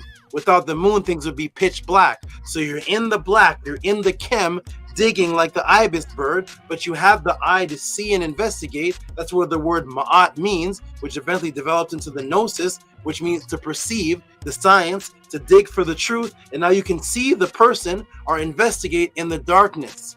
Just as the habu bird sticks its beak in the mud, in the murky, dark waters, because it's looking to eat the snake or the rat or something that's hiding inside of the dirt, and it digs into the blackness. As you are creative, Kim, digging into the blackness, and then when you have a thought, boop, it's shown in a cartoon as a light bulb. A light bulb in what? Why is somebody called bright when they have a good thought? So before they have a thought, what is that state of existence? It's darkness. Then when you have a boop, a creative thought, you see a light bulb, boop, the lights are going off. Why? That's the neuron wire. It's the wiring going off, literally. The fire charge is going off and connecting neurons inside of a brain that has no light. The thing that provides the light, the neuron, that's the light, that's the consciousness. Now you have light inside of the darkness. That's how you find things, because you're searching and digging in the darkness like an investigator with a flashlight. But there was no flashlight back then. It was the moon, which was symbolized by Tehuti, finding things in the darkness, because that's where you scope for your creativity. When people say meditate, relax, go within, what's the first thing they tell you to do? Close your eyes. Meditate, relax, go within. Ooh, why are you closing your eyes? So you can be in that realm of relaxed state of darkness. And when you're in that realm of relaxed state of darkness, you're in a state of peace. It's a state of non-judgment. You can't see anything around you. If everything is quiet and dark, you're just at a state of peace. That's the state you go to sleep in the best. Now you're in darkness. As soon as the lights go off, boom, judgment begins. Yo, I don't like that person. I don't like what you're wearing. What's that over there? What's that? What's that doing there? That's messy. That's clean. You're pretty. You're ugly. Put everything back in darkness. You can't say any of those things. You're just in a state of straight peace. But once the light goes on, now you can perceive. Now you can judge, like Tehuti does. Welcome to Tehuti Podclass, everyone. Here we go. Let us continue. Here we go. Boom, boom, boom, and boom. Here we are. Are you ready? Here we are. The finger, the beak that sees in the darkness. That's why Tehuti is called ATTON, which is the mirror, because the reflection of the sun. That's what the moon does to provide light. The moon does not provide its own light. The moon is a reflection. So that is the Tehuti bird right here. Thus, guess what the other definition for Tehuti's name is? It's Yah. That's where the Hebrews get the word Yah. And what does Yah mean? Thoth, the moon god. Uh-oh. Ya, to break the ground. To break the ground. Isn't that what I just explained? To plow, to dig up. That's what breaks the ground. The beak of the habu bird. That's why Tehuti, Ya means the moon, and Ya means to dig up the earth. That's why when you try to get to the root of the story, you always say, I'm digging for the roots. What's the roots? The roots is the part of the tree that you can't see. Why? Because it's underground. Here we go, boom, to dig, to find, to create, intellect, consciousness. Wait, where's the word intelligence, consciousness in there, Tehuti? Where's the word intelligence in this Ya bird? Where is it? Are you inserting that? Where's the word intelligence in this Tehuti? Oh, right here in the indigenous writings of the Purim Haru, 902 years before Plato. Here it is. Uh-oh, Ku. There's the habu bird again, and it's light. What type of light? Found in the papyrus of Ani. If you want to look for it in your Wallace Budge version, it's page 113. Here's the papyrus of Ani. And there it is. Unions that carried from my soul. There's the Ku bird again. That's the Tehuti bird. What does it mean? Intelligence. That light. The light of consciousness. That's why the word Ku also means light.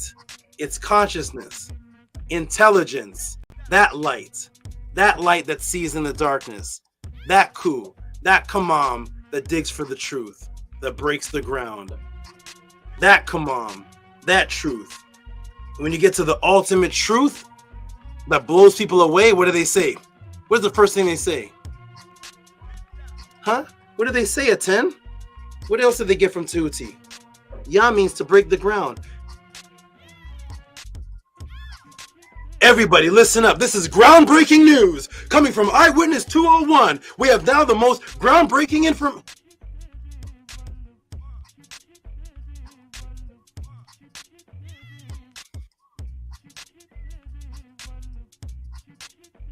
Why is news groundbreaking? News, which is information, breaks the ground now? Or is that Tehuti's name?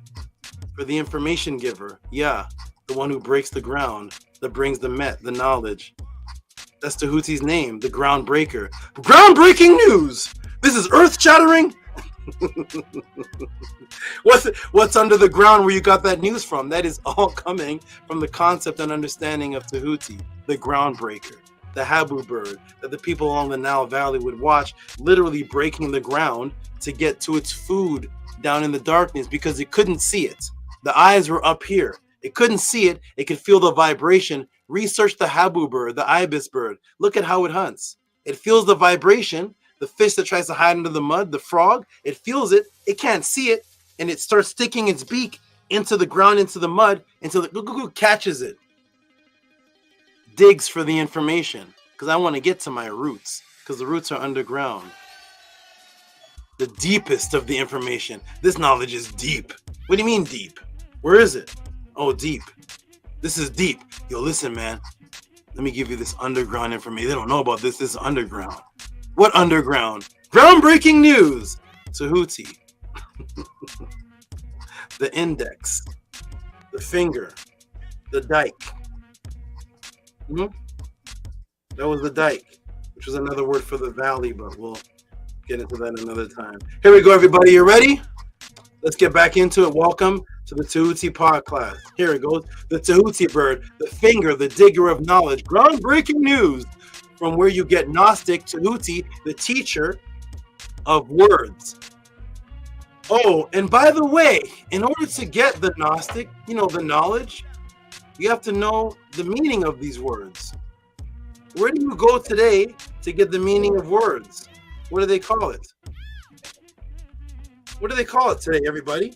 To get the meaning of words, where do you go to get that? If you want to know the meaning of words, where do you go to get the meaning of words? It's another word. There's two words for it. One, which goes back to the Gnostic science again, which means to divide. Did you know that? Science means to divide. Do you know what the word atom means? Huh? Where are the two places you go to get the meaning of words? One gives you the basic meaning, and one gives you the item. Where are those two places right there? Where are they? The dictionary. That's where you go. You go to the dictionary, the Dayak, the index, the finger of Tehuti, the nectar of words. Now becomes the book called the dictionary, or the indivisible that became the visible, like an atom, like the word diamond, that became the word root of item. So if you want to know the even deeper root, the divisible, the science, you go to the etymological dictionary. Now you're going to get to the item. Everybody, welcome to Tehuti Podclass. Here we go. Let's break this matrix and continue. And let's get into understanding how this gnosis led right back into Tehuti. What is it called today? The dictionary. Dictionary. Uh-oh. Is that the word dyke again? To show? Where did we see that before? Wait a minute. Let me get some water. Hold on. He's choking. Where have we seen this before? Dictionary. Its root word is dyke. Dayak. Did we see that before anywhere? Maybe. Did we see Dayak before anywhere, everybody? Did we see it before anywhere? Oh, here it is. Index, the finger, which is the beak of Tehuti taught in ancient times. It's from Dayak, which means to show, because he was the nectar of words. So where you go to get your understanding of words, meaning, is also from the finger of Tehuti, from Dayak, Dyke, the dictionary, where you get how words create your reality. Just as the penis does, the met, which was the penis, the same word for words was the same word for penis. You know, because now it's an insult. You head. Yeah, Tehuti was the Dayak head. That's right, he was the pointer finger head, the creative. Now it's an insult. The head. You head. Why that word and head are associated? No other body is a head. Nobody other body is compared to your head. They don't call you a hand head, an elbow head, a bum head, balls head, you neck head, you lip head, you pelvis head, knee head, foot head. Nothing else is associated with the word head except for you thick head, you thick head, you thick head, you thick head. Now it's an insult. Just like being called smart is an insult. Stop being smart. You smart. You smart. Now smart in dickhead is an insult now. The Dayak head. The ibis bird, pointer finger head, is now an insult.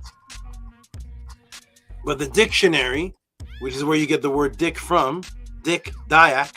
Why? Because the erection points out like the finger does. Look up the word dick. Look it up.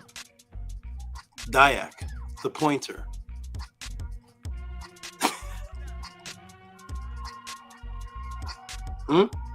Because that is how you teach somebody, you know, and then it became negative. Because to teach somebody is to dick, point out, to teach, you know, to dictate. Now that became an insult word. This is not a dictatorship. What's wrong with a dictatorship? What's wrong with a dictator? That's to show, to point out. That's to teach. With the index, the index, the finger. To dictate, to teach. To get the words in the dictionary. You dickhead.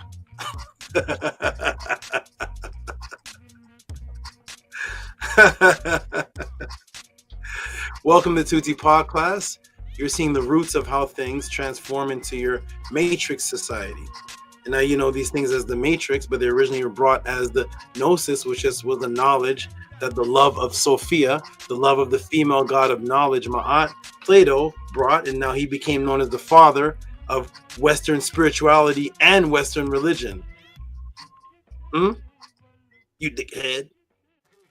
Here we go. Dictionary. Dictionary to show. Boom. There's the Dayak, the finger of Tehuti, the beak of the Habu bird. The very reason why you have something today called a dictionary to understand the Gnos or the Gnostic knowledge is from Tehuti. You head. You dyke head. Father of knowledge, Gnosis, and his followers of Ma'at. Ma'at's children, which were the Greeks, became the Greek philosopher, which means what? The Greek philosophers, which meant the lovers of the Gnosis, or the lovers of the female knowledge, Sophie, the lovers of Ma'at and Gnostic Tehuti. Combining the two. You see? This was combining the two. The female and the male. Because Ma'at, Sheshet, we know what scribe she was. And then Ma'at, and then Tehuti. They combined the two because Ma'at was Tehuti's lover and Tehuti was Ma'at's lover. And they combined the two in Greece. And then when they combined, they caused confusion because they started creating the new lover goddess, the Mut. Ma'at is the same as Mut, the mother that creates a baby because you have to make love or create love to make a baby. So the lover goddess is the mother goddess, Mut, Ma'at, same thing. Then they confuse it with Isis, who they called Aphrodite. And then their anti-biological imperative combined the two again to make this strange creature that was Tehuti and the female goddess of love, Aphrodite, to create the word hermaphrodite. Yes. You hermaphrodite. You Hermes Aphrodite. That's where that comes from. Here it is, Gnostic and philosophy. Boom! Those who learn from the beak, the finger of the instructor, the dictator, the students of Tehuti, the teacher of Gnostic knowledge, symbolized by the raised finger of Tehuti. Oh, what is one of the most popular images of Plato, the philosopher, the lover of knowledge? Uh-oh. Uh-oh. Uh-oh.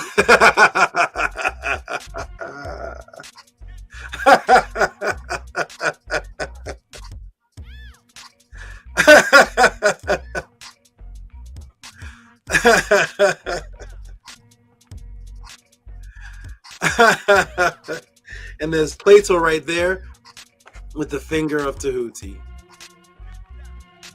the lover of Gnosis. Boom.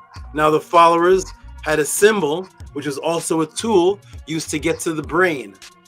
You know, the seat of knowledge. During the immortality preparation that people call mummification today. It was never called that, but it was called mummification. So it was a process and there was a tool used to get to the brain, which is the seat of knowledge and consciousness. During the immortality preparation process, it was called the adze, used in the opening of the mouth ceremony. The symbol below, it was an eye of consciousness, and it was called the nuwa. Here it is. This is the az with the eye of consciousness, the eye of Ma'at, and it was called the nuwa, the nuwa, the nuwa. Right there. And it was a tool used to get from the nose into the brain. It was a tool associated with the brain and associated with the word nuwa, which was the word for consciousness, nuwa, nuwa. And what is that the Greeks are prone to do to ancient words, to ancient Medunetta words? they're prone to add a letter at the end. What is that letter, everybody? When the Greeks get a word, what letter do they always add to the end of the word? In most cases, they always add a particular letter to the end of a word. What is that word? What is that letter? Type it in the room. What's the famous Greek letter that they love to add? Instead of Heru, instead of Auset, what's that letter that they always add to the end? Instead of Thutmose, it's Thutmose. Instead of Ramis, it's Ramis. What is that letter that they add to the end, everybody? You all know it. What is that word? What is that letter they add to the end? The letter S. That's right, Big Vapes. That's right, Nicholas Noatic. Nicholas Noatic. The letter S. Let's walk you through. Let's find out what happened. So here's the word for consciousness, which is symbolized by the as that goes up through the nose into the brain, and it's called Nuwa. Nuwa, that's it right there. What are they prone to add? The letter S. Okay, wonderful. So guess what the ancient Greek word used in philosophy for understanding consciousness is? Uh-oh, Nuos. Noos. Noos. What's Noos? Let's find out what Noos is. Noos, sometimes equated to intelligence. Intelligence. Intellect. Intelligence is a concept from classical philosophy. You know, Plato, Solon, Pythagoras, who went to Kemet to learn about the gnosis, the concept and understanding of the Nuwa, which is the perception symbol, the eye of Ma'at, the female. Their god is now a female of knowledge and wisdom called Sophia. They love it, so they call it philosophy. Well, inside this sect of philosophy, classical philosophy, the word for the intellect and intelligent, you know, the Habu bird, intellect and intelligence, is called Nuas. That's their word, Nuas. For understanding, you know, the mind, sometimes thought, reasoning, intelligence.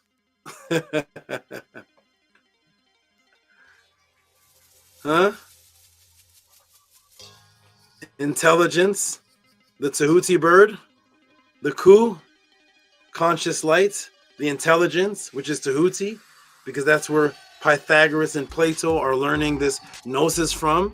So what do? The symbol of the as that goes into the brain from the nose with the eye of Ma'ah is Nu'a. They're prone to add the letter S to words. So just as Heru becomes Horas, Noah, the conscious symbol in Medunetter becomes Noas, the symbol of Tehuti, the symbol of philosophy, in classical philosophy for intellect, you know, understanding, the mind, you know, thought.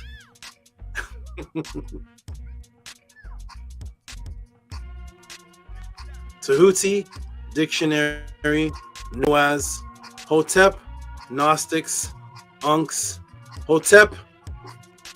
I am done. Matrix broken. For those of you who truly appreciate this breakdown and build up or received wisdom and guidance more than the waiter that you've tipped, please send your reciprocity tip called Gnostic Truth or Plato Stole It or Dictionary Origin or any creative title you can think of to PayPal at RockySV, Cash App, TT Amun, Hotep.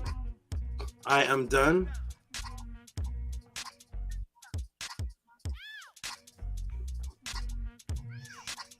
Welcome to the Tehuti Podclass. I'm going to put the link in the room so I can step away for a moment, take another break. For those of you for those of you who appreciate what you just saw, somebody put mic drop. Somebody put a microphone, something, I don't know. There it is. There's the link for the supporters and the team to jump in. Cash App TT Amun, PayPal at RockySV. That is how you support what you're seeing here. How long was that answer, Tehuti? Was that what we're getting on other channels? Other channels spend 5 hours arguing. How long was that answer? Oh, I stopped it at 56 minutes. It was an hour, about an hour and 35 to an hour and 40 minutes. Hour and 40 minutes or so. Welcome to the Tehuti Podclass. Team, jump in the room. I'm going to check the Gmails when I come back to see who has supported that answer, who appreciated that. Call it whatever you'd like, that I know that it's a tip for that guidance that you just received. And if you all knew the dictionary concept came from Tehuti before this, let me know, timestamp, page number, book, where that came from, so I can see where the fellow teachers are out there. But now you know the dick, your penis being called a dick, the diax, the index of a book, the index, pointer, finger, the dick head, all of that, the pointer, the beak of Tehuti, to search, to dig for truth, groundbreaking information, the name of Tehuti, which is the groundbreaker because he's the beak that breaks the ground as the habu bird searches for food, looking and digging for the truth within the darkness because Tehuti is the moon. Tehuti is symbolized by the moon, which allows you to see the thief in the night when he thinks he's hiding as you dig deep for information. That's why you call information deep. And you say, man, this is the deepest stuff. Yo, this is underground. We got Bella who stepped in as the first person. Wow. Bella as the first person who steps in the room. How you doing, Bella? I'm good too. For that answer was very great. And I love how you brought it back to you and Maud. And the part where you showed the image of Plato with his finger was quite interesting. And yeah, I really liked it too. Glad you appreciated that. ATTON is saying peace to you, Bella. Greetings, Otep. Greetings, ATTON. How you doing, sis? All right. Go ahead, Bella. You're going to say something? Yeah, I was just going to say greetings to listeners, but I already did that. So. Okay. All right. We got ATTON. Minty jumps in the room. How you doing, family? I hope you enjoyed that. How you doing, ATTON? You saw that breakdown before. That was the Ashtar Kwesi. That was the Jabari breakdown of the night. The Rod Hayes breakdown. Hope you appreciate it, to steal a little bit from them. How'd you like that, Annie? Yeah, I've seen a couple videos from that brother. I never knew that he was Tehuti in the flesh, though. I never heard that till today. So that was new information. Yes, Tua, great SABA for that. And taking us through that journey and showing just again how the Greeks and how everyone attributes the Greek philosophers as the fathers of this information. And even though they say themselves where they were at and who they were students of, and showing the philosophy and the Sophia, and Sophia is the word for knowledge, and it being a feminine principle, and you gave us a beautiful jewel in the Medunetta class of that actually being written in the Bible, of wisdom being a female and feminine. Yeah, this was phenomenal. The Amina Mope, I put that chapter in my song, the 10th song. Well, it's supposed to be my 10th song, X first person AUSAR, and I put that chapter at the end of the song. So that's a little gem for everyone who appreciates the music I put out to represent the Met, which Met is 10, and going and showing how the phallus and the pointing out in the index. And why? Oh, and also last week when you was doing the Emerald Tablet class, and I had been putting one together. No, me and Saba Tehuti didn't organize that. It just happened that way.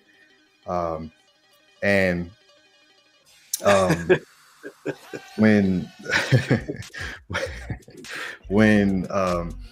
I said, and you know, that whole teaching right there, and why his headdress is the way that it is there purposefully. So when they take that out and then put in Hermes Trismegistus and you remove the imagery, it takes all that away. Yeah, Hermes didn't wear the. He didn't wear the. Is Hermes wear the ibis head anywhere? No, it's a Greek looking man with a little small penis, a little small diameter, little one, little wee wee. Okay, wonderful, brother. Glad you appreciate it, and I know there's much more, but I'm gonna take my break. But Mincy, how you doing, Mincy? You got the Gnosis class. Hotep, Saba, this is great. This is great to have. It just proves what you're teaching us, you know, the storylines and the timelines. Wonderful. Glad you appreciate it. I'm going to take my break now. Me and ATTON are going to step off for just a few moments. Other people are more likely going to jump into the room. And you guys go over and talk for a bit about what you thought of the answer, what you feel needs to be promoted. And I'm going to step off for a moment. Everybody,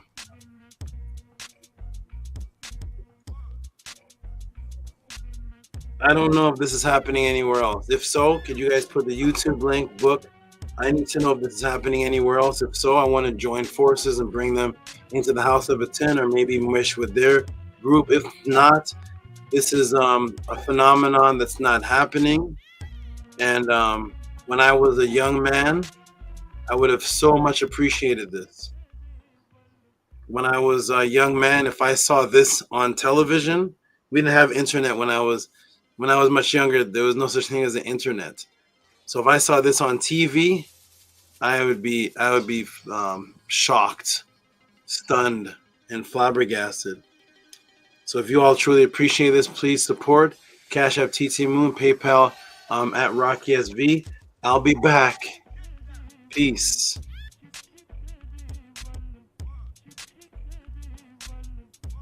Yes, peace. Peace and love, everyone. That's absolutely correct. In this time of information, there's so much information, but to be able to get such exact information is extremely, you won't find it nowhere else. It's just Tehuti Podclass House of ATTON. So, you know, Hinu, to everyone who does support, who does send in support and ask questions so we can get these kind of answers. And to the brother who sent in a question about the Gnostics, and because we just received a lot of information there. And again, it's in the actual writings, and that's the most powerful thing. To be able to pull up the papyrus and read it and see what they wrote, and why things are the way that they are today, and why we have a book called a dictionary. Why are these words the way that they are?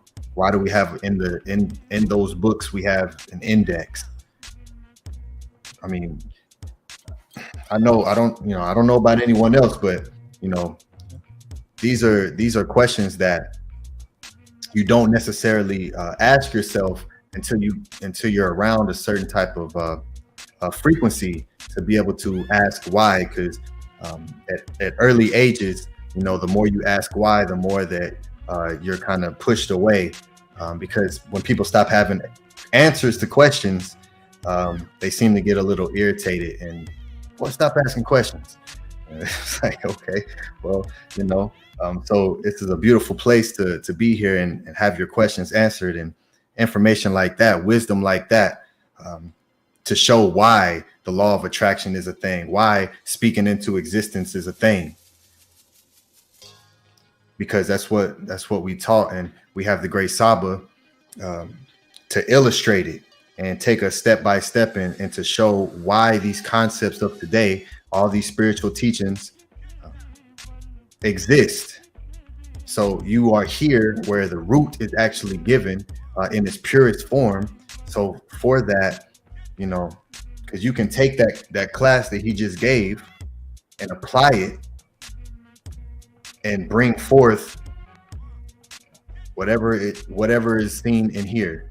So I don't know what anyone's willing to pay for that, but you know, show some type of support for the SABA, for what he's providing and what he's had to go through for the length of time that he did receiving nothing. So now we have him, and let's not take this for granted, or you know, take advantage of the opportunity of everyone being able to just click on a link for free.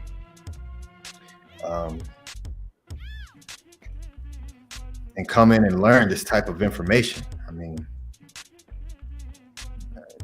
you know, so yeah, just, you know, houseofatton.org.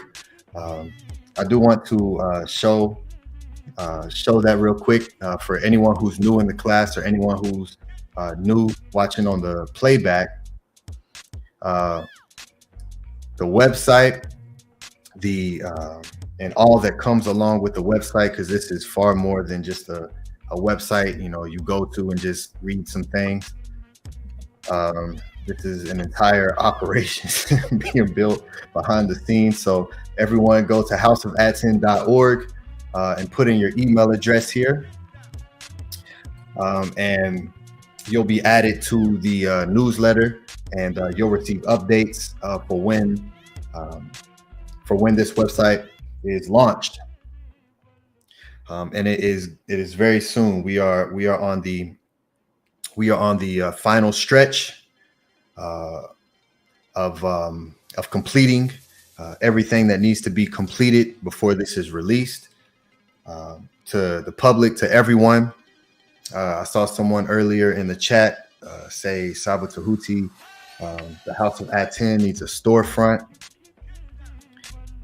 So everyone, make sure that you are here, and that you're tuned in and creating your accounts and preparing yourselves, because when this is open, it is going to flood these platforms. So everyone go to houseofatton.org, and we also have our social sites on there as well. And next week I'll have a nice layout for everyone, because I definitely want to be promoting the social platforms, the Instagram, House of ATTON, TikTok, House of ATTON, Facebook, House of ATTON,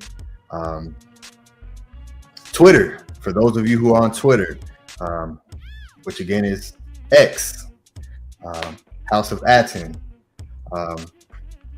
because we are pushing a lot of content out, and we definitely want you all I'm pretty sure everyone here has some type of social platform, and where you can assist us in sharing the posts that are created. Hotep and Henu, to the two sisters who are creating all of the content for our social platforms, which is Nefer Keperet and Antu. They are doing a fantastic job. They stepped up and said, hey, I want to assist. What can I do to assist the House of ATTON? So the sisters are definitely stepping up, between Minty Hotep, Sherry Ka, Nefer Keperet, Antu. Bella is a fantastic, wonderful supporter who's now coming to the panel consistently. So Tua to all the great sisters who see this and want to assist. So Tua, yes, follow us on all these platforms. The links are also in the bio too. So they're all there for you all. And soon, everything that you will see on the website will also be on all of these platforms as well. So no matter where you're at, you'll be able to get your House of ATTON products. So stay tuned in. And I look forward to showing you all of the countless hours that's gone into creating this, so you all can then begin to imbue yourself with the Natiru, as we always did, because I don't know if anyone searches for these type of things, just everyday items that you want to be able to have the Natiru on with Medu Netter, that you actually know what it says. When you look up these items, it's usually 2, 3, 4 different things. And leave some suggestions in the chat. What type of things you would like to be able to attain, that you would like to be able to purchase. I asked in the House of ATTON Sunday study guide class. We got some phone cases and things like that, where people want to be able to utilize these things. And so leave suggestions so we know, so we can then begin to create them, because that's what we have to do. We have to create that which we want to bring forth, because no one else is going to do it. So yes, everyone leave your comments below. Tell us what would anyone like House of ATTON, who has dogs and pets, who would like to have a House of ATTON dog vest, who would like to have towels or notebooks, with the Natiru on it, with Medu Netter on it, anything your mind can envision, put it down, and we'll bring them forth. So Tu'a Hinu, welcome everyone to the House of ATTON, the SABA Tehuti Podclass. Continue to support, and this breakdown, of course, is one of my favorites, being a scribe.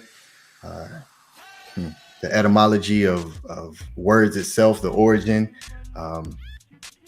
because I've always been interested in that, and how all these ancient stories always start creation off with words. So it's a beautiful thing to be able to have the real teachings from the Medu Netter, from the scribes of Kemet, from the Nile Valley, from Saket, from Ta-Meri, and be able to have them today. The testimony. And I don't think Saba Tehuti showed. Yeah, he did. He showed Met and Metet, which means to be right, to be in the middle, and Meter, which that same glyph for the phallus means to witness. It is a testimony. It's the literal same word. And so how we have all that today, and it literally is embedded into the legal system, Ma'at, with the Maka'it, the scales. So we see it everywhere. It's just not actually, the foundation of it is not for truth. It's for something else. It's for advantageous situations for the people who are running this false matrix. So it's just wonderful to be able to have the source information, to be able to combat all of the ISFET that is taking our information and they're using it for their advantage, and taking the original people and throwing them into the matrix that they created from our information. It's a real twisted thing that's happening. So what Saba Tehuti is doing is far larger than just giving these pod classes for someone to just, take in. So it's a beautiful thing. Peace, great brother, Atef Rim Kim Ma'at. Okay, I see some suggestions coming in too. What's up, great brother? Yeah, I see some great suggestions. Tool belt, House of ATTON tool belt, notebooks. Okay. Kemetic jewelry. Coloring books too. Okay. Yeah, coloring books for children. You got highlighters on there. Wonderful. Highlighters. Okay. Let me document these and see what can come up. All right. Yes. Go ahead, great brother Tef. Yeah, I was just thinking about how great that breakdown was. Just ATTON and a dictionary. It's just, oh man, it's just the knowledge the even when he's teaching on things that he's taught on before, he gives you a different perspective almost every single time. It's like it's never ending. It's so wonderful to just receive the truth. You know, just it's very nourishing to get the information and to realize that it's always been there, and it's stuff that that was in our face, but we just didn't know what we were not acknowledging. You know, like when we talk about the dictionary, not even knowing, even though SABA has taught on that, on dictation and the finger and Tehuti, it's just every single time he teaches on something else, you get a little bit more of something else. Like the knowledge it's just it's never ending. There's no shortage of information that can be utilized, and gems. I love it. I love it when he's just talking, when he's in Tehuti overdrive and he's just talking, and he just drops the gems where it's just. They said dictionary and atom. I was blown away. Etymology, atom, the essence, the origin. It all makes sense when SABA breaks it down and explains it to us. It all makes sense, and then it's just upsetting because everything was stolen. Everything is a lie. This is what I try to tell people. It's like everything is upside down. Everything is, and it's right there, but you can't put the pieces together without the truth. Without having the whole truth is when it makes sense. But when they give you it watered down and the information, I'm so glad that SABA is shattering these new age beliefs, because this is supposed to be the awakening with all of the new age way of thinking, and they incorporate a little bit of the ancient teachings into it, and they confuse you with all of these new words and new terminologies, and this is Easternness, and it's just, it all traces back. That's one of the things that I recognized early on with SABA, before I was even, when I was just getting exposed to this, was like everything traces back to, at that time I was saying, is everything traced back to Africa? But everything traces back this origin. So if it traces back to Kemet, then it traces back to Kemet. And that's just a fact. And it's just wonderful to just be in this energy as opposed to being in the lie. Because everything else is so, like he said, a thief, a liar is worse than a thief, because a liar changes your reality. And that's the thing that is so upsetting, because everything that we've been taught, everything that we know, even the stuff that we think is true, is not true. You have to keep digging. You have to trace everything back to its origin in order to actually get the truth. And in order to truly, truly, truly begin to understand what Ma'at is, you have to investigate. You have to dig. You have to question everything. Like Ani said, the thing is, you want to have, questions that can't be answered, and answers that can't be questioned. I'm questioning everything now.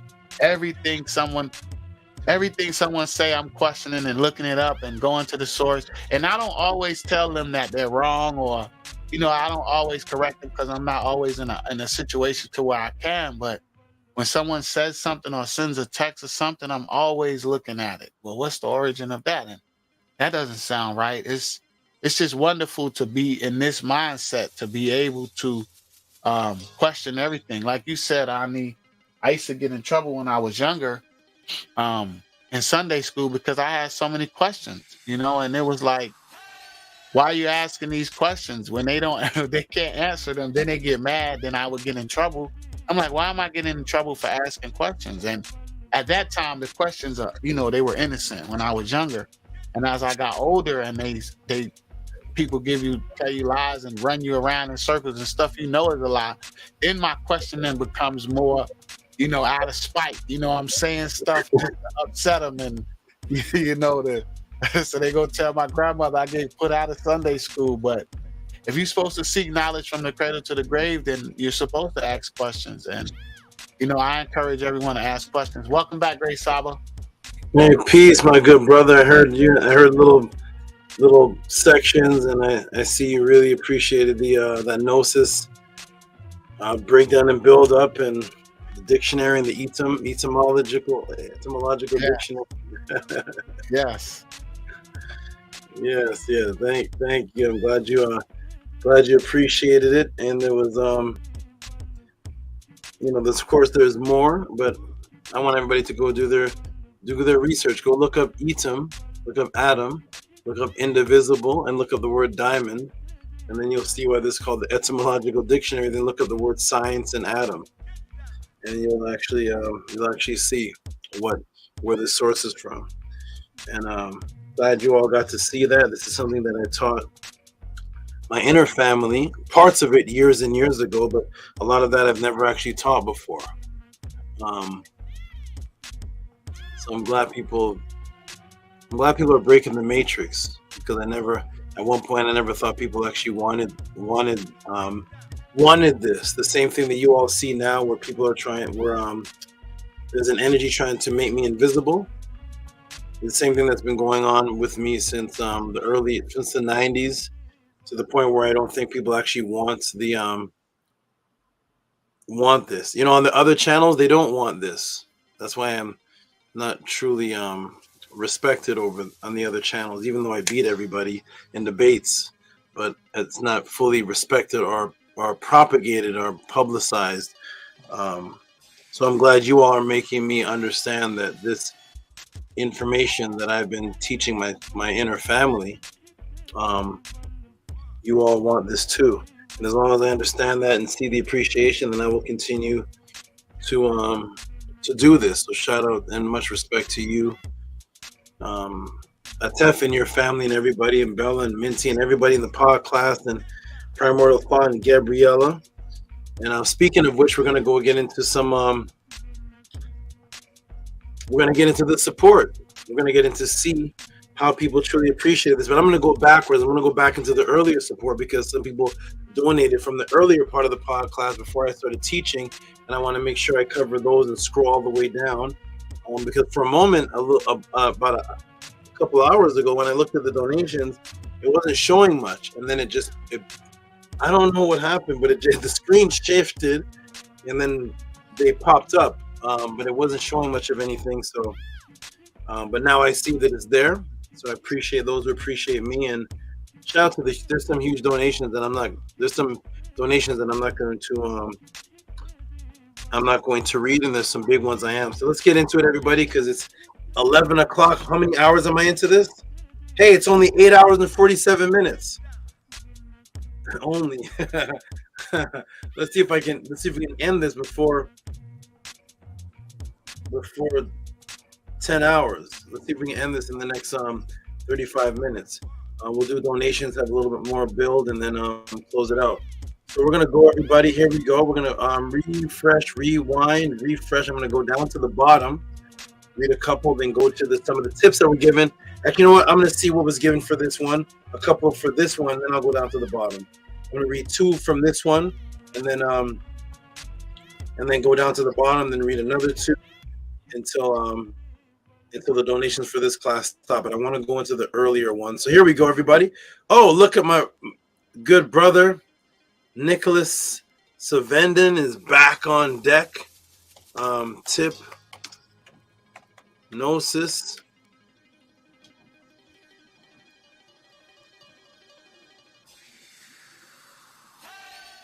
Okay.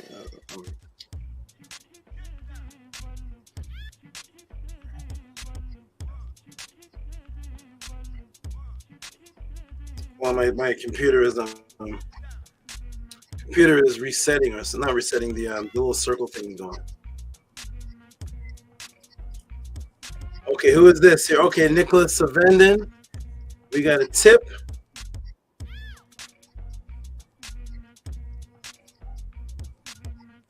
I got my sound makers back, both of them, Annie Patar and Attendant, are both here, back on the DJ mixing board. Go ahead and give this man some noise. I was lonely without you guys.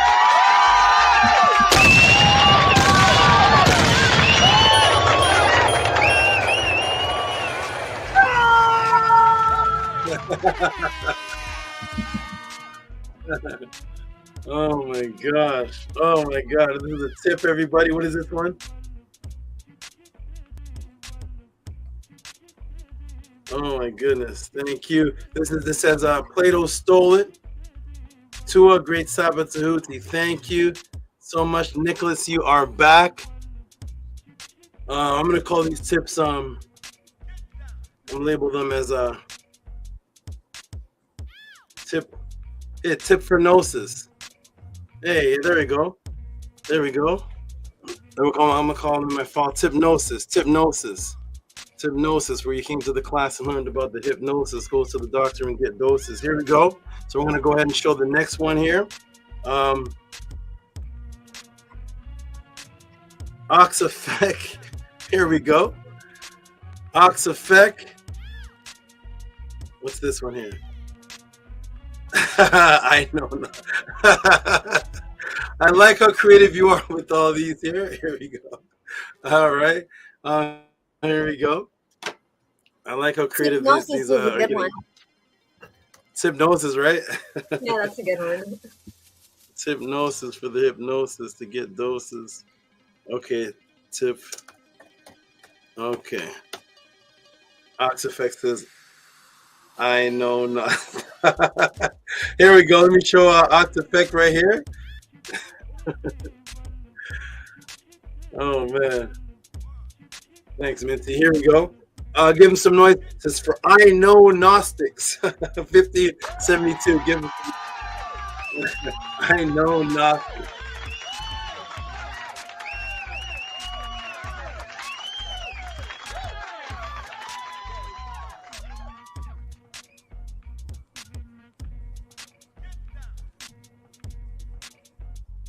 I've actually decided, family, that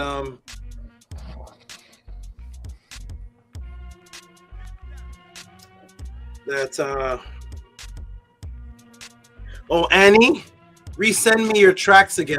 You send it to me and I don't know where it may have been scroll up because we had a conversation. You sent it somewhere. It could have been email, text message, but email me again the link to your tracks, and I want to hear it again. I want to tell everybody in the future that I'm becoming remotivated, and I may start putting back out some things. I'm getting remotivated because I have a lot of. I thought to myself, wow, what if I'm like 85 years old and I can't rhyme anymore? Nobody will ever know those lyrics. Nobody ever know. I have a plethora of classes, of like pod classes in the form of rhymes. So I'm gonna come out. I just don't have a producer. I was gonna get AD to do it, but we'll see. So maybe I'll come on a track, or I'll come put out some tracks again, because I thought of myself, I'm gonna be 82. I'm 82 years old, and what if at 90 years old I get Alzheimer's and I can't remember my rhymes? Nobody will remind me of them because nobody knows them but me. Okay, so I'm gonna put them out before I get Alzheimer's at 82. You know, I may be turning 82 in a couple months. I don't know how old I am, but I don't want to get Alzheimer's, so I'm going to put some tracks out. And Annie, you reminded me of that because you were talking about tracks you put out, and I thought, wait a minute, Annie sent me an album or something, an EP. I didn't press click yet. So go ahead and send that to me again. I hear everybody talking about Annie's album. I'm like, what is everybody talking about? Annie put out an album. I'm lost in the dust. I'm like in another world. So let me hear your album, Annie. I didn't even know you have that everybody's talking about it and I don't have it, so or maybe I do. I don't know what's going on. You're on it too, Saba. What's that? I'm on the album too? I said you're on the album, and I say yes, we're waiting on that collab. So you just said something that I've been waiting for you to say for the longest time. Thank you. Yeah, I heard a couple a week ago or so. For the past 2 weeks, people kept asking Annie, hey, did the Tehuti write 99 hours? And I don't know what anybody's talking about.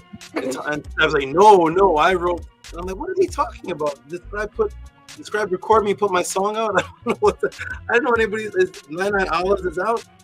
Now I'm here. I'm on the album. I don't know what's going on, family. So Yeah, I she echo started that. off. We need a collaboration going on. am I on the album? Is 99 Hours out?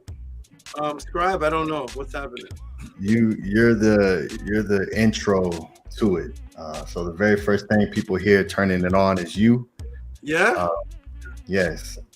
So, and yes, on 99 Allahs, I gave there's a little short period before the beat comes in. Mm-hmm. And I said, when we went to come visit you, you spit this verse for us, and it inspired me. And because I said I spit this verse, people think the verse that I spit was the verse that you spit. Oh, really? Yeah, that's what happened. So, but yes. I was your ghostwriter? Right. Yes. A Tef Rim Kim actually has that documented somewhere in one of his files folder. Yes, I do. It's a classic. That is, hey, I have footage of family and just, I'm the footage keeper, guys. Really? True, I have it. But I'm not one of those guys that just puts it out. I don't put it out like that. I have it. If you guys need it, you guys can get it. But I don't share it with anyone. I haven't shared it with anyone. You're not gonna put out the bootleg? No, I'm not. bootleg. Never that, Great Saba. Listen, it's no respect. Like it's like people don't respect people. They don't respect people and people's work, and that's it's sad, Saba, because I respect you and I respect your body of work, and that's an excellent body of work. So whatever you want to do with that, I'm just glad that I'm able to enjoy it myself. Okay, wonderful. I'm gonna come out. I'm gonna come out with my I'm gonna come out because I can't have this go to waste. Okay, yes, I'll resend it to you through Facebook Messenger. Okay, wonderful. I'll check it out. Okay, everybody, the next tip here is Robert. Here we go with Robert Williams again.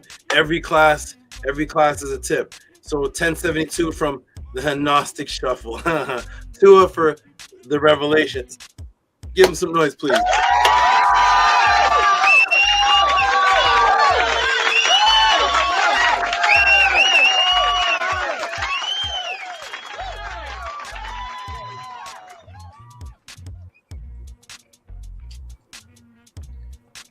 Here's a brother who's been around since, I guess, since all of you have been around, and he may be from the same channel.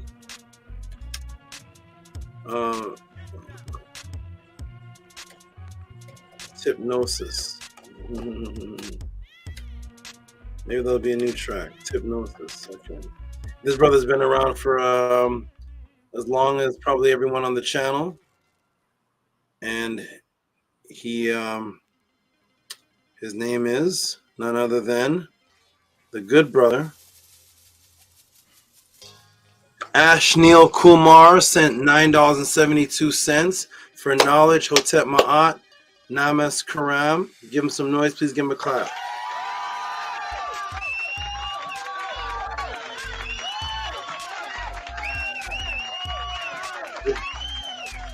This brother is also known, I don't know if he's in the club, but his brother is also known as Master K.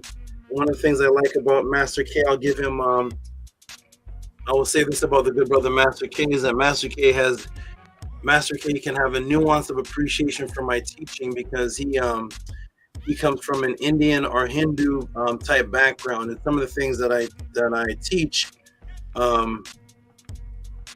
he has an understanding of it from that level that others who are raised up on a Christian background would have to be brought to a certain level, whereas he's already been familiarized with certain things from having that particular background. So he has a different type of appreciation for how I link and elaborate on the cultures, especially when I start getting into the Naga, and especially when I start getting into the Asian type breakdowns and build-ups. So shout out to Master K, because he has a form of appreciation from another culture that's not coming from most of the people in the podcast. So appreciate you, Master K.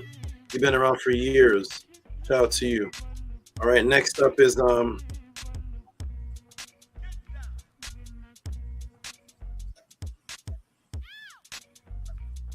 Panuk. Is this a question? Okay, this is a question from Nook Panuk. I don't know if this Nook Panuk, are you in the room? I don't know. I was just talking about this yesterday, maybe. Nook Panuk, tell me if Nook Panuk is in the room. Let me go ahead and show this and give him some noise. This could be a question I can answer right now. He just asked me something personally. Hotep, $9.99. Hotep Sava, have you ever buried your feet in the sand beach? Nook Panuk, are you in the room? I can't really see the chat too clearly. My eyes are starting to get tired at that time of the day. But Nook Panuk, if you're in the room, shout out to you. I don't know if this is something you want a big breakdown on. It's just it's a question. But in actuality, I was just talking with one of my Naturts about this, that this is one of the things that I would actually do. And yes, I would put my feet in the sand. I've buried my feet in the sand. I've walked out to the waters. I used to do a particular ritual for the what they call the 4 elements. And I would have my feet in the waters. I'd have my feet on the sand in the mud. I would have myself drying off by the wind, and I would use the elements to perform this ritual while I was out in the pond. So yeah, this is something I've definitely buried my feet in the sand, and it's a beautiful feeling.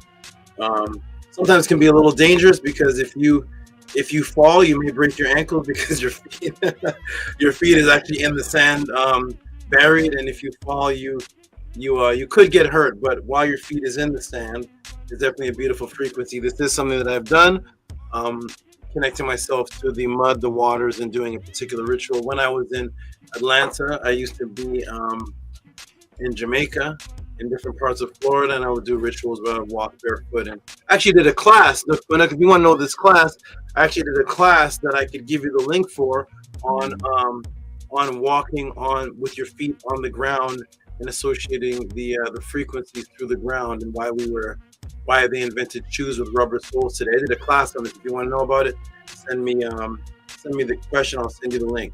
Shout out to Nook Panuk. Shout out to you. You're a great supporter. Appreciate you. And on to Oxafek. And then I'll go down to the older donations. I don't think there's any more tips for that question. It seemed like there was 4 tips. Shout out to Oxafek, who is giving for Scribe. You can go ahead and send this to me. I don't have time to go look it up. It's 13. What's this? 15.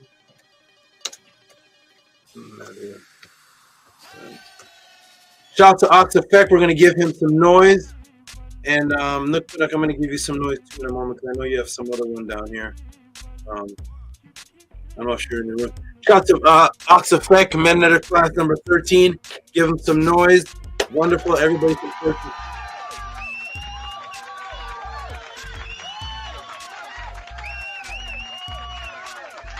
Medinator class number 13. Wonderful, wonderful.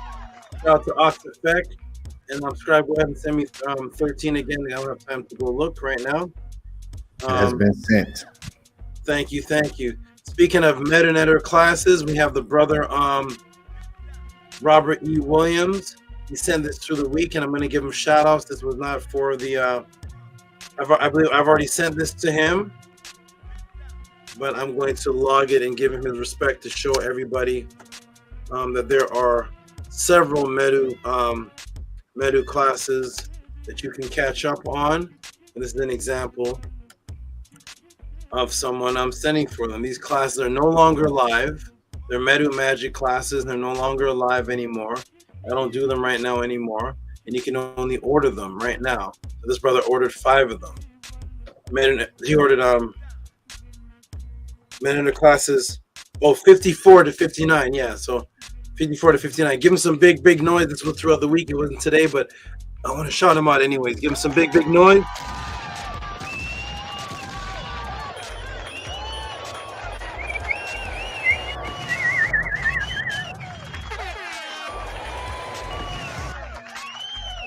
Wonderful shout and respect to you, Robert E. Williams, who's a great supporter. Okay, let me see. Let me scroll back down here and see where are all the big monster support? Where's Hika Kepara?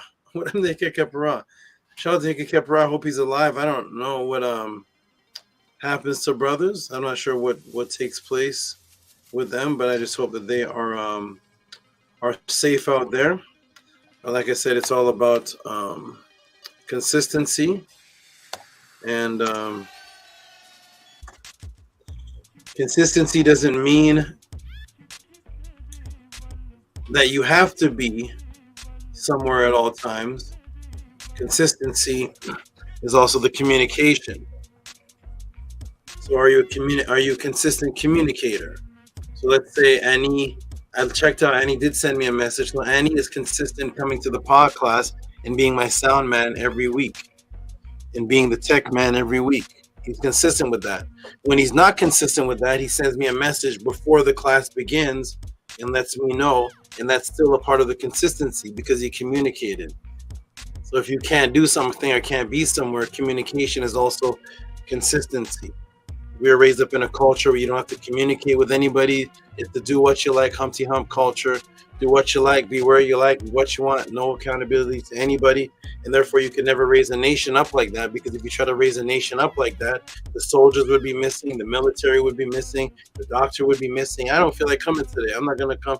And you can't build an army, and it doesn't matter how much knowledge you have. If you're inconsistent with discipline or communication, everything plummets. So brothers and sisters, those who are not coming to the podcast anymore, consistently communicate, and let's know you may be heard out there somewhere. Nobody knows where you are, but to just disappear, not even to show a sign of communication is very odd to me, very, very strange to me. I just hope all the brothers who have disappeared, I hope they are just safe out there, and maybe they're going through some mental isfet and mental changes and switches where they can't even come to the chat and say peace and love everyone. Maybe there's something stopping peace and love everyone, whatever that is. I hope they solve that. It's consistency. Here we go. So shout out to this brother right here. Speaking of consistency, Mr. Consistent Man himself, Nito Campbell. We're going to give him a round of applause. He has every podcast he donates, and when he doesn't, he puts this underneath, which is the date of the podcast that he missed. So he said $18 for March 9th. So give him a clap for his consistency and communication. Give him a clap for that.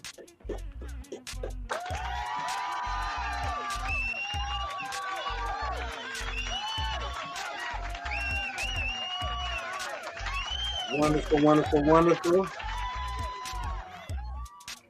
Consistency.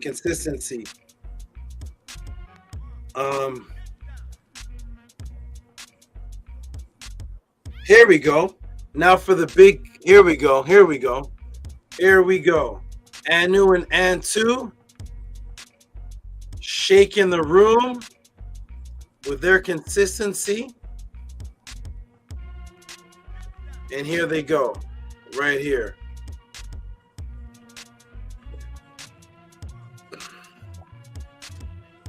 These are two individuals that for years of watching the podcast couldn't even donate $5. They promise and message me day after day, week after week. We will change the situation. We are determined we will change the situation. And they kept their word, changed the situation. Now they've become one of the biggest donators ever in the Tehuti Podclass. $155 from Anu and Antu, and it says Tua Marie Tehuti, full of Amentet, King of eternity. Give them transformer sounds, noises, everything in the book, Mr. Potter's Neighborhood, any.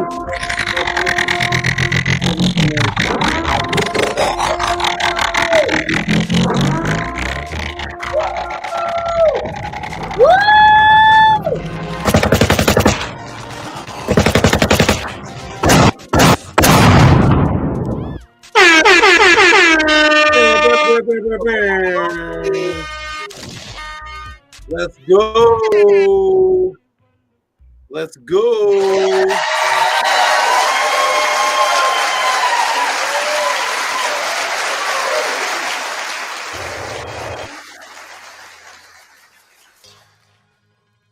Wonderful, wonderful, wonderful. And back to back, speaking of misconsistent, there's a few misconsistents, but this is definitely of the top supporters in Podclass history.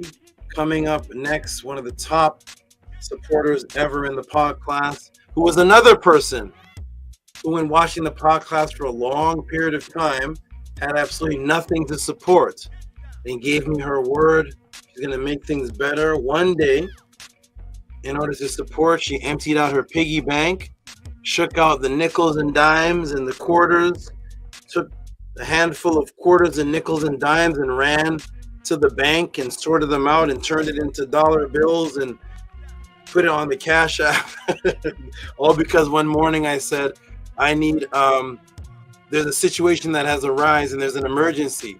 She went and took nickels and dimes and gave her donations. She had nothing to give.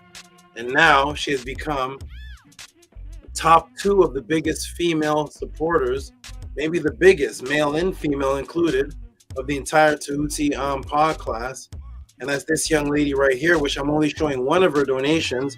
Give her transformer noises. This is from Bella, who is Ma'at 3372, who's on the panel right now. It says Tua, Tehuti, and Beautiful Naturts. Give her all the noise in the world.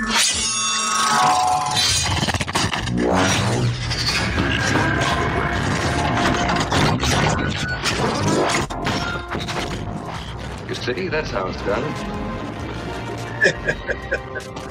What is that? Yeah, that's how it's done. That's how it's done.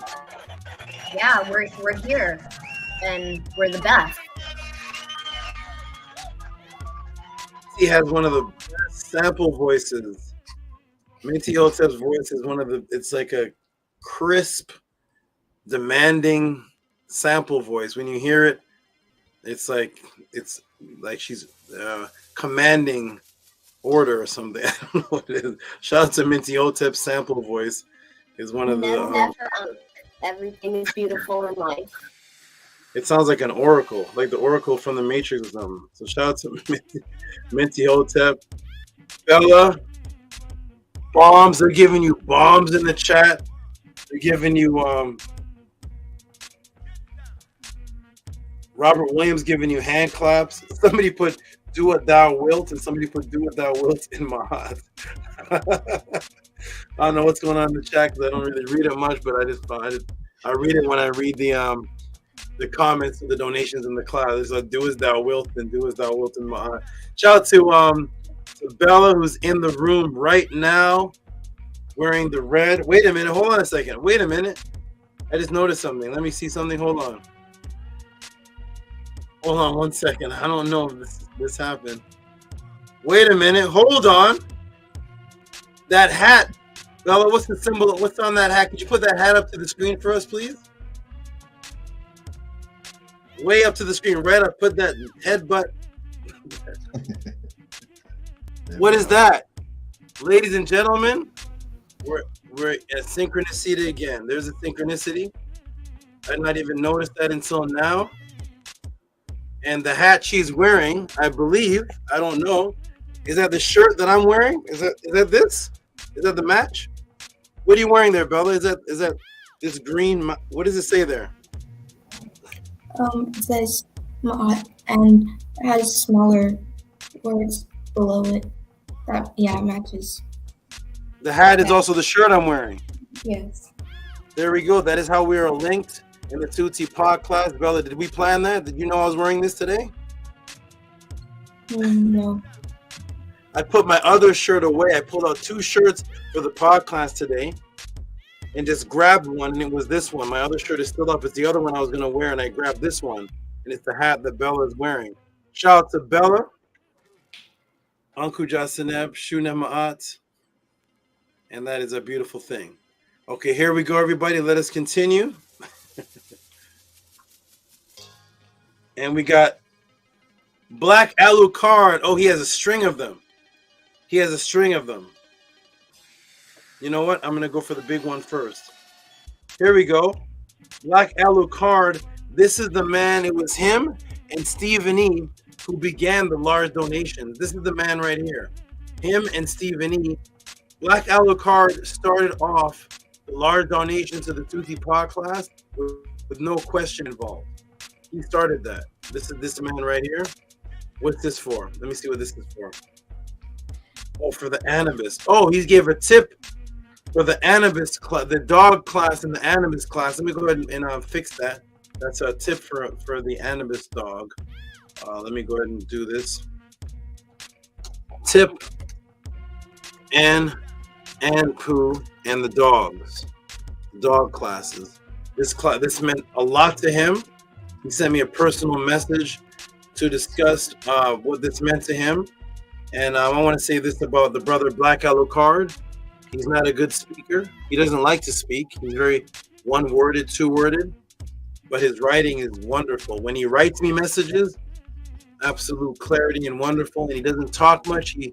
He speaks with his hands. He's like Terminator X from Public Enemy. Shout out to Black Alucard. Let me give him his love right here. This meant a lot to him, going all the way back to his childhood. It affected him, this answer. $50 for the Anubis breakdown. Thanks for the knowledge. Give him some big, big noise. The donations and support is getting... Here he is. Black Alucard, shout out to you, good brother. $50. And... There we go. Give him some lion roars. Give him everything because he's not done. He's not done. He went back to back. He gave that and he went back to back with another one. And who here can tell me in the Tehuti Podclass what this tip is for?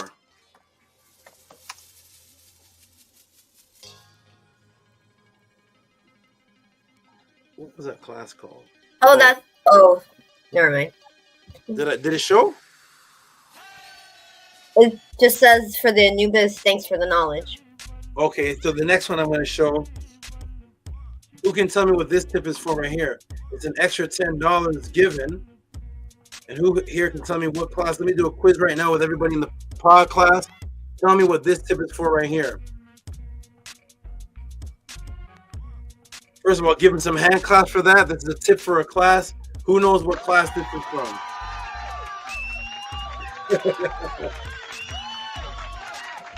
Who here knows what class this is from? Anybody? That's from the Mars classes.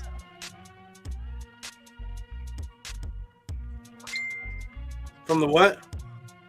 The class is about Mars. 100,000th billionth of a billionth percentage of the object being made or natural.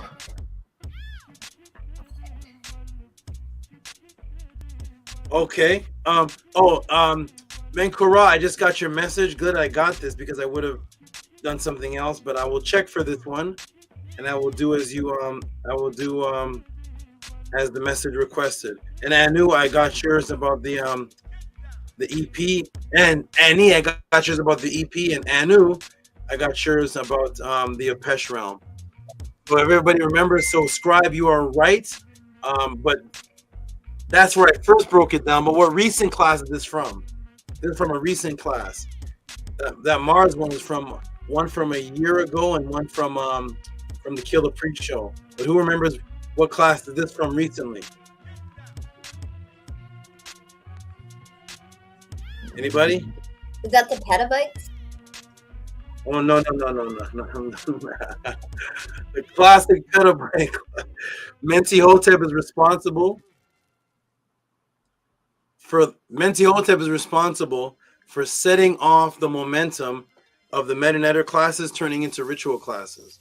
It started because of Menti Hotep. She has a question about petabytes, and I decided to jump it to the petabyte ritual, and then every class after that became some type of ritual practice. But it wasn't that class. It was the dog class. It was the it was the Cat Williams class, where I was showing the Tehuti and the Nitiru being able to create off of this planet, and I showed Tom Flanders, and I showed that again, the 1 billion. So you're right, I knew it was from the original Mars class I did. It was from the recent Cat Williams class on Tehuti, on Thoth. Shout out to you, Black Yellow Card. You are incredible. He's not done yet. He's not done. He has another one. This one is, oh, there we go. This one here. A smaller donation, but still all of them are actually equal a large donation, a large support, and that is from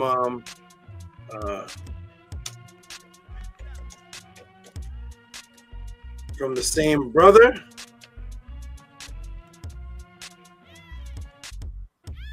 And what does it say here? Shout out to Black Color Car. We're gonna give him a hand clap. This one is I'm gonna get you to read this for me, please, Menti. If you can, please. Thank you.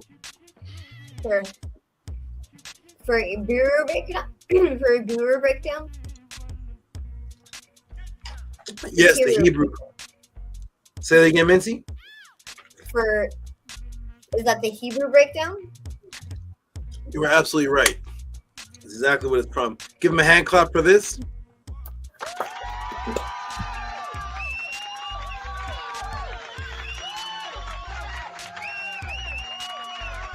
Wonderful, wonderful, wonderful. Black Yellow Card is excellent.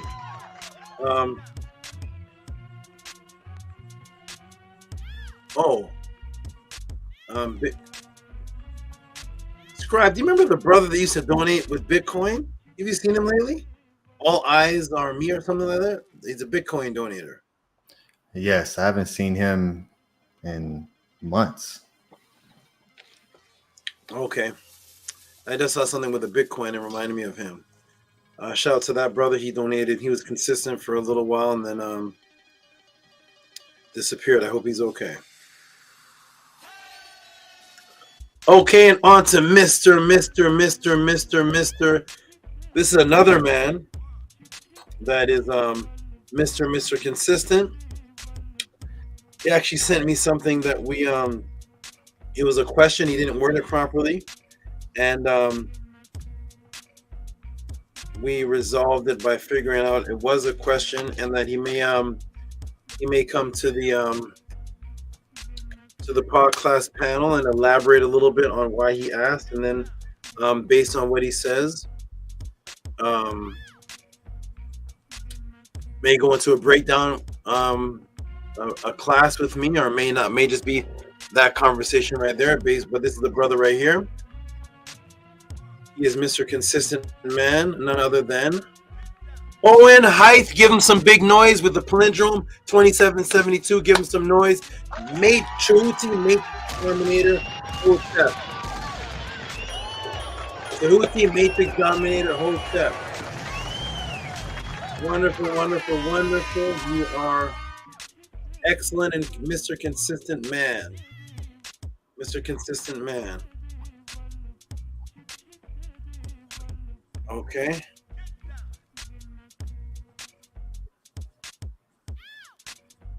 Oh, and Sarah Jean comes in with, what is this for?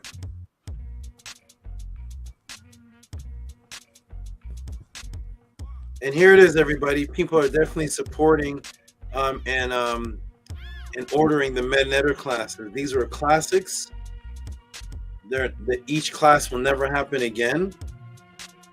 And they are logged in history. And they're the only times that I ever taught on rituals. 24 Medu 2 be sent. Medu to be sent. Okay, so here it is, everybody. These were the Medu magic classes.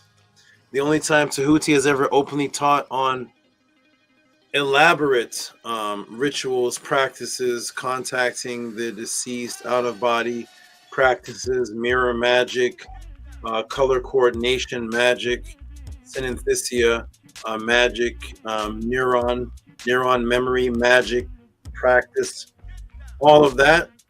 People are beginning to realize that you can't come to the class anymore, and those who even came, like Sarah, realized it's good to have them in your file. So here she is with ordering Medu class on the altar and 3 blues.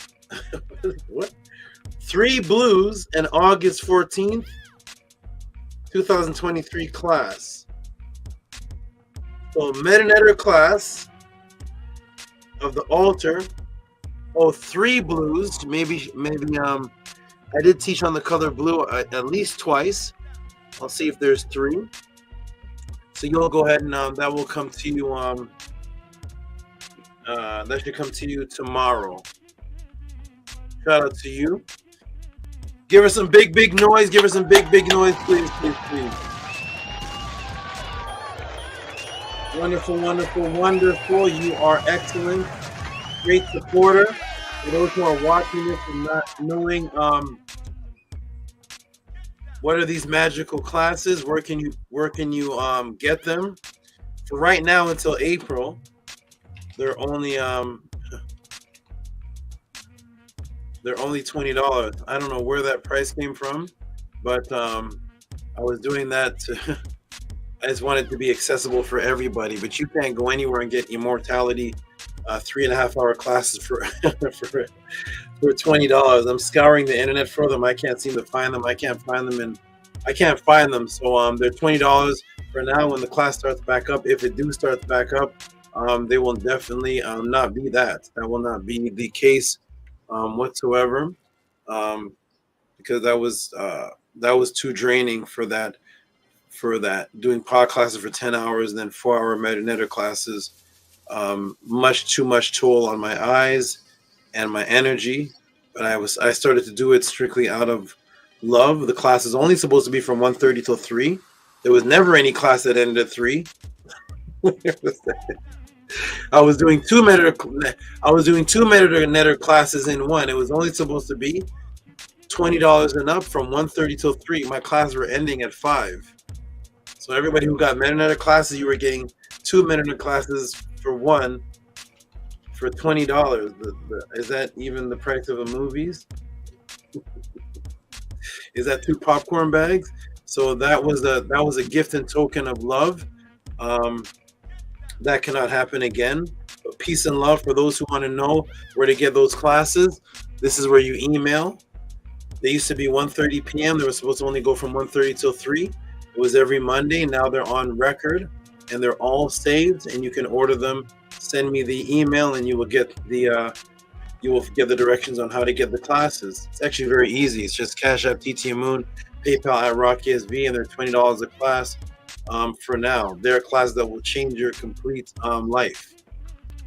They're life-changing classes. These are classes when it's just you alone in your bedroom in the dark, and you want to go pick up some tools to turn your bedroom into another world. Get those classes.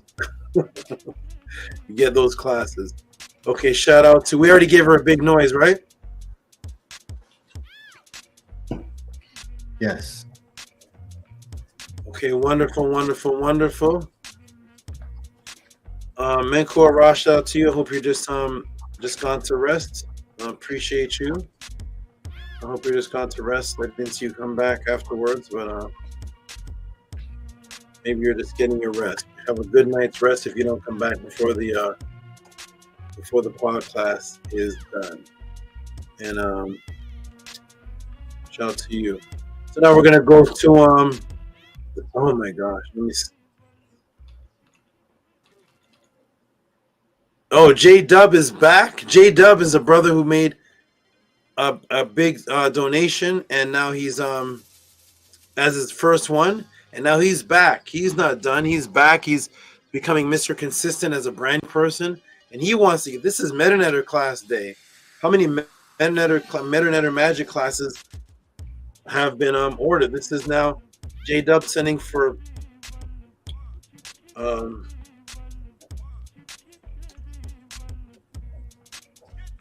Medu 1 Metanetter classes 1 to 3.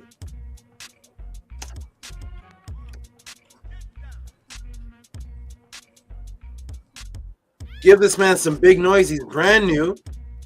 And he came in with the same donation as before, as his first one. He's just echoing it again. $60. Well, his purchase for $60. Donation purchase for classes 1 to 3. Give him some big noise, please. Big noise.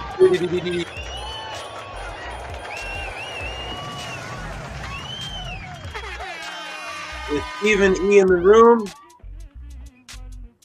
Stephen E, if you're in the room, can you check your Gmails? Check your Gmail. You should have class 13. Class 13 should be to you. So shout out to JDUB. Those will get out to you. They may get out to you before the podcast is done, depending if I see them in my email. I don't have much time to get them right now, but I like to send out classes when while the podcast is going on to show you how fast they can go out. But usually if it's more than one class, it'll go out to you tomorrow morning, depending on what I see in my email and how this class goes. But shout out to you. Somebody's faster than JDUB. Wait a minute. JDUB, you have been blessed because JDUB, did you send me your email? JDUB, wait, let me scroll down. JDUB sent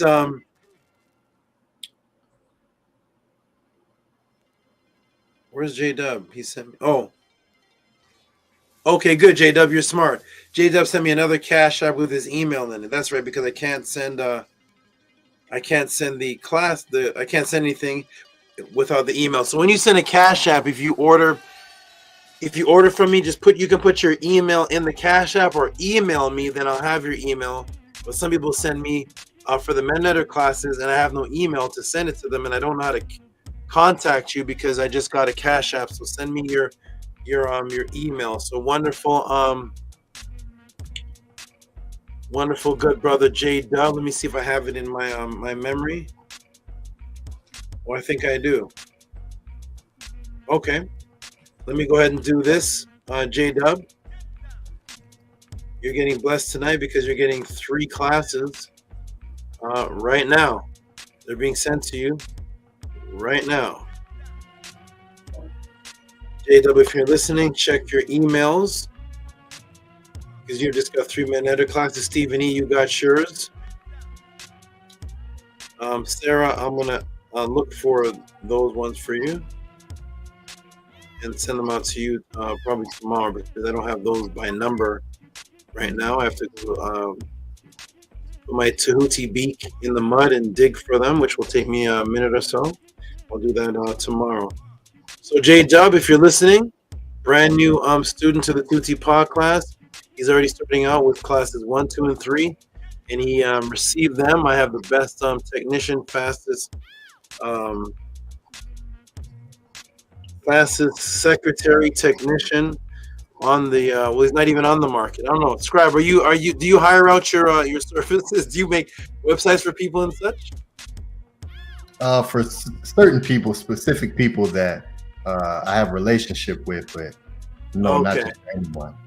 Okay, I was gonna advertise your service. I was gonna say he's the fastest secretary on the market, but he's not on the market. He's not a free agent. He's strictly for the Tehuti Podclass. So you only certain people can hire Scribe. So shout out to Scribe. He's very quick on the draw with certain things. Okay, now we're going to another support from, of course, we're going to give a hand clap to Mr. Consistent Man, who it doesn't matter if this man becomes a millionaire. It doesn't matter if this man sends $500 donations. If If he loses everything and can only send $8 donations, it doesn't matter, because the one thing about this individual right here is that his donation number actually means something to me. It's a history, and that is none other than a Tef Rem Kem Ma'at. I don't care if you become a millionaire. I don't care if you and Jay-Z sign a contract. I don't care what happens, but definitely always keep this 777 donation going. Give him a hand clap. This means a lot to me. This number right here. Tef Rem Kem Ma'at.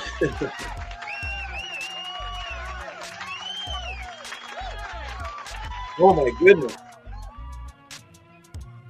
Oh my goodness, we have a monster came in, but I don't want to read that one yet because I want to. Nicholas Noatic came in, but I thought the Tefrem Kema'at had another one. It's Nicholas Noatic. Did I skip one? A Tefrem Kema'at? Wait a minute. Maybe I skipped him. I didn't see the other one. I gotta scroll more. Usually they're back to back. Tefrem Kema'at, can you hear me, good brother? Yes, SABA, I can hear you. It should be another one. Yeah, it should be, right? I don't see it at the moment. I don't know where my phone is. Let me find my phone and I'll check to make sure it went through. Okay, thank you. And TT, if you're listening, check and see if there's an Tefrem Kema'at for the $20. In the meantime, I'll read the monster has come through. If you want to talk about accountability, if you want a representative for the example that I gave, if you miss a pod class, certain brothers, what they do is the person will donate and put the date of the pod class that the person missed. This brother here is taking it to another level. And this brother here has actually accumulated the pod classes that he missed and actually has donated for what he has missed and put in and added them up and put them in one donation for pod classes that I didn't get to support. Give this honorable man some huge noise, please. Wow, this is something that...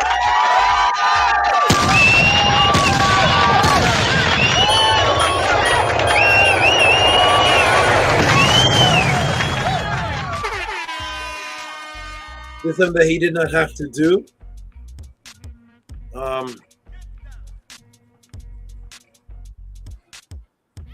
JDUB is in the room. Salute to JDUB. It's something that Nicholas Noatic didn't have to do, and he's just wonderful for doing this, for accumulating the things that he's missed and actually adding them up, and just throwing a big one, saying here's ones that I missed, because he, being the consistent man that he is, he was in a situation and he explained it to me. He contacted me. He explained the situation to me and let me know about what he, I know that people go through their ups and downs. Minty Hotep is another one that does that. Minty Hotep will explain and elaborate and contact, and people go through ups and downs. And there was a time where I was searching through my couch for quarters to get cereal for my son.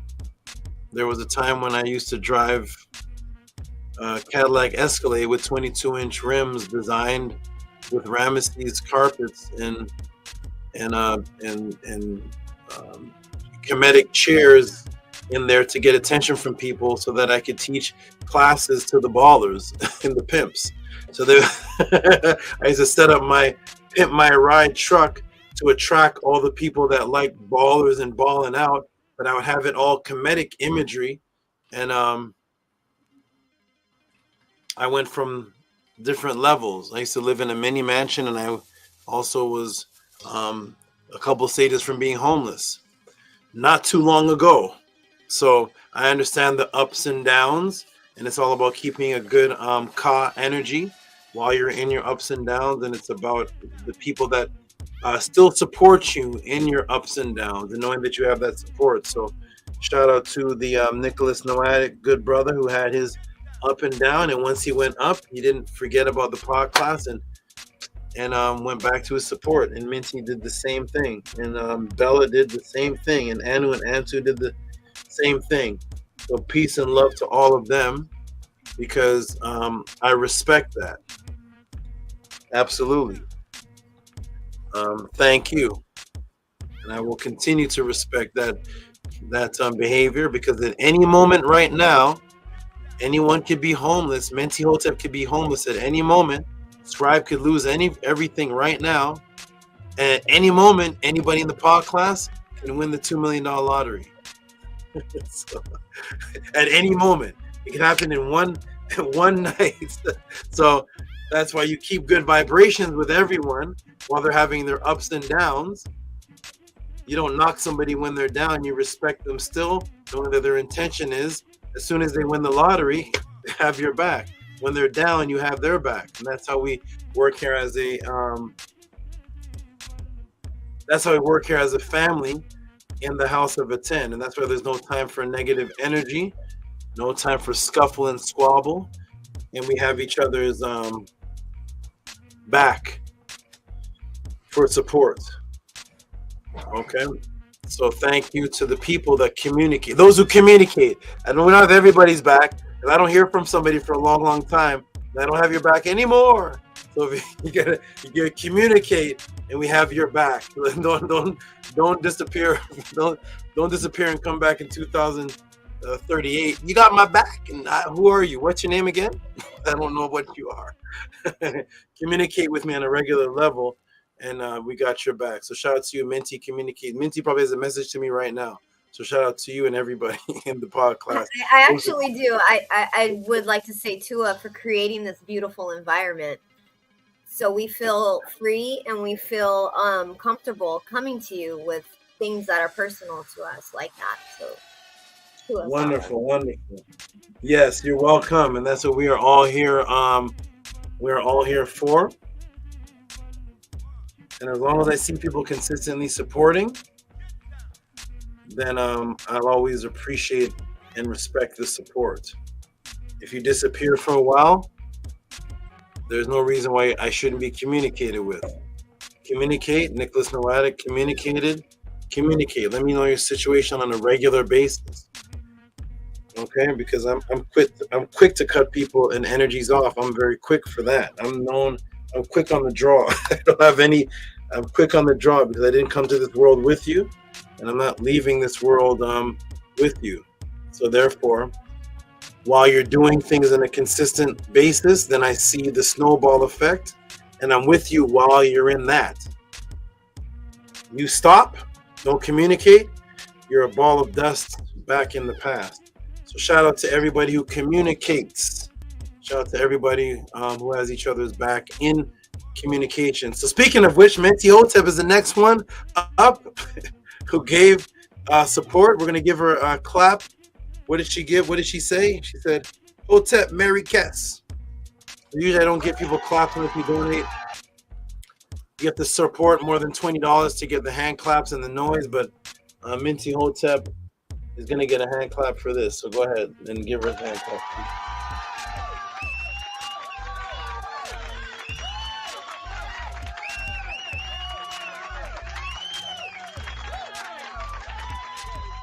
I tell people over and over again that a seashell from a homeless man is more valuable to me than $10,000 from Elon Musk. So you get if you're in a situation and if you're a millionaire and you give $5,000, much respect to you. But if you're a homeless man and you give me $4, you just donated more than the $10,000 millionaire, because I know that $4. I'm sorry. What's that? You said that to me when you gave me my rent. Yeah, exactly. So I understand. Okay, much respect. I've been in every situation you can imagine. Whatever you can imagine. What's that KRS One song? I've been there. I've been there. Okay, here we go. HARAS did is she's coming with the men at her classes. Here we go. HARAS did again. Coming with this one is 30. Medu Mirror class. These are gonna have to go out to you tomorrow. You have a lot of orders in. Meru mirror to send. I don't have the number. I see you send me something. Maybe you send me the number of one. If I see the number, I can send it out quickly. But if not, they'll just go out tomorrow. No problem. Mirror to send. The mirror class to send. We're gonna give her some big noise. HARAS has donated so much to tonight's supported so much this podcast. Give her some big noise for the, I don't know if this is 5th donation. I'm not sure. I lost track, but give her some noise.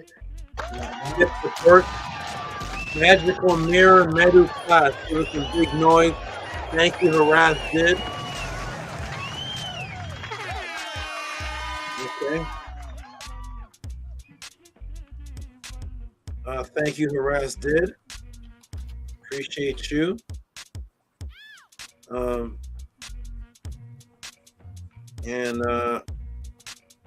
is this? What is this? Mad Bobby Dam. I'm going to show this support right here because, like I said, I don't know people's situations. I'm not here to judge. I don't know what your situation is, but shout out to TS who donates $1. Like I said, I don't know what everybody's situation is, and this person may be in a particular situation that I don't know, and that may be what they have. So shout out to you because I don't know you. That's actually a brand new name. I know you don't believe that all those teachings I gave was worth $1, but we don't know your situation, and that may be, you may have $2 to your name. So shout out and respect to whoever you are until I know your situation, and who knows who you are. We never know.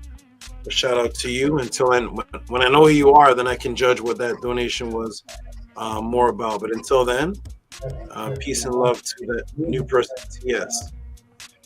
Okay, now to Haru Hancock.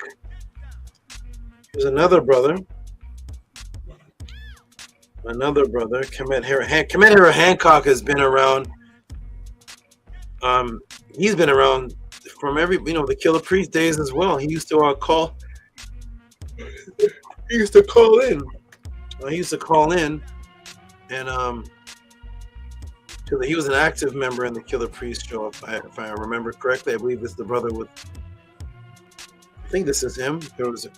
This may be him. I just remember this name, Haru Hancock, from way back. And it says, what does it say there? Minty, could you read that, please? Sure, it just says $10 for support. Thank you, Haru Hancock. You are consistent. We greatly appreciate you. Thank you very much. And now we're going to Netzer Uncle. Oh, here we go. Here we go. Netzer Uncle Tab L.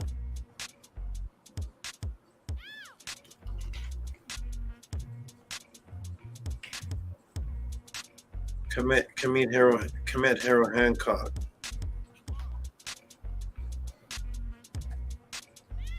Kemet Haru Hancock has been around for years. Shout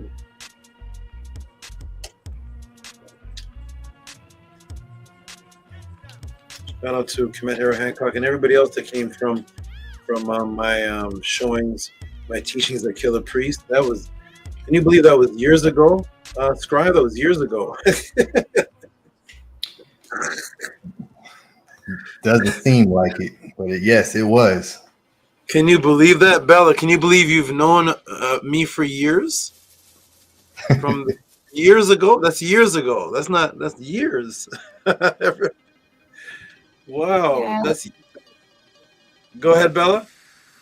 I've looked at some dates of previous podcasts of his where you were on, and yeah, it was a while ago. Yeah, wow. Shout out to Killer Priest. That was years ago. That's history.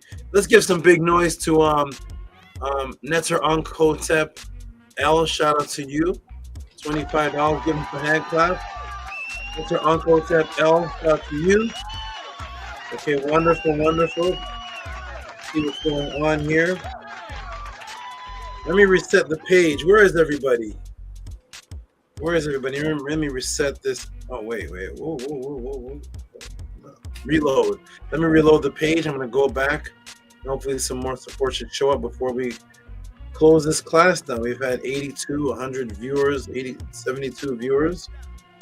I appreciate the support of those who are viewing and those who got something from it. And like I said, if you're watching this from 2 o'clock in the afternoon till this time 12 at night, and you haven't gotten or benefited from this, just type it in the room. Type it in the room. I've been watching for 8 hours and I've gotten nothing worth support from this podcast. Let me know.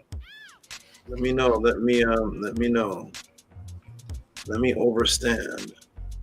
Okay, now speaking of Mr. Consistent again, here we go. This is the night of the consistent people. The brother who is the waiter of waiters, the best waiter. I'm looking to go to a restaurant to give him a tip and not even order food. This is Israel Hoyley. Israel Hoyley. Shout out to Israel Hoyley, $12. The waiter of waiters. He was in the he was on the panel.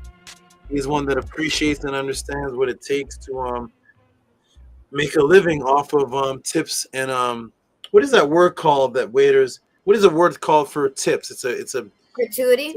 Yeah, there it is. He's a man that, thank you, Minty. Yeah, a man that lives off of gratuity. When a waiter goes to his job, he doesn't know what's going to happen. You may make $300 that night. You may make 10. You actually don't know. Nobody can show up to the restaurant. It could be a hurricane. After you get there, it starts to storm and nobody comes, and you're just sitting in the corner. Shout out to Israel Hoyley, because I like that kind of life. That's the life that I live. I don't know what the podcast support is going to be. I don't know what's going to happen. That's what keeps me on edge to bring the most firepower possible, because I don't know what's going to happen. So every podcast could be my last one. Any podcast could be the last time you guys ever see me. If I see a podcast go by and the support isn't suitable, I may have one more after that, and then you all just won't see me again. I don't know, because there's other things that can be done, but that's the edge life I like, when you're living like a waiter, or you're doing something where there's no guaranteed funds coming in. You have to prove yourself each time. I also respect the people that make investments that have residual guaranteed money. I respect that too. But when you're on edge, that's when you're more of an animal. An animal doesn't know what day the zebra doesn't know what day the lion's going to eat it. So it's always giving its best run. There's no fat zebras. There's no fat zebras. Why? Because they're always on the move. Shout out to all the people out there who support. Speaking of which, and Dashe, you're very honorable and respectful. Shout out and respect to you. Sheshayet this is the night of consistent people and brand new donators. Everybody here is a consistent donator, or they're brand new. And this is no exception, because this young lady is so excited and happy. This young lady is so excited and happy that the last podcast, she actually partly started crying. She started crying because of the overwhelming love that she received by coming into this family, and just being able to come amongst a group of people that she could get a family vibe from, because she has the same understanding within a group. And that's none other than this beautiful oracle here, Sheshayet, for a great Feng Shui breakdown. This is a tip, so this gets a round of applause. Give her a noise, 999. Give it some noise. Bum, bum, bum, bum, bum. Shout out to Sheshayet. Sheshayet, shout out to you. Awesome, wonderful, beautiful, marveloso. Sheshayet. That was very touching, the last podcast, where you definitely gave a heartfelt affirmation and adoration, and started partly crying because you felt the love from people she's never met yet. Anybody here met Sheshayet? You all shake your hand yet? That's the type of power that's here. Imagine crying for and of a group of people you've never touched, or you've never been in the same room with. You're just on the screen with. So what's gonna happen when she sees all you in person?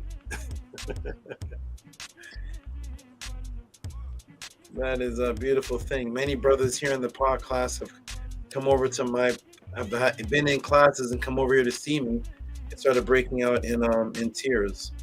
And those are tough grown men. So, shout out to the tough criers. All right, and next going out, Anu and Antu. Oh man, they've talk about a 360-degree turn. What tip is this for? Tip for what? Feng Shui. Yep. Let me fix that. I'm gonna label it properly. They give so many tips. I can't even just put tip. I have to put tip. Tip for Feng Shui because they give multiple tips. Okay, here we go. Shout out to Anu and Antu. Appreciate you. Give some hand claps. $22. Feng Shui Origin Tour. Hetep Mary or SABA Tehuti Black Heart. Give them some noise.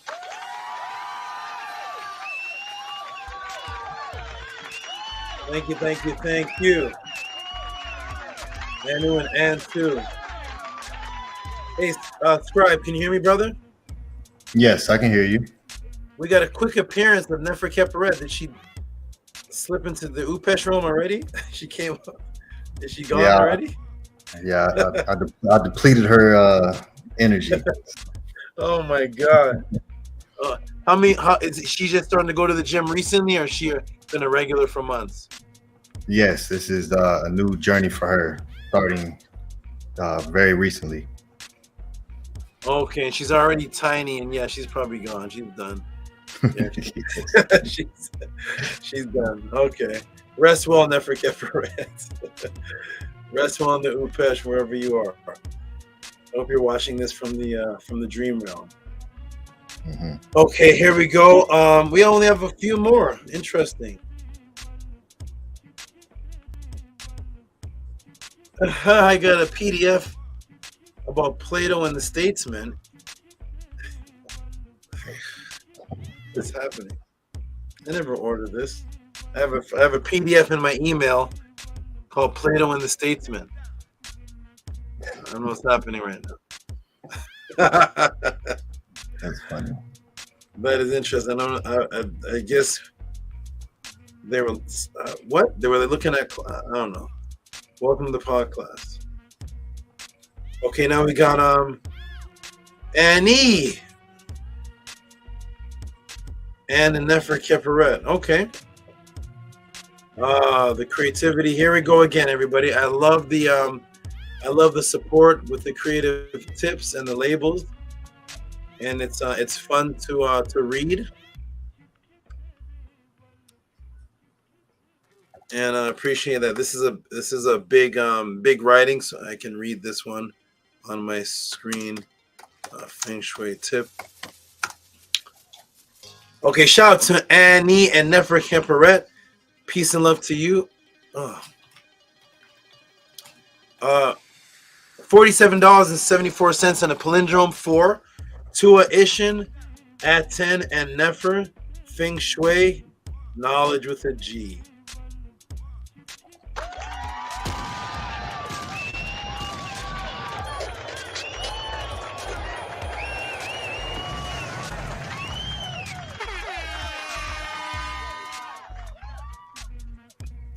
Wonderful, wonderful. That is excellent. Shout out to you, Annie and the sleeping Nefer Keperet.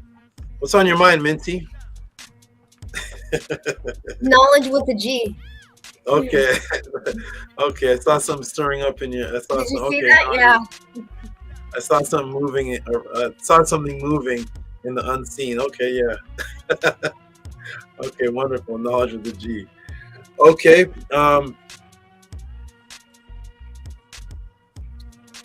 Oh, that's from you, Scribe. What is this one?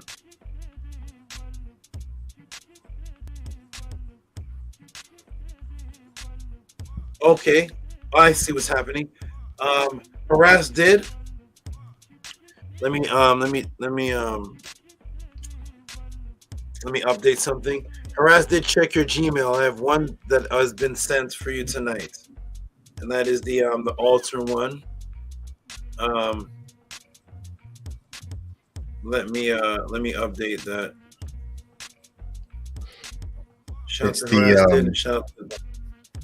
It's the 5 classes. She asked for the altar one August 14th, and the 3 blues, which were the 62, 63, 64. You all taught about the blue in those 3 classes. Oh wait, all that is in that one email? No. Yeah, it's all in the one email. Oh wow. Okay. So HARAS did. You got everything. I don't know how Scribe did. I don't know what just happened there, but shout out to the technician who. Shout out to Scribe. Shout out to HARAS did check your email. You should have everything you ordered now. If there's anything missing, let me know. But that is them. There is one more that I sent. Metanetter class 59, which is the magical mirror class. Okay, and I thought I already sent that to her. Okay, I see what happened. Thank you. Beautiful. You guys wondering, this is happening all so fast. So HARAS did. You have everything now. You have everything now, and just confirm in the chat anytime that you received everything. And I'll look in the chat whenever I can. But you should have everything that you ordered now. So therefore, let me update your file and put a note that it's not to be sent. It has been sent. Okay, beautiful. Updated. There you go. All right. Thank you for that speed up, Scribe. You're speeding up my files. Shout out to yes. Did you say you're welcome? Yes, you are welcome. Wonderful, wonderful. Oh, there it is.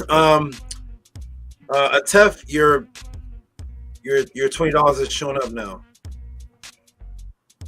It is here. Shout out to Atef Rim Kim Ma'at. I had to resend it, Sab. I thought it went through. It never went through. Oh, that's what happened. Thank you for telling me that. Okay. So let's give Atef Rim Kim Ma'at some noise right now. There it is, and it says something in Metanetter. Too small for me to read, but give him some big noise.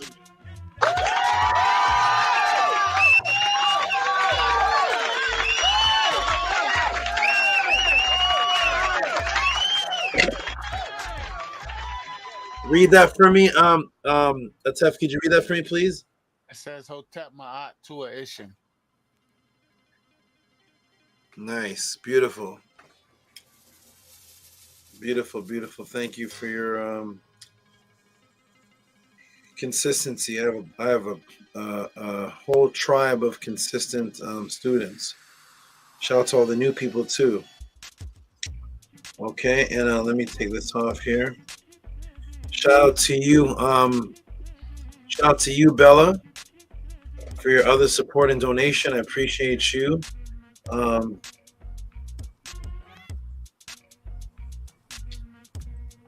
I'm considering showing it or not.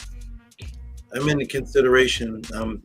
Let me see something first. Not from you, but from the podcast. Let me see something first before I decide to show that. That's thank you very much to Phyllis and two. One I read and one I'm looking at right now. Here we go, everybody. Nicholas Savendin. Oh my. He is the Metanetter Order Master. He is him and Sarah. They are donating back-to-back ordering. Let me see what this one is. Medu.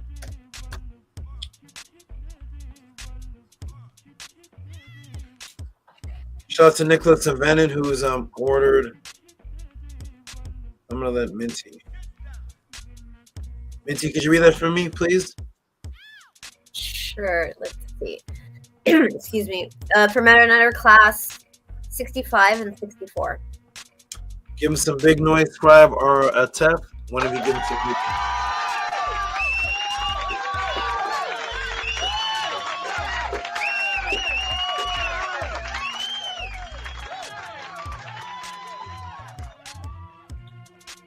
Wonderful, wonderful, wonderful. Is that it, everybody? I see. Oh, here's somebody new. Who is this? This is a brand new name I've never seen before.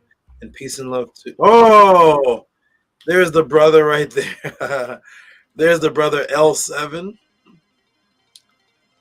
There's the brother right there. Popped up new in the class. I liked his name. I like the creativity of his name. And I want to show you, as a new person stepping into the Tehuti Podclass, that he stepped in brand new. And he showed his respect and his reciprocity and his support as a brand new person. This is the brother, if I'm saying this right, Ralph W, but it's R-A with a 7. I like that. P-H with a W.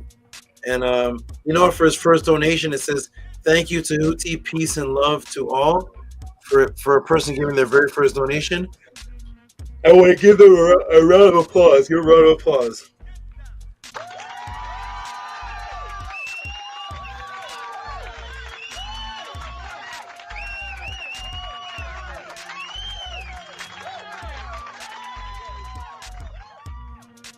Shout out to you, Ralph. Appreciate you. I appreciate you for appreciating me. Is Ralph in the chat? I'm gonna just peek in the chat real quick. I don't look at the chat much. Oh, there he is. He's the first name I see. He says gratitude. And am I saying your name right?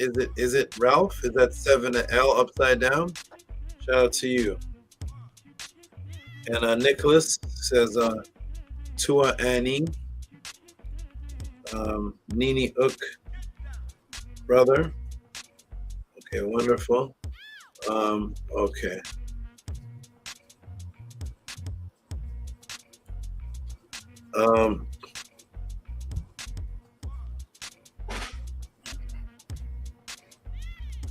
Okay. And he's definitely assisting me to speed this up without me going into my files and taking time. He is digging in and organizing these Mentor classes for me so that the class can get them faster than me. My things are not in. It's harder for me to do this while I'm actually teaching. So, Nicholas, you should have your Mentor class 65 right now. Peace and love to you. Hope you received it. And Annie, thank you for speeding things up, speeding the files down. Maybe I can see if I can get them in chronology again. My things are like 1, 8, 19, 65, 3.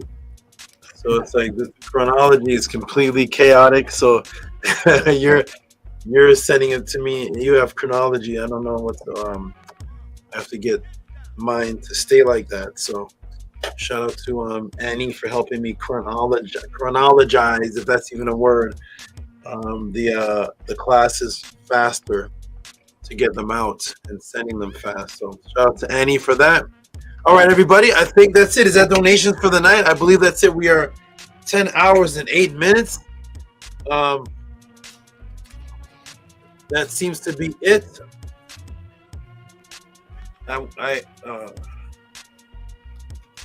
Is that it, everybody?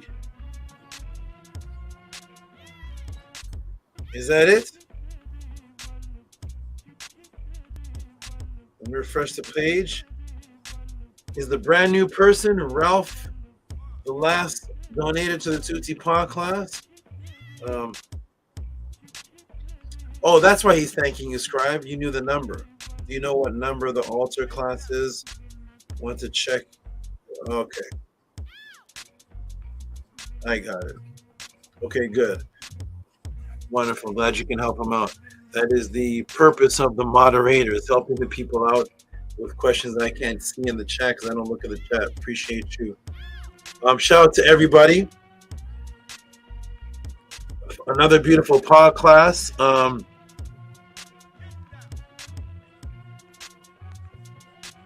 You know what I'm gonna do?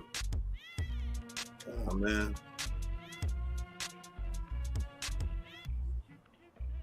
I'm gonna go ahead, and this will be probably one of the last times I do this because I want to give this young lady her major props. There was a time just recently where, actually, there was a time when this young lady recently couldn't donate, but it's only for like a couple of hours because she'll tell me she can't donate, and then somehow magically the next day or something she'll make up for it.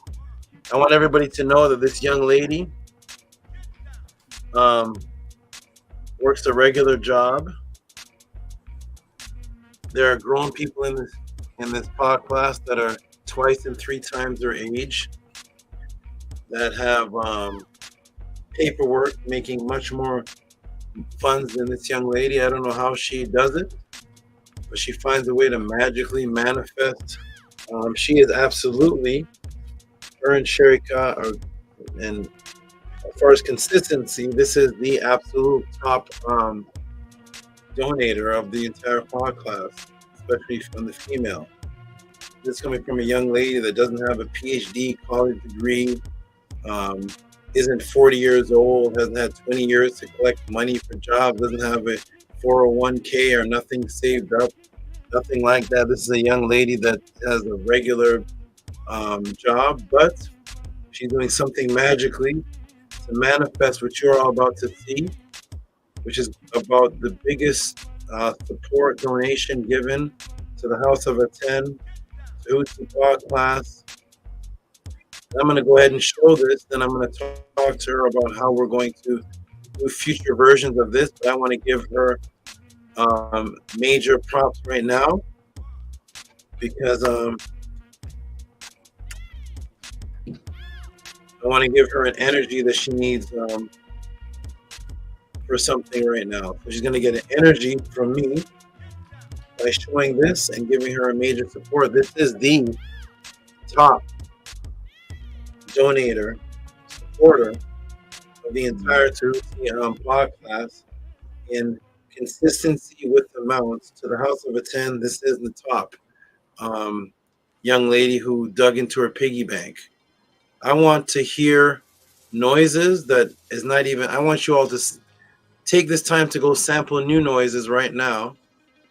I know you already have the Transformers. I want you to go into, I want you to get Miss Piggy screaming, whatever the weirdest, strangest screams and sounds. I want Freddy Krueger laughing, whatever you can find. I want Chucky talking. Everybody's coming to the podcast right now. Everybody's gonna unite. We're gonna people in Ma'at, Freddy Krueger, anybody, Transformers. Everybody's gonna unite in sound effects because this may be the top donation of the in the podcast that's been announced. I don't usually announce these. This is from this young lady, $350,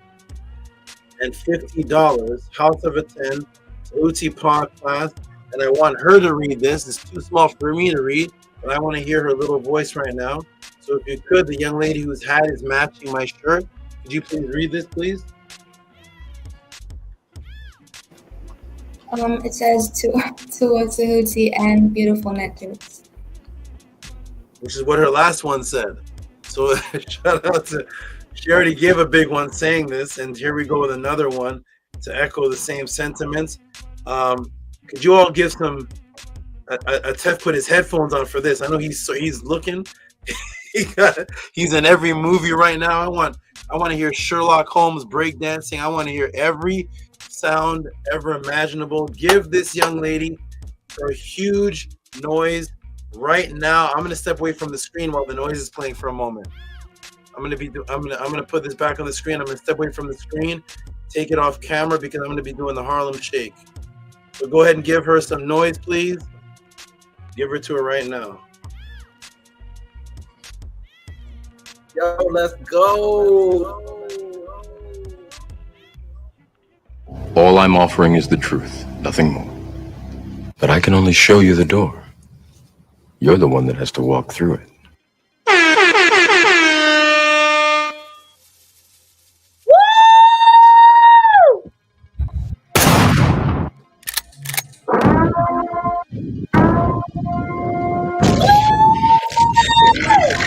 When you listen to me, or when you listen to the one on the red jacket?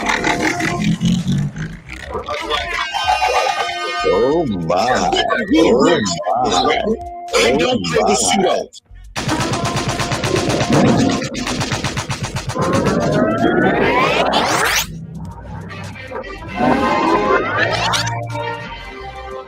We interrupt this program to bring you an important announcement. What's the boy?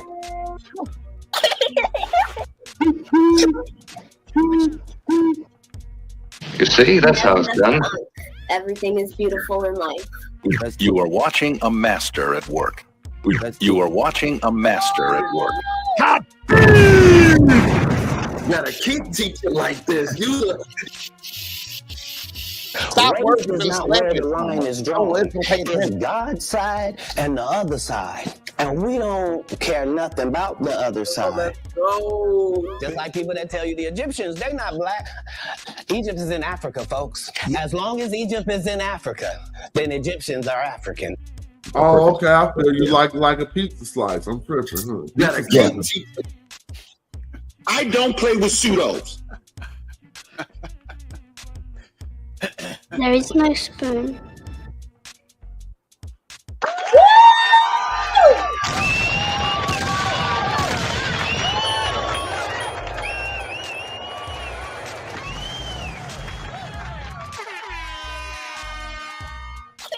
Okay, I feel you like a pizza slice. I'm tripping, huh? Jesus. Was my sounds coming through? I don't know. My boy was acting up. Yes, they are coming through. Okay. I think I hit every button on my soundboard. I couldn't tell. I don't know. They don't want to do that part. That's the part they don't want to do because that part takes discipline. So they don't want to do that part. I'm a soundbite too. I think you may. Okay, it's off the screen. Tiger Woods, you could have moved your left foot a little bit, 2 inches to the right, and if you just moved the little golf head about a 5.5 centimeters, you would have had a perfect hit. You would have Tiger Woods. Just give the guy the golf club, please. Where are you all getting these? I don't even remember these. I don't remember teaching any of this. Shout out to, I don't remember a class I did last week. I don't remember anything I had to do until somebody asked me. Shout out to Bella. Appreciate you.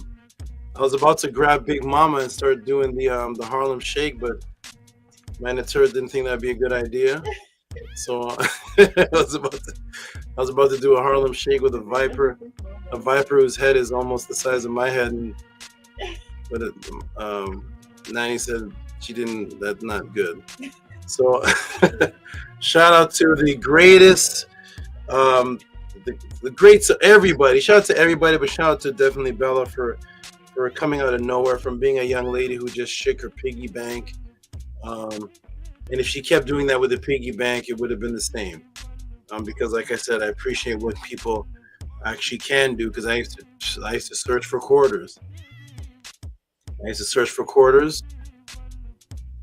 I bought Escalade's cash and I went back with nothing again, broke again. So I know how it is, and I appreciate.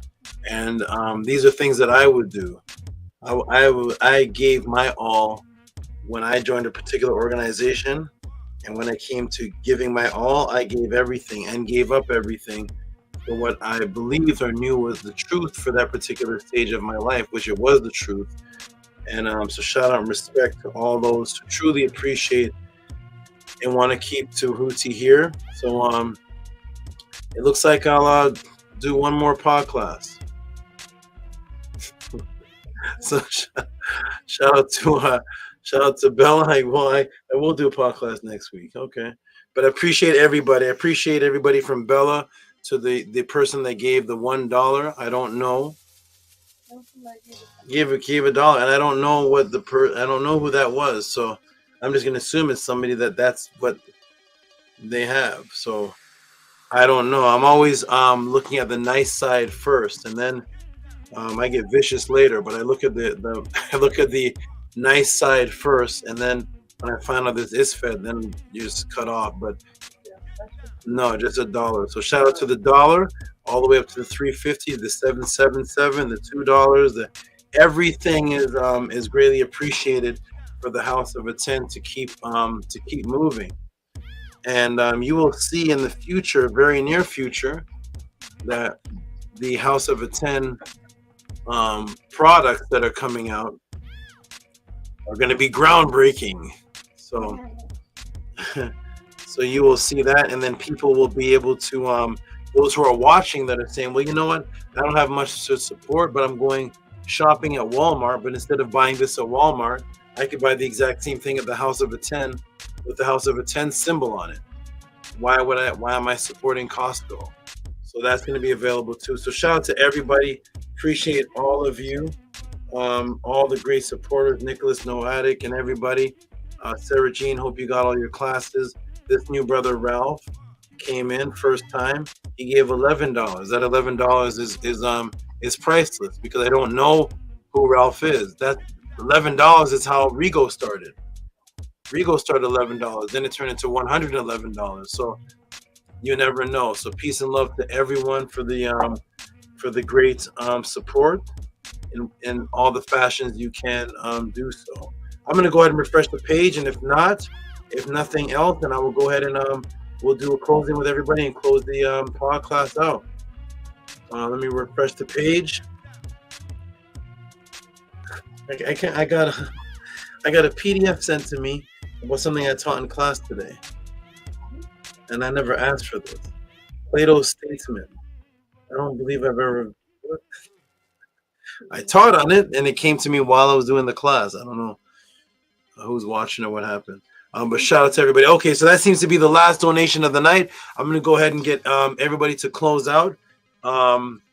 Where's Primordial Thought? Primordial Thought never came back. Shout out to Primordial Thought. Maybe resting because you did do that long trip to Vegas. So let's go ahead and close it out. We'll start with you, Annie. Go to Bella. Go to Atef. And then move to this young lady in the corner, Minty. We'll start with you, Annie. All right. Hotep Hinu Ma'akaru, to the great Saba Tehuti. Tua for everything that you are doing for all of us, and Tua for everything that you are doing for yourself and your family, and including your animals. It's just such a beautiful Nefer experience to be amongst the frequency and the consciousness of the Natiru. So Tua and Hotep and Hinu. Tua to all the great supporters who send in support to Saba Tehuti, to the House of ATTON, and now you can. Who ask questions. Your questions assist all of us on our journeys. So you allow yourself to place a ripple in this experience that we're having, and change and alter a lot of people's lives with your questions. So Tua to everyone who asked their questions. Make sure to join us over at the House of ATTON YouTube channel. Tomorrow, the great brother Tefrem Kim Ma'at will be reading some ancient literature, some steles, the Famine stele and the Satrap stele. And the link is posted in the comments, so you all can click that link. And it's also here if you go to the House of ATTON YouTube channel. There's the link and what it looks like. Ancient Kemetic Stele readings. So everyone go over and subscribe and like the channel. May you all have a fantastic Nefer night and a beautiful closing to your weekend. Sekim M. Arit, Murder Ka'a, Semu Hatunatiru, Pert Int Hetep. I obtain the power to do what pleases my Ka. May the hearts of the Natiru lead me. I come forth in peace. Okay. Beautiful, Hotep. Wonderful, Annie. Wonderful, wonderful closing. Peace and love to you. Great words. And look forward to having the Sunday class in the background playing and hearing a tef. Wonderful. Okay. We're going to go to the young lady who matches my shirt, echoing my shirt, smiling under the shade of the hat. Miss Bella, can you go ahead and give us some closing words? Thousands are watching. For everything that you do for me, and to your beautiful nectars for everything they do for me as well, and for uplifting you and celebrating you and supporting you in everything. You are beautiful in so many ways, and your words, your essence, your traits, your attributes, everything that you teach and how you teach it, I've never seen that in anyone else until for that. You are rare, and I believe rare means to separate, and you are very much separate from the matrix. Your vibration and your heart, all that you're doing is very constant in Ma'at, and anyone who gives one good look at you with their conscious eye can see someone who is trustworthy and someone who lives by his word, and can also see that you give so much, and through giving so much, people can gain through that. And I know everyone here and everyone watching gains something from what you're giving, and I know a lot may not give back to you, and they are wrong for that, but what matters is you are right, and what matters is what you are giving. So all the days that people don't give back, I know will be a day that comes where they wish they had. And yeah, so Tula for everything. I knew Tula and Neb Oak Nefer. I knew that was wonderful. That should have some harmonic music behind it. That is beautiful. That was a hymn. That's something that would be on papyrus as a hymn. If this was 4,000 years ago. So I appreciate that. Much love, respect, and energy to you, and in your development and your kepara, your evolution, the ups and downs, and everything you need to create you into the female energy that you're supposed to be in the full maturity stage. So you're coming along well. Keep growing, and you're being watched, and you communicate with me literally all of the time. I can't even say every day. It's not every day. It's every. It's not even every anything. It's just a continuous communication. Every time I look, there's some message or something from you. So keep it up. You've expanded much, and to it for your appreciation of me. Okay, and on to the man. My Netzer said, Tefrem Kema'at looks like Spider-Man. He's so red. I don't know what. He said he looks like Spider-Man. So let me get some words from Tef Rem Kema'at. Maybe there's a hue going on in your camera, but you're definitely a red man ready to rock rough rhymes, renegade rapper, riff when it's rhyme time. Go ahead, Steph. Hotep, Great Saba. Here new to you, Great Saba. This is my light. I play with the lights, the colors, the blue lights, the red lights. Okay. So yeah, that's what you guys are seeing. And I have red lights behind me for my plants. But here new to you, Great Saba. I so appreciate everything that you bring forth. May your name be praised for eternity. I hope people appreciate what's going on here. I hope people appreciate you.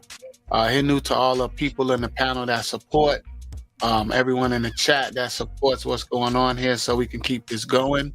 Come join us, House of ATTON. It's just a beautiful thing that's going on here. Great Saba continue to lead by example and continue to give us that great energy, because it's a lot of challenges we're all facing and a lot of ISFET going on, but we just have to remain consistent. And thank you that we have the guidance that you give to us. So I'm eternally grateful for that. So dua for that, and hinu to everyone on the panel. Hotep Ma'at, peace and love. Hotep, beautiful words, father of fathers, and a great thing you're doing for your family. Great appreciation. I like that you're into the plants. That helps your vibration and the oxygen in the house, which helps basically calm the whole house vibration down. You have plants around. You have that is a beautiful thing. A lot of full-grown men are not into plants. I actually don't know of much of any men that say, "Yeah, what are you doing? I'm going to get plants." So that is a beautiful thing to have around you, and keep it up. If I didn't know any better and I didn't know this, if I didn't do this class tonight, I didn't know any better, I would say good feng shui. So keep it up, my good brother. Keep it up. You're doing great. Look forward to seeing your performance. I haven't seen you in a while on Sunday. I don't know why, if I'm missing them or whatnot, but I'm looking forward, maybe because I'm catching your readings, but not the classes. The classes are where I see you perform. You're a performer. So I'm going to check you out tomorrow and see what you have to give and go from there. But shout out to you and much respect. And I'm glad you can make it. And I'm glad you got my message about the communication, because I do, as a person who thinks like an animal, I always think that something happens to somebody when I don't hear from them, and when I know I can hear from them on a regular basis, and then all of a sudden I don't, I think I go right into animal mode. That something may have took place with the individual. So keep communication up, and peace and love to you. You're doing great, my good brother. Doing great. You're muted if you're talking. I see you're moving, but I can't hear you. I said Hotep, Great Saba. Hotep, wonderful. And now on to, let me expand my screen so I can see this the spirit entity named Minty Hotep, who's part here, part in the next realm simultaneously. Minty Hotep, go ahead and give us some closing words, good young lady. Absolutely. Hotep, Henu, Mary Kess, Saba, Tua for this amazing breakthrough. I learned a lot this class. Next time I say groundbreaking, I'll know the energy of what I'm really trying to say. So this is absolutely groundbreaking. Tua for the knowledge of Plato being a studying through Kemet. This is the new Plato dance. Hi. Plato with the finger. It's just all of these classes, they just go together. So Tua for that. Every time we have these classes, I get inspired to watch old classes. So I think one that I'm gonna revisit is the Never Ending Story. To with the G and no, and the spelling and the spells that they use on us. So Tua for that. Tua for everyone that supports. It's great to have Bella up here on the panel with us. So Henu to you, sister, for coming up here, and Henu to you for supporting the SABA like you do for those of us that can't. I really appreciate that. Henu Minty to Beautiful words. Keep going. You're still going. Go, Minty. Go, Minty. Go, Minty. It's just a great energy. I really don't understand why there's about 50 people in the chat that are present, but there's only about 9 people that interact. And for those of you that come consistently and learn here, just take initiative and interact with the collective, because that's how we build energy. And if you don't do that, you're stealing. You're actually taking away from the energy that we're growing. So, and with that, Baba. Oh, it's a beautiful, beautiful, beautiful, heartfelt words, Minty, and I'm so glad that you're happy. I'm so glad that you have the circle of family that you need, because without this on Saturdays, just being surrounded by people who only know the Matrix and they can't even help it. That's your only conversations with them coming from them can be the Matrix, because they cannot relate with any other kind of conversation. It's one-sided. And so now you are getting multi-sided from a lot of different people, and it's something that you need, because you're providing a strength to people that don't even fully comprehend knowledge, but they can look to you for strength.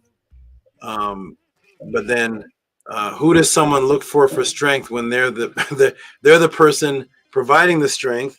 But then when the day is done, those Matrix people can't give them strength back. So where does the person go at the end? You got to find equal or energy like you. So I'm so glad that you're here, because it definitely keeps your sanity in a world of complete nobody can relate to you, especially now. Nobody can relate to you 4 years ago. Nobody can relate to you now. It's way more advanced than you were 3 years ago. So. Now the new thing is, where's the source? Show me the source for what you're saying, and people just they unravel. People, say it again. They unravel. Yeah, exactly. Hey, how does this look? Doesn't this look like? If I can do it. I'm trying to get it where my there it is. Yeah, there it is. Where my head is the serpent's head. That's what I'm trying to be. Yes. Yeah, you are. There's the Netra image right there, with my head is the serpent's head. Okay. All right, beautiful words, Minty. Excellent. We're gonna close it up. I believe that's let me shrink the screen down to see if I have everybody. Yeah, that's everybody. Let me shrink it down. Peace and love to everybody that came to the Tehuti Podclass, that is watching. Everybody that supports, everybody that is learning, everybody that appreciates what this is, the House of ATTON, the ancient Tehutian teachings of the Netzeru, teaching for 11 hours. Class open is at 2, closing at 1 the next day. If even that happens on YouTube, show me. Class opens at 2 and closes at 1 o'clock the next day. For those who kept it up for the whole class, observed, took your notes, take this back to your family, take this back to your friends, resurrect the people, let them know the nets are real, let them understand what Ma'at is. It's not just justice and truth and 42 laws and all that. It's not even 42 laws at all. But understand everything you're learning here about the word. You're learning new things here about the word Ma'at every podcast. Now you know the word Ma'at. Ma'at is the middle. The actual word met is the middle, and it means to adjust in position, something, adjust in the correct place. To put something in the correct place. You know that it is mut, it is mother. You know that it's also the penis, the erection, the You know so many things about Ma'at now that was never taught since any of the days people were teaching Kemet. You know that it's observation, examination. You know it's the number 10. This was not being taught anywhere. If so, chapter, verse, timestamp, please. If you've even learned as much about just Ma'at, just forget about the Podclass questions, forget about Feng Shui, and forget about Plato, and forget about Gnosticism. Just if you came to learn just about the word Ma'at and the testes and testosterone and testify, just that right there. You don't care about Plato or anything. You learn more about Ma'at than you ever did in your life, unless you can show me a YouTube channel, book, or anything that breaks down Ma'at and shows all of that you learned just in this class. That's just on the Ma'at. So appreciate you all and love to you all. Shout out to every beautiful person that is watching, observing. Shout out to Nicholas Noatic. I can't see what the comments are saying, so I'm just going to click on them. I'm seeing symbols and explosions, and that was beautiful. Horizon of Zion, Hotep, Leah Fire. Hey guys, blessed Grand Rising, and all the beautiful things that everybody's saying. Shout out to you. I'm gonna let Annie and I'm gonna let Atef do the affirmation, then I'm gonna close out.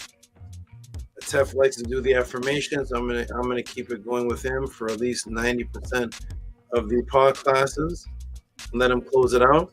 So go ahead, Atef, and do the let me move this from the bottom. Okay, go ahead, Atef, and do the affirmation, and we shall close it out. On the count of 3. 1, 2, 3. Unki in Ma'at. Un in S. Nintet or set in Ma'at. Min hepapet in Ma'at. Her in Hu Kui. Per Iku. I live for Ma'at. I exist within her. I do not speak in the place of Ma'at. Every day I advance towards Ma'at.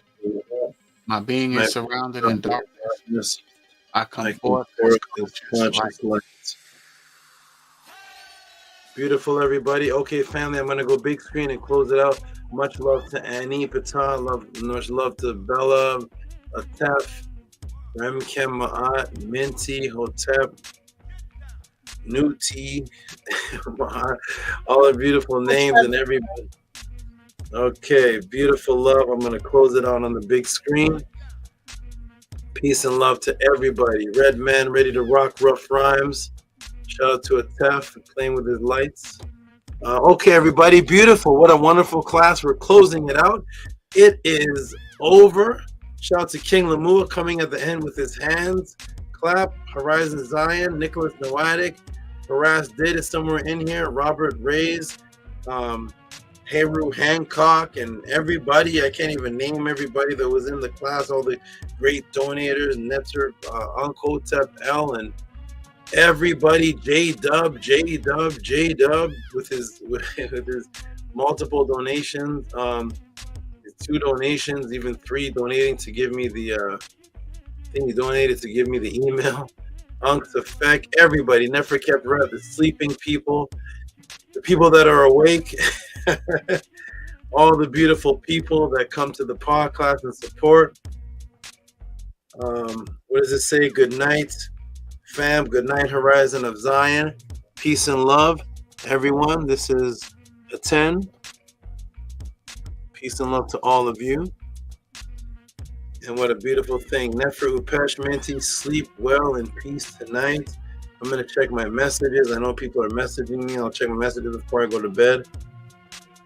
And send messages back to whoever I can. I'm glad you enjoyed the pod class today. Teach this to your family. Help them break the matrix. Cash App, TTM Moon. PayPal at Rocky SV. You all know the support. Wave your phone over it. The QTR codes will pick up. And if you view this pod class and you enjoyed, which you saw for 11 hours,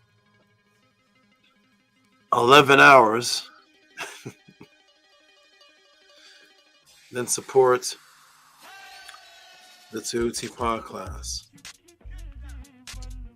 Share this, put this on your Facebook. I check people's Facebooks that I am friends with.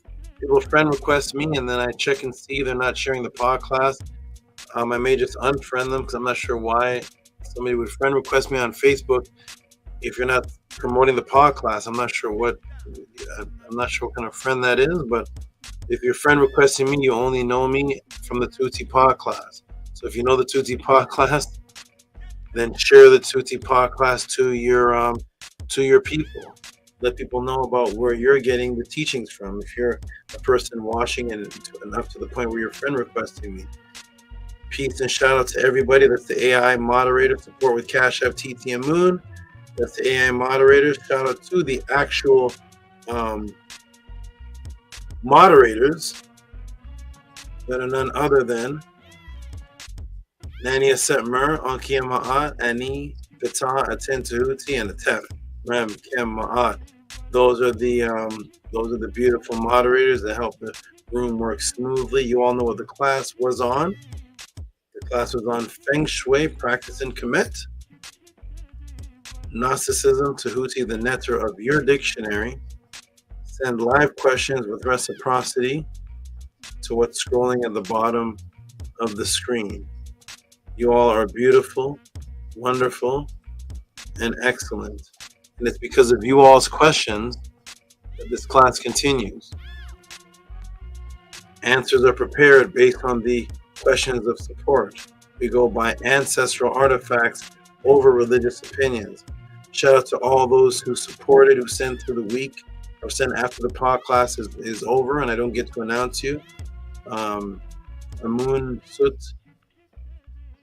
and the other brother with the long name, shout out to him. Peace and love to all you. I know sometimes you all donate the next day, but that is wonderful.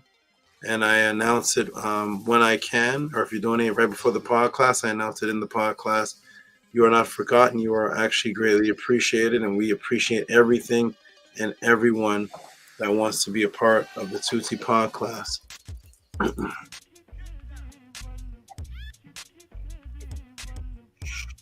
That is a 10.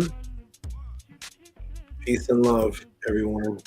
You all are majorly, majorly, majorly important to the rest of the world. Because when you spread this guidance to the rest of the world, their lives will change as well. Peace and love, everyone. Yeah, we'll have to go through the details. Now, man, I'm just amazed. I'm just amazed, man. You're incredible, bro. You sit and you stand before us. Yo, the Tehuti, the real Tehuti. I truly believe that. Word.